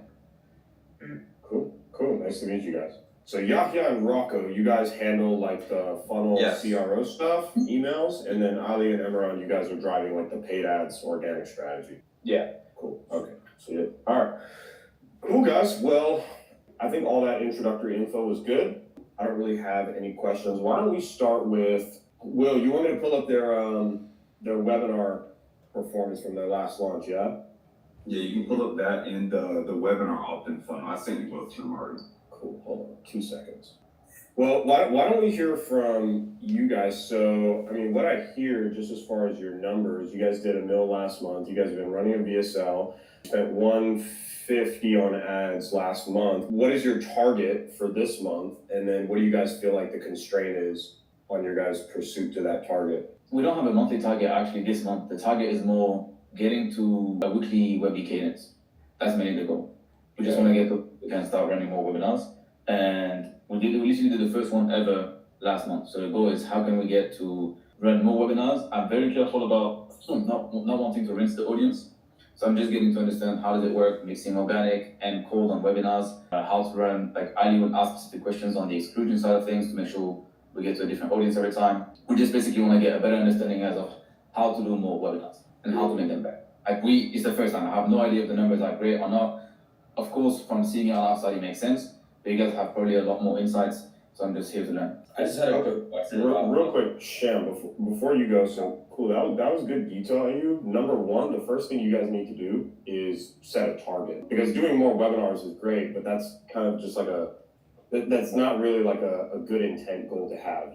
Whatever your guys' business arrangement is, I don't know whether the founder sets this or what, but the business needs to have a target every single month. So you guys did $1 million last month. If the goal is to do 1.2 this month or 1.5, whatever the target is, you definitely need to have a target every. So that's number one. And then number two, as far as the webinar stuff, yes, we can definitely like address those two questions. I think one, not to exhaust the audience, and then also blending cold and organic.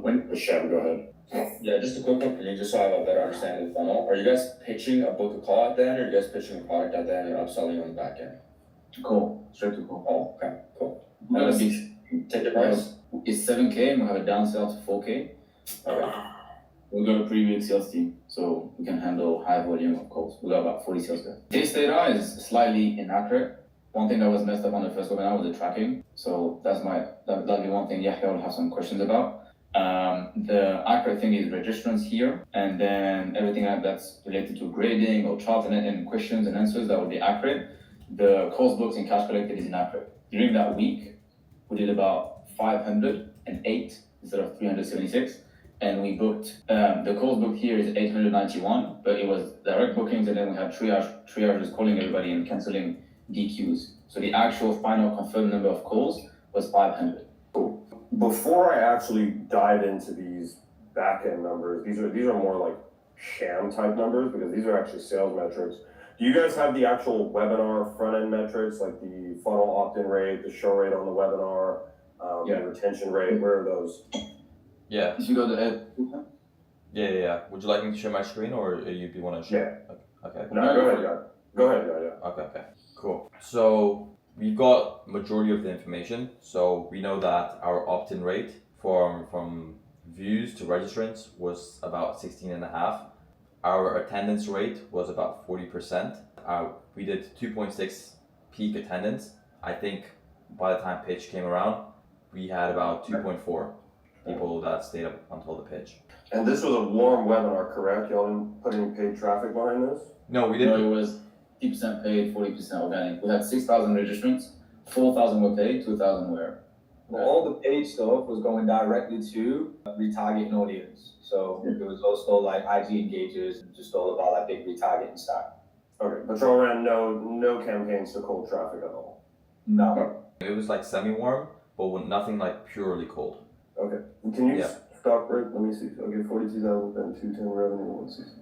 Okay, cost per lead. Okay, good. I actually think these numbers are relatively decent. Yeah, so I want to highlight two things, guys, I saw in your funnel. We'll talk more about this too. One, do you guys have any questions before I kind of share what I think the funnel needs improvement on? Yeah, so the numbers that we have over here, we actually have a higher cash collected, Ayub. So we did, what, 530, something like that? Yeah. So this is just the numbers that we pulled in before actually getting the final one. But yeah, I just wanted to preface that. First thing that I want you guys to do is, the way I think, guys, is all about scalability. Like, doing warm webinars is good, but like, you will find if you want to take this weekly and do this consistently, running traffic to warm is not going to do this. It's not going to be sustainable long term. You need stuff that is going to like stretch out to new audiences and acquire you new customers. So everything I'm saying is in that context, number one. The first thing is, I think this headline is like really weak. And when I say weak, it's not that exciting. You need to either have a stronger claim or a bolder claim or something that like invokes some curiosity, because 16% opt-in rate on warm is actually decent, but you'll find that when you start running cold traffic to this, that number is going to erode pretty quickly. So you're probably going to go from 16% to probably 12, and 12 is kind of being generous. It might even go as low as 10. The next thing that I noticed was there's like hardly any social proof on this landing page at all. Ayub has a pretty decent sized social media, like if he has, been on podcasts or had news articles written about him, he has, X amount of successful clients, like 10,000 plus clients helped, X amount generated for his clients. Like I see none of that on this landing page. I mean, yeah, it's down here, but like if you put a heat map on this funnel, what percentage of the traffic is actually reading this? It's pretty low, like it's very low. So I would say, yeah, social proof needs to be right under here, like barely below the fold, especially on mobile. I'm not looking at this on mobile, so I don't know what that traffic looks like. And then also the headline. So keep those two things in mind. And then the next thing is, on your guys' opt-in form, I don't know if y'all have phone validation scripts or not. You should, because every funnel I audit, I look at no one has email validation or phone validation. And there's a decent amount of traffic that you guys, especially when you're running cold, you'll have, leads that you pay for, but they're junk traffic leads, or like they're people that aren't going to opt in. Like this number right here, like the script should reject this number if I try to register and get my ticket.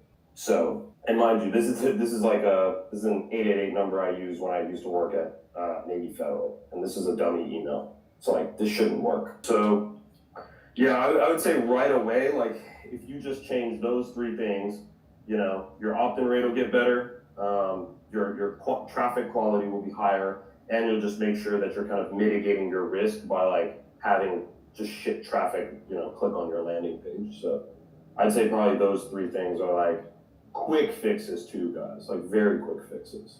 So yeah, I'd say those things for your funnel. Yeah, we can make those changes today. I had a question. Should I let you go later, or you wanna? No, feel free, guys. If y'all ever want to bring up something, raise your hand, and like we can have this conversation very chill, guys, free flowing. If anyone wants to bring up something or pivot, like feel free. I think that blends in the question we had about the framing of the webinars. So that was the first one ever, and I just called it the Halal Business Masterclass. Now, there's a few questions I have about framing in general. But when you refer to the headline, what's your approach for evergreen webinars? Like, do you have any specific framing you've tested that doesn't work or works? Or specifically here, we got a lot of broke people through the funnel. I don't know if that's because it's warm and they got people who didn't buy before. I don't know if it was because we insisted too much on the free side of the webinar. There's that. And then there's the second question, which is about the headline will go with the framing. I've seen some people like Dan Henry go very warm, something like how I went from being a delivery pizza driver to making 40 million online. And I've seen people go super broad as how to make 10 million with AI in 2026. If you guys have some ideas with this, that'll help us fix the headline and funnel. Yeah, I'll step in and do this one. So I've been running webinars to the same demographic for probably like the last 6 years, all paid ads to like the first year that I was on social media, I was pretty big organically, but like even now, all of the traffic is paid. And you'll find that to be true for most people. Like most people, they'll have like a good organic run for 6 months, maybe a year. Then it dies off, and you kind of have to start to understand the game of paid, because every personal brand has like a pretty much a short run. And what we've seen is the broader the headline, the better, just because you're able to get a higher opt-in rate on cold traffic. But you'll have to add what we call a SLO, the self-liquidating offer, after they opted. So like, for example, like I think when people opt into your webinar, there's a survey, and that's good. But what I would add instead is like a $27 offer or a $17 offer, because one, it helps you liquidate ad spend. I think that y'all's niche is really, really good. Like it's kind of like unheard of. I don't really know any other offers that attack the niche that you guys are attacking. So I think that y'all's metrics overall on cold will be better than the average person, but you still want to add that SLO, because your media buyer can now optimize for people that buy that low ticket product, rather than optimizing for just leads. Because when you go super broad on the headline and you're running paid traffic, you're always going to get broke leads. Like that's just a part of the game. But being able to optimize for that low ticket product will help you over time get better quality traffic. What's up, Ali? Yeah, well, that makes a load of sense. What's the difference between having like the low ticket product and then having like a VIP thing? So do you guys have like a VIP product or no? No, but I mean like a VIP seat to like the webinar, because I've seen that man do that or something like that before. I'm just asking your opinion on that. Like, is it the same thing? Like, have you seen like in your experience that like it's the same or no? Honestly, it's the same. If he charges for the VIP seat, it accomplishes the same goal, because that's all they're only doing that so that they can optimize for the VIPs, because they know that when they look at their data, all the high ticket buyers bought something before the webinar, whether it's a VIP seat or if it's just like for us in our webinar, you register and then we offer you like a $27 mini course that we tell you to watch before the training, just so you have like a lot more context on what we're about to go over. But if I switched it to the VIP seat, it'd be the same. Maybe one of them has like a little bit better conversion rate, but the main goal is to optimize for buyers. So out of the low ticket products that you guys have been running with, what kind of things have you seen that works the best? Is it like a mini course like you just said, or is it something else? So it's really anything that's helpful and related to like the main subject. Like for example, my girlfriend's offer, we started it about a year ago. We went from 0 to 5 million in a couple months. And she teaches women how to get into sales. And her funnel is exactly like mine, except instead of her selling a mini course, people register, and then she pitches a PDF, which is the exact sales script that she used as a closer to make over like $1 million, whatever. So it just has to be a product that's related to what they're about to learn. And really it can be a mini course PDF, it doesn't really matter. Yo, so I want to ask, like with your mini course, what do you specifically cover in the mini course? Because it sounds like you kind of like pre-frame it as like an overview of what's going to be covered on the webinar. So yeah, what do you actually do within the mini course, and then how do you go about framing it? We've had so many different like SLOs. Right now, the one that we're using, the way that it's framed, if you opt into my funnel, which if you guys ever want to go to it, is join.ecomdegree.com. That's the webinar opt-in funnel. But when you opt in, the way that it's framed is I sat down and I interviewed 2 7-figure Walmart sellers. I teach people how to make money on Walmart. So it's just framed as like a private podcast that's not released to the public that they can watch. And people just find that very interesting and they want to watch that before the actual training. Just on that, that's super helpful information. What do you liquidate on average from the spend? It's not a lot, man. It's probably like our conversion rate on that actual low ticket is like 5 to 6%, 8% on a really good day. And that's good. Like you should be, if you're getting 5% or more on cold traffic, that's a really, really good number. That's what you should be optimizing for. Anything above 5% is good. But yeah, we probably liquidate, like, what do you think, Aria? Probably 0.1 of spend off it or 0.2, like nothing crazy. Yeah, I mean, it bounces between like 0.1 and 0.2 of ad spend, so not a lot, guys, but that's not its primary purpose. The primary purpose of it is really to send purchase conversions back to Facebook, so you just optimize for a better quality lead. And it's also used as a data benchmark for you guys to assess how many buyers you will have on your webinar. Because it doesn't matter whether you're pitching a front end offer or in this instance book a call. The more bridge buyers you get, the more buyers you have in the room. So that's like another data point you guys will have and look at. But your intent with it shouldn't be to liquidate ad spend. It also depends on how much you spend too. Because when we used to spend a lot less, there would be days where we would liquidate damn near all of the spend or like half of it. So, you know, like if you're only spending $500 a day or $1,000 a day or really anything under like $2,500 a day, could be a big possibility that you liquidate a lot more, like 30%, 40%. But once you start getting past like 5K a day, it's just not gonna happen. What's up, bro? Yeah. Just on that thing now. Right now we're spending close to 8K a day. Appreciate it. Right now, what we're trying to do, I'm sure like if you've gone through our funnel, you've seen that on the page after they register, we've got a lead scoring form, and we've just set this up. But now with the second webinar that we run, like now we kind of have more data on like what our A and B leads kind of look like. So what's the difference when we're optimizing for webinars, right? What's the difference between optimizing for our A and B leads versus purchasers lead? Like, is there anything that we can expect choosing one over the other? The purchase event is always going to be the highest quality conversion event that you can optimize for on Facebook. You're going to get less purchases than you do people fill out the survey, of course, but over time, like if you optimize for purchases, you'll always end up making a lot more money. You get better people in the funnel over time. Okay, and thinking in terms of like cost per lead, I feel like when we optimize for purchases, they might be more expensive, but would that, I don't know if in some way or form, optimizing for purchases would make it more expensive to bring more registrants versus A and B leads. That's kind of the trade-off I assume I see, but Yeah, there's definitely going to be a trade-off. Once you start optimizing for purchases, your cost per lead is definitely going to go up. You know, it's like right now we pay probably $22, $23 cost per lead. But, you know, it's bringing people into the webinar that right after the webinar are buying $7,500 or $10,000, whatever the product is. And if you don't want to go 100% purchase conversion events, you know, we have clients where maybe 70% is purchase and the other 30% could be like an A to B scoring, like how you're doing now, or it could be a lead event. So then your overall blended cost per lead isn't as high as just being 100% purchase.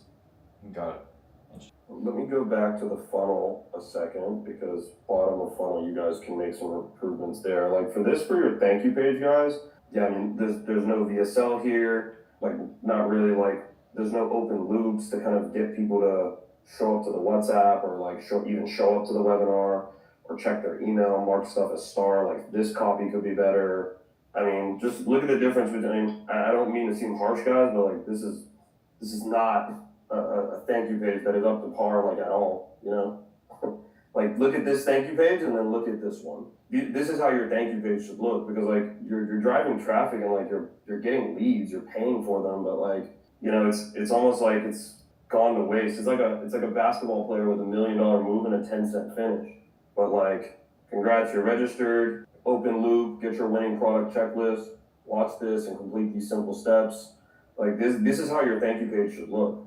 Another opportunity to upgrade into your SLO just to force like a better quality buyer, get them to make like a purchase intent. No FAQs on your guys' thank you page. Again, no open loops. These are like simple things you guys could do to like, you know, get your funnel to convert even a hair of a percent better, but much better, really, like 2, 3, 4, 5%. So the social proof on the thank you page is super important too, because as you start running a lot more cold traffic, you're going to be getting people that have probably registered for other webinars before. So it's like, they might register for your webinar and then tomorrow register for someone else's webinar. So it's like now they got to decide which training seems more important or seems more realistic, or do I think I can actually get results from. So all of this stuff like just becomes a lot more important once you start going 100% cold traffic. I just had a quick question for you. You said you guys booked 800 plus calls and you guys canceled 300 of them? Probably more than that. We probably canceled 500 So that brought it down to 300, and then we manually booked another 200 from the leads. And like, So the leads that you canceled, you recall them and then book them back in, or? So they stay in the CRM. They go to nurture further, but they were guys who got like no money. Got it. So like, is that what they qualified on the form? You're dropping the price on the webinar, right? So I'm assuming for our, you're not dropping the price on the webinar. You wouldn't price up on the webinar. Got it. Okay. Got it. So we sent, for context, just for rough numbers, we had 2.6 thousand people show up, 2.4 stand to the pitch, 1,300 fill out a form, 800 book. So 500 were like, can't even make it to the booking page. And out of the 800 that booked, the qualification standard were not tight enough. So a bunch of guys booked, but when we called them to confirm the calls and run a small discovery, they didn't have the savings to make it to a call, so just canceled it. Do you guys have a problem on this offer too? A lot of people don't want to take buy now, pay later. Yeah, we don't go financing. We just don't do finance. Okay, no financing either. Okay, got it. One thing, which I think would be good to have information on is trying to optimize our creatives for better lead quality.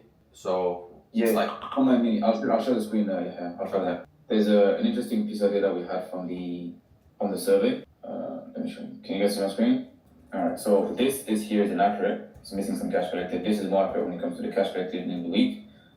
These were the calls booked, and we closed 186 people. Now, when it comes to the data, we graded the leads based on all the questions that they answered. So, full-time job, etc. This is cash collected per lead. And we realized, for example, profession, like the guys who worked as delivery driver or in IT or stuff like that, closed way higher than people, for example, I mean, this is pretty obvious, than students or people who were not currently working. And what I wanted to ask you guys about actually is if the offer is not so much to liquidate the ad spend, as in the upsell, but rather to get data, wouldn't you think additional logic to file a pixel later would be better to optimize, for example, for those kind of things? Like if we know that people who are delivery drivers, tech, or corporate close much higher, as in what do you think of running the pixel just on that as a main conversion event? I think it could definitely work, but I would still stand on kind of like what I said earlier, where nothing is going to get you a higher quality lead than a purchase event. Because that's someone that actually took their card out and swiped it and bought. What's up, boys? So since you saw the last clip, we're now doing a second Webby launch for this client again, one day before this challenge launch that we're doing for the trading client. So we're prepping up right now, and this is about to be another hectic week. I'm ready for it. I'm not gonna say anything. I'm ready for it. One of the best hires I made throughout this process is hiring a project manager, because our project manager is so good. I'm so proud of her. Like, she's actually killing it for me right now. Like, she saved so much time. She's doing a bunch of hiring, because right now we're hiring for a graphics designer. It's like my old documentation video again, except I was stupid enough and retarded to not iterate and make changes. But this guy's, I'm jumping on one right now with the guy. I think he just joined. And like, the graphics are so mid. We already had to fire one guy, but Maria, she's such a lifesaver, because she's like interviewing people and giving me people like within the same day. She has the same vision as the business, and she responds really fast. She finds people. She works on the weekends. Honestly, the best hire I've made. And she's just giving me people. So she'll find she'll shortlist like top 3 like graphics designers or whoever we're hiring, and then she sends them my way. She'll book the person on my calendar just like this. And now I'm on a call with him, and it's just like I'm working and she takes care of all that. It's the easiest thing. So I'm about to jump on a call with him right now. Yo, what's up, man? Hey. You here? Yeah, I can hear you. Can you hear me? Yeah, how you doing, bro? You good? Yeah, I'm doing good. Perfect. Alright, so I'm sure you already had that call with Maria, so I'm sure you already briefed understanding what we need. The thing is, what's really important for us right now is making sure that we move super fast, because we have a deadline. In about 5 days, you'll be working alongside another graphics designer. And we have all the SOPs. We'll send you a little video on how to actually do these slides. But I'll share my screen again one more time, just for your familiarity. And then I'm just going to show you more in depth. Let me know if there's something you're comfortable with. If you're good with it, I'll show you an offer at the end, and you can start working as soon as today. What time is it for you right now? It's 5 a.m. 5 a.m.? Oh my god, okay. Yeah. So you're probably going to head to bed, and then you'll start working on it. It's alright. We have all these slides over here, which needs to be designed. Are you familiar with like Claude Code? Right. Are you familiar with Claude Code? Yeah. Okay. So we essentially use Claude Code to like put the copy and the slides together. And all your job is to take all these slides and then put it into Figma slides. So that's one interview done. So the way this process works is that Maria will interview them all and then she'll shortlist them, and then I'll jump on the final interview, just make sure, double check everything's good. I'll kind of look at the more in-depth stuff, like how their proficiency with Figma, asks them more specific nuanced questions, and then Maria will go ahead and send a contract to them for me to hire, and then she'll onboard them into Slack, she'll onboard them into Figma, and then book him in with a call with Rocco, who's going to do more of the in-depth like onboarding kind of thing. So that's the process right now, and I'm just happy I got the system in place. It's so sick. And yeah, that's it for now. I'm gonna come back with a proper, I can't think. Today I actually can't think. Like yesterday I was hella locked in, but I just want to finish off the first leg of work that I have to do, and I'm gonna come back to you and kind of brief you guys on all the changes that's been happening, what's going on. It's been a minute, right? Like I've ramped up ad spend quite a lot now. We're getting in more people. Some things are working, some things are not working, some things are taking a lot of my time. Also want to walk you guys through what's going on with Claude, the issues I'm facing, the solutions I'm putting in place, things of that nature. So I'm gonna walk you guys through everything. Probably not tonight because I don't want to record at night anymore. I just want to do more day recordings. If I'm done by the afternoon with the work I have to do, which is just scheduling WhatsApp messages, like their open cart and reminder WhatsApp messages, that's what I have to do right now. And then I was fixing up some zaps and stuff because we just got a bunch of work dumped on us. Man who wants to run the webinar on 17th, he just launched the ads and nothing's in place. It's actually like, I don't get it. The onboarding email wasn't in place. The WhatsApp group is not ready. Their subscription on Zoom webinars wasn't even like subscribed. They just launched the ads to nothing. So I woke up this morning and I'm like, what the hell? Like I had to like set everything up. And I fixed up the zaps last night and I fixed up a lot of things, but like no notice. They just launched the ads and expect like, yo, I just feel like I've been thrown into it almost because he just wants to run a webby that bad.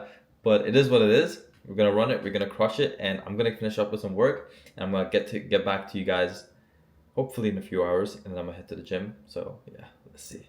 Too much energy. I was gonna go to Canada deep, but all my niggas said they got felonies. Yeah, I was gonna pull up in Japan cheap, but I just bought all this ERD shit. I'm too fleet, all the groupies. Yeah, they just wanna get next to me. Yeah, everybody said they run down, till they hear that gunny sound. Like,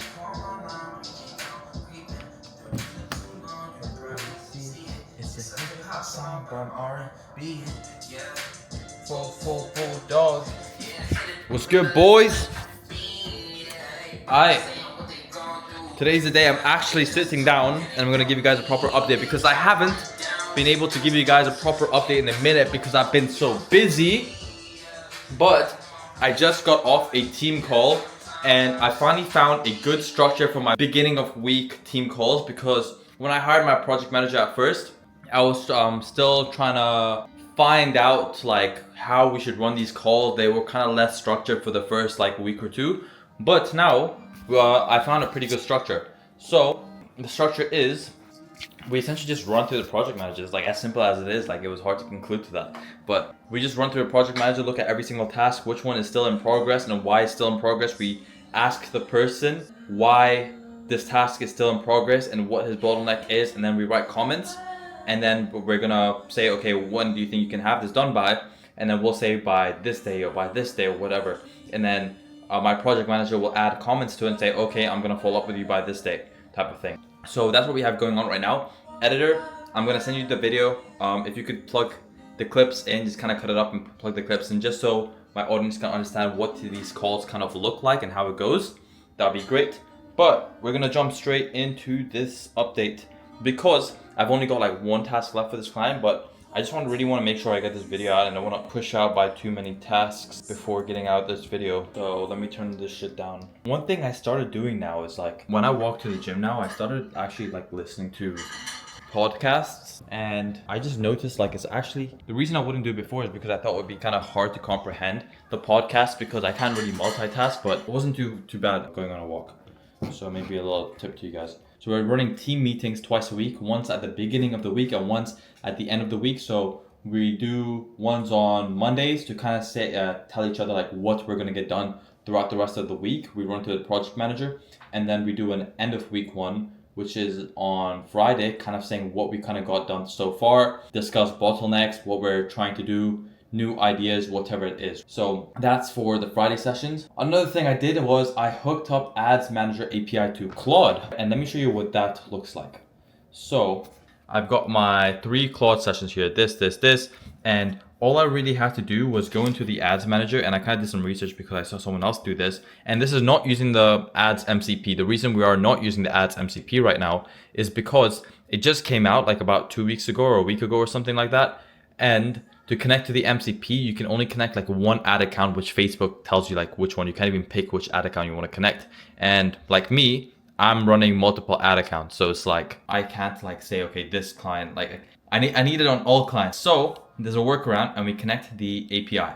So let me show you what that looks like. So if I go over here to settings, you need to go to developers, like Facebook's developer website, and then you need to create an app, and then you create a custom app, and you just connect to the app to it, and it has full API access. So the app I created is connected to our Claude, and there's like a whole like process you do, but now it has full connection to our ads manager. And what I can do right now was, before I would manually be filling out, by the way, our ROAS is like, at this point, I'm like, fuck our ROAS. We just want registrants, because the point of running like a paid system is because we can front the ad spend and kind of offset some ad spend up front. But it's like, now we're kind of sitting on about $36,000. It's like, I just want to spend it all, and like the ROAS doesn't matter anymore now, because like we're not trying to save, you know, we're not really trying to stay profitable for anything. We just want to spend it all before the event. So right now we're at 58K total ad spend spent. And you can see like yesterday was a pretty big day. Like we had 23 records, but we got 31 registrants. So you can see like I've been turning up the ad spend, it's just been going up. The day hasn't ended yet, but looking like it, we're probably going to be between 20 and 30, like anywhere in between. I don't think we're going to do 31, but yeah, we'll see. You can see, oh, damn, got down. That's crazy. Okay, well, cash collected today is 5K. What? Wow, okay, that's interesting. So that's what's going on right now. So before, I would always manually have to fill in this total ad spend. It was kind of time consuming, but right now I just set up Claude, and now every 6 hours, Claude will calculate the total ad spend spent on lead capture ads.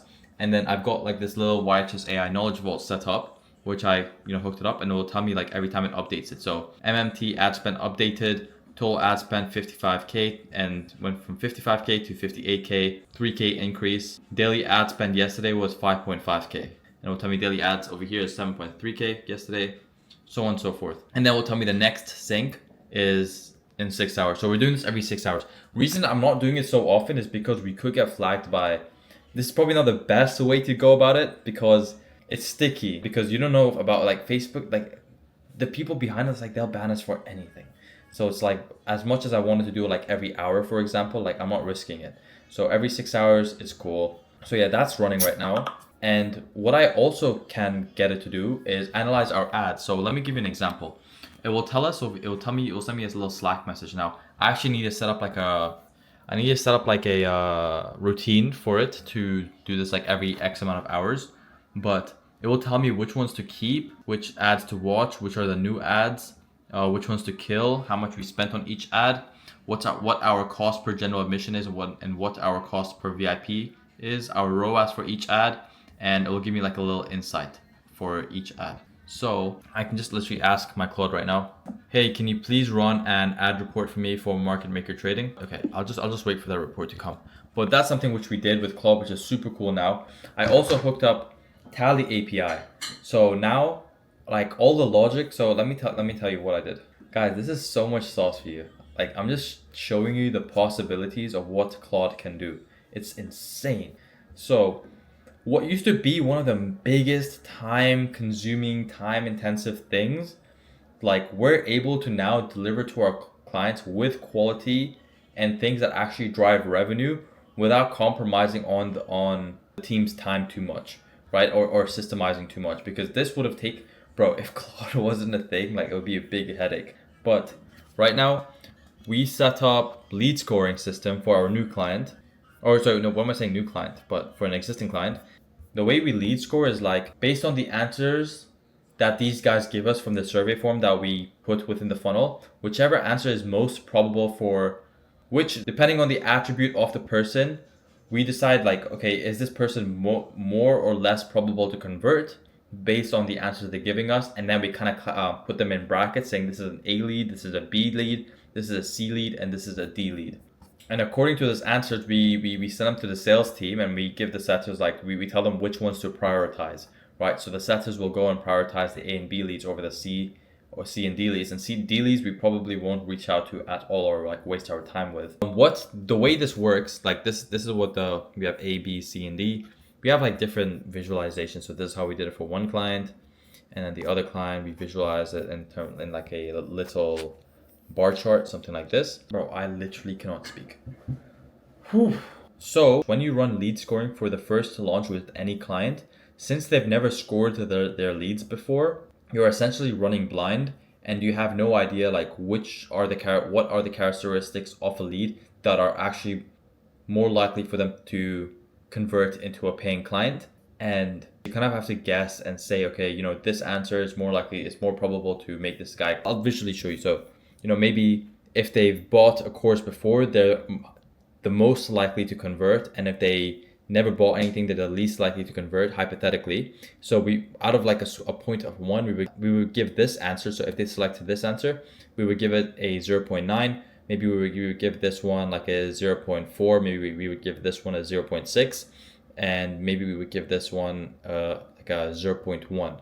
And at the end, we're gonna get like a lead score, and according to the lead score, something like for this client, so it's like if they score anywhere from a 9 to 11, they're an A lead. If they score anywhere from a 7 to 8.9, they're a B lead, so on and so forth for a C lead and for a D lead. And that's like a tally Slack notification with Claude that I just got. Because one thing I noticed was that with my automations, I'm getting so sidetracked right now, but with my automations, when I built the system, essentially tracking for the first touch, so the UTMs I would get, so let's just say it says we closed this guy Heiko Shawar. Actually, no, that bad example. Let me give you a good example. Okay, this person or Suzula. Let's just say that he initially came from video ad AMD, but then he bought from early bird 48-hour email. So initially we were tracking only for first touch and we were attributing all the sales to the first touch, but we noticed that Hyros was tracking the last touch, and last touch is more accurate than the first touch. That's where there would be some like discrepancy between our tracking and Hyros' tracking, but actually going with last touch is more accurate because Zapier it gives us the first touch. So I set up a system now where Claude will essentially look into our tally form, look at the submissions, and take the most recent, you know, last touch and update the same lead. So now we're just looking at last touches, and it's a lot more accurate metric for us to look at, because, you know, if we classify the last touch coming from an ad and the first one was an organic, then that lead should be attributed as an ad sale rather than an organic sale. So that's why it's important to, you know the difference. But anyways, now that you know that, oh my God, let me get back to what I was saying about the lead scoring. So it would be such a hassle to like manually figure out, like score the new leads, like add the new scoring. So maybe later on we decide, okay, you know, people who's been following us for 1 to 3 months is actually more likely to buy from us than someone following us for over a year. So then we would maybe remove 0.2 points from this answer, and we would assign maybe 0.3 points to this answer, for example, to make it more accurate and help us make better data-driven decisions and optimize for A and B leads a lot better. So with this data, we would have to go into Tally and rescore every single one of these scores, right? And you can see how many answers we need to score, right? Imagine me going in and changing up each and every single one of these. But now Tally has an MCP and an API which you can connect to, and it can automatically edit these scores for us. So I would use Claude. I would say, give us the new scores of the people. So I'll upload the CSV of the people that bought, or it would just automatically see within our Airtable. And then it will say, okay, these are your actual A/B leads and these are your actual B leads, because these are guys who bought and we scored them differently because we considered this guy an A lead, but he didn't buy, So it would work out the averages and give us it would conclude something very accurate. And then I would just tell it, go into our tally form and update all the scores. And you can see like how much time that would save us and how much revenue that would bring back to the business. So that's one thing that we set up, is lead scoring, tally API connected with our Claude, which is so sick. And it's so sick that this Claude has access to all of our clients' marketing trackers. So it has data on like all of our clients, which is absolutely insane. If you don't know, our Claude is 50 GB, so it's huge. Okay, I finished up all the scripting for our clients, and honestly, it's been such a headache. Like, I think moving forward, whenever I create like slides for a client, I don't care. Like, even if it's using Claude, I just cannot be asked to proofread and then go back to Claude and make the changes and prompt it this way and then proofread again. That's not what I'm willing to do anymore. So I'm still gonna hire a copywriter, but we're done with that. And one thing I found, and actually, so we jumped on a coaching call for one of these, like for an AI mentorship that we paid for, and we joined. And I'll actually draw this out for you guys, if I can find a marker somewhere. And the reason I want to draw it out is because I just want to draw, because I have this whiteboard, and this is the first time I'm using this whiteboard, and I just want to use it because I thought of this. I thought it would be pretty cool.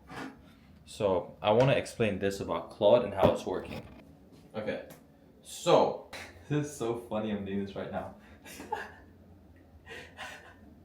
Okay, so this is a chat, and this is you telling AI, write me 10 ad scripts for X client, and you want, so this is you telling Claude, hey, I want 10 ad scripts for, let's just say, client John, for example. And maybe you fed Claude some ad script SOPs, you fed it some copywriting SOPs, you have the client's profile, which you fed this Claude. You have other guidelines that you fed this Claude, for example. You have maybe the marketing tracker of this client as well. You have a bunch of other rules. So you're telling Claude now, hey, I want 10 ad scripts. And now because of this, you want 10 ad scripts. This is Claude. So now when you tell Claude, I want 10 ad scripts, it has to go through all of this data points. It has to come back to you with an answer. So what Claude actually does is it does not read every single one of these, because if it was to read every single one of these, it would take so much time to read.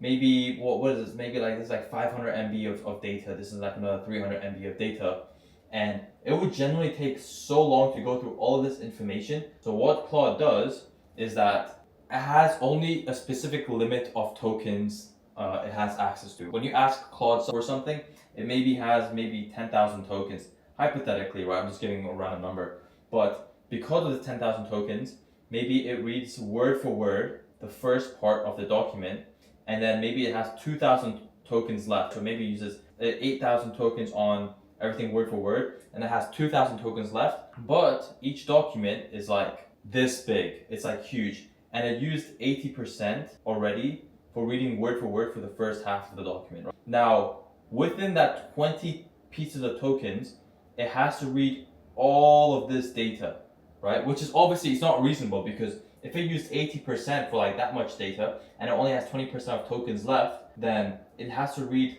the remaining large piece of content, like a lot of text, word for word, with like 20% of tokens usage. So Claude is going to recognize that and saying, okay, this is not going to make sense because I'm not going to be able to read the full document. So it's going to take the remaining parts of the document and it's going to summarize it, and it's going to put it, and then it's going to classify that as like the 20%, which means it's not reading everything word for word. And it's going to do the exact same thing for every single one of these pieces of data. And it might not even get through every single piece of data, right? And then that's when it hallucinates and stuff. So when it gives you the answers back, it's not going to be accurate. It's not going to be what you're looking for, right? These ad scripts are either not going to have the same copywriting frameworks. It's not going to stick to the same rules. Maybe it uses like M dashes or whatever, or the logical flow might be messed up, or the conversational flow of the ad scripts might be messed up. But somewhere along the lines, it is almost guaranteed to get messed up, especially with like all of these data points, right? So it's like, what do you do at that point? Because it's like you're paying for Claude and you're not even getting what you want, and that's why you switch from GPT to Claude, right? So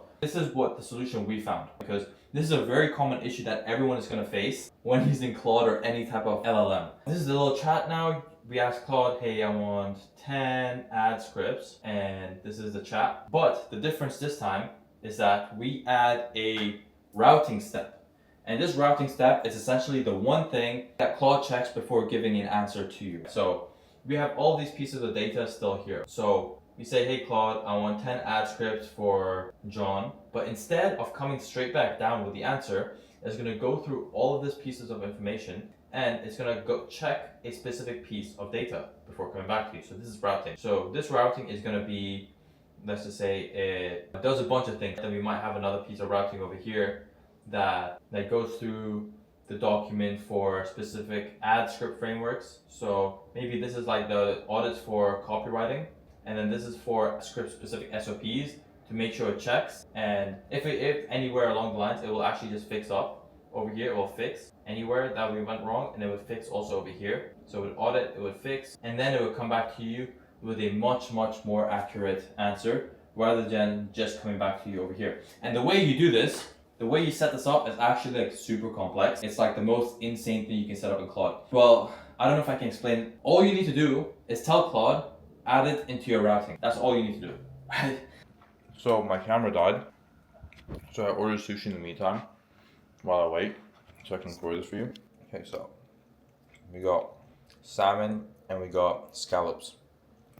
Am I psychotic for having sushi with no soy sauce? I hate to be a guy who used to eat sushi with soy sauce. Anyways, fasting session. Back to what I was saying. All you need to do to create this routing system is to tell Claude, hey, can you please create a routing system for me that you check every time I ask you for anything copy related. And you want to create like 2 layers essentially. This is what we're doing right now. So the first layer is for everything that's like copy related, right? So this is Claude, and this is the system that we're building so we can help make sure the copy that we're actually putting out is actually good, and we reduce as much back and forth with Claude as much as possible. By the way, after this routing system, you're still going to have a little bit of back and forth. Like, that's something you can't ignore. But the system we're building, and a system you should look to build. So essentially this is Claude, and then we kind of have this thing over here where we have one routing step, which is everything copy related. And then within everything copy related, there's a few things that we ask Claude, right? One can be like ad scripts, one can be webinar copy, one can be maybe reminder emails, one can be reminder WhatsApps, one can be open cart sequence, right? When you open the cart to start selling your product after a webinar or a challenge funnel, for example. So you have your open cart sequence, ad scripts. Within of ad scripts, you might have like nurture ads. You might have, this would be its own individual one. So ad scripts actually wouldn't be its own individual one, but we have nurture ads, we have maybe lead capture ads, we have upsell ads, we have other forms of retargeting ads, replay ads. So we have all these different types of copy that we kind of push out. So with this, we would have another routing system for each individual type of copy. So I forgot what this was, but we would have a routing system for this. We would have a routing system for lead capture ads. We would have a routing system for nurture ads. We would have a routing system for open cart sequence, a routing system for webinar copy, a routing system for whatever this was, I forgot. And then essentially it's gonna come back to this chat over here. So depending on whatever we ask, I want to write open cart sequence for X client, then it kind of goes over here and it will read whatever it has over here. Then it's gonna come down here. And in this role, we're gonna say, look through X things for the client. We wanna make sure we're sticking to this copywriting principle, avoid this, do this, avoid this, do this type of thing. And then it kind of goes into the more specific type of information where it's like, okay, open cart sequence. This is a structure for an open cart sequence. These are the more only specific for open cart sequences, emails, and WhatsApps, but they don't apply to everything else. And this is the main important thing and why this messes up is because sometimes it thinks like rules are universal when they're not. And there's certain specific rules that when you write open cart sequences, for example, that you want the AI to stick to. For example, each individual email, when we're sending a WhatsApp message in an email sequence, the email must be should target a different pain point or have a different unique angle than the WhatsApp message. and they must not always get sent at the same time. For example, emails will get sent at 6 p.m. Then the next WhatsApp message is going to get sent at 7 p.m. You wouldn't want an email and WhatsApp to get sent at 6 p.m. because that's just a waste, right? You want to target different times on different platforms, and you want to target different angles on different platforms. That way you're able to maximize conversions. I'm not going to hit the same pain point with email and hit the exact same pain point via WhatsApp. And same with the WhatsApp messages, you want them conversational, you don't want them to sound salesy. There's a specific way you write on WhatsApp messages rather than emails, so it's kind of more specific. But it's as simple as just asking AI, hey, create a routing system for me. Create a routing system for me. And every time you tell AI something new about open card sequences, camera just ran out of SD card storage, so I need to plug this into my laptop and export all this information. But really quick, that is literally it. You just tell AI to set up a routing system. What is up, boys? It's 4 days away from one of the events that we're doing and 5 days away from the second event that we're doing, which was the bigger one, the one we started this initial vlog for, which is the 5-day paid challenge. Now, like, I just finished getting ready. I sat on my desk for a little bit, but I remember it. The last clip you saw, like, it got completely cut off because my SD card was full, so I had to like export like 50 GB off of videos over to my laptop. I think it was more, something around there. But I never got to go through my whole list. So I'm just gonna update you to what's happening right now and then we'll go through the list. So we're doing a flash sale for the challenge that we're running. Reason being is because about 10 days ago, I sat down with the data and I actually I'm trying to hit $1 million in revenue for this client. And I'm like, okay, we set a goal. We need to do $1 million with them. How many paid registrants do we actually need for our conversions and everything to make a lot more sense for that $1 million revenue mark to sound more realistic? And I worked out we need at least like 1,000 registrants for it to be as likely as possible. So 1,000 paid registrants if the conversions that we, like the benchmark that we put in, are somewhat correct. Gives a little bit of a buffer, and we still run the downsell, we still run the upsell, so on and so forth. And I said, okay, cool, we need at least 1,000 paid registrants. Then I kind of played out the math. I'm like, okay, how many registrants are we getting per day via organic, and how many are we getting per day via paid ads? And I looked at the data and I realized like we were spending way too little. Flash sales today, by the way, I haven't looked at the data, so we're gonna look at how many registrants we got, and I'll walk you through how I phrased the flash sales so it doesn't sound like needy, but this is the data. So we have 1,000 registrants goal. Right now it's telling me we're projected to do 947. By the way, just about 2 weeks ago, we were projected to do around 700 and something. So I really ramped shit up.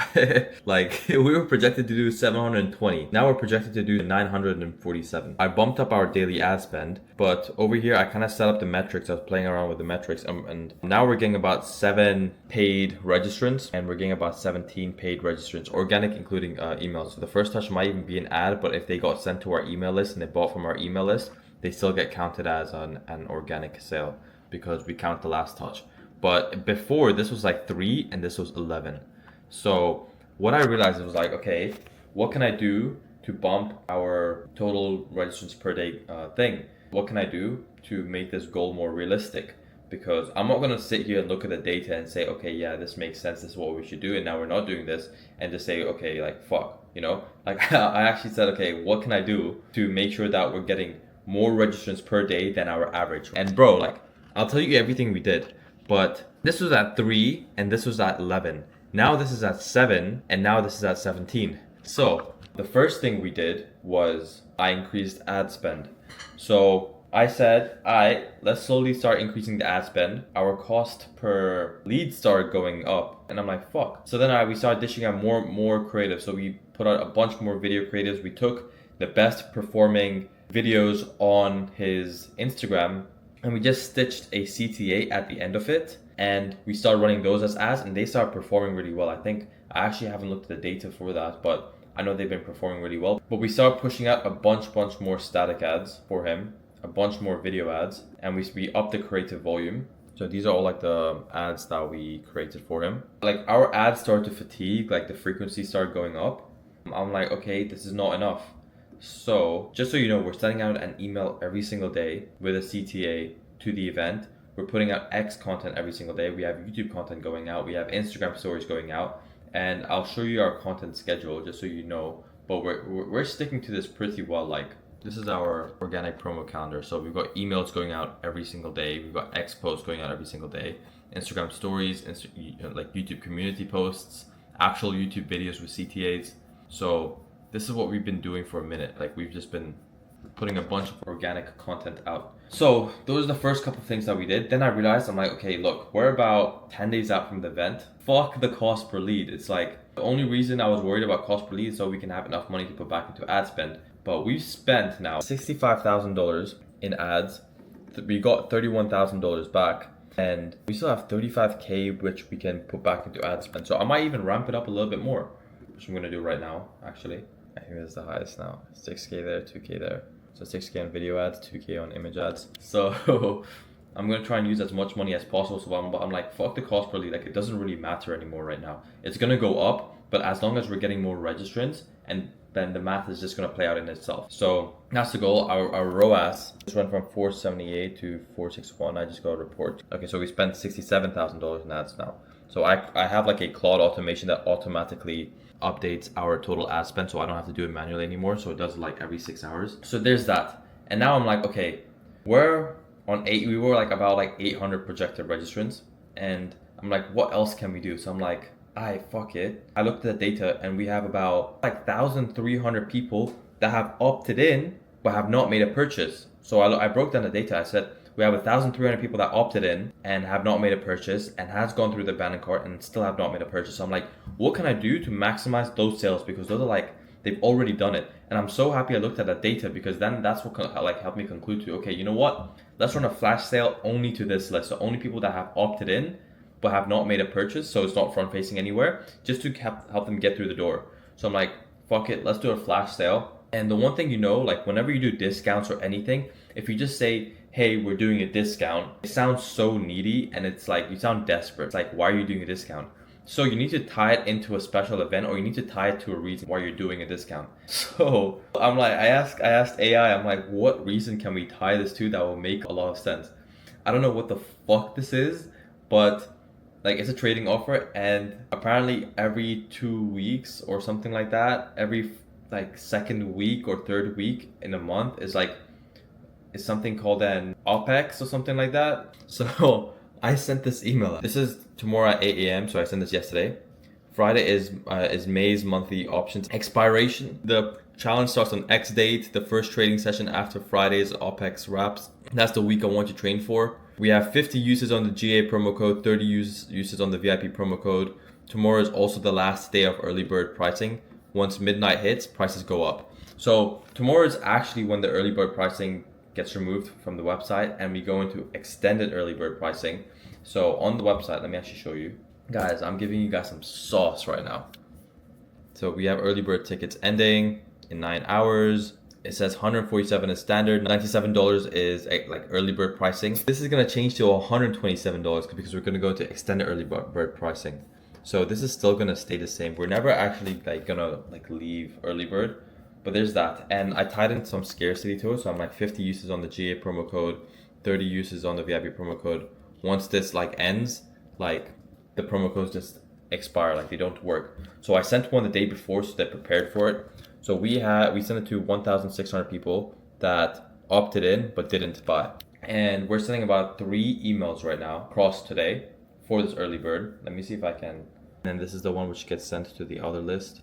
So we just had to be really granular with our like segmenting. So over here, everyone that purchased the ticket would not see this email, and everyone who has not opted in would not see this email. And I think that's really important because we don't want to tell anyone like, yeah, this guy got a discount. So this is the flash. We use code FLASH77 to get $77, $20 off, $50 off over here. 50 uses on flash promo code, 30 uses on flash VIP. When they're gone, the codes go dead. Same challenge, just costs less for the next 16 hours. And boom, we start running it. And then we have a few. This is the one which gets sent to the whole email list, excluding opt-ins. Tonight at midnight EST, early bird pricing for the high probability trading challenge ends. Just costs more starting tomorrow. If you've been planning to join, this is the last window at the lowest price. You can get your ticket before midnight here. PS, if you attend all 5 sessions, I'll refund every single cent. There's no risk on your side. And then we have these other emails. Ooh. Why the fuck did that go up? Oh my god, I need to look into that. That's crazy. Give me 1 sec. Guys, if I did not make this video, I would have been fucked. So it was for those 2 emails, it was only for opted in for the event funnel, and this tag was not there, like excluding like people who bought the ticket. Like that tag was not there, so everyone was gonna get notified. Oh my god, that could have been bad. Alright, now we're good. Oh my god, that actually would have been pretty bad. Damn, making this little video saved my life. I mean, saved the project. But yeah, so there's that. And I haven't looked at the final number yet. I just saw hella notifications on my phone because these emails went out today, so the flash sale went out today. It just refreshed. Is this our highest day? So the first day we did 7.5. This is the second highest day. No, 6.6, 5.9 so far, and we're only 12 hours into the day. Yeah, this is gonna be the highest day for sure. That's crazy. But you can see I really ramped things up. Like this is where we were before, and you can see these last couple of days, 3.2, 3.3, 3.6, 3.8, 5.4, 5K, 5.9. I don't fuck around, guys. Like, I know what I need to do. So that's actually pretty cool to see. Now that's sick. I want to know how many people actually bought. Let's see how many uses the codes have. So we have 2 people that use the VIP and then 28 people that use the general admission. That's crazy. I would have thought more people would use that. So let's see, I actually have this code active for 2 days, not 1 day. So when people try it afterwards just to see if it works, it's still gonna work because there's this bias. I forgot the name of the bias, but it's like they feel like they got something special, right? So I'm kind of doing that on purpose. But except when they use the discount, it's gonna be on the extended early bird price. I think I pretty much went over everything. So I just finished setting up all of the open cart. Guys, this is like such a headache, especially with AI. Like I spent the whole day, or the whole night, not really whole day, because that would be ridiculous if I spent all my time on setting up emails and WhatsApp messages. But like it takes so much time to like proofread all of this copy. And then I had to like look how many emails that I had to set up like schedule. So now I don't need to touch this anymore, but these are all the open cart emails. Day 5 is done, day 4 is done, day 3, day 2, day 1, some more scheduled emails. And then same thing with our WhatsApp strategy. This was a headache. All of these WhatsApp messages scheduled. Bro, if I did not have AI, like I don't think you'll understand how much time this would take me because we're using Rebrandly to like customize the links as well. This would have killed me like if I was to do this all manually. It just gave me all of them WhatsApp messages. This is just the join the event live. So these are not unique, but like the open cart links, they're all unique and they're all uniquely UTM'd. So bro, that would have taken me so long because I would need to create a new UTM for each link. But yeah, no, this is gonna crush. This is gonna crush. So wish me luck, guys. We need to do $1 million. If we do $1 million, it's gonna be my biggest month in terms of revenue because this is cash collected. And I think my other client, I actually don't know if that's gonna be cash collected or rev. It's gonna be a big month nevertheless, and I'm kind of chilling for the months after that as well. And I've got this client on a 12-year contract, so we're chilling, bro. We're eating, and then we're gonna start this coaching program as well, which I'm excited for. Rocco is meant to come tomorrow. Whether he will or will not, we'll see. But yeah, I'm gonna get back to work, and I'll catch up with you guys later. What's up, boys? It is today's Friday, Saturday. So in 2 days we have one Webby launch, and then in 3 days we have the big challenge, the 5-day challenge that we started this vlog for, the one that we've been prepping for. So we do have a lot of updates to go over. We'll go over the data and stuff today, and all we have left is the slides for both clients. So I've been grinding my ass off for the past couple of days, but right now we are gonna go pick up a special someone. That special someone being Rocco. So we finally managed to fly him out. Finally, his mom had to come with him, so him and his mom are staying in a hotel, but I managed to fly him out, and he is downstairs right now. So I'm gonna go pick him up, see what's up. This is my first time like flying out an employee. This is crazy. This is sick. I'm sure he's excited, and then probably grind, get some work done today, and then I'll probably, I don't know, I might take him out for dinner tonight or tomorrow night, depending on what work is saying. But yeah, we'll have a good time, get some work done, and yeah, excited. And yeah, I'll see you guys in a sec once I'm down with him. Yeah.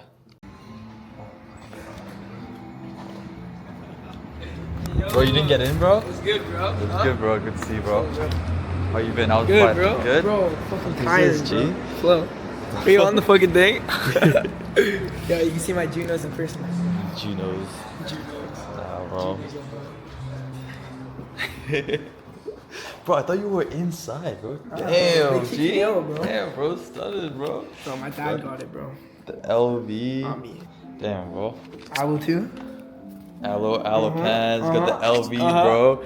Bro's breaded, G. You already know, Breaded. bro. You already know, bro. How was the flight? Bro, I'm tired. I took a fucking nap for so long, bro. I'm so gassed. But I'm still working, bro. We're still working. Still working. I got a bunch of shit to do. What'd you do so far? Like, work? No, like in Vancouver so far. Literally Nothing? Nah, nothing. Landed. I went to the hotel. That's What, is this going down? Oh. Then I had to call the designers. How was that? Raven's, bro, did you leave those notes? Raven. Raven? Yeah. I left some notes, yeah, I he think so. Some of the slides he fucked up, bro. You fucked with the slides? Bro. Bro, I had a call, bro. He always asked me, like, come do a check-in call, which is good. But it's like. But he never asked me. He shouldn't be asking you. Yeah, I don't know. I need why. to let him know. Bro, but like, he asked, but like, the slides are like so messy, and he's like, okay. Okay. He's like, no, don't edit. I'm like, he's like, I know. And I'm like, bro, if you knew, then. Shaz says that same shit to me, bro. What, when I edit the slides, he's like, no, don't edit the slides. Like, stop. Yeah, don't edit the slides. Stop. Stop. Bro, but it's like, I told him first time, like I jumped on a call with him, I let him do his thing. Second time, he's like, I know. And I'm like, if you knew, then like, he's like, I said, if you knew, then like you wouldn't be making these mistakes. He was like, oh. Bro, he has to be the most Indian fucker I've ever seen, bro. Who? Him, bro. Holy shit, bro. Empty out your fucking trash. Dirty man. From Zoom calls to IRL. Holy shit. See the view? Holy fuck. See everything, bro. It's sick, yeah? Yeah, bro, what the fuck? Bro, it's nice at night. Damn, bro, you got taller, G. Did I actually? Yeah. Did I actually say I'm bro? No, you definitely got but taller you're than like, last time. You're what, 5'11"? 5'10". Okay. I'm 5. I'm like, I don't know if 5'7" makes, maybe 5'6". Let's see. No, bro, okay, come on, you're not that tall, G. No, I'm not that tall. I'm not that tall. I'm like 5'6". But like before, bro, I was like. Well, you were shorter, bro. You were shorter, you were skinnier. Yeah, I bulked up, bro. Yeah, same with you.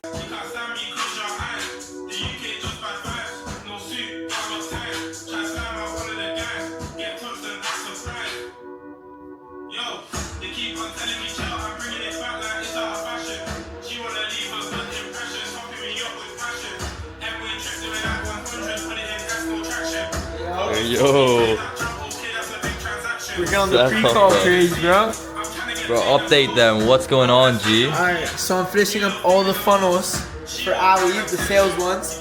So the replay, the pre-call page, they were already done, but they just need some audits, you know, some like last touches. Yes, so sir. once I finish this, then we're going over to Aya and May's funnel. We're redoing his sales page with the new information for his launch. And I gotta cook up some new static ads, open cart, and then chilling, bro.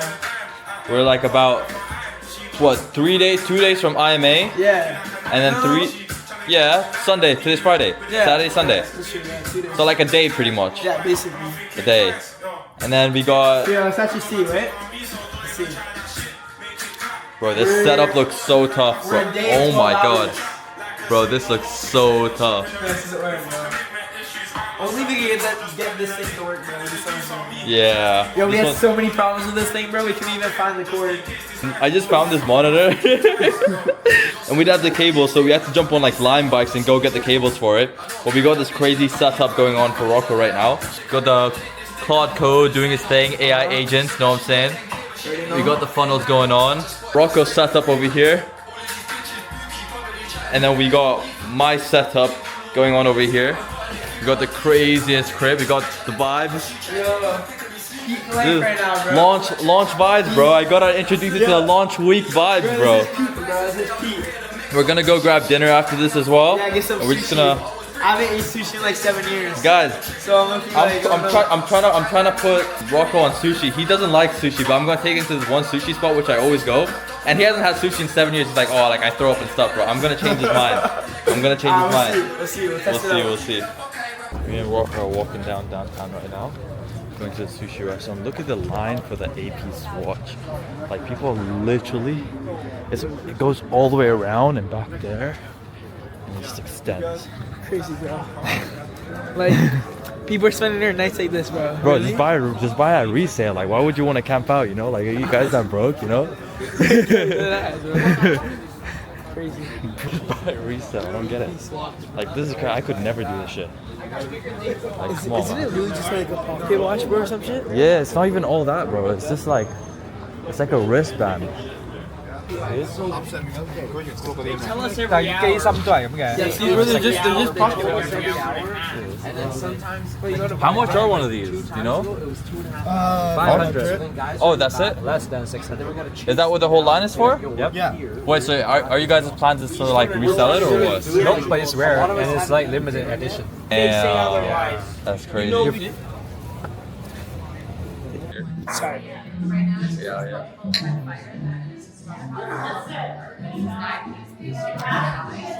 Oh, I told you, bro. It's gas. Yeah.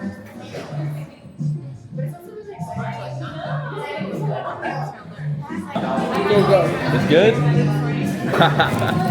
Bro, wait till the other doors. The triple loft is so Yo, good. I've never had juju like this,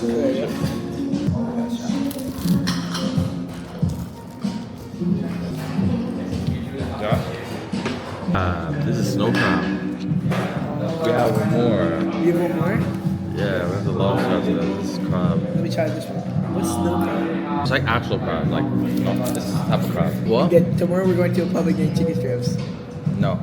Oh, bro, we are. No, bro, we're not. You got sushi today? I get cheese again tomorrow. Alright, let's try. Smells good or what? It smells good. It smells nice. Hopefully it tastes like it's how it smells. It's gas. It's gas. Okay.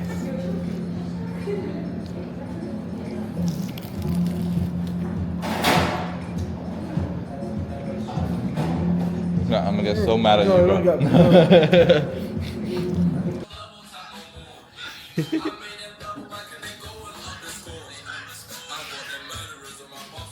Yo. Making big money moves, bro. I'm plotting the nail. Bro, the funniest shit. He wanted to put his feet up, so he had to move the chair forward. Chill, It's bro. so short. I'm like 7 foot, bro. Oh yeah, bro, definitely, bro. I am, bro. Most 16-year-old build ever, bro. I'm like 5'7", 5'6", bro. Bro, that's tiny, G. The boys, we're about 1 day away from the webinar and 2 days away out from the challenge. Now, an issue we're facing is that with these WhatsApp numbers that we're having for one of our clients, like we need to, you know how we need to like warm up each WhatsApp number? It's not very scalable for us to do it because it's very time intensive, and especially for handling multiple clients, like it's just not worth it, especially if we need to do like 7 to 10 for each client. And it's like me, it's a lot of time wasted on mine, it's a lot of time wasted on the team's end. So now that this client wants to do like weekly webinars, like we're currently running his setup with 3 accounts, which is not like, it's not good. And we're using like setters numbers as well, which is, you know, they lose out on the people who they're already talking to on those numbers, and then the setters have to find new numbers, and it's a big headache. So right now I found a software that is gonna help us do that for our clients. So it's called WA Warmer. I'll let you guys know if it works, but right now we're currently setting up on it just to test if it works. So I connected one number, I'm connecting the second one. So we're in the process of this right now. This is what the numbers are kind of looking like. We're about nearly 4,000 registrants for this event, for the webinar. The only issue with this webinar is that the client, I don't know if I told you guys, but the client launched like without even giving us notice or anything. He just launched the ads. Like the webinar wasn't set up, they weren't registering to anything. The funnel wasn't done, there were still placeholders on the funnel, and the WhatsApp wasn't in place, so they weren't even joining the WhatsApp group. So the show rate is definitely gonna tank. They wanted like weird changes to the funnel. It's like, you know, we'll tell them one thing, but it's like whatever they say goes, right? Like there's only so much we can do. So it's like whatever keeps the client happy. So I'll make a suggestion, but if you don't want it, then I'm just gonna go with whatever they want. And I'm like, you know, like if they want it, you know, that's how I don't want to like, I don't want to cause too much conflict that way, because they're a big team anyways, and like whatever they go says, and at the end of the day we're getting paid, right? So the opt-in rate is also tanking in the website because they changed it from what it was currently previously to what it is now. So that changed. Yeah, the event is tomorrow. Another thing, like Whop kind of fucked us with our other client because there were some issues with Whop. Like we weren't like, I think they like disabled our verification or something, and then when people went to go and make a purchase for a ticket, they were getting notifications saying, hey, this Whop isn't set up yet or something, which is like horrible. Bro, the VIP had it. It was literally live like 10 minutes ago. That's why I just fixed it. Oh really? Yeah. What Whop? So the VIP, same shit. Wait, for the Whop? It said this Whop is not yet created or some bullshit like that. What's the issue? Like, look, I'll show you. Come here. Literally what it would say. This is for general session, but it's for VIP as well. It'd be like, the creator hasn't finished setting up the Whop account. Yeah, no, I saw that, but like, Yeah, it was what's the same, it was the same for what's the VIP. fix? I literally just said, I told Claude Code, I said, here's a link, fix it. Even though I already had it, it just did it. So I don't know what it was. It was weird. Oh, but did you fix general in the morning? No, I think it just fixed itself. That's so weird. Yeah, it's odd. Damn. Yeah, bro, I don't know. Whop kind of pissed me off because Whop doesn't actually fuck me over too much, but this time they actually pissed me off. Because it's like we actually like we got so many screenshots, like we lost out on so many sales because of that, right? And if one of those like, you know, upsold, that's like 7K like lost because of this Whop hiccup. And then ads, like we're using Whop ads, but we're having issues with that as well because we want to use the Whop payment balance to make purchases, but they were still taking it out of our client's card, which is not what was meant to happen. We're meant to be taking from the Whop balance, which they said that we can, and then we had a little back and forth, so then we had to remove the card, and I don't know what's going on, but it's like the worst issues to have right before the event starts. So that's bad. Another issue that we're facing is the client has to go through all the slides because we tried to use Claude for the slides copy, and it's not it. This is not my role. I'm not a copywriter, so that's fair enough. So at least now I've concluded that we do need a copywriter, so now he kind of just has to go through the whole slides and everything. Like, we have a good base, right, with the analogies and stuff, but like, bro, like, it's a headache to do without a copywriter. So it's like, if you're a copywriter, you're safe, your job is still in place. It's a good test, you know, like, we still did it, but it's like, yeah, it's a huge trade-off on time, and I'm not doing this again, so it's not worth it. We're gonna jump on call with one of our clients right now because he wants some changes for the webinar tomorrow. But everything other than that, everything's looking all right. Like, we're not done with all days of the event right now. Like, we're still working on it. We had 3 graphics designers working on the slides simultaneously. We have like this little Slack channel because we're like, we just need to move fast. Like, I don't even care. Now we're firing one. Yeah, we're firing one. This guy's hitting the penguin on call. We're firing the guy who was fucking hitting a he was hitting a weed pen on call with Rocco. So it was like mad weird. So, and he's not even good. Like, he was like the worst one. Bro, he's working under the influence. He's working under the influence. Well, that's why he's so shit. Bro, like, yeah, so we're firing him. So now we have 2 graphics designers, and they're just all like cranking out on these slides, the slide designs. One of them is like pretty good, like he takes feedback loops really well, so I think we're gonna keep him on for all future projects. Yeah, slides are good. One thing, since I don't think we're gonna be able to get all slides done before the first day of the event, but since it's a 5-day event, like we still have up to day 5 to finish up the 5th slide. Obviously, I told my client like we need to finish up at least up to day 4 before the event starts because it's the most important day, and we want to make sure like we're the most prepared for that one because we're pitching on day 4. So there's all of that going on, and then my client is he flew to the UK, he's staying at his mom's place, and now he wants to like do the whole challenge in his mom's living room. So we're gonna see what that setup looks like, but yeah, that's kind of the update so far. And so we're gonna crank out all the updates, and then hopefully we'll have a chill night if we can get everything done. But I have a big feeling we're gonna have to get a lot of work done, but hey, money's just around the corner, so we can't be slacking, you know. So yeah. As soon as the VIP session. Bro, you're not even recording. Yeah. But you just flipped it. I've got a pen that goes with it. I'm fat as fuck though, aren't I? Nah, you look good, bro. You look good, bro. I'm breathing in, bro. So yeah, basically. Bro, my plan was to go to the gym, but I've been fucking up every fucking. Look at the state of my face. I ain't had a shave for 3 days. So it's like. You're good, bro. You're good.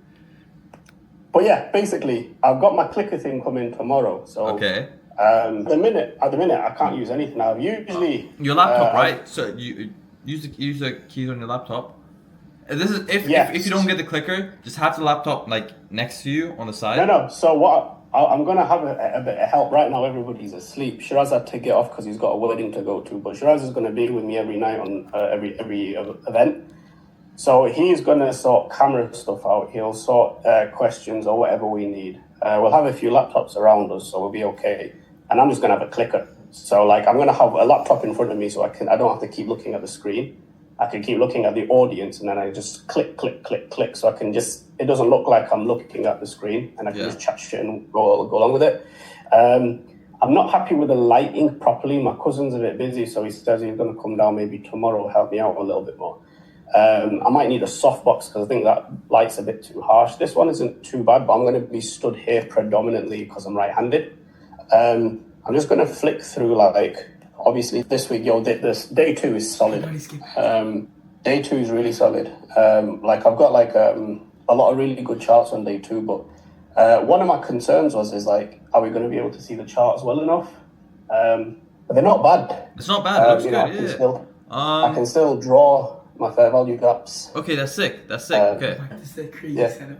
Good. So it's the quality. How's the quality like? Is it not too bad on your screen? It's not too bad. I would say it's a bit dark, to be honest. The screen. It is a bit dark. That's the thing that I'm struggling with at the minute. Is it's a little bit dark, but the screen's quite clear, innit? Boy, that would be so sick if you had like a hotkey just to like skip to the screen, and then a hotkey to like skip to the camera. Wouldn't that be so sick? Oh, but we can't do that. We can't do that. That would be sick though. Maybe in the next event. next one. On the next event, I'll have another camera set up by the next event. So like when I'm speaking to the audience, I flick to that. When I'm going back into the screen, like a little hotkey. Yeah. Oh, that's tough. Yeah, that would be pretty cool. But yeah, basically, this is easier with this board as well because I just got to hit eraser twice and it clears the whole thing and it goes straight back to the pen. Whereas on my other board, I had to flick between pen and the eraser all the time. Nice. But yeah, this is like, I've changed obviously a shit ton on this one. Like, I pretty much ripped the whole thing out and started again. But when it gets to like the last part... Did you keep the analogies or what? Most of them, yeah. I've kept the analogies. And if there's any analogies that you didn't like, just add a note to change it because we need an analogy at that part. Yeah. Okay. To be honest, the analogies weren't too bad. Okay. It was just that the information was wrong. That was basically the main thing I had to work on. But this last part, this last segment here, honestly, this is fucking solid. Like, just this is like alone, in terms of the examples where I'm talking about like, because basically on day 2, we're talking about time frames and stuff. So I've managed to find like chart stuff where we've got kill zone with day of week, with a macro, with an actual fucking setup. Which sits inside of a macro, which is basically sick because it ties everything that we've spoken about in day 1 and day 2. At the end of day 2, it's all basically tied into one beautiful model in one chart. So this is sick. Yeah. This is really, really good. But yeah, basically... The only thing I would say is it's like the camera to the screen. I think maybe next launch, maybe you need a different, like a better camera or something, or you could need to turn the brightness up on... Yeah, I think for the next launch... And I've got a couple of days still, so I might be able to do something with lighting. Lighting is the big issue. I don't think so. I think it's more so a camera issue because you know how you have the USD on the right side, like behind you, on the right side of the screen, or the left side. Yeah. No, the other side. The prices. All right. Yeah. It's hard to see. Yeah. Like, bro, I can't read it. Let me see if it's a zooming in issue because. But then if you zoom in too much. What is up, guys? 17th May, right now. We're Rocco here. It's 11. Pull up at like 10 a.m. And it's a webby day, so we're modding right now. Webby's going on. And then we have a challenge tomorrow. But the thing is, we still need to rehearse, right? This webby's gonna take a minute, so it's gonna overlap. We're gonna need to do the rehearsals, but we've got to mod this webby, so that's kind of a sticky situation over there. But I think one person might mod, and then I might jump on a call with one of the other clients and do the rehearsals. Very difficult for beginners. It's pretty sticky because like even the pitch for day 4 is not done yet. So we need to revise the pitch. We've just been on slides the past 2 days. Just gotta add a pop quiz. Yeah, so we're locked in, modding, and yeah, nothing too interesting. Another day in the office, you know what I'm saying? I used to rap, bro. Yo, Ali, give us a bar. Give us a bar, bro. Come on. Come on, bro. Where's the Ali Khan Raps YouTube channel, bro? Come on, man. Bro, I don't, Come on, come on. No, I don't. Now I've gone halal now, innit? Yeah, bro, come on. Wait, so you used to freestyle? Freestyle? No. It wasn't freestyle. Ali, Just, you went from like Ali the trap star to Ali Gotti, bro. Like, crazy. Get me? No, I went to like, yeah, Ali the G, Ali G. And then Ali G, bro. Ali G is the guy with the chains and stuff, you know? Yeah, it was funny. It was funny as fuck back in the day, but bro, you have to spit a bar for us, bro. We're not letting you continue without a bar. I don't even remember half of the bars.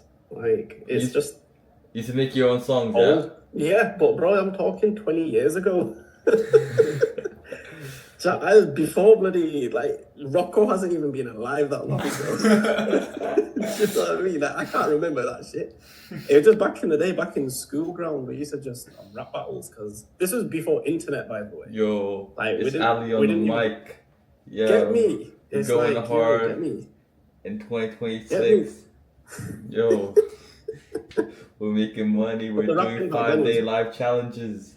You think my account is small? Is this even for me? What was one? Because like a lot of these concepts are like, what do you think? I had one. I can't remember. It was like ALI on the mic. No wait. Ali. ALI on the MIC to get you crazy. Yeah, Ali. MIC to get you crazy. Ali got spit a bar from here. Some of them were pretty alright, you know, though. I'm not gonna lie. Yeah, well, you never published it or what? Surely you published something. Nah, bro. This is like back in the day, innit? We didn't even have internet, bro. So like, this was all just done in the school. To be fair, in the school playground, like, I was the best MC in school, and like, people used to come from other schools, and we used to have rap battles, and like, that's all we really did. Like, it was that and boxing. So that's all my 2 favorite sports and hobbies. Yeah. And then obviously, like, I wanted to like be a rapper, and my mum gave me a slap. So it was like, why? She's haram or what? Yeah, standard. She says it's fucking haram and that, and then took a slipper and started slapping me with that. So that career finished. And then it was gonna go into boxing, but then in the end it was just like, yo, I was also a good student and I had straight A's, so it was like, just go to fucking uni. And here I am now as a fuck on a whiteboard with this guy. Do you know what I mean? So, but yeah, anyway, I don't know what's going on with this light. Does this look? I put our call book rate at 25%. So it's like what? But it's like 1 in every 4. Oh yeah, no. This is what I want to show you. So 25% call book rate, which is 246 calls out of like 1,000 people. But like, look at this. If you scroll down here, sorry. I don't think you had a look at this. It's like 207 people actively looking for a mentor program. What are you at? So if you can sell more than this, bro. No, but then they could also be like, one question that I forgot to ask is like how much you have available to invest. Because all I ask right now is how much capital is in your trading account, but it's not enough to be indicative of like how much money they have, right? Like I didn't actually ask like how much they have, like less than 1,000. Bro, 41 people have over 100K. It's like my first client. Less than 1,000. Yeah, because look, people can have less than 1,000 or like 1 to 10K, but like they could have way more saved up, you know? Yeah, that's true. Yeah, but we should have asked an Yeah. investment question. It's fine, we know next time, bro. Most of them bought a course though, which is good. because like as we know, like So that's good for that question. Yeah, no, I mean not really, Yes, to. but like from IMA and from all the previous launches, essentially like the people who have paid for trading education before, like are more likely to buy. Bro, if we can just get 250 just to book a call, not even buy, bro. Bro, the sales team's gotta cook, bro. We gotta cook, but the sales team. What's that? gotta Okay, cook, so bro. it's like 295 calls booked. And we're not doing financing, right? 295 plus divided by, we have 5 closers. 59 across 5 days. That's about 12 calls across 5 days. We're gonna do it over a week. Let's just say 8 calls. No, that's doable. If each call is like 30, 45 minutes, 40 minutes. Yeah. 50% close rate, 80% show rate is realistic. Close rate 50%. I think that's fair. Because IMA is getting 45% on free event. Yeah, close rate 50. And then I'm also hoping that they can upsell some because we have the 7K upsell. If we can sell 10 of them out of 118, that's like another 70K over there. No, this is realistic. Like, drop the close rate by 40. Let's just see if the team underperforms a bit. I think image ads are going to be a good bet right now because most of the people are probably warm as well. I already seen it, so. Bro, it's gonna make me duplicate the whole fucking thing. Cause I set it for a specific time. Yeah, we're gonna hit 1,000. Sure.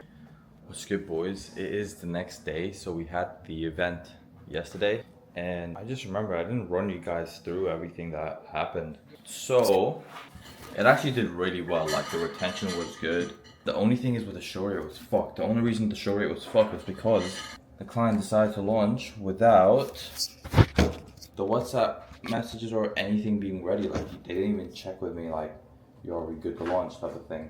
But the retention was good. Like we had about 4,300 people register. And I think we had about 1.2 people show up, which is like 25%. But like I think only 35% of the people actually managed to join the WhatsApp because of that hiccup. So it's like the first one we had like a 40% show up rate. This one had a 25% show up rate. Yeah, that sucks. But today I'm gonna run you guys through all the numbers like properly like by the end of this video. Like I'll do a whole debrief. But right now it is day 1 for the challenge for one of our clients, and yeah, I just need to make sure they're ready. And then the client who just ran yesterday, this Sunday, he wants to run another one this Friday. Yeah, we're gonna rip it. He just texted me he wants to jump on a call. We're gonna rip it right now, get the one for the Friday launch prepared, and we also need to prepare for the one today. So I'm gonna go ahead, jump on this call right now, and I'll catch you guys in a bit.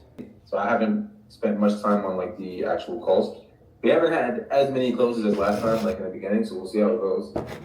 We haven't had as many closes as last time, you said? I think last webinar, the first day we did 70. Today, let me just give you a quick overview. Bro, if you guys are processing on Whop, you guys need to get a 10 mil plaque. 10 mil plaque. No, I wanted to mention that to you. If you process 10 mil, like I think only a few people have it, but it's insane. It looks sick. No, so we just started processing on Whop on the last webinar. Damn, bro. Yeah. How come for previous? For what? Literally just because we were testing things out when it came to like payment acceptance rates. Yeah. Compared to Stripe. Yeah. And depending on what they're from, it does better on Whop. Fair enough. Yeah, because I think Whop they set up orchestration where it goes through like 5-6 different like payment processors. Yeah, looks like we're probably around like 40 or something today. So that's a bit less than last time. Well, and then the day close rate or closed? Like 40 closed or 40% like close rate? 40K. Oh, 40K. Cash collected. Yeah. Yesterday we did. I mean the first day of the last webinar we did 70, I think, in cash collected. Yeah. And then the 2 days after that it was like 100 and 100. But why is that? Is it the same amount of like slots on the calendar? Yeah, it's the same amount of slots and everything. So what I would need to do is look at, like, I don't have the in-depth data right now.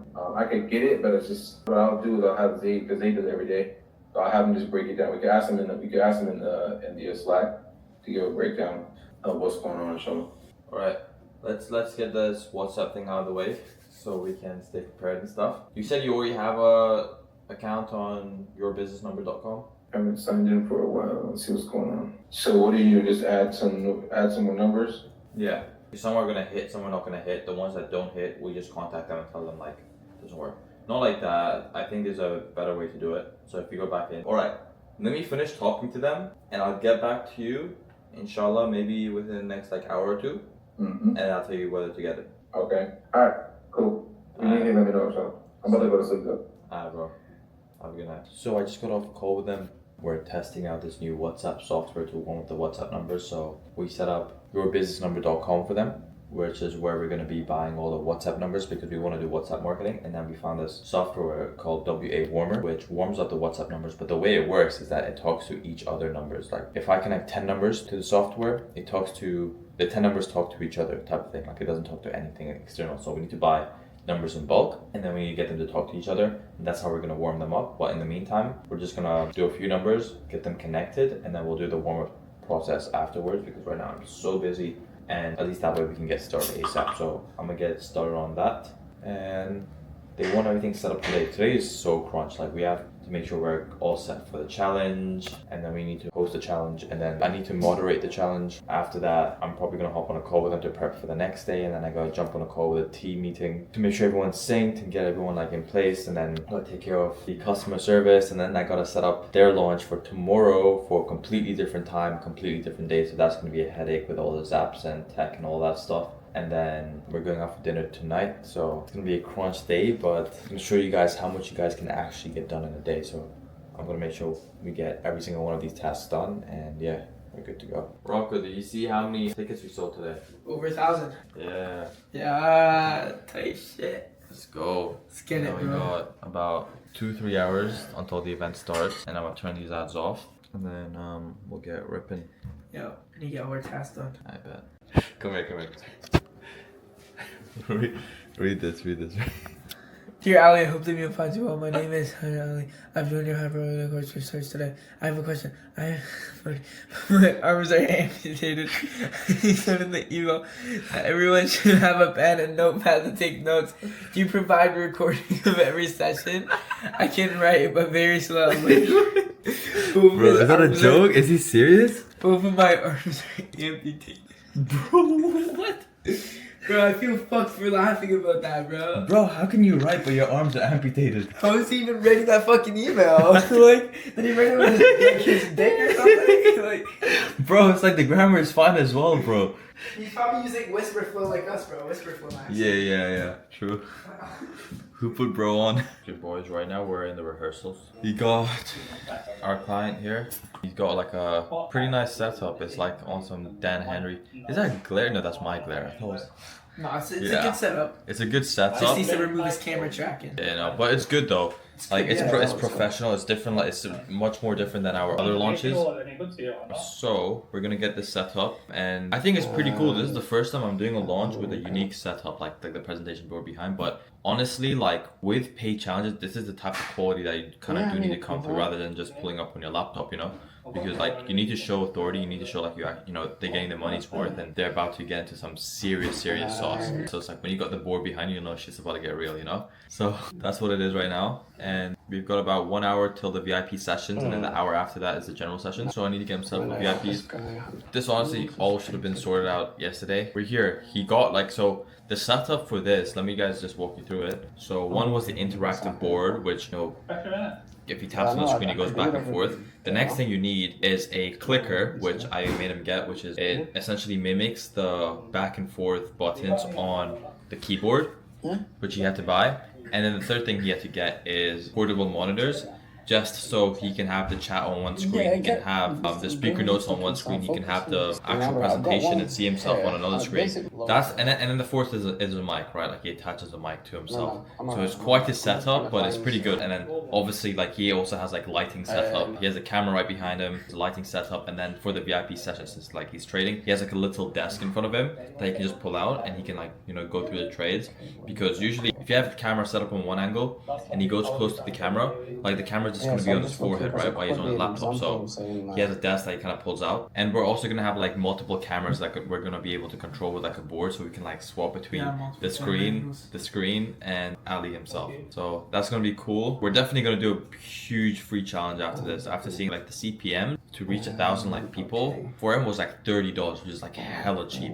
So if we can run a free challenge, like I like that. we can make so much more money. It's gonna do really good as well because he's starting to transition his content as well into more of a beginner friendly way as well. So he's gonna run like 2 different funnels for his YouTube channel. So have one dedicated to the beginners and then one where he still does the advanced topics. And then obviously, you know, he could funnel in the beginners. He could put them to his second channel for more advanced topics. And then he could also sell the beginners on like challenge funnels, free events, and all this sort of stuff. So yeah, we're setting up a good funnel. This is definitely gonna be like a really good long-term client. So we're super excited to get this challenge in, you know, get some feedback loops, what we need to improve, and then just come back stronger next time and make more money. Sir. I mean, there's a ton, no? There is a few, yeah.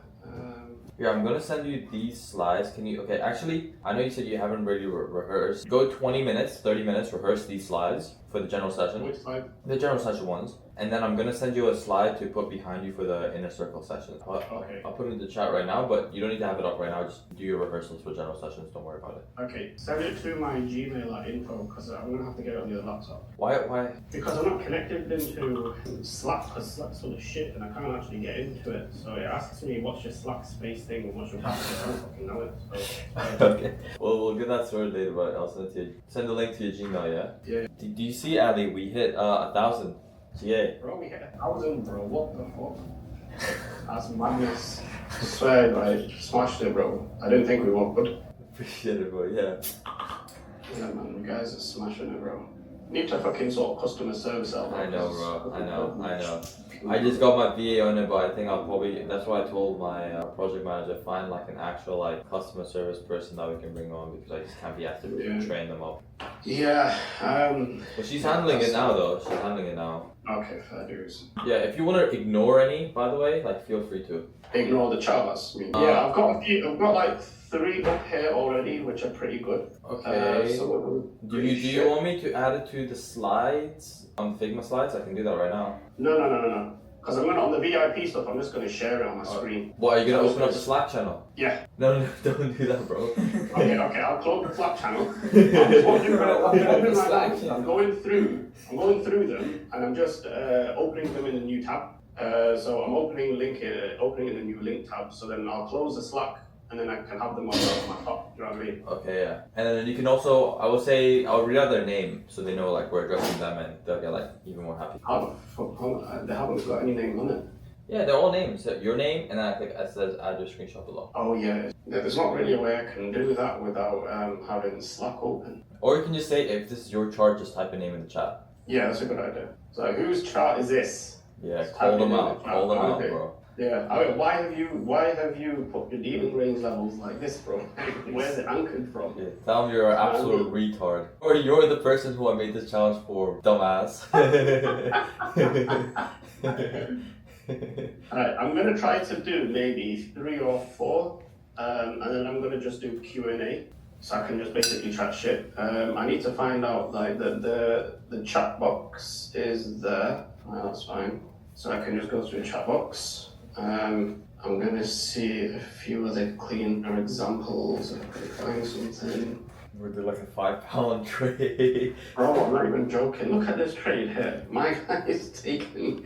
He's got the whole thing right. He's got a fucking in fair value gap here at 50 DRT. And there's his trade. Banking trade. I'm gonna. What's up, Shiraz? Yeah, you okay? Shiraz. Shiraz. Yeah. You doing good? How's your day been, bro? Yeah, how are you? I've been chilling, bro. Right, show your faces. I can't see your faces. And put your faces in. Oh, really? Crazy faces. Look how old we are. Yeah, we are. I swear, bro. He hasn't got chest hair yet. I'm doing better than us. They're doing better than us. It's too funny. So like, yeah, at that age, Jack would catch a bullet. These guys are running a business. Like, what the hell? Catch a bus. I'm like my little bros. It's funny, bro. Yeah. Right, I'm gonna do like a little bit of just rehearsing on this quickly, and then I can go through some charts. I've got 4 charts up on here. Okay, It's not like one thing that's super important is I'm gonna need to keep communications with you somehow. Honestly, I'm gonna tell you on Slack. I think that'll probably be the easiest. I'll put into our Slack channel. I don't know if some guy, if Shiraz or someone behind you wants to keep like, you know, be there and Okay, read it off. Shiraz will have Slack on and then you can communicate to me. Yeah, cool. He's in our Slack channel, yeah? Yeah, he's in the Slack channel. Cool. Yeah. You sit here, Shiraz, and on the side. Not on the seat because it's going to be fucked, but yes, when you're sharing. Sit on there and then you just show the laptop to me. Alright, welcome to day 1 of the high probability trading challenge. This is my first ever live event, so I'm going to try my best to not mess this one up. Because, well, it's live, and sometimes even I'm surprised what comes out of my mouth. I poured many months into creating this challenge, and there's a ton of value that you're getting during these 5 days, so please take notes, pay attention, and let's get into it. I'm tired talking. Sorry, just one thing. The camera is going to be an issue. It's moving way too much. Is it? Yeah. Wait, no, it's moving. That's because Shiraz weighs out 30 stone, so he's walking around. The camera goes yeah. Is that alright now? Yeah. That's good. Okay. Go ahead. Boys, I fucked up. So when I pasted the URL for the Zoom session inside all the chat, I wanted a way to reduce friction. So instead of using the native, let me tell you what Zoom typically gives us, okay? So Zoom usually gives us this as like the registration page, and it's the same link for all general sessions, the same link for all like VIP sessions. So this is so much friction because it has like name, last name, email address. So I went into like the actual email that they send us, and I just copied like this URL, okay, and I pasted that into all of the links for the inner circle sessions and the general sessions. And then I noticed, like when we started the session, everyone's got the name Yahya Hisham. Bro, like, this is crazy. This is so bad. That's cooked. So I messed up, and now I have to go back into all of them, and I have to change it back to this one because I didn't know all these links are like. That completely messes things up. Because we also said we give them a refund if they attend all 5 days, but now I can't even track who attended. The vulgar Yahya Sham names. Damn it. So now I need to change all the links, especially for the general session, which is starting in a little bit. I need to change the links so it's all like this one. So that's what I've been doing right now. Luckily for all the WhatsApp reminders, I used Rebrandly. So all I had to do was go into the Rebrandly link because they're all like unique links. I just click edit and I just change the destination URL. So that was easy. But for the emails, they're not Rebrandly links. So now I need to do them all manually. Look at this, what this guy says. Yeah, hey, show us from like 6 places, lol, bot. That is so cool. So going to look into that embarrassing issue. Right now I'm trying to get Claude to update all of the emails. So, yeah.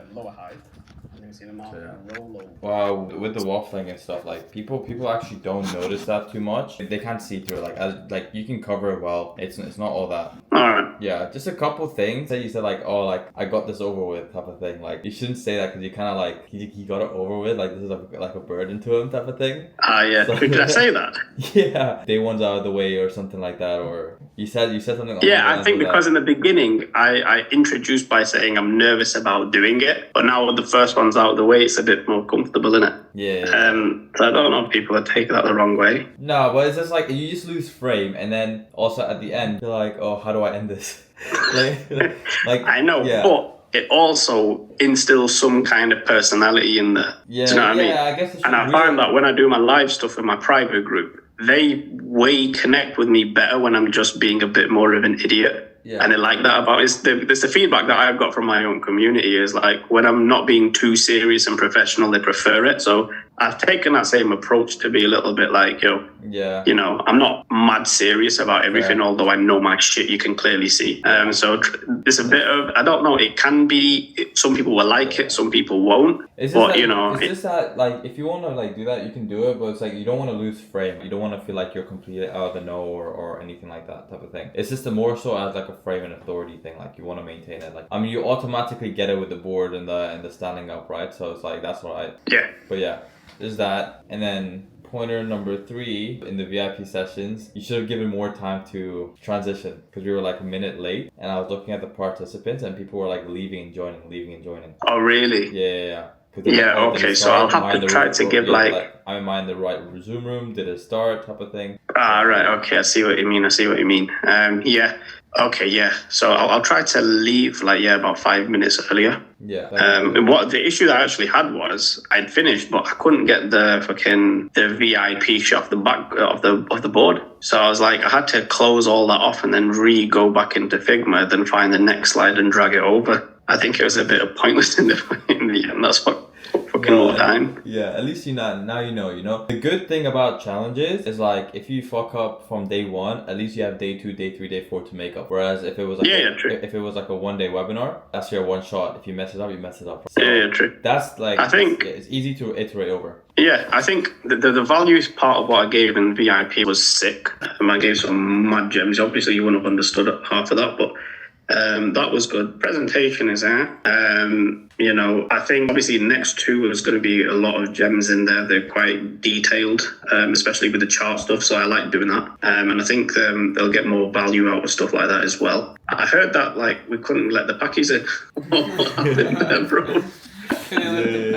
Advice on how I would squeeze that 15% going forward then, so I can make some mental notes in terms of my delivery and whatnot. For that 15%, I wouldn't just say it's you, I would also say it's us. There's a lot of things you can do, there's a lot of things we can do. I think one thing where we could have improved was 100% with the scripting. I think we could have done a lot better job over there. That's number 1. Number 2, in terms of marketing, front-end marketing, I think the early bird thing which you did was really good. I think if we assess the ad spend from the beginning and then increase the ad spend from the jump rather than waiting for the last 10 days, which I did. Yeah, true. That could have been I think we should have done probably in the beginning. Yeah, I should have increased it more. Only afterwards I found out that, I turned off all of the image ads and then kept the video ads, and then our ROAS started increasing. So these are little increments that I but we have to collect the data in order to find out what's going to work and whatnot. That's so for the second event, inshallah, it should be much smoother. I didn't expect this to go without any look at my fucking table over here. Look at this, right? I'm just about to fucking present, right? I get everything ready. I got 15 minutes, right? And my fucking table leg falls off. I had to fucking... I had to put tape all over it. And all my laptop and equipment's all over this, and this motherfucker's falling off. So I was like, yo, at least it fucking stayed up. Because otherwise, that would have been a killer, innit? But yeah, at least anyway, it's all good. It's done, but it's out the way. Yeah.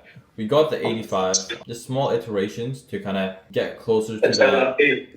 Yeah, go for it. Yeah, nothing can ever be 100%, but it's with these iterations, we can improve. And like you said, we just need the data to kind of find where we can make these iterations to kind of get closer to 90. But presentation wise, copywriting wise, when you come and show yourself as an authority with frame, with the board, that's another huge 2%, right? That's really good. Oh yeah, bro, that's why I did it, because it's way more authority, because I'm fluid on the board. I can talk shit on the board all day, so that's shows a lot of deeper knowledge and shit. So that's why I really wanted to get the board out. That's really good, because I can none of my previous clients have done that. But it's honestly one of the highest high authority, because one, they're also paying for a ticket, right? So they're expecting a higher quality of production to come, you want to make sure that they get the money's worth. So that was really good. But again, this is really good because we have feedback loops between each day. So at least if we're 85% today, we can talk about it today and see what we can do to kind of get 86%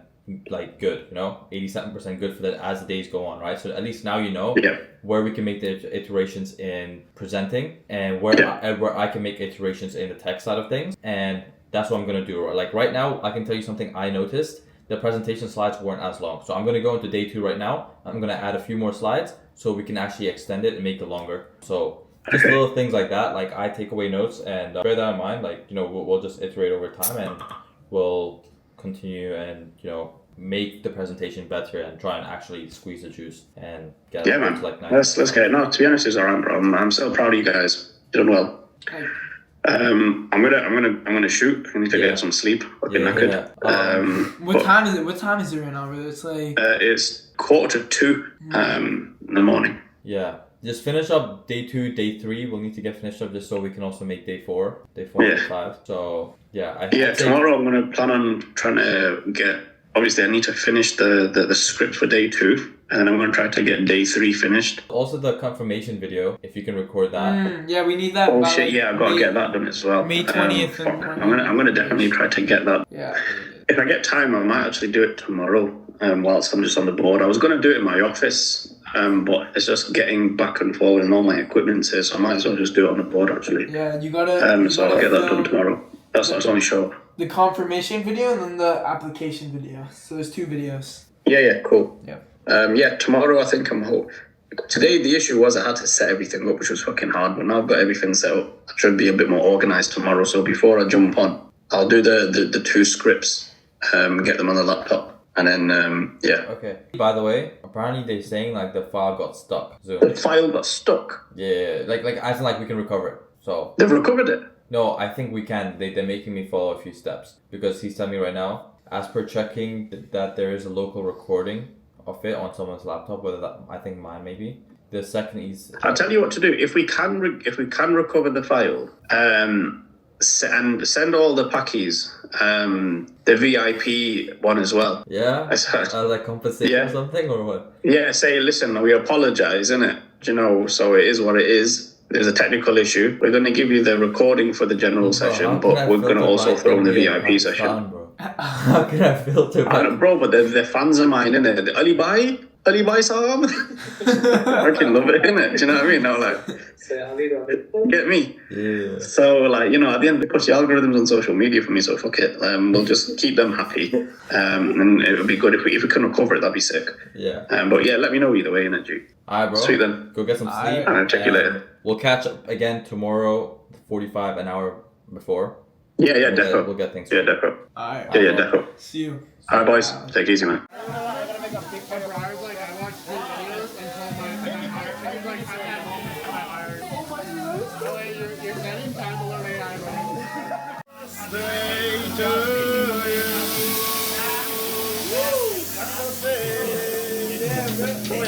Thank you. I'm okay. Still there. Thank you. Happy birthday. Thank you. Please don't try. What's good, boys? So right now we got the AI goat, Cabrin. I'm inside of his coaching program for AI and stuff. So he's over right now. We went out for dinner and he's auditing, because I told you the scripts were shit for the presentation. So he's here auditing our stuff, our scripting process. All the SOPs, all the skills, all the agents. When you scroll up to the message. So what's going on here? Alright, so basically. Wait, first, Cabrin, you gotta edify yourself, G. To the camera. Come on, you starting content and stuff, bro. Put yourself on the map, G.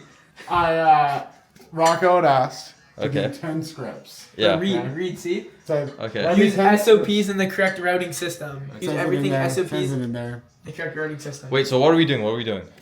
Basically, So- we're testing our copy agent because they're We're trying to identify why you guys have terrible outputs. Yeah. Okay. And so Rocco had asked us to do this. Okay. And like it shows here's the routing. So here's the thing. You guys don't spend enough time actually breaking down all the stuff it does here. So like actually clicking and being like, okay, what is it actually utilizing here? That again, to my point, we can use like VS Code and anti-gravity and stuff. Yeah. But like that's kind of why I use the Claude Code desktop app, because I can just read every section by section. Yeah. Like if it comes to code stuff, use VS Code, like funnel design, whatever. Use VS Code because like that's fine with it. But like if you For want to simple stuff know like copy. how the copy is being executed, like use the app.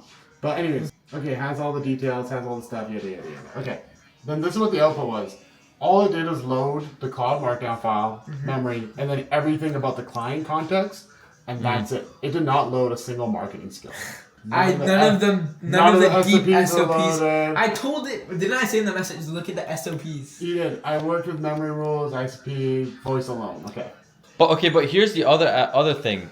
I don't think it was very accurate when scripting out the course content that we gave it to transcribe. It didn't understand it all. And we can go through that. Okay. Next. Okay. Give me to add example. I need an actual keyboard. You don't have a mechanical keyboard? Bro, you don't like the Mac keyboard? It does No, the job. I hate this thing. Give me to add examples with loading all the marketing skills. and the SOBs. And let's see what happens. Let's see if it's gas. I don't think it will be because I think you guys have a weird setup here. Yeah. Like okay, look. I said load the full, like it's loading the full ad stack, but then it's like looking at the event. Oh, I guess are the event slide decks even relevant in the ad stack? What do you mean? Like are the slides even like relevant to like what you'd want in the ads? Oh, not for the ads. are No. gonna be first before the slide. Not for the ads. So like, why is it even referencing them? Because you guys have a really disorganized system here. That's it. This the client? Yeah. Yeah. So event 1 is just where we classify different launches. So the first launch is event 1. Why do you guys have images in the ads folder? So here's the thing you guys have to start to understand is like whenever you load skills or ads, it'll go based off the file that it has, obviously the markdown file. Yeah. But then it's also gonna go based off of everything that's in the folder. So like even if none of this is used, it loads all of this in the context when it's going through. Okay, I'm gonna look through this clip tonight. Say it to me. Just listen right now. Yeah, bro, listen right now. I know, but like just like always to revive. You know what I mean? Bro, don't rely on the fucking clip, I'm bro. listening it too, but like I also wanna taking notes just to be extra safe and precautious. I'm focusing right now too. Brain. Like just okay, so you have to organize this a lot better because okay, everything you see, all of this stuff that's in this folder, it loads all of it. So every time we launch ads, it always does one. So it's gonna like load like Ali's headshots, and it's gonna see, this is what you want to see. When you prompt it, you want to see, I've gone through this skill MD. I've gone through the direct response. I've gone through copy rules. I've read this. I understand the quality rules. Yeah. So like if we scroll up, and like we'll go to your guys' other examples that weren't like a test. Like you notice it didn't load any of this. Yeah, it didn't. So that's why I'm saying just go to Claude Code desktop app and you can quickly see that. Now I'm not gonna say this is gonna be a good output, but probably gonna be a better output than what we got the first time around. So how do we get to do that forever? It's like First we gotta clean this up, and then we just gotta diagnose why it's not loading these. This is an easy fix for you guys. Where's the output? Where's that output here? Bro, we're basically just using ChatGPT, bro. Bro, you guys have literally been using ChatGPT. What was the issue though? I think I missed it. The issue is that like you guys haven't been actually loading any of the skills or agents. But why? Because even if you say like, oh, just load all this stuff, because of two things. Number one, I think it's bloated with a lot of context in the files here, so it loads through a lot. Yeah. And then number two, back to like the routing, I think because of how much you guys have bloated everything here, it's like routing systems off about what file to load. So like we'll look at the markdown file, like the Claude markdown files after, but like we just gotta simplify everything you guys have in here. Yeah. That makes sense. Yeah. Like let me show you mine, just so you guys can see for like perspective of like. What are you looking at me for? Pay attention. Yeah, this is your department. He's just looking at me. Like mine has way less files than you guys. Oh my god, you like barely any folders. No, it's like clean. It's just clean. Yeah. It's just clean. So like here's what mine looks like. Like it's just like super simple. Like even this is out of place right now. I don't even know why that's out of place there. But like look, it has like my knowledge there, and then like let's go to client. It has everything just like written down here really easily. So that's like what you guys want. Like even if we go to like skill markdown file, so we can go and see like okay, here's all the skill markdown files. But like you see how you can read all this? Do you want now? water, by the way? No, I'm gonna. You sure? Yeah. You see how you can just like read all this? Like that's what we want to be able to identify for you guys. Yeah. You guys have literally been this whole time using ChatGPT, well like Claude 4.7 essentially, just like as a chatbot. This thing's a liar. Embarrassing. It's a liar. Okay, let's see here. I've loaded the ad stacks. One conflict writing copy rules, bans. Here's the thing, but it's okay. Does Ali say here's the thing a lot? Here's the thing. Yeah, no, he does. Here's the thing. The auto block process or something like that. Okay. No, I mean maybe I don't know. It sounds like based on transcripts, it's a part of his signature voice. It's process and here's the thing. He says that a lot. Here's the thing. Let me is yes. So like let's go to hold on, let's see. So now how do you organize all like those extra files that like are useless? You just create like a folder called like. I would ask Claude to organize it for you. Alright. And be like, our outputs are absolutely terrible. How do we organize this? My traders, like my clients, is shit on ICT traders.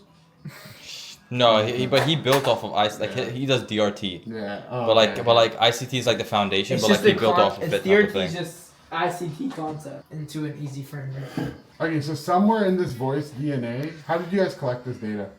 a whole bunch of things. Like we fed it like It's videos, YouTube transcripts, okay. course So transcripts.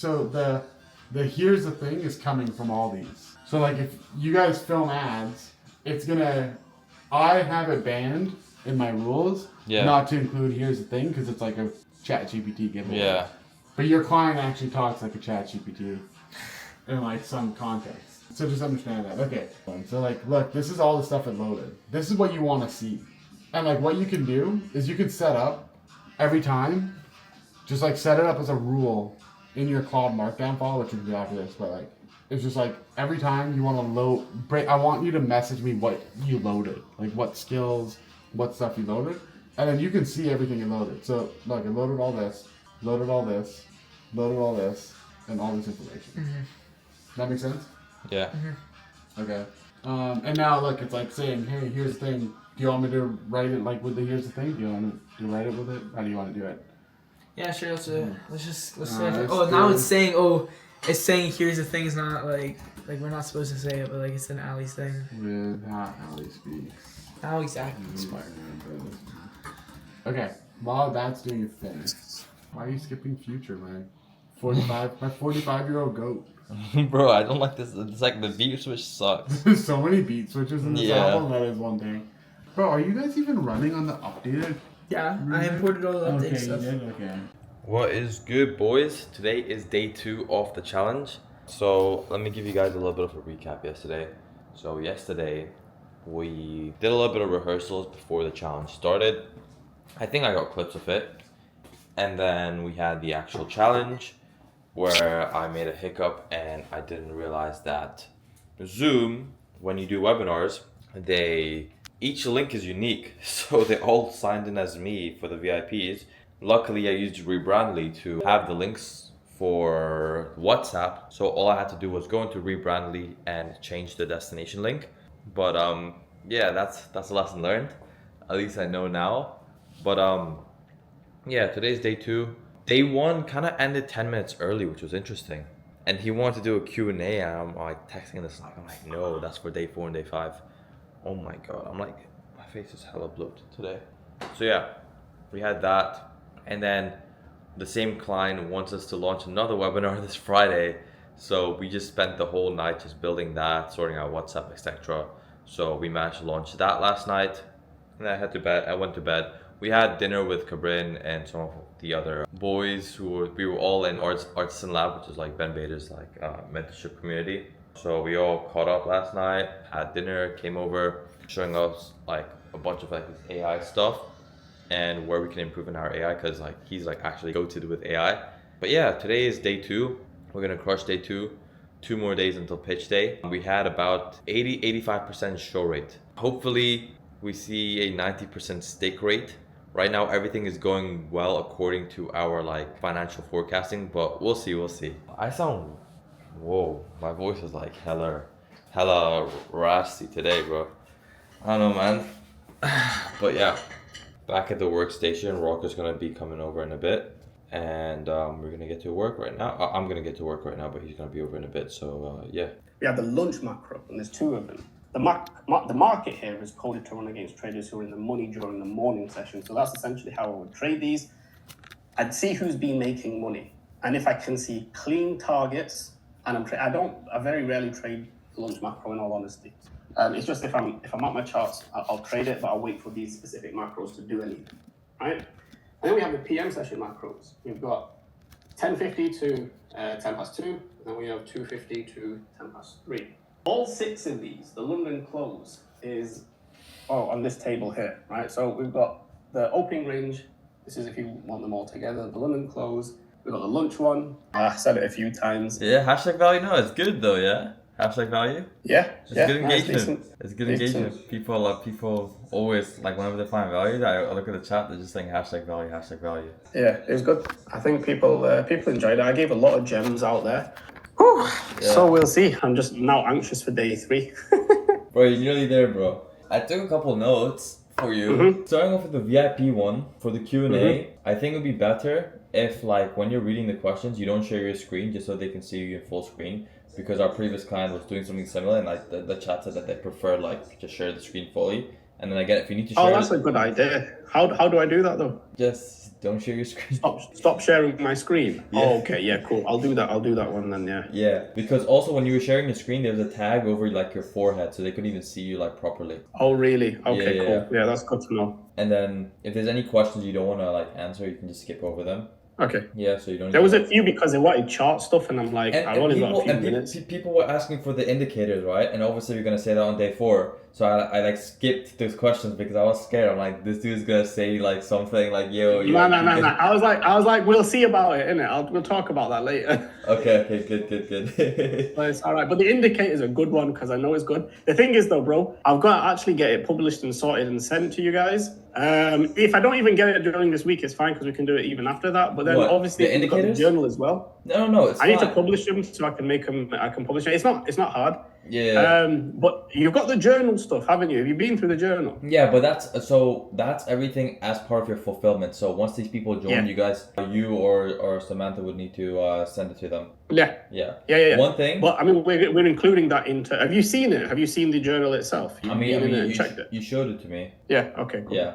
One thing which I noticed today is we don't have a contract for the people for the guarantee stuff. So I'm gonna try and cook one up today, hopefully. Okay, cool. And I'll set up within the automation and Oh, stuff. Ali, I just made the cool. SOP on how to use Figma so I can give it to his boy. I just sent him a message, but Rocco said he sent you a message on how to use Figma, so you can send it to Shiraz as well. Oh, okay, cool. Yeah, I'll get I onto recommend that you in a watch bit. as well. Huh? I also recommend to. Oh, he said he recommends you to watch it as well. Watch the what? The video he sent. Okay, yeah, I'll watch that in a bit actually. Okay. And then one more pointer, or the last one. I would just build engagement before ending it. So like, say hashtag value, but then don't just end it abruptly. I would just look at the chat, acknowledge the messages, and then say see you guys tomorrow. Okay, that's a good one as well. Yeah. Yeah, it's a good one as well. I think I called it because we were like 10 minutes over, but people seem to have liked it. So yeah, no, it was a good day. It was pretty good. People were loving it. It was pretty good. I faffed about a little bit with the VIP stuff, but I feel like the value that I gave in the VIP today was actually better than yesterday. Even though yesterday I was more fluid with it, I got through more questions today, and the DRT shit with all the ranges was pretty sick because it looks like fuck. This guy just pulled out a chart. And he's like, oh shit, bam, bam, bam, bam, here it is. And like, fucking hell. So, I know that a lot of them are going to be like, shit, this guy knows his stuff. So, I don't think many of them could. The problem is that we've got a lot of students who are like, they don't even know ICT. So why the fuck are you here for? You know what I mean? But like, obviously they're the ones who aren't going to be in enough pain to understand DRT as a filter. So I'm not really bothered about them. If you want the baby questions, like you're not ready to come into me, but it might be something that we might want to think about for the next event, is doing something a little bit more beginner friendly. I don't know. You open up the session breakdown, Sanji. No, innit? Imagine. Get me like... Bro, I beg open up the session like that. I'd be like, what the fuck is this guy on? They're not ready for that version of me yet, yeah. Bro, that would be the funniest. Be Like, exclusive. Come on, man. Come on now. Bro, this guy would be like, yo, I'm going to be mentored by this retard. Nah, bro, come on now. Ascension package, extra, bro. Breakdancing classes. Yeah, I'll give you you get a free boogie with me. Hold on, I'm gonna add the slide to day 3 right now. Yeah, cool. And then do you remember everything about the VIP Q&A? How to run? Today, basically, this is what I decided. I was thinking about it before. Listening to some of the feedback and stuff. Can you go back a slide? Yeah. So the last 2 days, one of the problems is that when they give me charts, the problem is the charts, they're really hard to find. A lot of the charts are really shit. I can't read what they're saying. They're very scruffy, half of them. The notes are terrible. I don't know where they are, so I spend ages trying to go back. So what we had for day 3 was... Okay, so the engagement slide is which session do you trade the most? So you can say that. So basically a lot of these can really be answered in questions or Q&A. So I thought to myself, most people are like, bro, I love the Q&A, but I'm not getting an opportunity to get my question answered. And a lot of the stuff that I'm going to be doing, like in the sessions, I'm going to go over that anyway in the Q&A. So what I've decided is there anything that you can do that's like maybe like a 10-minute teaching segment at the beginning before Q&A? Yeah, what I can do is I'll go over NQ for today. Yeah, do that, and I'll go over the then session. say we'll NQ. make Q&A longer today, just because I want to get most of your questions answered or whatever. Yeah. I'm going to say, I'll just introduce it by saying, firstly, I had a lot of feedback and people really want a bit more time in the Q&A, which obviously I understand. Whilst you're here, you may as well use me. So I've had a request just to go through NQ's price action today, because it was quite choppy in the opening range. And there's a reason for that, and I'll jump into that in a second, do a bit of teaching segment on there. I'll tell you what we had over here. It was what it was originally meant to be was to walk through a real recent session where you decide to sit out, show the chart, explain the call, and then show Actually, your full that's session. perfect, because that's exactly what happens today. Nice. Cool. So you can but I've also got the reason why it's the way it is. So that's what the gem is. Do you know what I mean? So it's a good teaching point, and then I can show them the clean price action where it would have worked and why it would have worked. Sounds good. So I can do that, and then I can close it and have about 45 minutes to go through. Listen, whilst I got the chart with me, let's go over some Q&A. I can break down the charts if you want me to go over another chart, if you want me to go ask questions, whatever it is, let's do it. Just gives them that little bit more interaction with that. But yeah, I'll start with the teaching point. But I think the Q&A is what most people really want, to be honest. Yeah, cool. We'll do that little teaching segment, give it like a few minutes, let people in. Teaching segment, and then go into Q&A and rip it from there. With that being said, day 3, how's it looking? All good? Bro, it's been rough. I didn't sleep most of the night. Had a couple of hours. Bro, I remember Rocco texted you for something and you reply like 6 p.m. my time, and I tell Rocco, I'm like, are you still awake, bro? Bro, I was still working on it. So but I've done it. It's not bad. It's not as good as day 2, but it's not bad. I'm trying to get a bit of day 4 done. So me and Shiraz were going through day 4 before. Day 4 is next level. But again, it's wrong. Is day 4 good? How's day 4 looking? No, I've had to check. No, it's right. Shit, I had to change it. Okay, so but is it worse than day 3 or? No, worse? It's not as bad as day 3. Oh, thank God, bro. Thank God. Okay. Day 3 was fucked. Day 3's been fucked. Day 3, I've done the whole thing all over again, basically. Day 4, the angle's wrong. So I've had to change the angle. We're not going to go for the angle that we've gone. I'm going to go for an A+ entry setup instead of the confluence thing, but I'll tie it in. So I've got some slides on it, and it'll tie it in at the end because there's a good flow with it. Today's a bit messy. It's not perfect. I wanted better examples with stuff, but it's just going to have to do because I ran out of time. Literally, I was still working on it just before we got on here. Cool. And day 5, did you skim through it? I've not even seen day 5. I don't know what this is. So it's the most slides, but I think it could be the most accurate, because what it is it's like simple checklist type of thing. Okay, cool. Send me it because I haven't seen it, and send it to Shiraz as well. So that I can basically get. Has Shiraz does he have access to the slides? Yeah. Bet. Okay. To his email or via your thing? Just send it to mine. Okay. I'll just paste it into the chat. Well, send it to Shiraz on Slack. You can it straight. I'll do that. Am I dark? How mind looking in the thing? No, you're good. How do I like it. Not too dark. No, Not washed up. Okay, it looks like it's lower than normal. Okay. No, it looks alright. The screen looks fine, doesn't it? Yeah. The height and everything is okay. Amazing. Yeah, I'm not changing it. I don't think I'm changing it before. I'm surprised the glasses. Quality. Did you change the camera or what? Because the quality is way better than whatever the fuck you were using before. No, it's the lighting is right on me. Okay, bet. Yeah, it's alright. I mean, feedback's been pretty good. Yesterday's feedback was pretty good. Had a lot of people on email, Instagram, and whatnot. Nice. They're liking it, yeah? You requested access.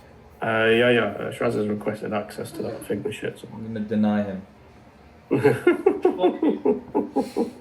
What's good, boys? Today is day 3 of the challenge. We're just rehearsing right now, and tomorrow is pitch day, so I'm excited for tomorrow. Rocco traveled yesterday, or this morning, so he's not here anymore.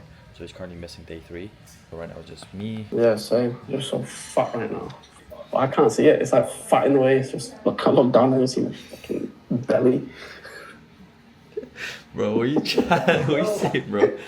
What, bro? 0 notes on one. I guess I'm just gonna do it myself. Yeah. There's no notes on day 5. No, we'll add it. It's all there. We have it. All right, sweet. No worries. Yeah. within the next 2 to 3 hours, they're all going to be fully designed, and then they're going to add the notes Cool. afterwards. Have you seen the designs for the day 5? It's sick, yeah?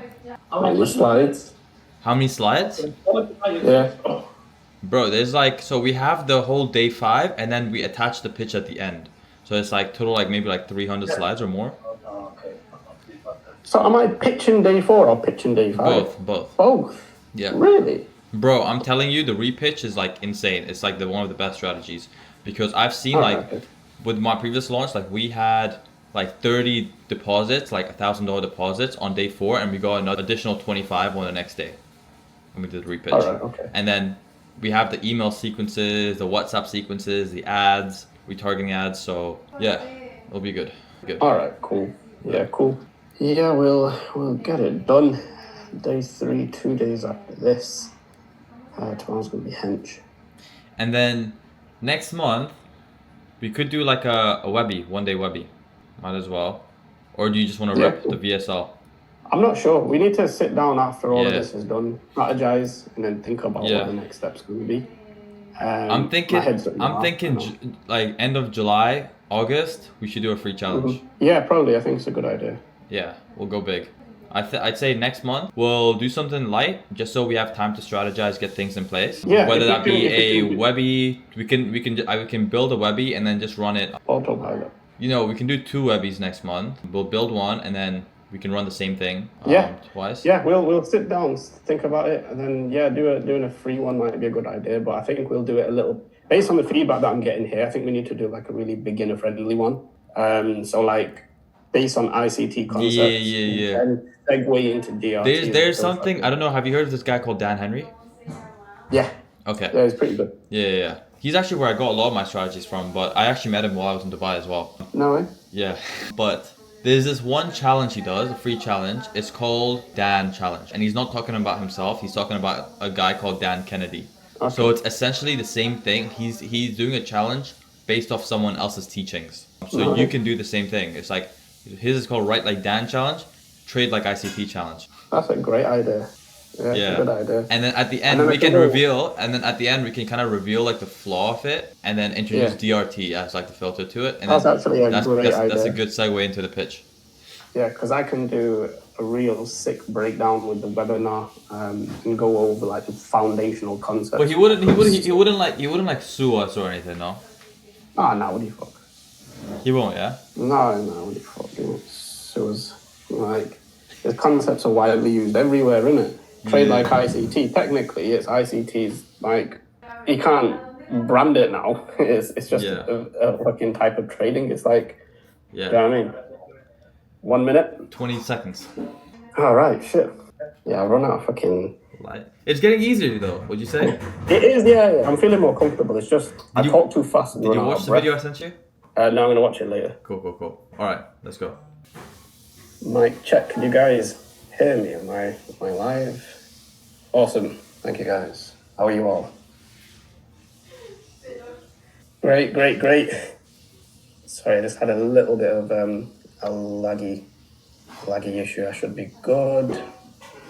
Awesome. Is the audio clear? You guys okay with the audio? Alright boys, VIP sessions just concluded. I actually didn't get a clip of it, but we're about to get into the general sessions now. We had an 83% show rate on day 1 of the general sessions. Bear in mind, they paid anywhere from $97 to $127 for a ticket, and for VIP sessions, they paid $247 to $297. We had around like 115 people show up across all 3 days. I think day 1 maybe it was like 120 for VIP, so it's like a good 85% show up rate for VIP sessions. And then we sold about 1,050 tickets for general sessions, and I think we had about 900 people show up first day, and then second day was like 750. All I know it was a 83% show rate on day 1, and then a 90% stick rate from day 1 to day 2, right? And now this is day 3, so let's see what it is. Client just joined. We're gonna prep him up for general sessions right now. What's good, man? How you doing? Yeah, we ready? Yeah. One thing, but at the end of this session, we talked it through. Read the chat, acknowledge it, build some engagement, tell them to comment some stuff if they found value, and then we end it off from there just so it doesn't end off super abrupt. Alright, so after I've done, come on it and just read a few of the chats. Yeah, just say drop a value if you guys found value. Just look at the chat, just acknowledge that they're dropping values. Glad you found it exciting. All right, heading off now. See you guys tomorrow. Yeah, Tomorrow. wicked. Yeah, cool. Yeah. Number Cool, I'll do two, that. edify tomorrow a good? lot if you can, because tomorrow's pitch day. We need short breaks to be really good. So like wherever you can, just say tomorrow is probably the best day or whatever it is. Edify it a lot and just say you guys have to show up tomorrow's the last question. Like none of it will make sense until tomorrow. Just edify it pretty much. Okay, that's number two. And then yeah, we ain't got no time, so 10 seconds. Let's run it. What's that? No time. 10 seconds. Okay, cool. Bet. Cool. Hello, can you guys hear me clearly? Please give me a 1. Cool. Just gonna give a 30 seconds, let everybody get into the room. You guys are all well. It's had a great session with the VIP guys, so I'm a bit pumped. So I'm gonna have to try to calm myself a little bit because I end up speaking too quickly, get myself out of breath, and I'm trying to catch up. So yeah, I hope you guys are ready for this one. Again, a lot of gems come in, a lot of value come in. If you see something that you like, drop me a hashtag value. Really makes me appreciate this a little bit more.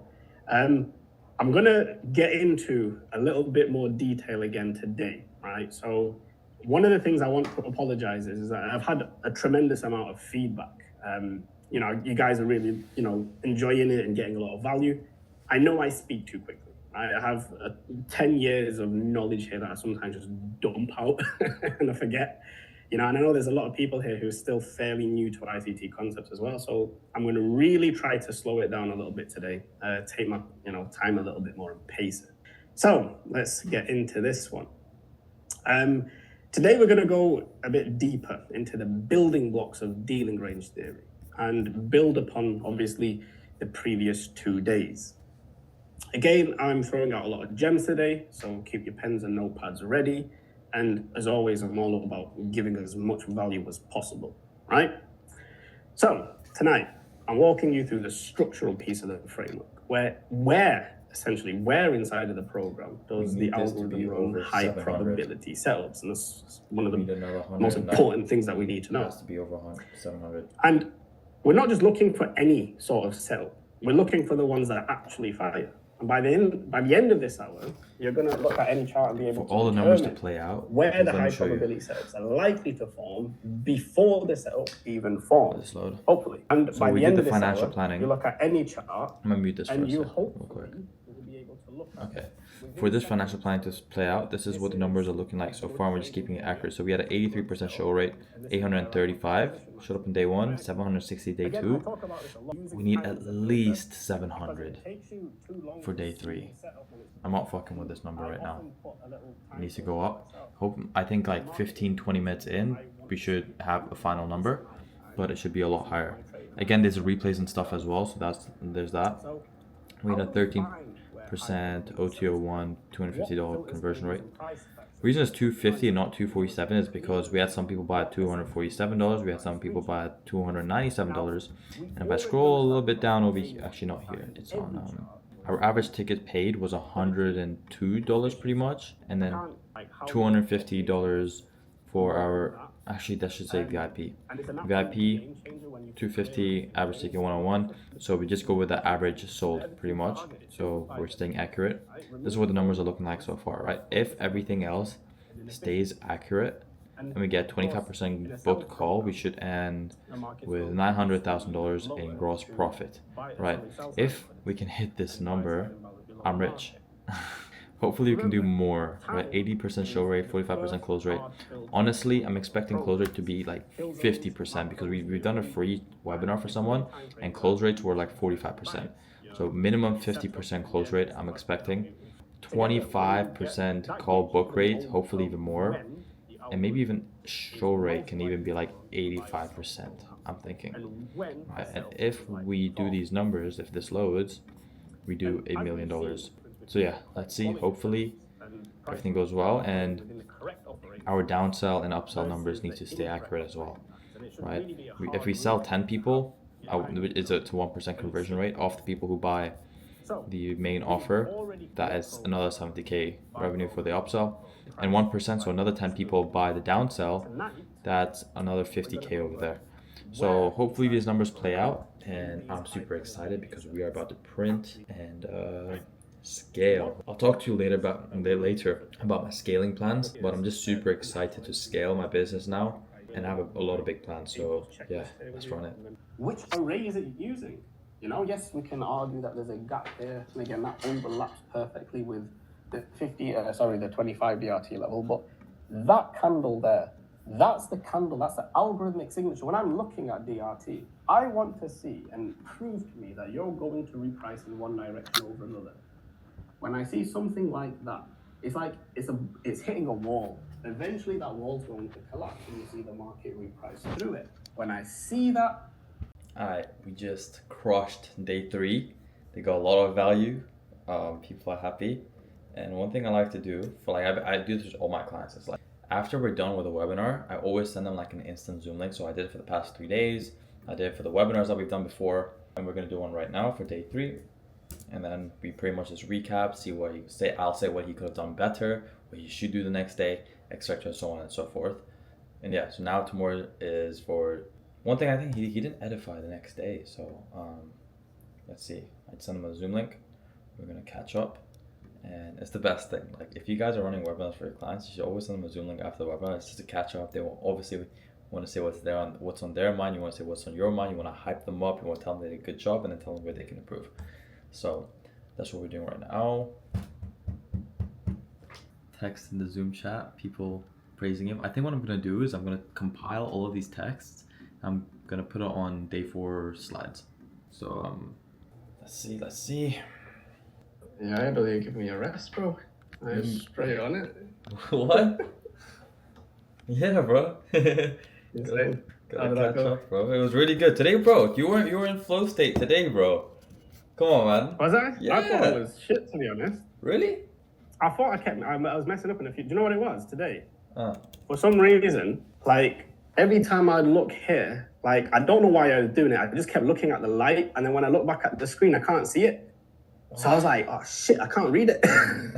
So I don't know if it was obvious. It was good because it would slow down and people. But that's what actually happened, is that I couldn't read it, so then I had to freestyle it. I was like, fuck, I can't see it, and I was like, I can't do this. And then look at the screen, and I was like, oh fuck. So I don't know, maybe that helped with the flow, but people were loving it. It looked like in there people. People liked it. One thing, you don't need to stick to the hour religiously, because I think you're all conscious of time. Like, people probably would not want to hear that, right? So it's like. That makes sense actually. To be honest, I did try to say to them I'm doing it for them because I know it's late and stuff, so I want to respect the time as well. So you should have said that. I want to be respectful of your time, something like that. But like people were in the chat was like, "Now you can go do another hour," type of thing. So, really? Oh, that's brilliant. Yeah. That was brilliant. Yeah. That was good. Like, yeah, I'm glad that people enjoy it. To be honest, I am throwing some bombs in here. My only worry is I'm not giving too much information, because I'm giving some gems away. I mean, there's still so much. You're good. They're still not going to be able to trade without understanding narrative, and that's the point of the mentorship, isn't it? But I think so far, these 3 days has really solidified the fact that if you're going to learn this from somebody, I'm probably the guy to learn it from. And that's the point that we're trying to make, isn't it? Yeah. It's also, one thing I liked what you did was that you would edify yourself. You're like, yo, like I'm actually trying to give you value type of thing. I love that. I think that was really good. Yeah, I did a few bit of sales things in there as well. Yeah. I was like, I'm not all that dumb. I look it. Yeah. But you didn't edify the next day. I was waiting for that. Ah, shit, yeah. You know what? I forgot about it. I knew I had to do something. I did say quite a lot of things. Yeah, send the notes to Shiraz, because he holds up his phone and I can see it, because there's points that I was going to do that and I forgot all about it. I did remember. I thought you were going to do it at the end. And then... No, well, I think it was called, at the end I remembered, drop a value. I remembered that, so I got that part at the end, and I was like, I'm sure there was something else. But I did say to them that tomorrow's going to be a sick day, because I'm going to give a But it was like one sentence. You need to like overdo it, like you know. I know, I should have dropped that in there, yeah, fuck. Tomorrow's pitch day, bro. Fuck it, to be honest. I think people seem to have engaged a lot more today than they have in the other previous days. Yeah. But I think by day 3, they're going to warm up to me as an audience, innit, just to see me live. And I don't know, maybe the quirkiness kind of things helps because it's engaging. Maybe it gives them a bit of a... when you said balls, bro, there's so many laughs. Do you know what I mean? Fuck it, we're all kids at heart. How old Yeah, are so little kids laughing at the balls joke. You get me? You know what I mean? I don't know, man. Today was it was good.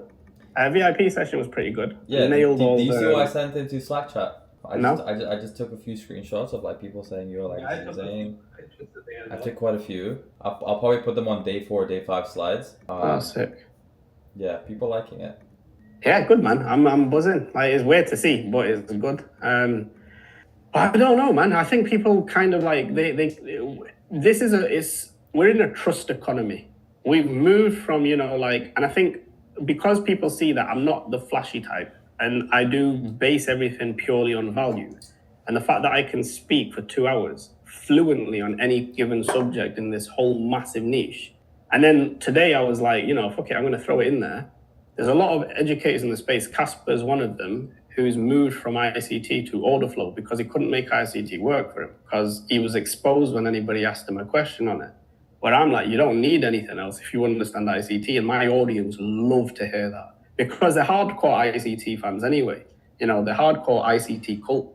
So when I'm saying to them, bro, this is just a filter on top of it. You still need ICT. They're like, bro, this is the guy that I want to. This is the guy. He knows his shit. And what's really good is like I feel like a lot of people kind of diss ICT, but like you're kind of like on the bandwagon with them type of thing. I think that's kind of what they like as well. Yeah, I have to be a little bit diplomatic with it because obviously I'm trying to be like, I respect Michael because I've learned everything from him, and the people have the same frustrations that I do. Don't get me wrong, I'm not going to publicly embarrass him. I'm not going to publicly call him out and talk shit about him because I've learned everything from him, and I think they respect that too. Because his work is phenomenal. It's changed the industry single-handedly, so you got to respect that. But it's time for Ali Khan to shine now, isn't it? You know what I mean? It's true. I've been doing this 10 years. I'm his best student. Everybody knows that. I'm his most knowledgeable student, and DRT is the fucking deal. Like, it's the real deal. People are going to utilize it. And I know after this, the more people utilize it, I'll end up building a cult following within the next couple of years on dealing range theory because I've seen it blow up with other people. And if it does, yeah, bro, then next level, trust me, we can do some silly numbers in the future because, like I said, this is the start of it. We're going to ramp up content massively. And, DRT will become its own little mini cult within the whole trading space within the next 2 to 3 years. Yeah, hopefully. No, you can't learn it from anybody else. Yeah. That's the thing. I mean, so like we that's what I'm saying, bro. People are already saying it. Read my comments on YouTube. People are like, this guy explains ICT better than ICT does. Do you know what I mean? Yeah. I get them comments regularly on every video. They're like, bro, like, how the fuck did I not find you sooner? Because that is the complaint. That's the pain point. Is ICT so arrogant and full of shit, and he boasts and brags all day long about himself. He fights with fucking kids on social media. He's a 50-odd-year-old guy. I mean, I'm childish, but fuck me. I ain't fighting kids on social media. And people don't like that. Like, look at our demographic, bro, and this is what we have to nail. Our demographic, most of them are between 40 and fucking 50. They don't want to listen to ICT talk shit because they're the same age as him. It's like me, some guy talking shit about, fuck off, man. I don't want to talk to you. So, day 1, we had an 83% show up rate. So we had 835 people time up. That's true. Oh, we didn't have the third worlders on the first day though, did we? We didn't have what? We didn't have the third worlders on the first day though, did we? Yeah, we didn't. But it was 83%, which is good. Okay. That's Day 2, we had 760 people show up, which is a 91% stick rate. So from 91% of people who show up on day 1 showed up to day 2. Wow. Okay, that's good. Yeah. And then day 3, we had a 90% stick rate, which is 684. So 835, Brilliant. 760, 684. And then tomorrow, Brilliant. We should be expecting 615, which is again 90% stick rate. Brilliant. So okay, cool. There's obviously going to be people who are... Retention is really good, by the way. Retention is like 99%. That's not bad, man. Right? Yeah, that's not bad, man. Yeah. So people are staying. That's not bad. Tomorrow, what I've seen on the free, like a webinar I did, like we would get like 40% book rate. So hopefully we should be able to get the same because this is a paid event. So check this out. Okay? I'm going to... Nah, bro, don't tell me. Because if you're going to start spitting numbers at me... No. You'll get it. But... what, 615 people should show up tomorrow. 40% of that is 246. So if 246 people book a call, and we're aiming for 251 booked calls, and let's just say 85% of them show up to that one, and then we close 50%. That means we do a gross profit of $1,022,000. That's fucking ridiculous. I mean, if we get anywhere near those numbers, I'd be fucking buzzing. Like I said, I mean, I'm trying to aim for like 500K for me is good, man. If I do anything over that, more, bro. Bro, if we can, bro, because look, if we do 40%, I'm just always 40% booking rate on day 4, and then we still have some more bookings on day 5, and we still have the whole week of marketing on top of ads, emails, WhatsApp messages. Like realistically, we're looking at about 300 booked calls. 300 booked calls total, and if everything goes well, it's probably going to be like what, like 1.2, 1.1. That's nuts, isn't it? I mean, yeah, that's nuts. I mean, we've also got a $15,000 offer as well. Yeah, so, but that's inclusive. That's inclusive. You know, so that's like that's if 10 people buy the upsell, that's like 70K from there, and then if another 10 people buy the downsell, that's another 50K from there. All right, okay. And then discounting the we're probably gonna get a few refunds on the general tickets. Yeah, we will get a few refunds on that. But bro, do you know what? Like, it's a learning curve as well. I think next time we could do things better, do things differently. We definitely work on the customer services side a bit more. You know, we've got an experiment. The thing is, at the end of the day, like, you know, I think we have a good partnership anyway. We bounce off pretty well with each other. I think, like, you know, going forward, we can definitely make things bigger, better. We're 100%. Gonna have better. 100%. We're gonna have better ad spend. We're gonna have a bigger budget. We're gonna have Meta's gonna recognize our lookalike audience better. We're gonna have all of that shit way more zoned in. So over the next 6 months, bro, like I said, you know, we can strategize. We can pull out different things because, you know, like, I'm just getting started. So, you know, we've got a lot to come yet. But the reaction is good. You know, I mean, I'm shit scared doing stuff like this. I'm not gonna lie, it's well out my comfort zone. I know. But it's really good. You know what I mean? It's really good that you're doing this. At least because it's important for your type of business, bro. Like, you have to be doing things like this, right? You're running a course. It's like, this is the way to maximize course sales. And I'm kind of glad that I kind of brought you out of your comfort zone in that kind of sense. Because, bro, if you were to continue to stick to doing like fuck ass VSL funnels, bro, and your shitty ass VSL, which was like, bro, the worst VSL I've ever seen, which we'll optimize, by the way, after this, because it's genuinely horrible. Like, bro, I don't know if you looked into your data, but like, your applications, like, bro, you have so many applications, but your application is so shit, your funnel is so shit that only a small like percent of them actually convert into booked calls. Like, I looked into it like while doing everything, so it's like this is what happens. I was with that William Brown guy, and I built the funnel with him basically, and that's why it was so shit. So that's why I left him. I was like, you're fucking shit. Yeah. So, like, that was obviously going back to the drawing board. But you know what was weird as well? Because my next target was going to be, I was going to do a live webinar, to be honest with you. That was like one of the targets, and I was thinking about it. And then randomly, you came on the scene. So, like, God's doing, innit? He's like, yo, I've got the guy for you. So when I told Sam about it, she was like, no fucking way, because you were thinking about doing something like that. Yeah. I was like, yeah, my man just came up. So he was like, this was meant to be. And you get a bunch of DMs as well, bro. So it's kind of like, you know, like coincidence. What was that? I said you get a bunch of DMs as well from guys like. Did I? Yeah, you said that. Oh, bro, I get DMs from you. Do you know, bro, since I've run this event and people have seen my ads, bro, I've got fucking bare. Like, yo, I'm talking about guys who are like, yo, they're basically they're making Loom videos. And they're sending, bro, the people that they're working with have got 4, 5, 10 million followers each. And they're like, we can generate you this, we can do this, we can do this. Bro, I've got, my inbox is full of them because they're like, yo, we've seen your ads, we've seen your funnel, we've seen your thing, we've seen your audience. Tell me some names. It's thinking, the last one I got was today, actually. What's the name? Let me see. Give me like the big names, the one with the blue verified tick marks. Okay, well, shit, what the fuck? That's what I'm telling you, bro. After this launch, bro, you're on the fucking map. Remember I told you that? Do you remember I told you that, bro? After this launch, you're on the map, bro. You did, to be honest, bro. Like, yeah, people are going to obviously, like, listen, but not only me, you as well, bro. You're going to be like...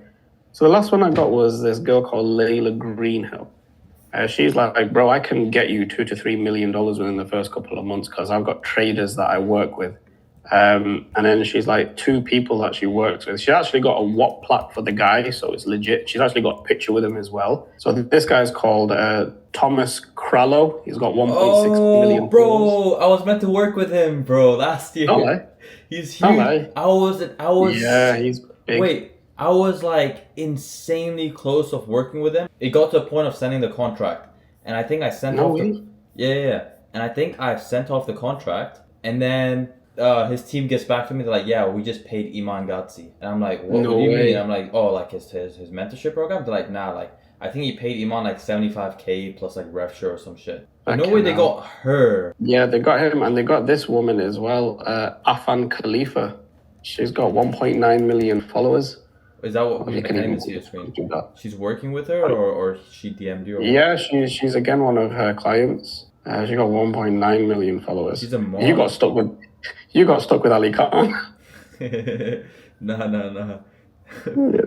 No, but the thing is, listen, this is the thing though, right? The plan is make bare money doing this trading space. Once I've got the dough, once the trading floor's open and we scale. Same as me though. The fucking. Yeah, she's got the same as you. Hey. Yeah, Ali, she's got the same one. Ali, after this one, you're getting one as well. First launch. Bro, I don't. Nah, you're not gonna get it in the first launch. We'll probably get it in a second. No. First, bro, we're doing mill. But I love your fucking enthusiasm, bro. Bro, I don't, bro. It's so funny to see. Bro, we're doing mill. That, bro. Okay, listen. Let's be realistic, innit? Bro, bro thinks that, bro, I don't think you understand. The math has been played out. Everything is working. The maths is still, it's not perfect, is it? Do you know what I mean? I'm telling you, I've done these. Whenever I've done these launches, they always perform better than the math I put out. And I generally think it's going to be performing better than this. 500K, we'll do it. Next launch, we'll probably hit another 500. We'll get it 1 million this year. We will get that plaque, I promise you. Not first launch, bro. Don't do that.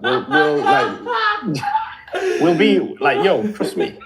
Like, I just can't see it, to be honest with you. It's just too silly. It's too nuts. Like, I'm not even anybody big. Like, okay, yeah, if you were working with like that fucking Thomas Krallo guy, fucking hell, I've only got like 100,000 followers. I'm not even anybody. So like, you know, obviously, inshallah, we'll get there. Don't get me wrong. You know, we're gonna put the work in, and we'll get there. But what I really want to do is like next year. Hey. Let me tell you this. In about 2 weeks from now, this is gonna say market maker trading. Nah, bro. Inshallah, bro. Bro, think Inshallah, bro. I'm so serious, bro. Yeah, inshallah. Bro, if we hit 1 million, I'm coming to Canada. Yeah? I'm gonna come. Yeah, I'm gonna come give you. Done. I'm gonna come give you a snog, innit? I'm not joking. If we get 1 million, me and Shiraz are coming Canada. Bro, this is gonna say market maker trading. I'm telling you, bro. You're gonna get it in like 2 weeks from now. 2 weeks from now, you'll be able to order one, and then in about a month, it should be able to reach you. They do one at the beginning of every month. I love your enthusiasm, bro. Bro, I'm not being enthusiastic. I'm being realistic. Oh my. Bro, you're not being realistic. You're undercutting yourself. Bro, I know my audience. They're all conjuice, man. They're all skin. They're just like, they don't want to keep it. Bro. Okay, here's the thing. It's a mill rev. It's not a mill cash collected, right? You need to do a mill cash collected. That's the thing. Okay, so maybe it will take the next month. Yeah, that's what I'm saying. It's gonna. You need to have a mill cash collected, and that's different. That's just mad. Yeah. But we'll do it by this year anyway. Yeah, we'll do probably it next month. We'll definitely do it next month. But yeah, man, it's gonna be sick. Like the thing is, from here, like now I want to build a personal brand, but eventually, like once I've got the status, I've got the capital, I've got like my niche sorted. Eventually from here, we can branch out into do other things. Eventually what I want to do is I want to really hit the health scene massively. And what I'm going to do is I'm going to use me as a template. And the journey is going to be former pharmacist, became trader, made money, got fat, got back in shape, help other people from coaching and help them change their lives completely through health, diet, exercise. He's a pharmacist. He's got credentials for that. I'll write a couple of books. And then we do another coaching thing, but outside into the health space. When you get into the health space, bro, that's just insane. Do you know what I mean? Bro, how would you do coaching for health? You do coaching for basically, it could be anything. It could be product. It could be anything. It could be, loads of things. But even if you do coaching, you do like high ticket coaching where you're basically, it's not just like health in itself. It's also like mindset. It's also about like, you know, building shit for them. It's also about like, you know, I mean, even giving them the trading education on that side. There's so many different avenues that you can go into. For now, obviously, we're going to stick to like the trading side of things and just smash this for the next year or two until we kill that. And then we'll work on something else in it. But I mean, I'm only 36. So like, you know, fucking hell. Like, I mean, he's like, fucking hell, that's all.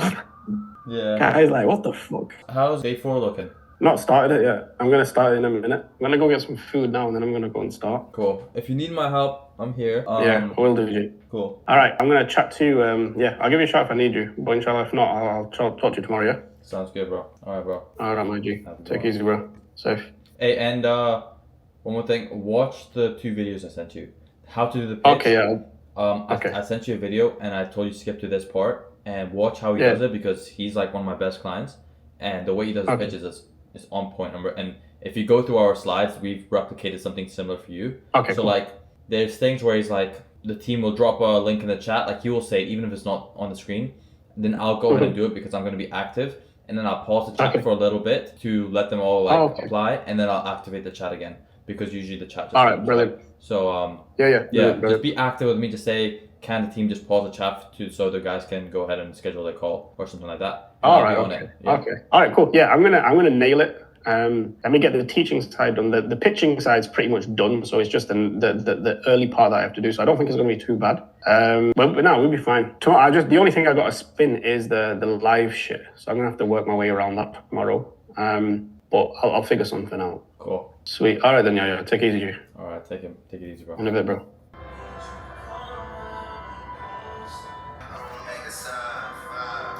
It's pitch day, baby. Let's go. About Prince of Money. It's one of those days, guys. I'm just like, you know, we're just chilling today, bro. Relaxing. You know what I'm saying? Enjoying the sun. Just woke up. It's like we've come a long way. We had a 5 to 6 week promotion cycle, and then we had maybe like a 1 to 2 week setup period. So like 8 weeks in the making. We're finally here. Hopefully we print. I think the next one we're gonna do a free event. It just makes more sense. Our cost per milli was about $30, which is reasonable. I thought he was more niche than what he is. So we're gonna do a free event, and I think we'll be able to get way more booked calls than what we get from this event, and a shorter sales cycle. Other than that, we have pitch day today. Then tomorrow I've got 2 webinars. Fuck, tomorrow's gonna be hectic. So 12 to 1 a.m. I have a webinar, and then at 3 to like 6 I have the last day for this client. So yeah, let's crush it.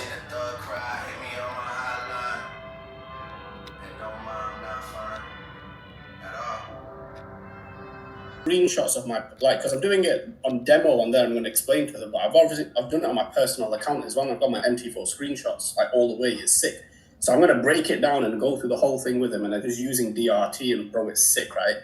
I don't know how. I asked God before and he just gave me the setup, man. I was like, sick. The problem I have is, this is the issue. I'm using the laptop on my right is my streaming laptop and everything like that, right?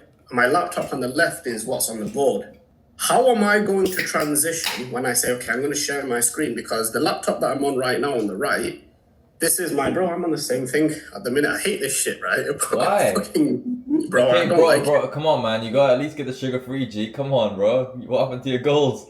The goals, bro. I just want to get through this day. I haven't. Bro, I literally finished the slides like an hour ago.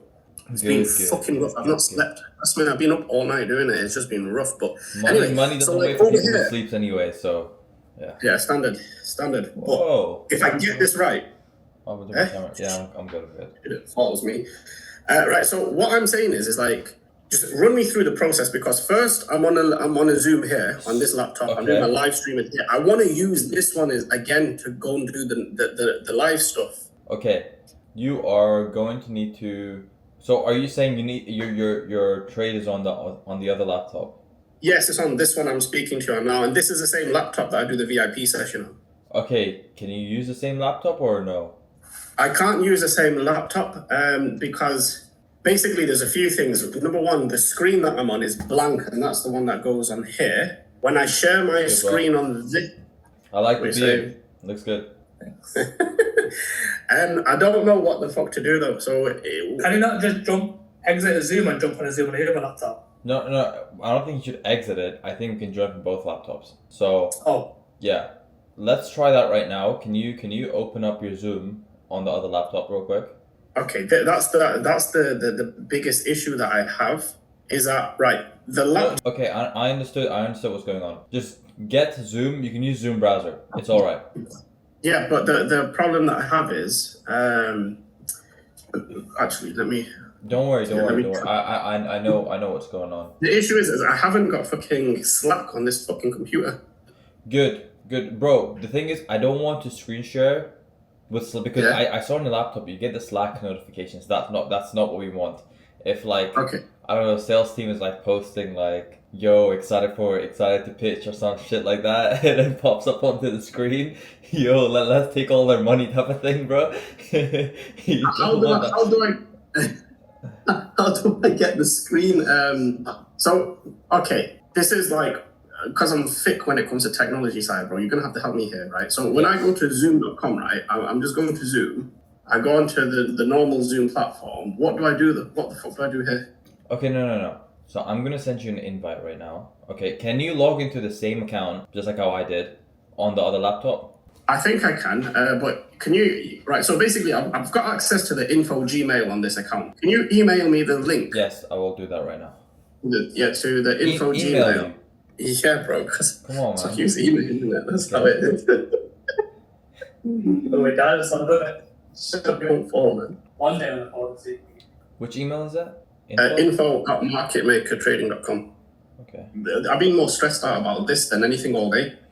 Yeah, bro, that's what I'm here for. Info. Yeah. Is that admin now? No, I'm on info right now, but I'm going to try to log in through admin once I get it. But which one is it? Is it info or is it admin? Yeah, we're 20 minutes to like, yeah, sorry. You send that link and I'll try to figure the rest You're saying info, right? Correct? Yeah. Okay. Yeah. You might need to give me 2FA. I'm just gonna log in. Just email it. Bro, for for some reason I can't email it. The code is 18, so I'm just gonna send it to myself on info. Okay. Code is 18. Code is 18. I haven't even got that access. Oh yeah, yes, it's me. Code is 18. Right, cool. Oh, 20 minutes. I can't, all my shit though. Yeah, is on the laptop. So like, how the fuck am I gonna like stream? Just stop stressing. Just let him tell you in there. Stop panicking. Okay. So listen, when you do the Q&A, say it and occasionally just say, after a few quick questions, by the way, if you guys haven't booked yet, I'll get the team, if you could just put in the chat so the boys can, book their assessment call. Can you just pause the chat real quick so everyone can go ahead and do it? And then boom, and then continue with Q&A, and then do that again. I'll be like, team, can you like pause the chat, put the link in there for the booking? Yeah, just so like the people who want to book just books, right, can go ahead and book their call. I'll go ahead, pause it, I'll drop the link again. Right, okay, so... Yeah, all right, okay, so just take authority, take frame, I'm active, you call on me if you need anything. Okay, cool. So I'll be like, halfway through, quarter of the way through Q&A, I'm just going to say, I'm just going to stop it here, just pause the chat for a second. I'm just going to be to my team. I'm going to be like, just people want to come in through booking a call and stuff like that. So are you just going to post a link every time, like I pause the chat so that people can just go you straight can pause it, and I'll post the link, yeah. Okay, wicked. Good boys, we're currently live for day 4 right now. Just there. And something I noticed, and I think this is good insights for you as marketers, is like, you guys need to understand problems on the fly and come up with solutions on the fly. And what I mean by this is like, I'll give an example of what I've just done right now. And I'm not just saying this because I did it just now, but like I also do it like here and there. Like for example, the solution I came up with, the flash sale, for example, I realized we weren't going to hit our target. So I did a flash sale and we smashed through our target. We got over 1,000 registrants when we were projected to do around 650. So one more thing which I just did, VIP sessions was earlier today, right? And usually for the VIP sessions, we had like a 95% stake rate. But tonight, day 4 was like lower. We sold like 140 VIP sessions, which were around 247 to 297, much higher than the regular tickets. And we only had about 90 people show up. 90 to 94 people show up. So when I noticed this, I'm like, okay, damn, it's day 4. People are like less reluctant. It's like 4 days of content. They're not that committed. So what I did was, I'm like, okay, that means today is pitch day. Show up rates might not be the best. So I went into our chat right now, and I'll show you. And I said I added a PS in right here. So I added a PS. I said day 4 starts in 2 hours. We're doing a live Q&A at the end of session, so show up today if you want to get your questions answered, right? So I added that, and right now I also set a 15-minute reminder. So the 15 minutes late email, I added that we're doing a Q&A just to give them more incentive to show up. And this is when Ali kind of just said, yeah, like we're going longer on the slides, right? And right now we have 635 people show up. 15 minutes in, so another 10 minutes, this number should be a lot higher, but we kind of beat our stick projections, right? So 684 people we had on yesterday, and if we continue with the projections, we would have been at 615. So we had about 30 people show up more, 30 more people show up. And bear in mind, these are all like high valued eyeballs, so it's like 30 people. You think like, you know, we could get maybe 3-4 sales from that 30 people, right? So there's that. I think I'm gonna make this like, what's that, like 93 now, I'm guessing. We have 640 people right now.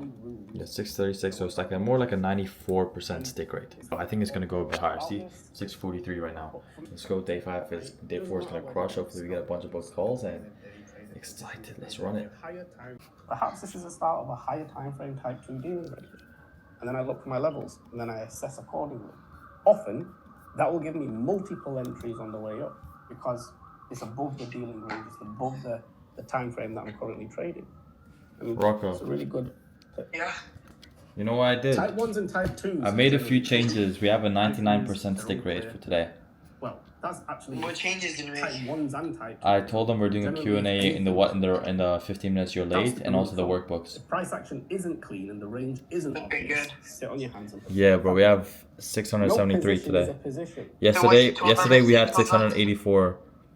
You told them that we're doing a Q&A? Yeah. Okay, is that all you said? And then most of the workbook, or what else? Yeah, I just said we're doing a Q&A, so make sure you show up and come with the questions. I also said tonight's special, and it runs longer.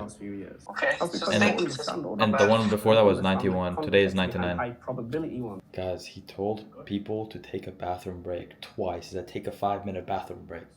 First time, start sharing the screen, going over the trading charts, and took so long to pull the trading charts. He's just chilling right now. Like, what the fuck is he doing? Is he taking it? Guys, I don't think you understand. We had 60 people drop off. I am losing my shit. And I'm telling his people, tell him he's taking so long. And they're not telling him. And now we have tech issues. Bro, I want to cry, bro. I only literally flew back. All right, give me a 1 if you guys are still with me. All right, if you're still with me. It's been a long night, I know already. But bear in mind, we're an hour and 20 minutes in, and we haven't even reached the pitch slides. We still have more slides. Bro, I swear I'm about to cry, bro. How do you know? Bro, we had 670 people. No, more, 675 people. Now we have 614, Maybe bro. even it's an A+ stock. That's 60 people drop off. And guys, bear in mind, it's not like if it's a free event, it's fine, right? They didn't pay anything, but these are high value eyeballs, bro. They're high value eyeballs. Like, people paid to attend, and if they're dropping off, bro, like, bro, we literally lost maybe 10 sales from that. Like, if we have well, maybe not 10, but we lost like 5 sales from that. Like 5 to 10 sales, like, bro, come on, man. Whatever, bro. I'm not gonna be a little bitch. I can't lie, I am pretty sad, bro, but I just put in a WhatsApp message right now. I'm trying to get the show up rates. We're about to head into the pitch right now, and I think we are getting a few people show up, hopefully.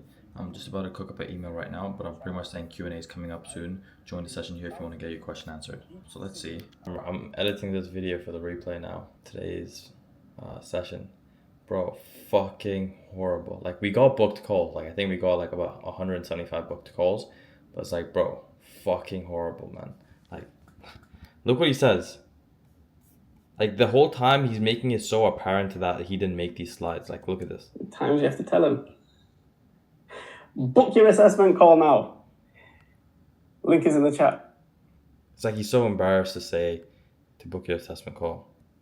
Finally, live questions. And you can see the difference in my slides. The slides that have been made for me, but Applications close Tuesday, 11:59 p.m. Times you have to tell him. Like, bro, what, like, why does he say that? Book your assessment call now. Link is in the chat. Like, why does he say it like that, bro? It's so annoying, like, that he makes it so apparent, like, he didn't do this shit. It's like, why even do a webinar if you're not gonna put on a sales hat, you know? It's like, I don't know, man. It sucks. I'm not joking. That $10,000 worth of bonuses. I'm sure we've already said this. Plus 4 months of the inconsistency that you came here to fix. If you haven't booked your assessment call yet, scan the barcode, pause the chat, guys. Bro, it's just like, it's so embarrassing, man. Like, this pitch was just so bad. Like, I'm literally cutting out all these parts. It's not there in the replay. It's so bad. And what's worse is, like, he will say out loud, like, so if I'll tell his, like, friend to, like, tell Ali something, that's his name, his friend will like write it on his phone, he'll show him on his phone, and Ali will, like, read it out loud. Like, it was so embarrassing. It was me telling his friend to tell Ali to tell the audience to do a manual pitch to the audience, like say the pitch to the audience. So he's, like, reading it out loud. Tell Ali to tell the audience to book a call. Right, guys, my team is telling me to tell you guys to book a call. Like, bro, it hurts, bro. It hurts. Like, I feel sad. I want to cry. It's like, did he not care? I don't know. What's good, boys? It's 2 a.m. I really want to go to bed. I'm mad tired, but I thought I'd record this quick video for you. And actually tell you what the fuck happened. And let me just put a Slack message, because I kind of told him, like, I gave him a list and I told him, like, yo, bro, I was so pissed earlier because I knew we could have gone way more booked calls, but I just didn't like the way he handled the pitch. But I don't know, maybe I'm deeping it, because at the end of the day, we still got a decent number of booked calls. But, like, bro, he told the audience to take a break, and I told him, I'm like, bro, it's like as good as telling the audience to leave the webinar. He told the audience to take a 5-minute break, and then 20 minutes later, or sorry, 10 to 15 minutes later, he told them to take another break. I was losing my shit, man.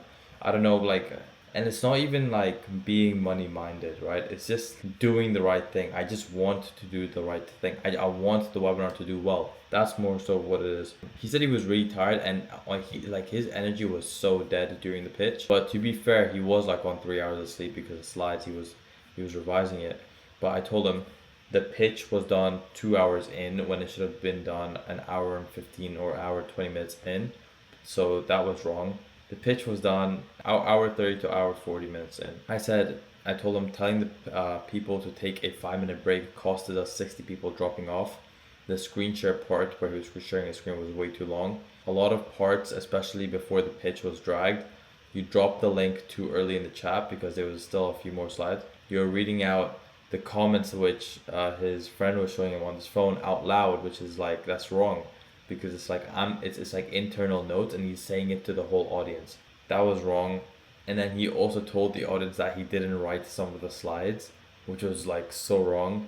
He mentioned sales team on the call, which is like now their sales resistance, right? And then there were the manual pitches at the end was like half-assed. So when I asked him to like do a pitch during the Q&A section, I told his friend pulled up the phone and told him and like showed him the text, and then he said it out loud, and then he goes like, book a call, guys, and then he carried on to his next thing, which was like, bro, it's like at that point, don't even do a webinar, you know. Maybe you're not cut out for it. It's like it felt like he was embarrassed of doing a pitch. He just wanted to teach and get no sales or something. Like, I don't know. I'm so confused. But anyways, I'm looking at data right now, which Rocco built out, this little funnel thing, and it's pretty cool. I'm looking at it right now for the first time. I mean, I knew how many booked calls we get, but like I didn't look at any of this other data. Yeah. 450 page views, which is roughly amount everyone who was on the webby. 13 form, I don't know what that is. Interesting. Okay, actually I don't know about that because we shouldn't have any. It should be 0. Anyways, we have 180 calls booked. We closed one sale, the sales team. 40% booking, book call views. 134 applications. I don't know why that's 0. Cool, okay, interesting. So we have 180 booked calls, right? And if I do the math, like, I mean, actually, let me just show you. I'm expecting a 50% close rate. Oh, of people who show up to the call. Why is this blurry? So this is what I'm kind of predicting, right? Like we should have 251 book, 85% show rate, 213, and then 50% close rate. If we can have a 50% close rate, that's $848,000. And I do think close rates will just naturally be higher just because it was a paid event. The leads booking are booking with more intent. So let's see. Tomorrow is going to be our first actual sales day. Like today we only had like one sales call and then one got rescheduled. But tomorrow I think we have like 50 scheduled tomorrow to jump on a call tomorrow. So let's see. I'm excited. And then we're doing the repitch tomorrow, so we should be able to get more booked calls for this challenge. And then we still have all the emails, the WhatsApp messages, and the ads that we're going to be running up until Tuesday night. So let's see. I'm excited. I'm going to go head to bed, and I will see you. I got a webinar tomorrow, by the way, for the same client. So this is going to be our third webinar with them. So it's going to crush. They always crush. This is the one I was more worried about. One thing I'll actually mention before I head off is like this webinar was so long. It was like 2 hours, and for some reason when I exported it and I'm trying to upload into Vidalytics, it's 15 GB. Vidalytics doesn't support anything more than 10 GB. So I'm freaking out. One tip for you guys, if your video size is too long, just get this app called Handbrake. I've been having it for a minute, but like I just ChatGPT'd it and it said I should use it and I completely forgot about it. But Handbrake comes in so clutch when compressing because you can actually select like what quality you want to compress it to, and it compresses fast. You can see progress, and it does a really good job. So if you guys want to compress apps and everything, get Handbrake. It's completely for free. I'm not saying apps, videos. Get Handbrake. It's completely free, and it's very clutch, and you don't have to do any gay sign in, log in, give me your credit card details type of thing. Like it's super convenient, and it does it fast, and it's reliable. So that's what I've been using, and it's coming in clutch. So yeah, gonna head to bed, and I will see you guys tomorrow for day 5 repitch and the webby. What's good, boys? Day 5 today of the challenge, and we also have the other webby today as well. So right now I am just waiting on the boys to join for rehearsals call for the webinar. That's in about 30 minutes, and then after that I'm gonna go to the mosque, pray, come back, and then as soon as I come back I have day 5 of the challenge. So I'm not even like day 5 VIP session of the challenge, so it's like I don't even have like time to like do anything. So whatever I need to get done, I need to get done right now. So I've just been helping out the sales team. We have about 200 calls, 200 booked calls overnight, because on the replay page, I'll show you guys. This is the replay page we have. On the replay page that we send out on day 4, we have like this little progress bar, and whatever you just saw, we have like the little testimonials and the button which says to book a call, and then takes them to the sales page that we cooked up. So yeah, I think I have people trying to join right now. Yo, that's good, bro. Yeah, we can make it, bro. It's not sounding too good. How you doing, bro? Doing good, bro. What about you? Good. Still in Dubai? Yes, bro. Yes, sir. Yeah, the same spot as last time. Nice. To run the web. Let's go. Ayub's ready. Yeah, he's right here, bro. Still on the other. Alaikum. Walaikum Assalam. How you feeling, bro? Alhamdulillah, good. What we saying with the cost per lead? 13. Oh. Okay. What's the cost per lead? Okay. On Meta Business Suite it's 13, and Ads Manager is 13. I don't know if it's accurate. It should be. How much have you spent on ad spend?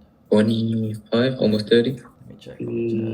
This one right here, leakage. Give me the number up 20, right now. 29. 29? Yeah. Okay. It's something closer to like 14, bro. 29,000? That's it? 32. Yeah. I just had to update. Oh, actually 32,000. That was beginning of the day. $14 cost per lead, 32K spent. How many registered? Why is it? Okay, something's acting up. Maybe this is not accurate. I need to check again. What? It's saying 46. No, we got 20. That's not accurate. We spent 32 and we got 2,400. Let me do. I'll do the math manually. How much did you spend? 32K. We only got from ads, yeah. No, we probably got some organic too, but probably most of us. It's about $13. Roughly, yeah.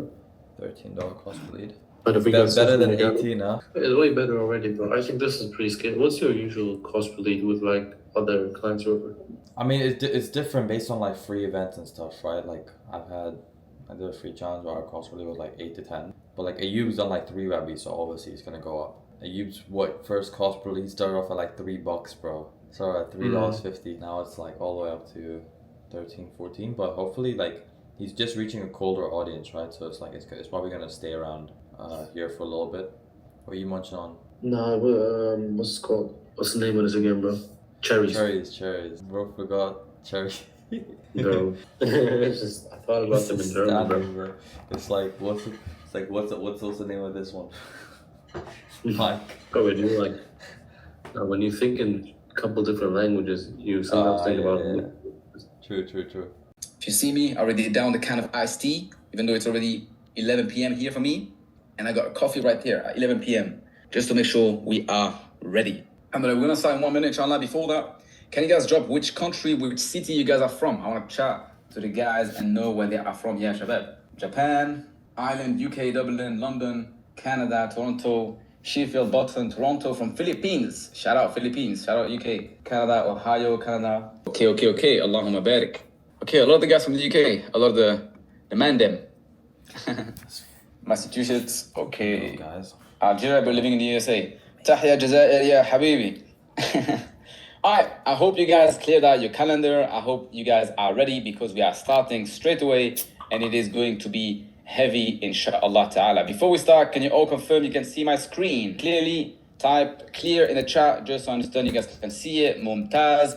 And we start straight away. I don't like punishing people for being on time, so if you're late, you'll miss out. The guys who are on time, I hope you guys are ready because we start straight away with a rapid fire quiz. I'm gonna ask you 4 true or false questions that'll warm you up for this masterclass. Everybody ready? Bismillah. Question 1. You can't start a business if you're working full time. Is this true or is this false? Let's see. It's false. 90% of our students actually are part-time, and IMA, the business model that we'll discover today, only requires 4 hours a day, so you can completely do it part-time. If you get it wrong, let's see if you get a second question right. You can always start a business later. The opportunity will always be there. Is this true or is this false? Such a good presenter, bro. And false. True, false. It is false. AI is stealing a lot of jobs. Business is getting harder and harder. The earlier you start, the less competition there is. If you keep waiting, your job might become worthless and you might literally get fired or replaced. Be like, how am I supposed to be a scammer when I give you 4 days of all this value? How am I a scammer when I just did a live trade? Yeah, just be like, are you saying a scammer because you have I have like a mentorship helping people? It's like call it out, bro. Like at the end of the day, like when you watch my video, I said keep it streamlined, just do your thing, keep it casual. A lot of those guys were commenting that as well are literally like people from like third world countries. Bro, and one thing bro, I think that's a big problem. That's my fault because I let a lot of the third worlders in, and I think that fucked things up. If I'm being honest with you, that's definitely fucked our percentages up. Yeah, there's an audience of third worlders, at least 15-20% of them in there, and they were never ever gonna book, and then they were the ones probably like getting pissed off. No, they were even booking, bro. We're wasting time. Only guys that were commenting bad in the gym was the guy named Omar Mohammed and like. Yeah, was it? The guy from Israel was chatting a lot of shit. Should have fucking blocked the fuck. He's banned. He can't. I mean, his IP banned. He's using a VPN. In the VIP section. Little fucker. I'll remove him. What's his name? Amr. Yeah, if you see his name, fuck him off. What's his name? Amr Khalili? Yeah. How do you spell it? AMER. And what was it like? It begins with a K something. Bet.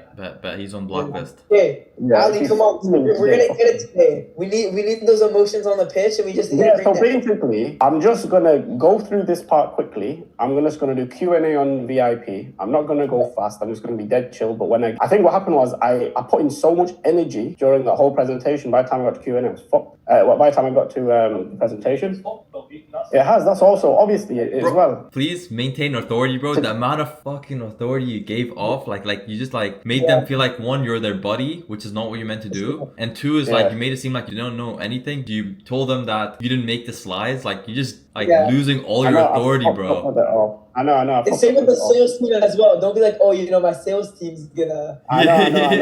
That was crazy, bro. That's probably why a lot of them didn't even book, bro. They're like, what the fuck? I'm jumping on with a sales team. They're gonna sell me. It's like we frame that as an assessment call. No. This one is gonna be different, but I'm gonna be a bit more brutal because I'm just gonna be like, why are you sitting on the fence for? Be like, don't book a call. Be like, if you don't book a call, you're a pussy. No, I'm just joking. No.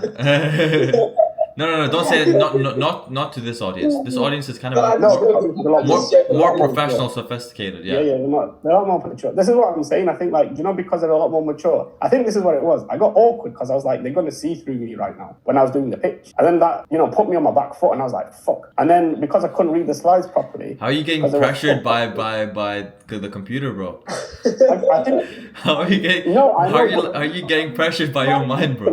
Come on, man. Bro's getting pressured by pixels, bro.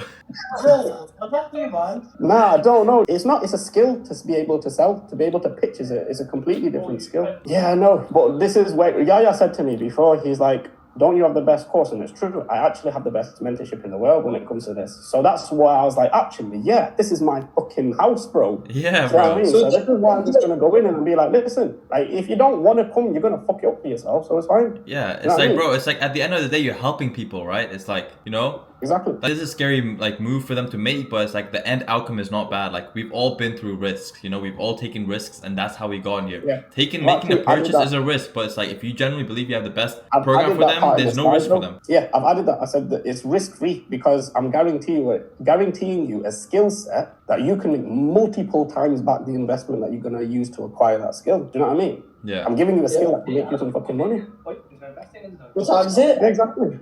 Okay, we're gonna let 2 minutes. All right. But okay, we got this, bro. We just really need to clutch up today. I think today will be better, bro. Today will be better. Yeah, I'm gonna be a bit more chill today. I feel a bit more alive. I actually had a sleep. I slept properly, so I'm alright. Nice. Cool. Right, I'm gonna jump in. Today's just gonna be Q&A. But day 5 is a chill day, yeah? Yeah, it's Q&A in psychology. So Yeah. I'm just gonna be like. No, I'm talking about day 5. Day 5 content. Oh yeah, day 5 content is chill. Yeah, it's chill. It's not too heavy. I'm just gonna blitz through it. Yeah. And then, one thing which is really important. Okay, a couple of things if we can subtly touch on this is security. Making sure that it's safe, because that's the fastest way to kill trust. It's like telling them that you care about the security. The second thing is taking a risk and investing in themselves and going to the end. And this in the end, right? Just be like, look, if I want to tell them. Yeah, say if I could do it for free, I would. But it's like we also need to cover the cost of the team, the fulfillment, and you know, at the end of the day, this is a business. Say things like that, right? To make them to rationalize it, like that it's But Ali, on the pitch. Don't waffle. We gotta be super direct, all right? Emotions. Okay, I'm not gonna divert from the pitch. Rocco, turn off the camera. Me too. Yeah. All right. 3. All right, ready? 2, 1. Hello. Can you guys hear me correctly? Just drop me a 1 if my audio's clear. Thank you, Shiraz. Thank you, Andrew. Thank you, guys. Today is day 5, the last day. Hopefully it does Repitch well. We had a good call. I'm confident now. So, I think this pitch is going to be way better. I think got some good feedback. So let's see how he does. I've been in this industry for long enough to know how rare it is to find someone who actually can do what they preach. I'm one of those people. I know my stuff, and you know that I do. And this cohort is built for one purpose: to give you a consistently profitable trading skill set with the right guidance and the right support without wasting time.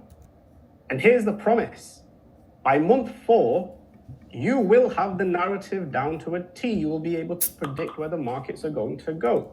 You will have the clarity that you've been searching for. He's coming with the energy. And if you don't develop that skill, myself, my team, my coaches, we will work for you for free. Right? We'll work with you for free. I'll work personally, one-on-one with you, because I know how confident I am that I can give you that skill set. Until you have the confidence to predict price yourself. I'm happy now. And in trading, having that skill set is an insanely profitable skill. Dumbass, you're saying to host and panelists, retard. This is an investment. How many of you have blown accounts? I've heard so many people, 50 plus accounts that you've blown.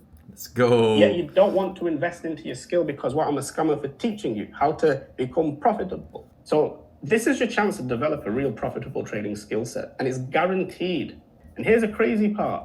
It's only one simple requirement: 4 hours a day or 25 hours a week, and that's it. Right? You don't have the clarity within 4 months that you're looking for. Your mentorship gets extended for free because I will not let any of my students leave my mentorship program without being able to understand how to predict the next drawdown liquidity, how to understand the narrative. Because I'm offended by that if anybody comes to me and they don't get that skill. You also get to work with me personally one-on-one if you don't. I'm going to put my time and energy into doing that. I don't need to.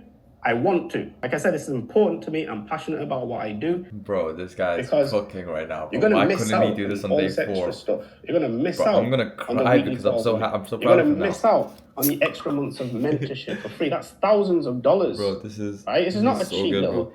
course. It's not a little cheap little package. 10 years of my knowledge. My coaches between them have He's nearly 20 cooking, years. bro. of Look at knowledge. this. He's coming in. We've set this up because These are all we're from just serious now. about getting traders from inconsistent to actually profitable, and we genuinely give a fuck. That's the difference. That's why we have an application process, because I don't want any Tom, Dick, and Harry just to get into my community and then be lazy. That's the worst thing for me. I hate it. You have to put some time and energy and money into this if you're serious about doing this. Thousands and thousands and thousands of dollars on Bro, prop like this pitch is so good. Like he should have done this from the beginning. Like he's talking his shit, man. Into a skill set that's going to make you so much more money. It doesn't make sense. Bro, you know? This is so good. I Slack don't is know, going I'm crazy. too scared to put a little bit of money in. I put £50,000 into going into uni. I couldn't even make that in a year. It pisses me off. You're getting elite level education. This is PhD level stuff. Imagine you had to go to university and pay for me. With what I earn. Imagine a university had to pay me as a lecturer. The university couldn't afford me. Promise you. Pisses me off. Apply now so you can secure your spot. I keep procrastinating about it. I'll do it later, and then it's closed up, and guess what happens? You come back to me and says, oh, I'm ready now. I'm not. I gave you your chance, I gave you your opportunity. You're either gonna act or you're not gonna act. Then don't cry about it. I can't get consistent. I don't know where I'm going wrong. Of course you don't know where you're going wrong. You don't know nobody to tell you. Voice went high pitch. As a reminder, applications close Tuesday, 11:59 Eastern. Call slots are going fast. See what right? saying. Book your assessment call, scan the code, click the link, get on a call, find out at least what is this about. Bro, I'm so I was proud of past him. multiple challenges. He has multiple. I was telling payouts. him He'll earlier, tell bro. you. By the way, after like yesterday's session, I didn't even want to speak to him. I told him I don't want to. Like, I just didn't want to. It was horrible. Like it was the worst feeling ever. I'm like, bro, we put in so much effort and stuff. And then I finally sent him a video on my YouTube channel, which may be the video right before this one. And I told him like, bro, I sent this to you earlier. Why didn't you watch it? But I told him, I'm like, bro, like watch my video. And he's like, oh, I didn't watch it. And I'm like, bro, it's literally called How Coaches Should Present on Webinars So People Stay and Buy. Tips from a Marketer. He's like, oh shit, sick. Let me watch. And then he said, let me go watch it. And then he tells me, okay, cool. I wish I watched that video sooner. It was good. I need to stop rambling. Like he understood. So if you guys like this is like an actual SOP you guys can send to your clients. He tells me, give me some tips on the pitch. And I was telling him, I'll just show you actually. He's like, not gonna lie, I was so uncomfortable. The transition threw me. I'm like, yeah, but fuck it. Put on a mask and pitch like your program is the best ever. You have to be confident. You're helping people change their lives. There's nothing to be embarrassed about. He's like, yeah, true. I've cut out loads of waffle today. Stay a bit more fresh for the pitch. I said, you're confident in your program like you've said to me 1,000 times. You have to mean it in your pitch and tell the people. Shit on TGR like on them like you do with me. He's like, well, I said, you're actually the best. So tell them to come join you and change their trading journey. I'm like, no, deadass. Like, number one, be confident, wear a mask, and pitch strong. Don't be shy. He's like, fucking harder than I thought it would be. It's a weird feeling. I said, nah, it's because you're in your head. I'm like, bro, take everyone's money. He's like, yeah, you're right. I'm like, you have to. It's like, my shit is the best, to be honest. I'm like, yes, bro, sell them. You're not doing anything wrong. Take all of their money, every single one of them. He's like, why does it feel like I am though? I'm like, you're not, bro. Don't even look at the dashboard, because someone was showing him the booked call dashboard. I don't know why. He's like, I seen some comments and I got rattled. People call me a scammer. I'm like, bro, it's common. You didn't watch my video. I said, bro, you didn't watch my video. It's common. It's happened with all my clients. People say that. It's like, I watched a bit of it. I watched it again. And I sent him my video, and I think that really changed his mindset, because now he just pitched so well. He actually killed it. Period. Hands down. I already know it because I've seen them all. Shit. I've seen them all. They're full of holes, full of inconsistencies, full of mistakes, because they don't know it. You're going to go learn from somebody else. He'll be cheaper, but he's cheaper. He's cheaper for a reason, bro. You're going to go there, learn from him, but the information that you're getting isn't even correct. And then guess what happens? You're going to go then open up your course one day, and you're going to teach the same shit that you got from somebody else. Same full of mistakes and misinformation. Let's see how many we're at total. And that's how we get this crap polluted ICT pool of traders now. calling a break-in structure a chotch. What is it? A chop? And changing character. What the hell? 263. It's not even about that. Let's go. Right? But yes, you've got enough knowledge I'm so to happy. be consistent with it. Now But we're good. Now in we're the good. spring cohort, we teach you how to build and interpret the narrative clearly, independently. You're not going to need me to trade for you. You're not going to need signals. You're going to be able to do this independently every time. It's crazy because I watch my students now who came to me and honestly, they didn't know what, they were so green when it came to ICT. They didn't even know what gaps were. One of my students the other day, I was laughing because he pulled this crazy trade and he had the exact same entry that I did. And I was like, rah, you know, guys come a long way and this is when you know you've been a good teacher. Like now, Question two, I've already spent thousands 30% trying to make this work. This won't be any different. Because Hopefully you can knowledge get- was hopefully never it the can be problem. more. I think it should be more. The problem was But you he's never killing it. learned you learned the concepts in pieces, right? You don't have the full structure, the full puzzle together. What was always missing was a structure that connects them all, and that's what the Hopefully. spring cohort is designed to You still install. need no. I've got fly Actually, on my it's like screen doing 27%. 27% book. Question 3. I've been at this for years. That in the past because I was Because scared lol, to my make son a decision, likes you scared now. to take He's a laughing risk. alley him. I Scared told him to go invest in make that a myself. coffee. If I did the same thing, I wouldn't be where I am now. If you don't do anything, that's where you already are right now. You're already at risk. Even though to you guys, I'm fun and shit, but when I'm doing this, I'm very serious. Yeah. So I thought, you know what? Instead of trying to be happy, laughy with it, let me just be pissed off with it. And I'm just going to be blunt and brutal about it. Yeah. Do you know what I mean? What are you fucking crying about? Paying a bit of money to invest. And that was like the whole theme. I just carried that through in it. I was like, if you don't want to do it, you're going to be stuck, blah, blah, blah. But the slides that you added at the end were pretty good, to be fair. Oh, the ones I added? Yeah. They were good points. Yeah. I ran with that AI shit. Huh? That was sick. I ran with the AI shit. That was sick. Yeah. I just, AI is going to take your job. What are you going to do then? I should, bro. After you said that, by the way, we got like 4 or 5 book calls. I saw Don't lie. right after it. Yeah.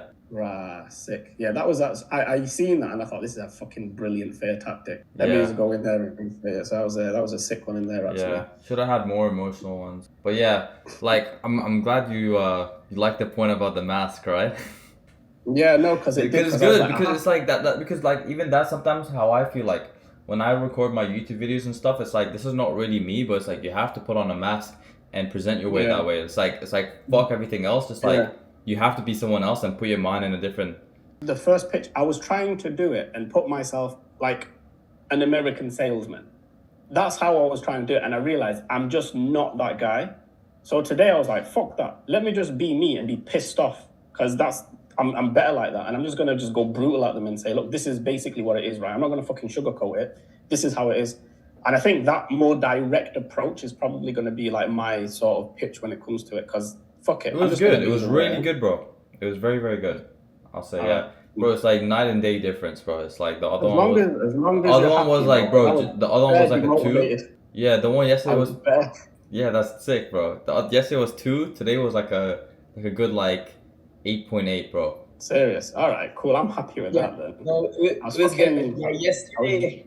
I was demoted by myself. You know what it was? Yesterday, I think I was more annoyed because I feel like shit, I've just let everybody down. That's what pissed me off. I was like, fuck. Because I just got rattled. I'm not going to lie. There was loads of things that just rattled me.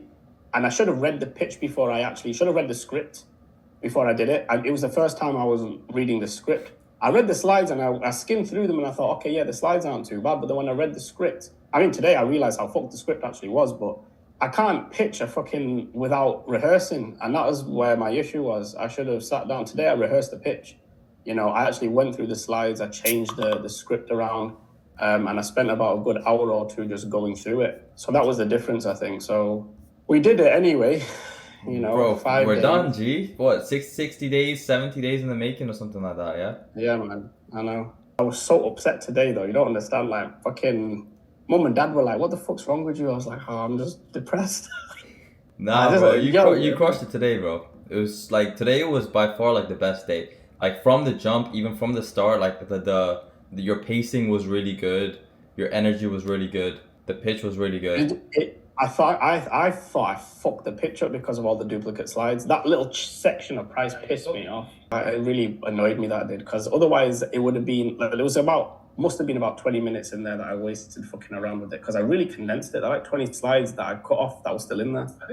I don't know. No, but it wasn't in there, bro. It wasn't in there because I remember before the event, I'm looking back, I'm like, I swear this dude told me he's cutting slides. Like, why is everything? I did. I'm like, is this guy? I'm like, did you delete or did you skip? I deleted them. Yeah, but I don't know, bro. I'm like. So I don't know. That's what I'm saying. Because I was like, I mean, you see, I did a double take. I was like, what the fuck? This isn't supposed to be. But anyway, I don't think people clocked it too much. I kind of recuperated it and just said like, I've beaten this point. How many calls have we booked in then altogether? 280, yeah. 280? No. Let me check the actual data in a second. I'll check the newest It's bit. 280, I think. Oh no, it's a bit more now. We're at like 284. Yeah, like 4 more. All right, okay. That's a bit better then. Bro, but yeah, but like yesterday, we should have been at like 230, bro. We got 170, which is good. But like, I think today made up for a lot of yesterday. All right, cool. I mean, we were aiming for what, 250? 260. 260? Okay. Yeah. My thing is, and I was speaking to Shiraz before about this, is just like, why, do you know why I've been so like reluctant these last few days? What? Because I'm like, I know this audience is broke as fuck in the trading space. Like, and then we've got like third worlders in there. People are fucking, I don't know what it is about our space. You know, I don't know in the trading industry. That's what the closest were actually. I jumped on with Scott today and he's like, bro, like these guys are like broke. He's like, the intent is so strong, but they're broke. Bro, they really want my shit. Everybody who's ever got onto a call, not one single person has turned around and says, we don't see the value, we really want it, we can't fucking afford it. That's literally, they're like, I'll show you my bank account, please take less money and I want to be in. Bro, you should have told me that before, bro, because now we're like, I told you. I said, bro, my industry is broken. You said, bro, everybody's got money. You know, I've done this in every industry. I said that? You know what I mean? Yes. So I was like, oh, what would we do though? I talked to Scott and I said to Scott, put an application, because we had this issue. They're all broke. So we put a hard application filter saying this is a 4-figure investment, US dollar. And if you're not prepared to spend 4 figures, then don't apply. Yeah. And that cut down so much shit. We ended up getting people, that's one really highly qualified. So I've spoken to Scott right now and he says he's going to put it in the application. Yeah, he did. So it's going to reduce the amount of calls that we're going to get through, but it'll be higher quality calls in my opinion. Yeah. So we just won't. I wish we knew that from the jump. Okay, so that wasn't, okay, so that's What an area would we have done differently though? Yeah, and I don't think like, because we made a thing where you put book a call first and then application. If that was the case, bro, we should have went the other way around. We should have went. That's what I would have fucking said that from the beginning, bro. I thought it was like that. I thought it was application then book a call. It was book a call and then they have to fill out an application. Because the thing, bro, because I thought like these guys were gonna have money, bro. But nah, bro, dude, they fuck. I told you this in the beginning. Like, trust me. At least now we know, bro. I'm telling you, the next free event we're gonna get 5 times the amount of bookings, bro. Yeah. But this time, we need to sit down and evaluate a lot of things. Yeah. And we need to really work on how we're going to deliver the presentation, because it can't do it like this again. This was 100%, bro. 100%. No, I mean, we've done it. We've got there. And to be honest, 280 booked calls, I'm happy with that. Yeah, and we still have like the ads, the emails, the WhatsApp. So hopefully we should end up with 300 plus. Yeah, I think we should. So it's all right. That's not too bad. I think I've made up for yesterday, so inshallah we should be all right.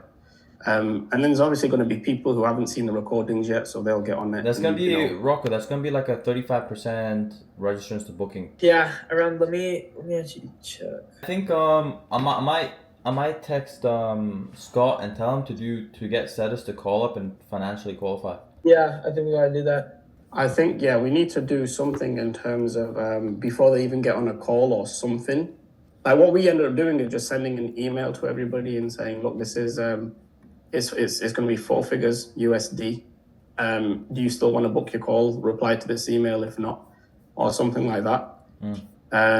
Because you're going to get all the Pakis and the Indians and the Nigerians and all those guys who are just broke as shit. And a lot of them are fucking, even the US, there's a lot of people who just broke as shit. Where are we going, G?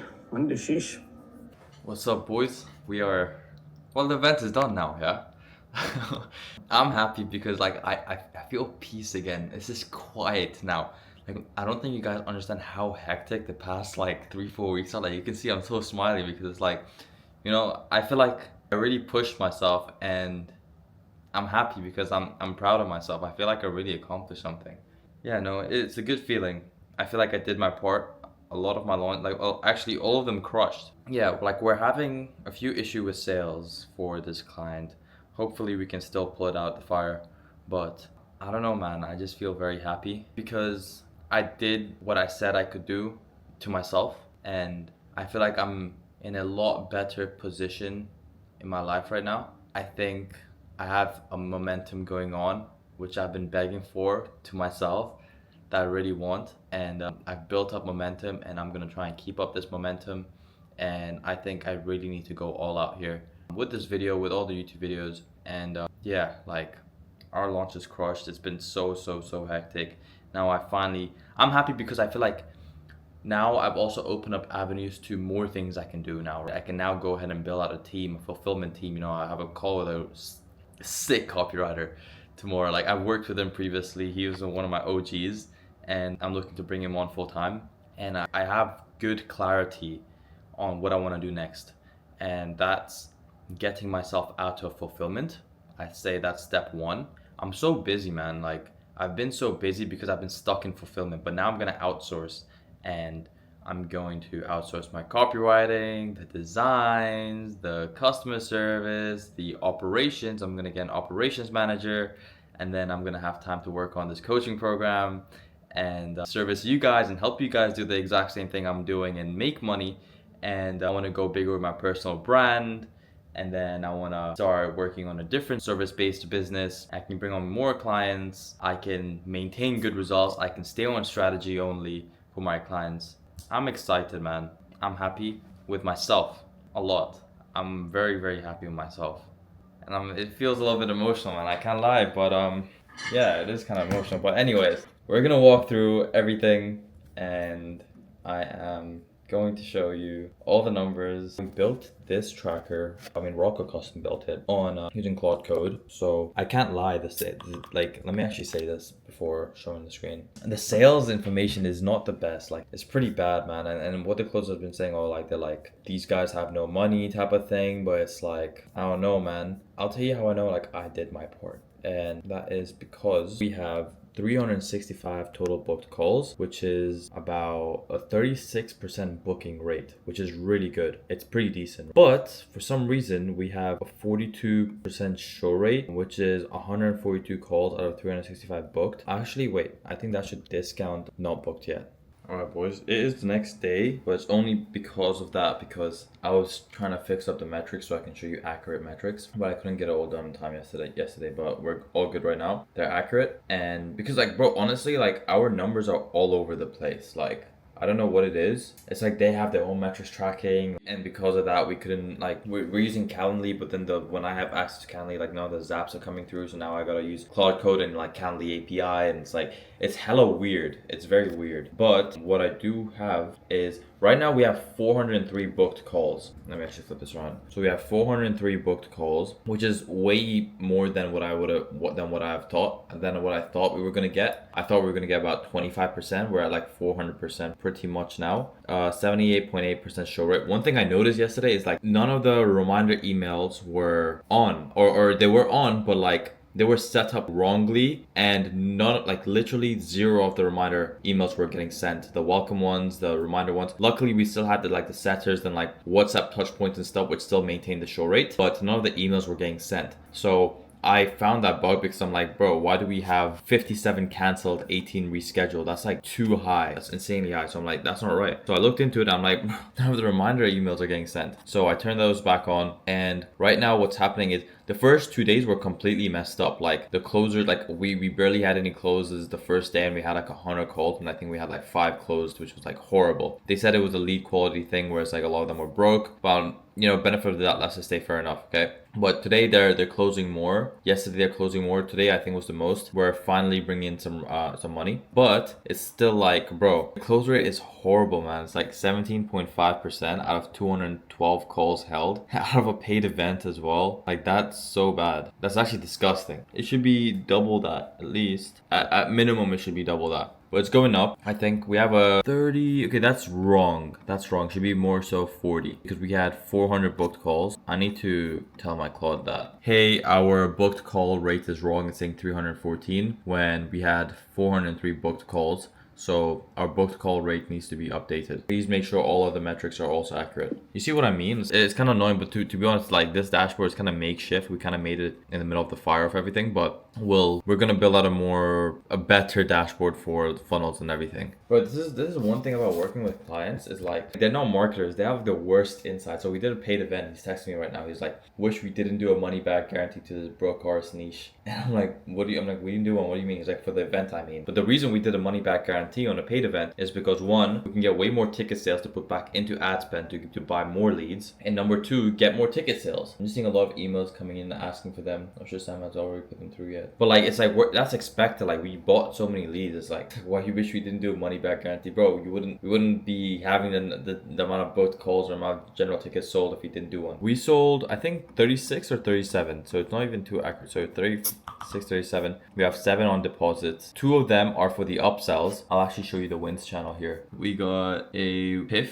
We got an upsell for an upsell deposit for a 15k offer. We got another upsell for 15k offer. Some of the deposits that we have are just to hold their spot and not specifically for the upsell, but we're cooking today. Way better than yesterday. So in my Airtable, I can actually even see if it's accurate. I can see our top performing closers, like who's closing the most. But it's like total revenue generated, but it's like how many calls did they take, you know, like that's not what we're tracking right now, but it's not accurate in terms of like close rates. Bro, like the first 2 days were horrible, man, but right now I think our sales manager is jumping on a few setting calls. He's getting people rescheduled, especially the people that canceled and rescheduled. We're trying to get them booked back on. So hopefully we're gonna pull this out the fire. Like we had a conversation and we're like, bro, like we have to, you know, we need to hit a mil rev. So we might even do a downsell blast. Look, everything up until my part was good, right? Like the marketing was on point. It's just the sales side. I guess one thing is like we had a lot of broke people coming in. One thing where we could have improved is that we did straight to booking, like straight to calendar, and then we'd had the application after the calendar in the funnel. But what we should have done, because I had no idea the audience was going to be this broke, we should have done the application before them having the ability to book a call. But at least now we know it's a good data for us, and we're gonna run with that for the next event. One thing I noticed is just that free events are just, bro, like they'll just perform a lot better, but it is what it is, man. We're still gonna print and make money. So yeah, that's what the numbers are looking like for this event. Closed 37, 17.5% close rate. We had 212 calls held already. We're still waiting for 116 more calls, which are going to be dripped out over the next few days. And we're still getting more calls booked. 18 leads rescheduled, 57 canceled. We closed 37. Our close rate is 17.5%, which is horrible, but we're pulling it out the fire. Yeah, we don't need to speak too soon. We will give it up until the end of the event, and I think that will slowly creep up because we're also getting a lot of people who didn't book or who didn't close reschedule. So yeah, bro, why is this like so inaccurate? You see what I mean? For some reason the sales funnel says 20.6% when like our booking rate, but that's inaccurate. So can you please fix all inaccuracies on the dashboard? Let me actually refresh in case it already did. Okay, it did. Yeah, 40% booking rate, 78% show rate. I will be back. Probably, I'm going to just sort some things out. We're probably going to do a downsell blast as well for all the DQs, just to like one segment of the course for like 1.5k. We'll see how that goes, but I'll probably see you guys after everything's said and done. I think this will be the last clip you guys see until everything's said and done. All the numbers are there, and then I'll do a little debrief, kind of run through everything, and then I think that'll be the end of the video. But it's been a crazy journey, guys. Like it's been hectic for the past couple of weeks, 2 months. And like I said, this opened up a lot of avenues to do a lot of bigger things right now. So yeah, let's crush it. I'll see you guys in the next clip. One more cool thing I want to show you that we've set up is like I can look at like every single closer's calls right now. We have 5 closers, if I didn't mention, and we hooked it up to like Google Calendar, so I can literally just select all the closers' emails like this, boom, boom, boom, boom, and this one. These are all the calls we have. Like if I want to see specifically for Ben, for example, I'll just turn all of these ones off, and we can see all of the calls that he has for today, all the calls that he had. Boom, boom, boom, boom, boom. He has this one here, this one here, this one here, this one here.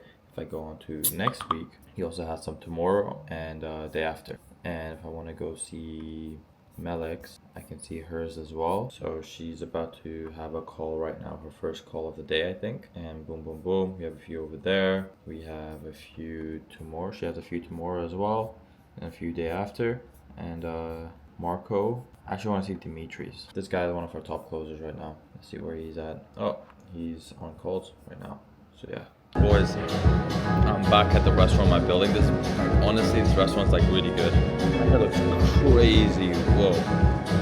But I just ordered a bunch of food and I don't know if I'll be able to finish it, but like they got a new menu because this restaurant actually got like completely destroyed because like a water leakage and the whole place got destroyed, so it's been shut down for like 2 months, and they opened up like 2 days ago and they got like a brand new menu. So let's see how it goes. But like the menu is sick, and I'm just like, fuck it, I'll just order everything. Well, not everything, but I ordered like 3 new stuff. But like we got the DJ, the vibes are good. But this restaurant is just hella vibes. Like I love how it's just in my building. It's so convenient. I can come down here whenever.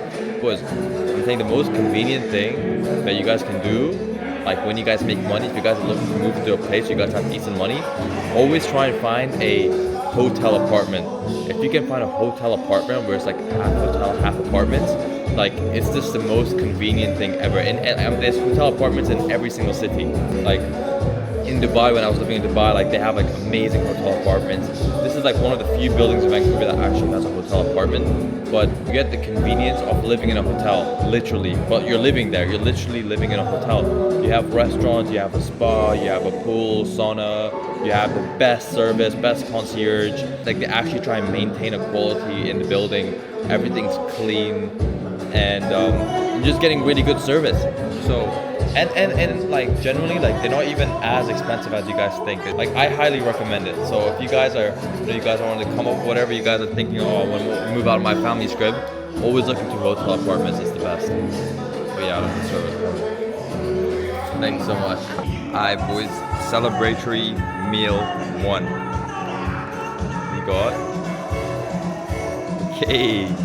some eggs, some salmon, some potatoes.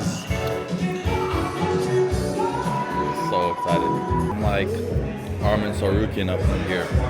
Check this out. We got the sushi.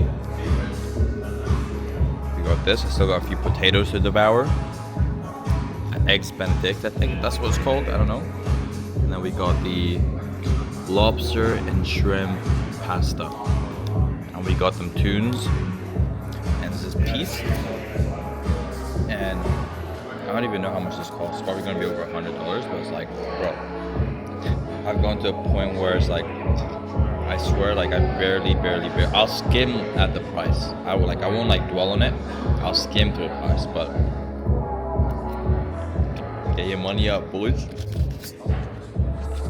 What's good, boys? It's been about maybe slightly over a week.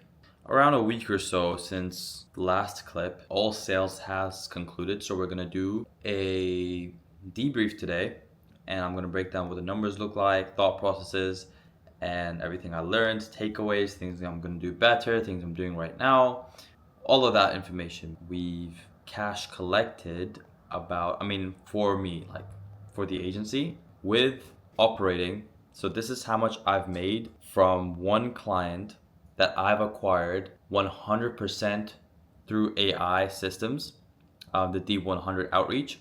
We landed one client, we fulfilled for that client, and we got them results with it using entirely AI, and now we just got paid out a grand total of 25K there, another 24K, and about slightly over $50,000 for the agency from one launch and one client. And now we're probably gonna be doing 2 webinars this month, but that's just goes to show one client, guys. One client, one launch, outreach done via AI, fulfillment done via AI, all shown in this video, and paid out done manually. So yeah, I'm gonna break down the numbers. Honestly, like I was hoping to do twice as big of numbers as we did. Like our benchmarks, we actually did better numbers in terms of marketing side of things than what I would have thought of. But there were some things that were very stupid mistakes that we did. For example, we had a lead quality issue which tanked the close rates, so on and so forth. I'm gonna go to the gym, a little bit of work to catch up on, and then I'm gonna dive into the debrief, and I'm making a new hire. Special someone is probably gonna be, well, I got the confirmation, but I'm gonna onboarding him tonight, but he's a special guy, and I'll tell you guys later, but I need to go get ready. What's up, guys?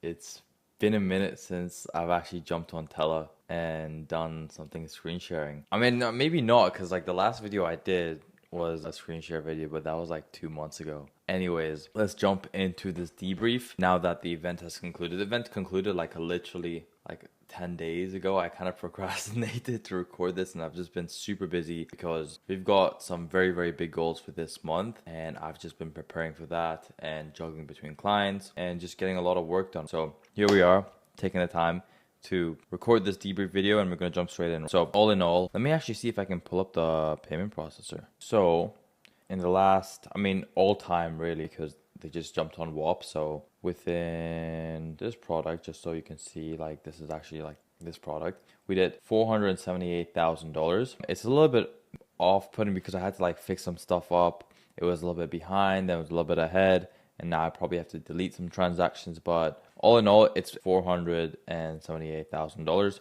I think this is not accounting for, maybe we got a few refunds or something, but this is how much we've actually cash collected. And then we did about $651,000 in revenue. Actually, I realized I made a mistake. No, this is accurate because there were a few crypto transactions that we could only process. Well, Whop, we were having issues processing these crypto transactions on Whop. So we had to come up with a solution on the fly and say, okay, here's my client's crypto wallet, send the money over there. And then we had to work out commissions afterwards, after they sent the money directly to his wallet. So yeah, we actually did $497,000 cash collected. And then this is just everything that's been processed on Whop. So this is accurate. So yeah, total $651,000 in total revenue. So I don't know if I know, I definitely told you guys. We changed the strategy from doing a deposit method to book a call just because we knew we could do bigger numbers with book a call. I'll be honest, I was really hoping to do $1 million total revenue with this launch, and the numbers, like in terms of market, like the numbers crushed. Like we actually did better than my forecasting to do $1 million, but we still didn't do $1 million. And I'm going to break down why and where the bottlenecks were. But I really tried to do $1 million with this launch, but couldn't crack it. But anyways, we sold about 1,000 GA tickets. We did have a few refunds, and we also had a few refunds. Let me actually check if this is accounting for refunds. Okay, so this number is not accounting for the refund. So we sold 1,029 tickets. We'll jump into later, but our average GA ticket price, because we also did the early bird, which was $7. Then we did an extended early bird, which was $127, and then we had the normal price at $147. And then same for the VIP sessions, we had an early bird at $247. We had an extended early bird at $297, and then we had the normal price at $347, I believe. So we sold 143 VIP tickets, and from all these numbers, we've managed to downsell 11 of them to, so we did 2 downsells, by the way, which I'll also jump into. So we had one for $5,000, which was the original downsell. And then later on, I decided, you know what, let's just do a second downsell because I really want to hit my numbers, or at least cash collect more. So I did another email blast to another downsell, which was 1,497 straight to checkout. And we only got like 3 sales from that. So wasn't the best idea, but well, like we got 3 sales, you know. Deposit, you'll see 9 deposit is because we took deposits from people that wanted to lock in their spot and get some commitment out of them, but they were going to buy the main offer. So essentially, main offer sold, we sold 73. Like 9 of these guys just bought the main offer, I believe. So we had a 7% main offer conversion rate on our paid challenge funnel. Realistically, I really believe this could have been 10 plus, like so easily, but we'll get into that in a second. We booked 525 calls, and we cash collected about 76% of total revenue. A couple things I'll walk through. Ignore these because these are obviously the main offer sales. But if you really look through, like you can see we like around here, we were kind of coasting at about 2,000, 3,000, 1.8, 2K. So essentially we were coasting at about $2,000 per day. We were cash collecting. And then you can see that we slowly ramped up and we started cash collecting more. So I think event day was like somewhere around here where we cash collected the least. But just about here, we went from 2K, 3.2, 3.3, 3.6, 3.8, 5K, 5K, 12K, and then we went back down to 3.8, 2.1, 4K, 11K, 7K, and this little area, like closer to event date, we cash collected way more than everything below, like before it. And this was only like within the last like 10 days. And honestly, that's my fault because we were just sitting on so much cash collected. And the whole idea was that all the money that we would make at the end of the event, so at the end of the day, like from ticket sales, we would take that money and put it back into ad spend. But I wasn't doing that as fast enough or as efficiently because I think I was still spending about like $2,500, $3,000 per day, even though we were cash collecting more and we had room to spend a lot more. So I should have spent a lot more a lot earlier, but I realized that like 10 days out, I'm like, damn it, I actually need to spend more. So I ramped up the ad spend. We started cash collecting more.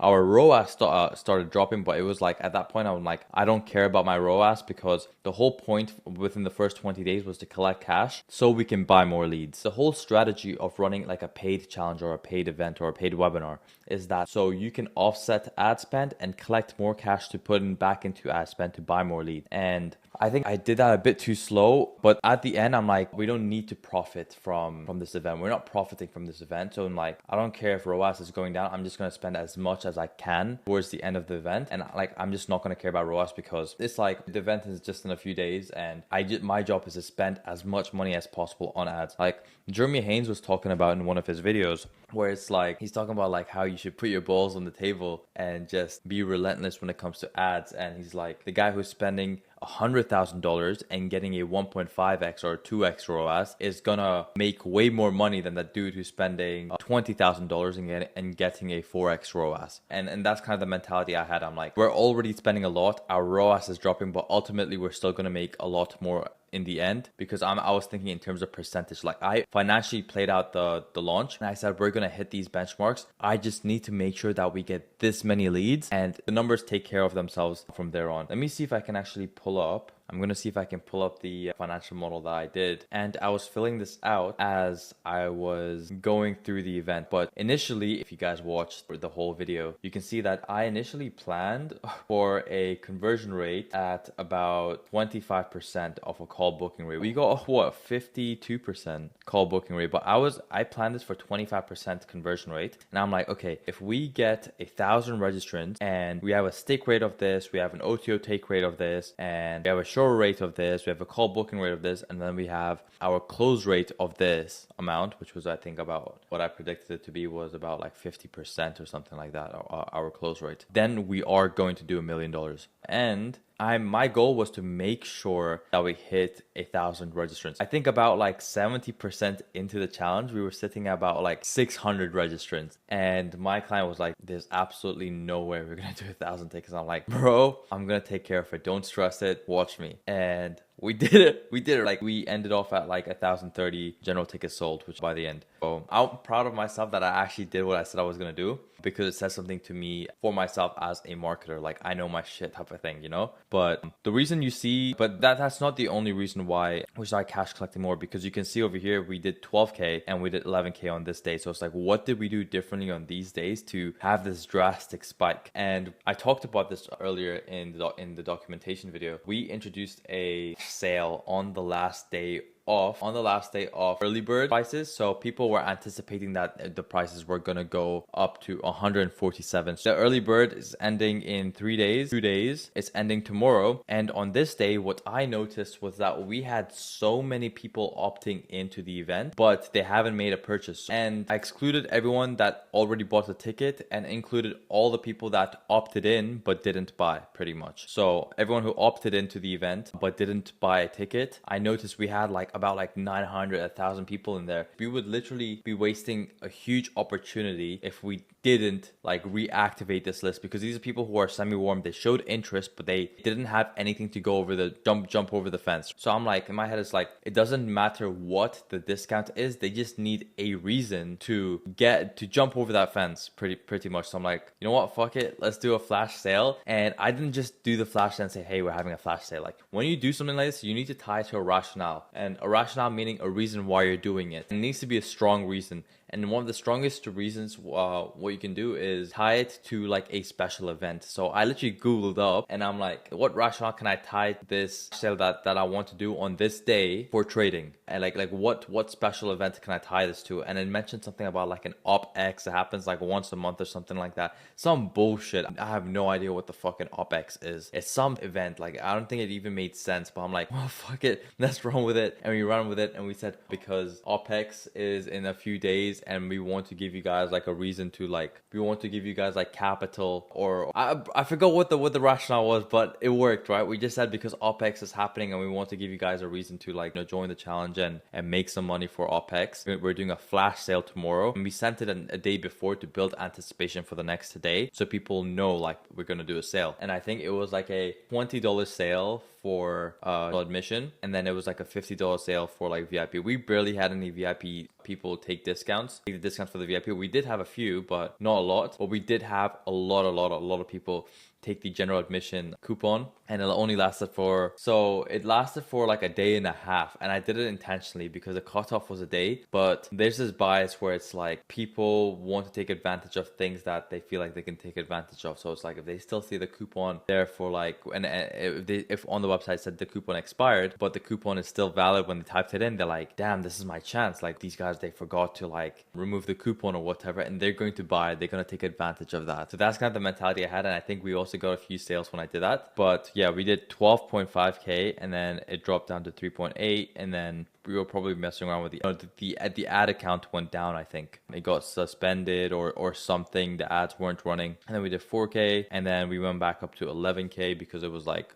2 days before the event. And then I said extended early bird was ending also. So I announced the early bird over here, and then I said extended early bird was ending just about 1 day before the event. This was event day. We've got some sales where like, you know, we ran some urgency ads saying with a countdown saying 3 days, 2 days, 1 day left. And then this was during the event. And then this is when we pitched the main offer and it went down. And then this is when I pitched the downsell offer. And this is when I just fixed some transaction stuff. So ignore that spike. That's kind of the timeline of events. And you can also see like the leads that we've captured along the way. And then you can see also like people who bought them, like the VIP session. Yeah, anyways, ROAS, actually, let me see if there's anything I need to show you over here. To be honest, I actually haven't looked too much into the lead scoring. That's something I still wanted to debrief because I was quite surprised. Like I thought we had a pretty decent like lead quality coming in, but surprisingly not, which like I said, I'll jump into in a sec. But like a lot of them were looking for mentors, but a lot of them were broke. And that's one of the biggest reasons like why our close rate was like not the best. But let's do a little bit of a deeper analysis. We had 55,000 people visit the website. We had a 1.84 conversion rate on opt-ins. So we had 4.7k opt-ins, and I played around with this and I saw a drastic difference. So I tested a version halfway through the event. When they click my free ticket, it redirects them to a little site. Let me see if I can pull it up. So this was the funnel that we used, and when they would click like reserve your spot or reserve my ticket now, for the first half it would redirect them to the main CTA and it would show them the price of the general admission for the event. And then when they click this, then only the pop-up would pop up. So it would just redirect them to show them the price essentially. And we didn't have the VIP on this page because we didn't want to confuse them. We want them to first buy the general sessions and then buy the VIP. So we tested this and the opt-in rate was a lot lower. However, our conversion rate from opt-in to general tickets was like 30-40% or something like that. And then when I switched it up, I'm like, you know what, like fuck it, like I just want to reduce friction. I'm like, I turned off that feature and I just made it wherever they click, like whichever CTA, it just does a pop-up to capture the lead. And we got way more opt-ins. Like our opt-in rate increased by a lot. I don't know the specific percentage, but it increased a lot. However, our general admission conversion rate dropped by a lot from like what 35% to like 16%. So it's like, what game are you really trying to play here? Because to me, it's like if we're playing the intent game or the quality game, I probably should have redirected them to the price, but I just wanted to collect leads. But I also wanted to collect leads, but it was an interesting test for me to see like how much like these little differences within the funnel actually contribute to getting sales, because the difference wasn't minute, like it was drastic. Like we got way more opt-ins and our conversion rate for general admission to opt-in rate completely dropped by like double. upsell. Another thing I tested was on the next page, we had a survey. So on the next page, after they buy the general admission, then we had the upsell page to buy the inner circle sessions. And then after they click yes, buy an inner circle session, they get redirected to a page to make the payment. And then after that page, they get redirected to a survey page. And after the survey page, they get redirected to the confirmation page. And what I noticed was that we were getting a lot of drop-offs after they buy the general admission ticket, and because they would see the VIP upsell page, it would scare them and they wouldn't continue to the next page and they would just close the tab from there on, which to me, I was like, I didn't like it because we weren't getting the lead scoring on every single lead. So I said that, I'm like, what if the survey page after they buy the general admission ticket and then have the VIP page after that? But when I did that, we did get way more survey responses. However, our VIP, so we're on a 14% conversion rate from general admission people, like 14% of people who, well, for every 10 people that buy a general admission ticket, 1.4% of them would buy a VIP ticket. And now obviously you can have like half a person, but with a larger data, it works out to that. But what I noticed was it dropped our VIP OTO take rate by like 4%. And I'm like, what do I want to prioritize? Do I want to prioritize them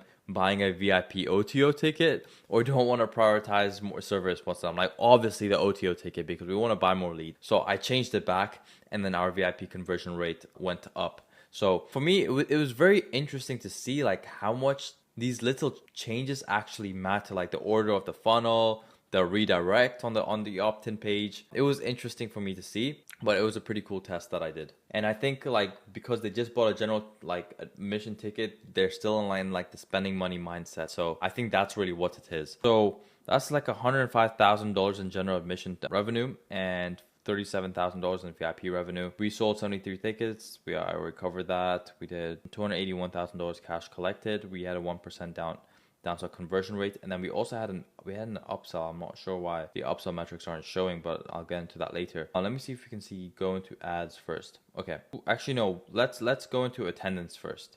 Okay, so the event has started now. On day one, we had 838 peak attendees out of like 1,000 people, so that's like an 81% show rate, and we averaged about, or on the last slide of the event, we had 642 people. So that's a 76% retention rate, which could have been a higher. I don't like that. That could have been way higher. That means we fumbled somewhere in the webinar for day one. Day two, we had 75% show rate, 91% retention rate. We had 695 people stay on the last day.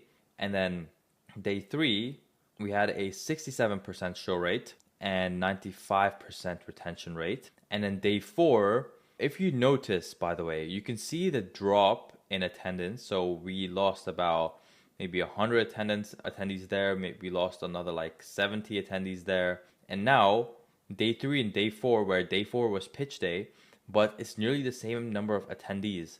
And that's because I really hyped up day four, because we were currently on day four VIP, and I noticed there was like a drop off. And I'm like, I'm not having this drop off. So I told them that on day four it's going to be extra long, because they like when the sessions are long, they paid for it and they think they're getting extra value. So I told them it's going to be extra long, and we're doing a Q&A at the end. And that's what brought the attendance rate a lot higher than what it would have been if I did not mention the Q&A, because then what we were going down about, we were averaging about we were losing about 5% or so every day, but we only lost like 1% from day three to day four. But my client butchered the pitch and everything, and he longed the transition, and retention rate was bad, and booked rates, we still got a decent amount of booked calls, but it could have been way higher. But then he did redeem himself on day five. We had a 58% show rate on day five from total registrants. 342 people stayed to the last slide, and we had a 57% retention rate. And we got a pretty decent number of booked calls on day five, because he actually did a proper pitch and he redeemed himself. So yeah, this is just some VIP day total attendees.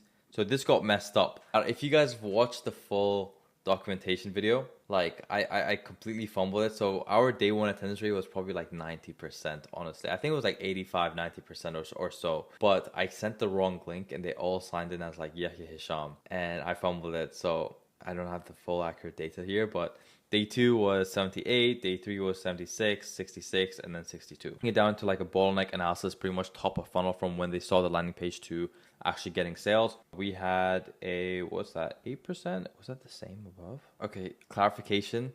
This is, because I just checked something, I'm like, why is it not the same? This number is conversion rate to people that bought a general ticket. So from unique visitors to people who bought a general ticket.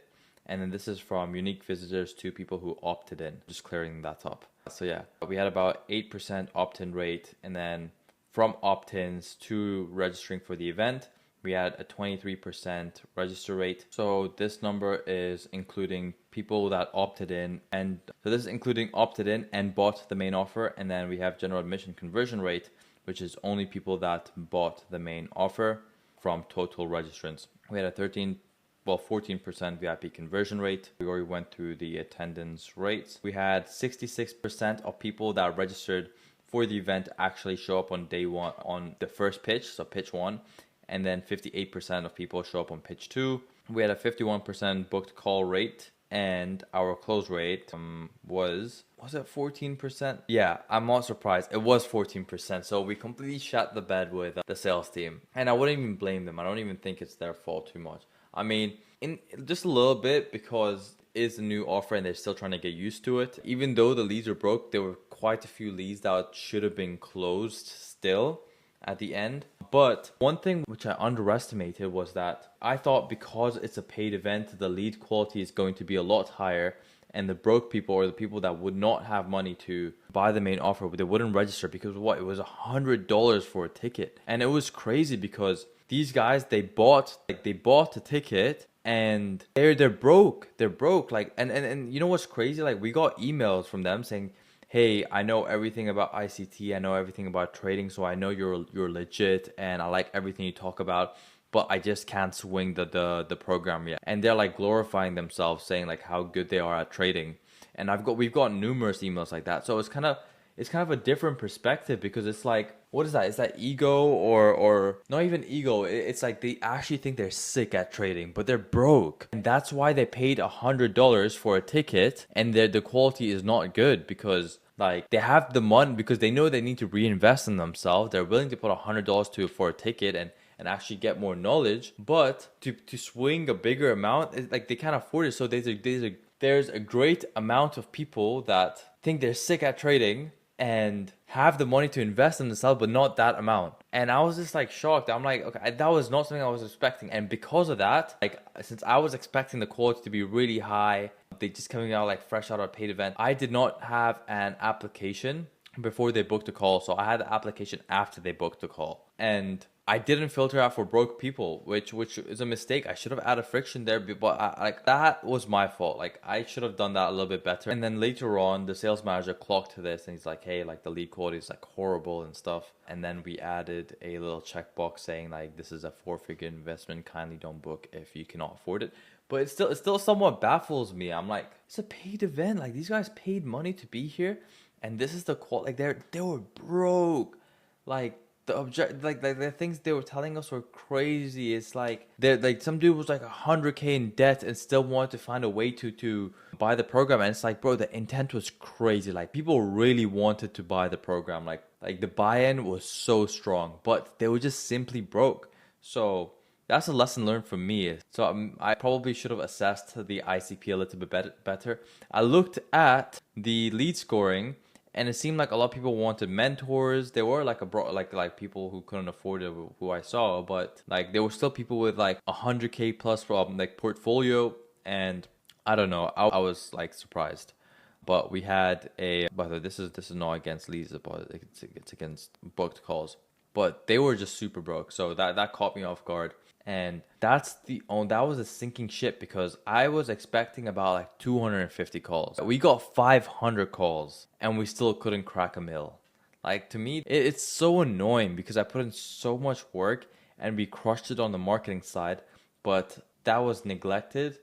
and maybe we could have fixed it up in the targeting and stuff. And I went back, by the way, and I looked at the ads that brought the most amount of sales, and one of them, or one of the top performing ones, was like a straight income call out. Was like if you're making over 10 to 15k per month. And then the second highest performing ad was like a video ad educating them, saying teaching them a specific framework, and then we stitched a CTA on the end. So we took his highest performing reels and we ran them as ads, and we stitched a CTA at the end. So like majority of the direct ads that we put out, we got GA, like we got registrants for it, but like they didn't really like buy from it. So that was pretty unique insight to me. But you know, I'm still learning. Like in the past month, we ran like 14 webinars, including the VIP sessions and the general session. So yeah, I learned a lot. Now coming down over to, we spent about $107,000 on lead capture ads. We actually ended up spending $120,000 in ad spend, or like all in all. But to keep the data like accurate, in this marketing tracker, I only added the ads that we spent on lead capture.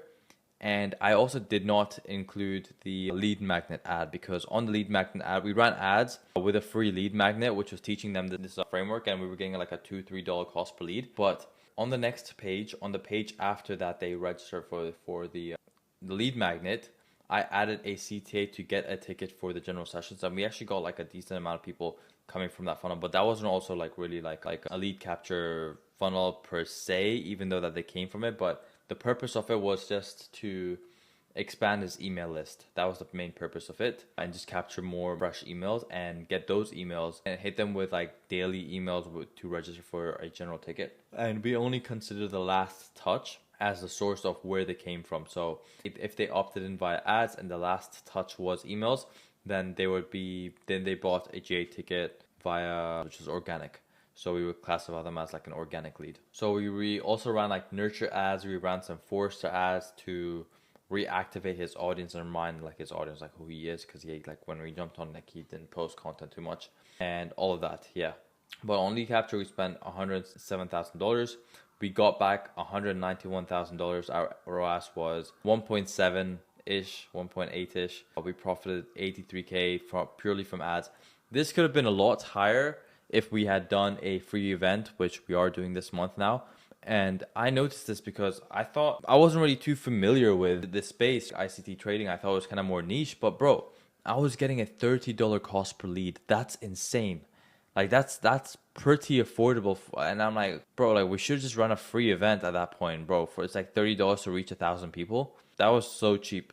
So we're gonna run a free event and hopefully crush this. We'll see. But yeah, cost per lead was $324. It started off like we started off 1.7x profitable on the front end from when we launched the ads, and then ROAS dropped down to about 0.45 ish by the end. And it just started slowly creeping lower and lower and lower and lower and lower. But we ended about like 0.45x before the event started. $576 revenue per lead. So for every $324 we spent, we got $576 back. Total revenue generated from ads, and we divided by the number of we got via ads. We had 49 people buy an OTO from ads, which was a VIP session, which is about like 50% of our VIP session purchasers. But like it costed us $2,200 to find someone to buy a VIP ticket. Like that's fucked. Bro, this is like, honestly, this event could have played out a lot better in terms of ads, in terms of strategy, and like we should have done a free event for this guy, and also with the application, the sales. That means also like for every $4,900 we spent on ads, we got someone to buy the main offer, which it could have been better. I will still say. So, but we're gonna run a free event. So, like I said, I'm keeping it real with you guys. Like I generally believe like we could have done way better. Like I could just be like saying, yeah, yo, like we still profit and stuff and glorify myself a little bit. But I know when a launch won't go super successfully. Like this was still successful. Like nevertheless, like nothing to take away from this launch. But I do think it could have performed way, way, way better than it did. And that excites me because I see potential. And this month, like we're going crazy. We're going to run 2 webinars. But yeah, guys, our average general ticket was $101. And then our average VIP ticket paid was about $250. So that's like, I guess, our average order value for VIP, our average order value for GA, because I told you we had the multiple price points for the event. we had $467 cost per show up. We cash collected $3,848 for every main offer sale that we got via paid ads. Considering that our cost per lead was $4,900, and our cash collected was $3,848, that means we're only profitable on ads next month onwards, which is, yeah, I'm more proud of that. So a lot of room for improvement. I think we could have done a lot better in many ways. I also felt that I was restricted to how much I could do for this client and you know, see data and then improvise and iterate. I was restricted because AI did give me a lot of it wasn't efficient in the way I thought it would be. That's why for example, I was doing all the copy. My role shouldn't be on copy, and I was going back and forth with AI on copy. I wanted my role to stick entirely to marketing and just strategy wise, but it is what it is. You know, we learn and we move, and it could have been a way better launch, but still successful nevertheless. We still made good money, we profited, but this month we're gonna do a lot better. And to conclude, I would still use AI just for speed in certain scenarios. For example, scheduling all the kit emails. If AI can do that just via API, that saves me so much time. And I just hired a copywriter now. So I've hired now, within the past week, I've hired 2 new full-time roles. So Rocco's dipping this month because he wants to. You know, Rocco was sick in the company. He's pretty good, and I'm gonna miss him. But he just got too busy with too many things. Again, he's still in school. He has a lot of pressure from you know, family, friends, school, etc. And for what my business demands, he couldn't fulfill for it. My business was demanding a lot, and he just simply did not have the time for it. So we got on a new AI guy who was also inside of Artisan Lab and Beta's mentorship program, and who's also very familiar with ads. I think he's sick as well. And we got my copywriter back, the one who helped me with my very first launch on this YouTube video. So I brought him back, and both of these guys are full-time into my business now, and I'm paying them proper full-time salary plus profit share. So hopefully we're gonna see a lot of growth now. I've changed my mindset into building this as a proper business rather than a one-man show for one client and just making money that way. I generally want to acquire as many clients as possible and fulfill for them to the highest quality possible. So that's the vision right now, and that's why I made these full-time hires. And right now they're getting familiar with Claude code and all of our systems, and we're doing this free event, and I think we're going to absolutely crush, because now I feel like I have more time to focus on strategy and marketing, and we're going to fully control the ship from here on forward. And I'm excited.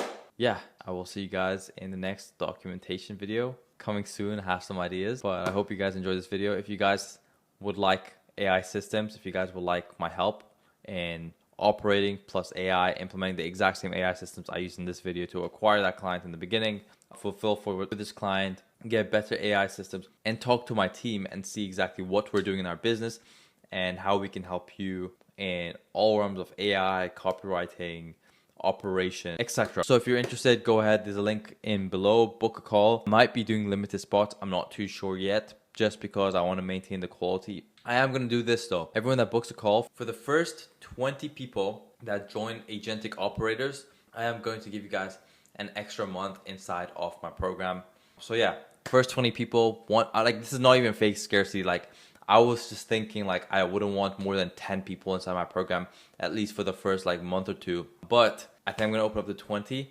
So the first 20 people that join agentic operators, and I'm going to close the doors. I'm going to work with these guys, with these 20 people. And then I'm probably going to open it up later on in the year. But first 20 people, it's an extra month inside of the program. And then I close the doors.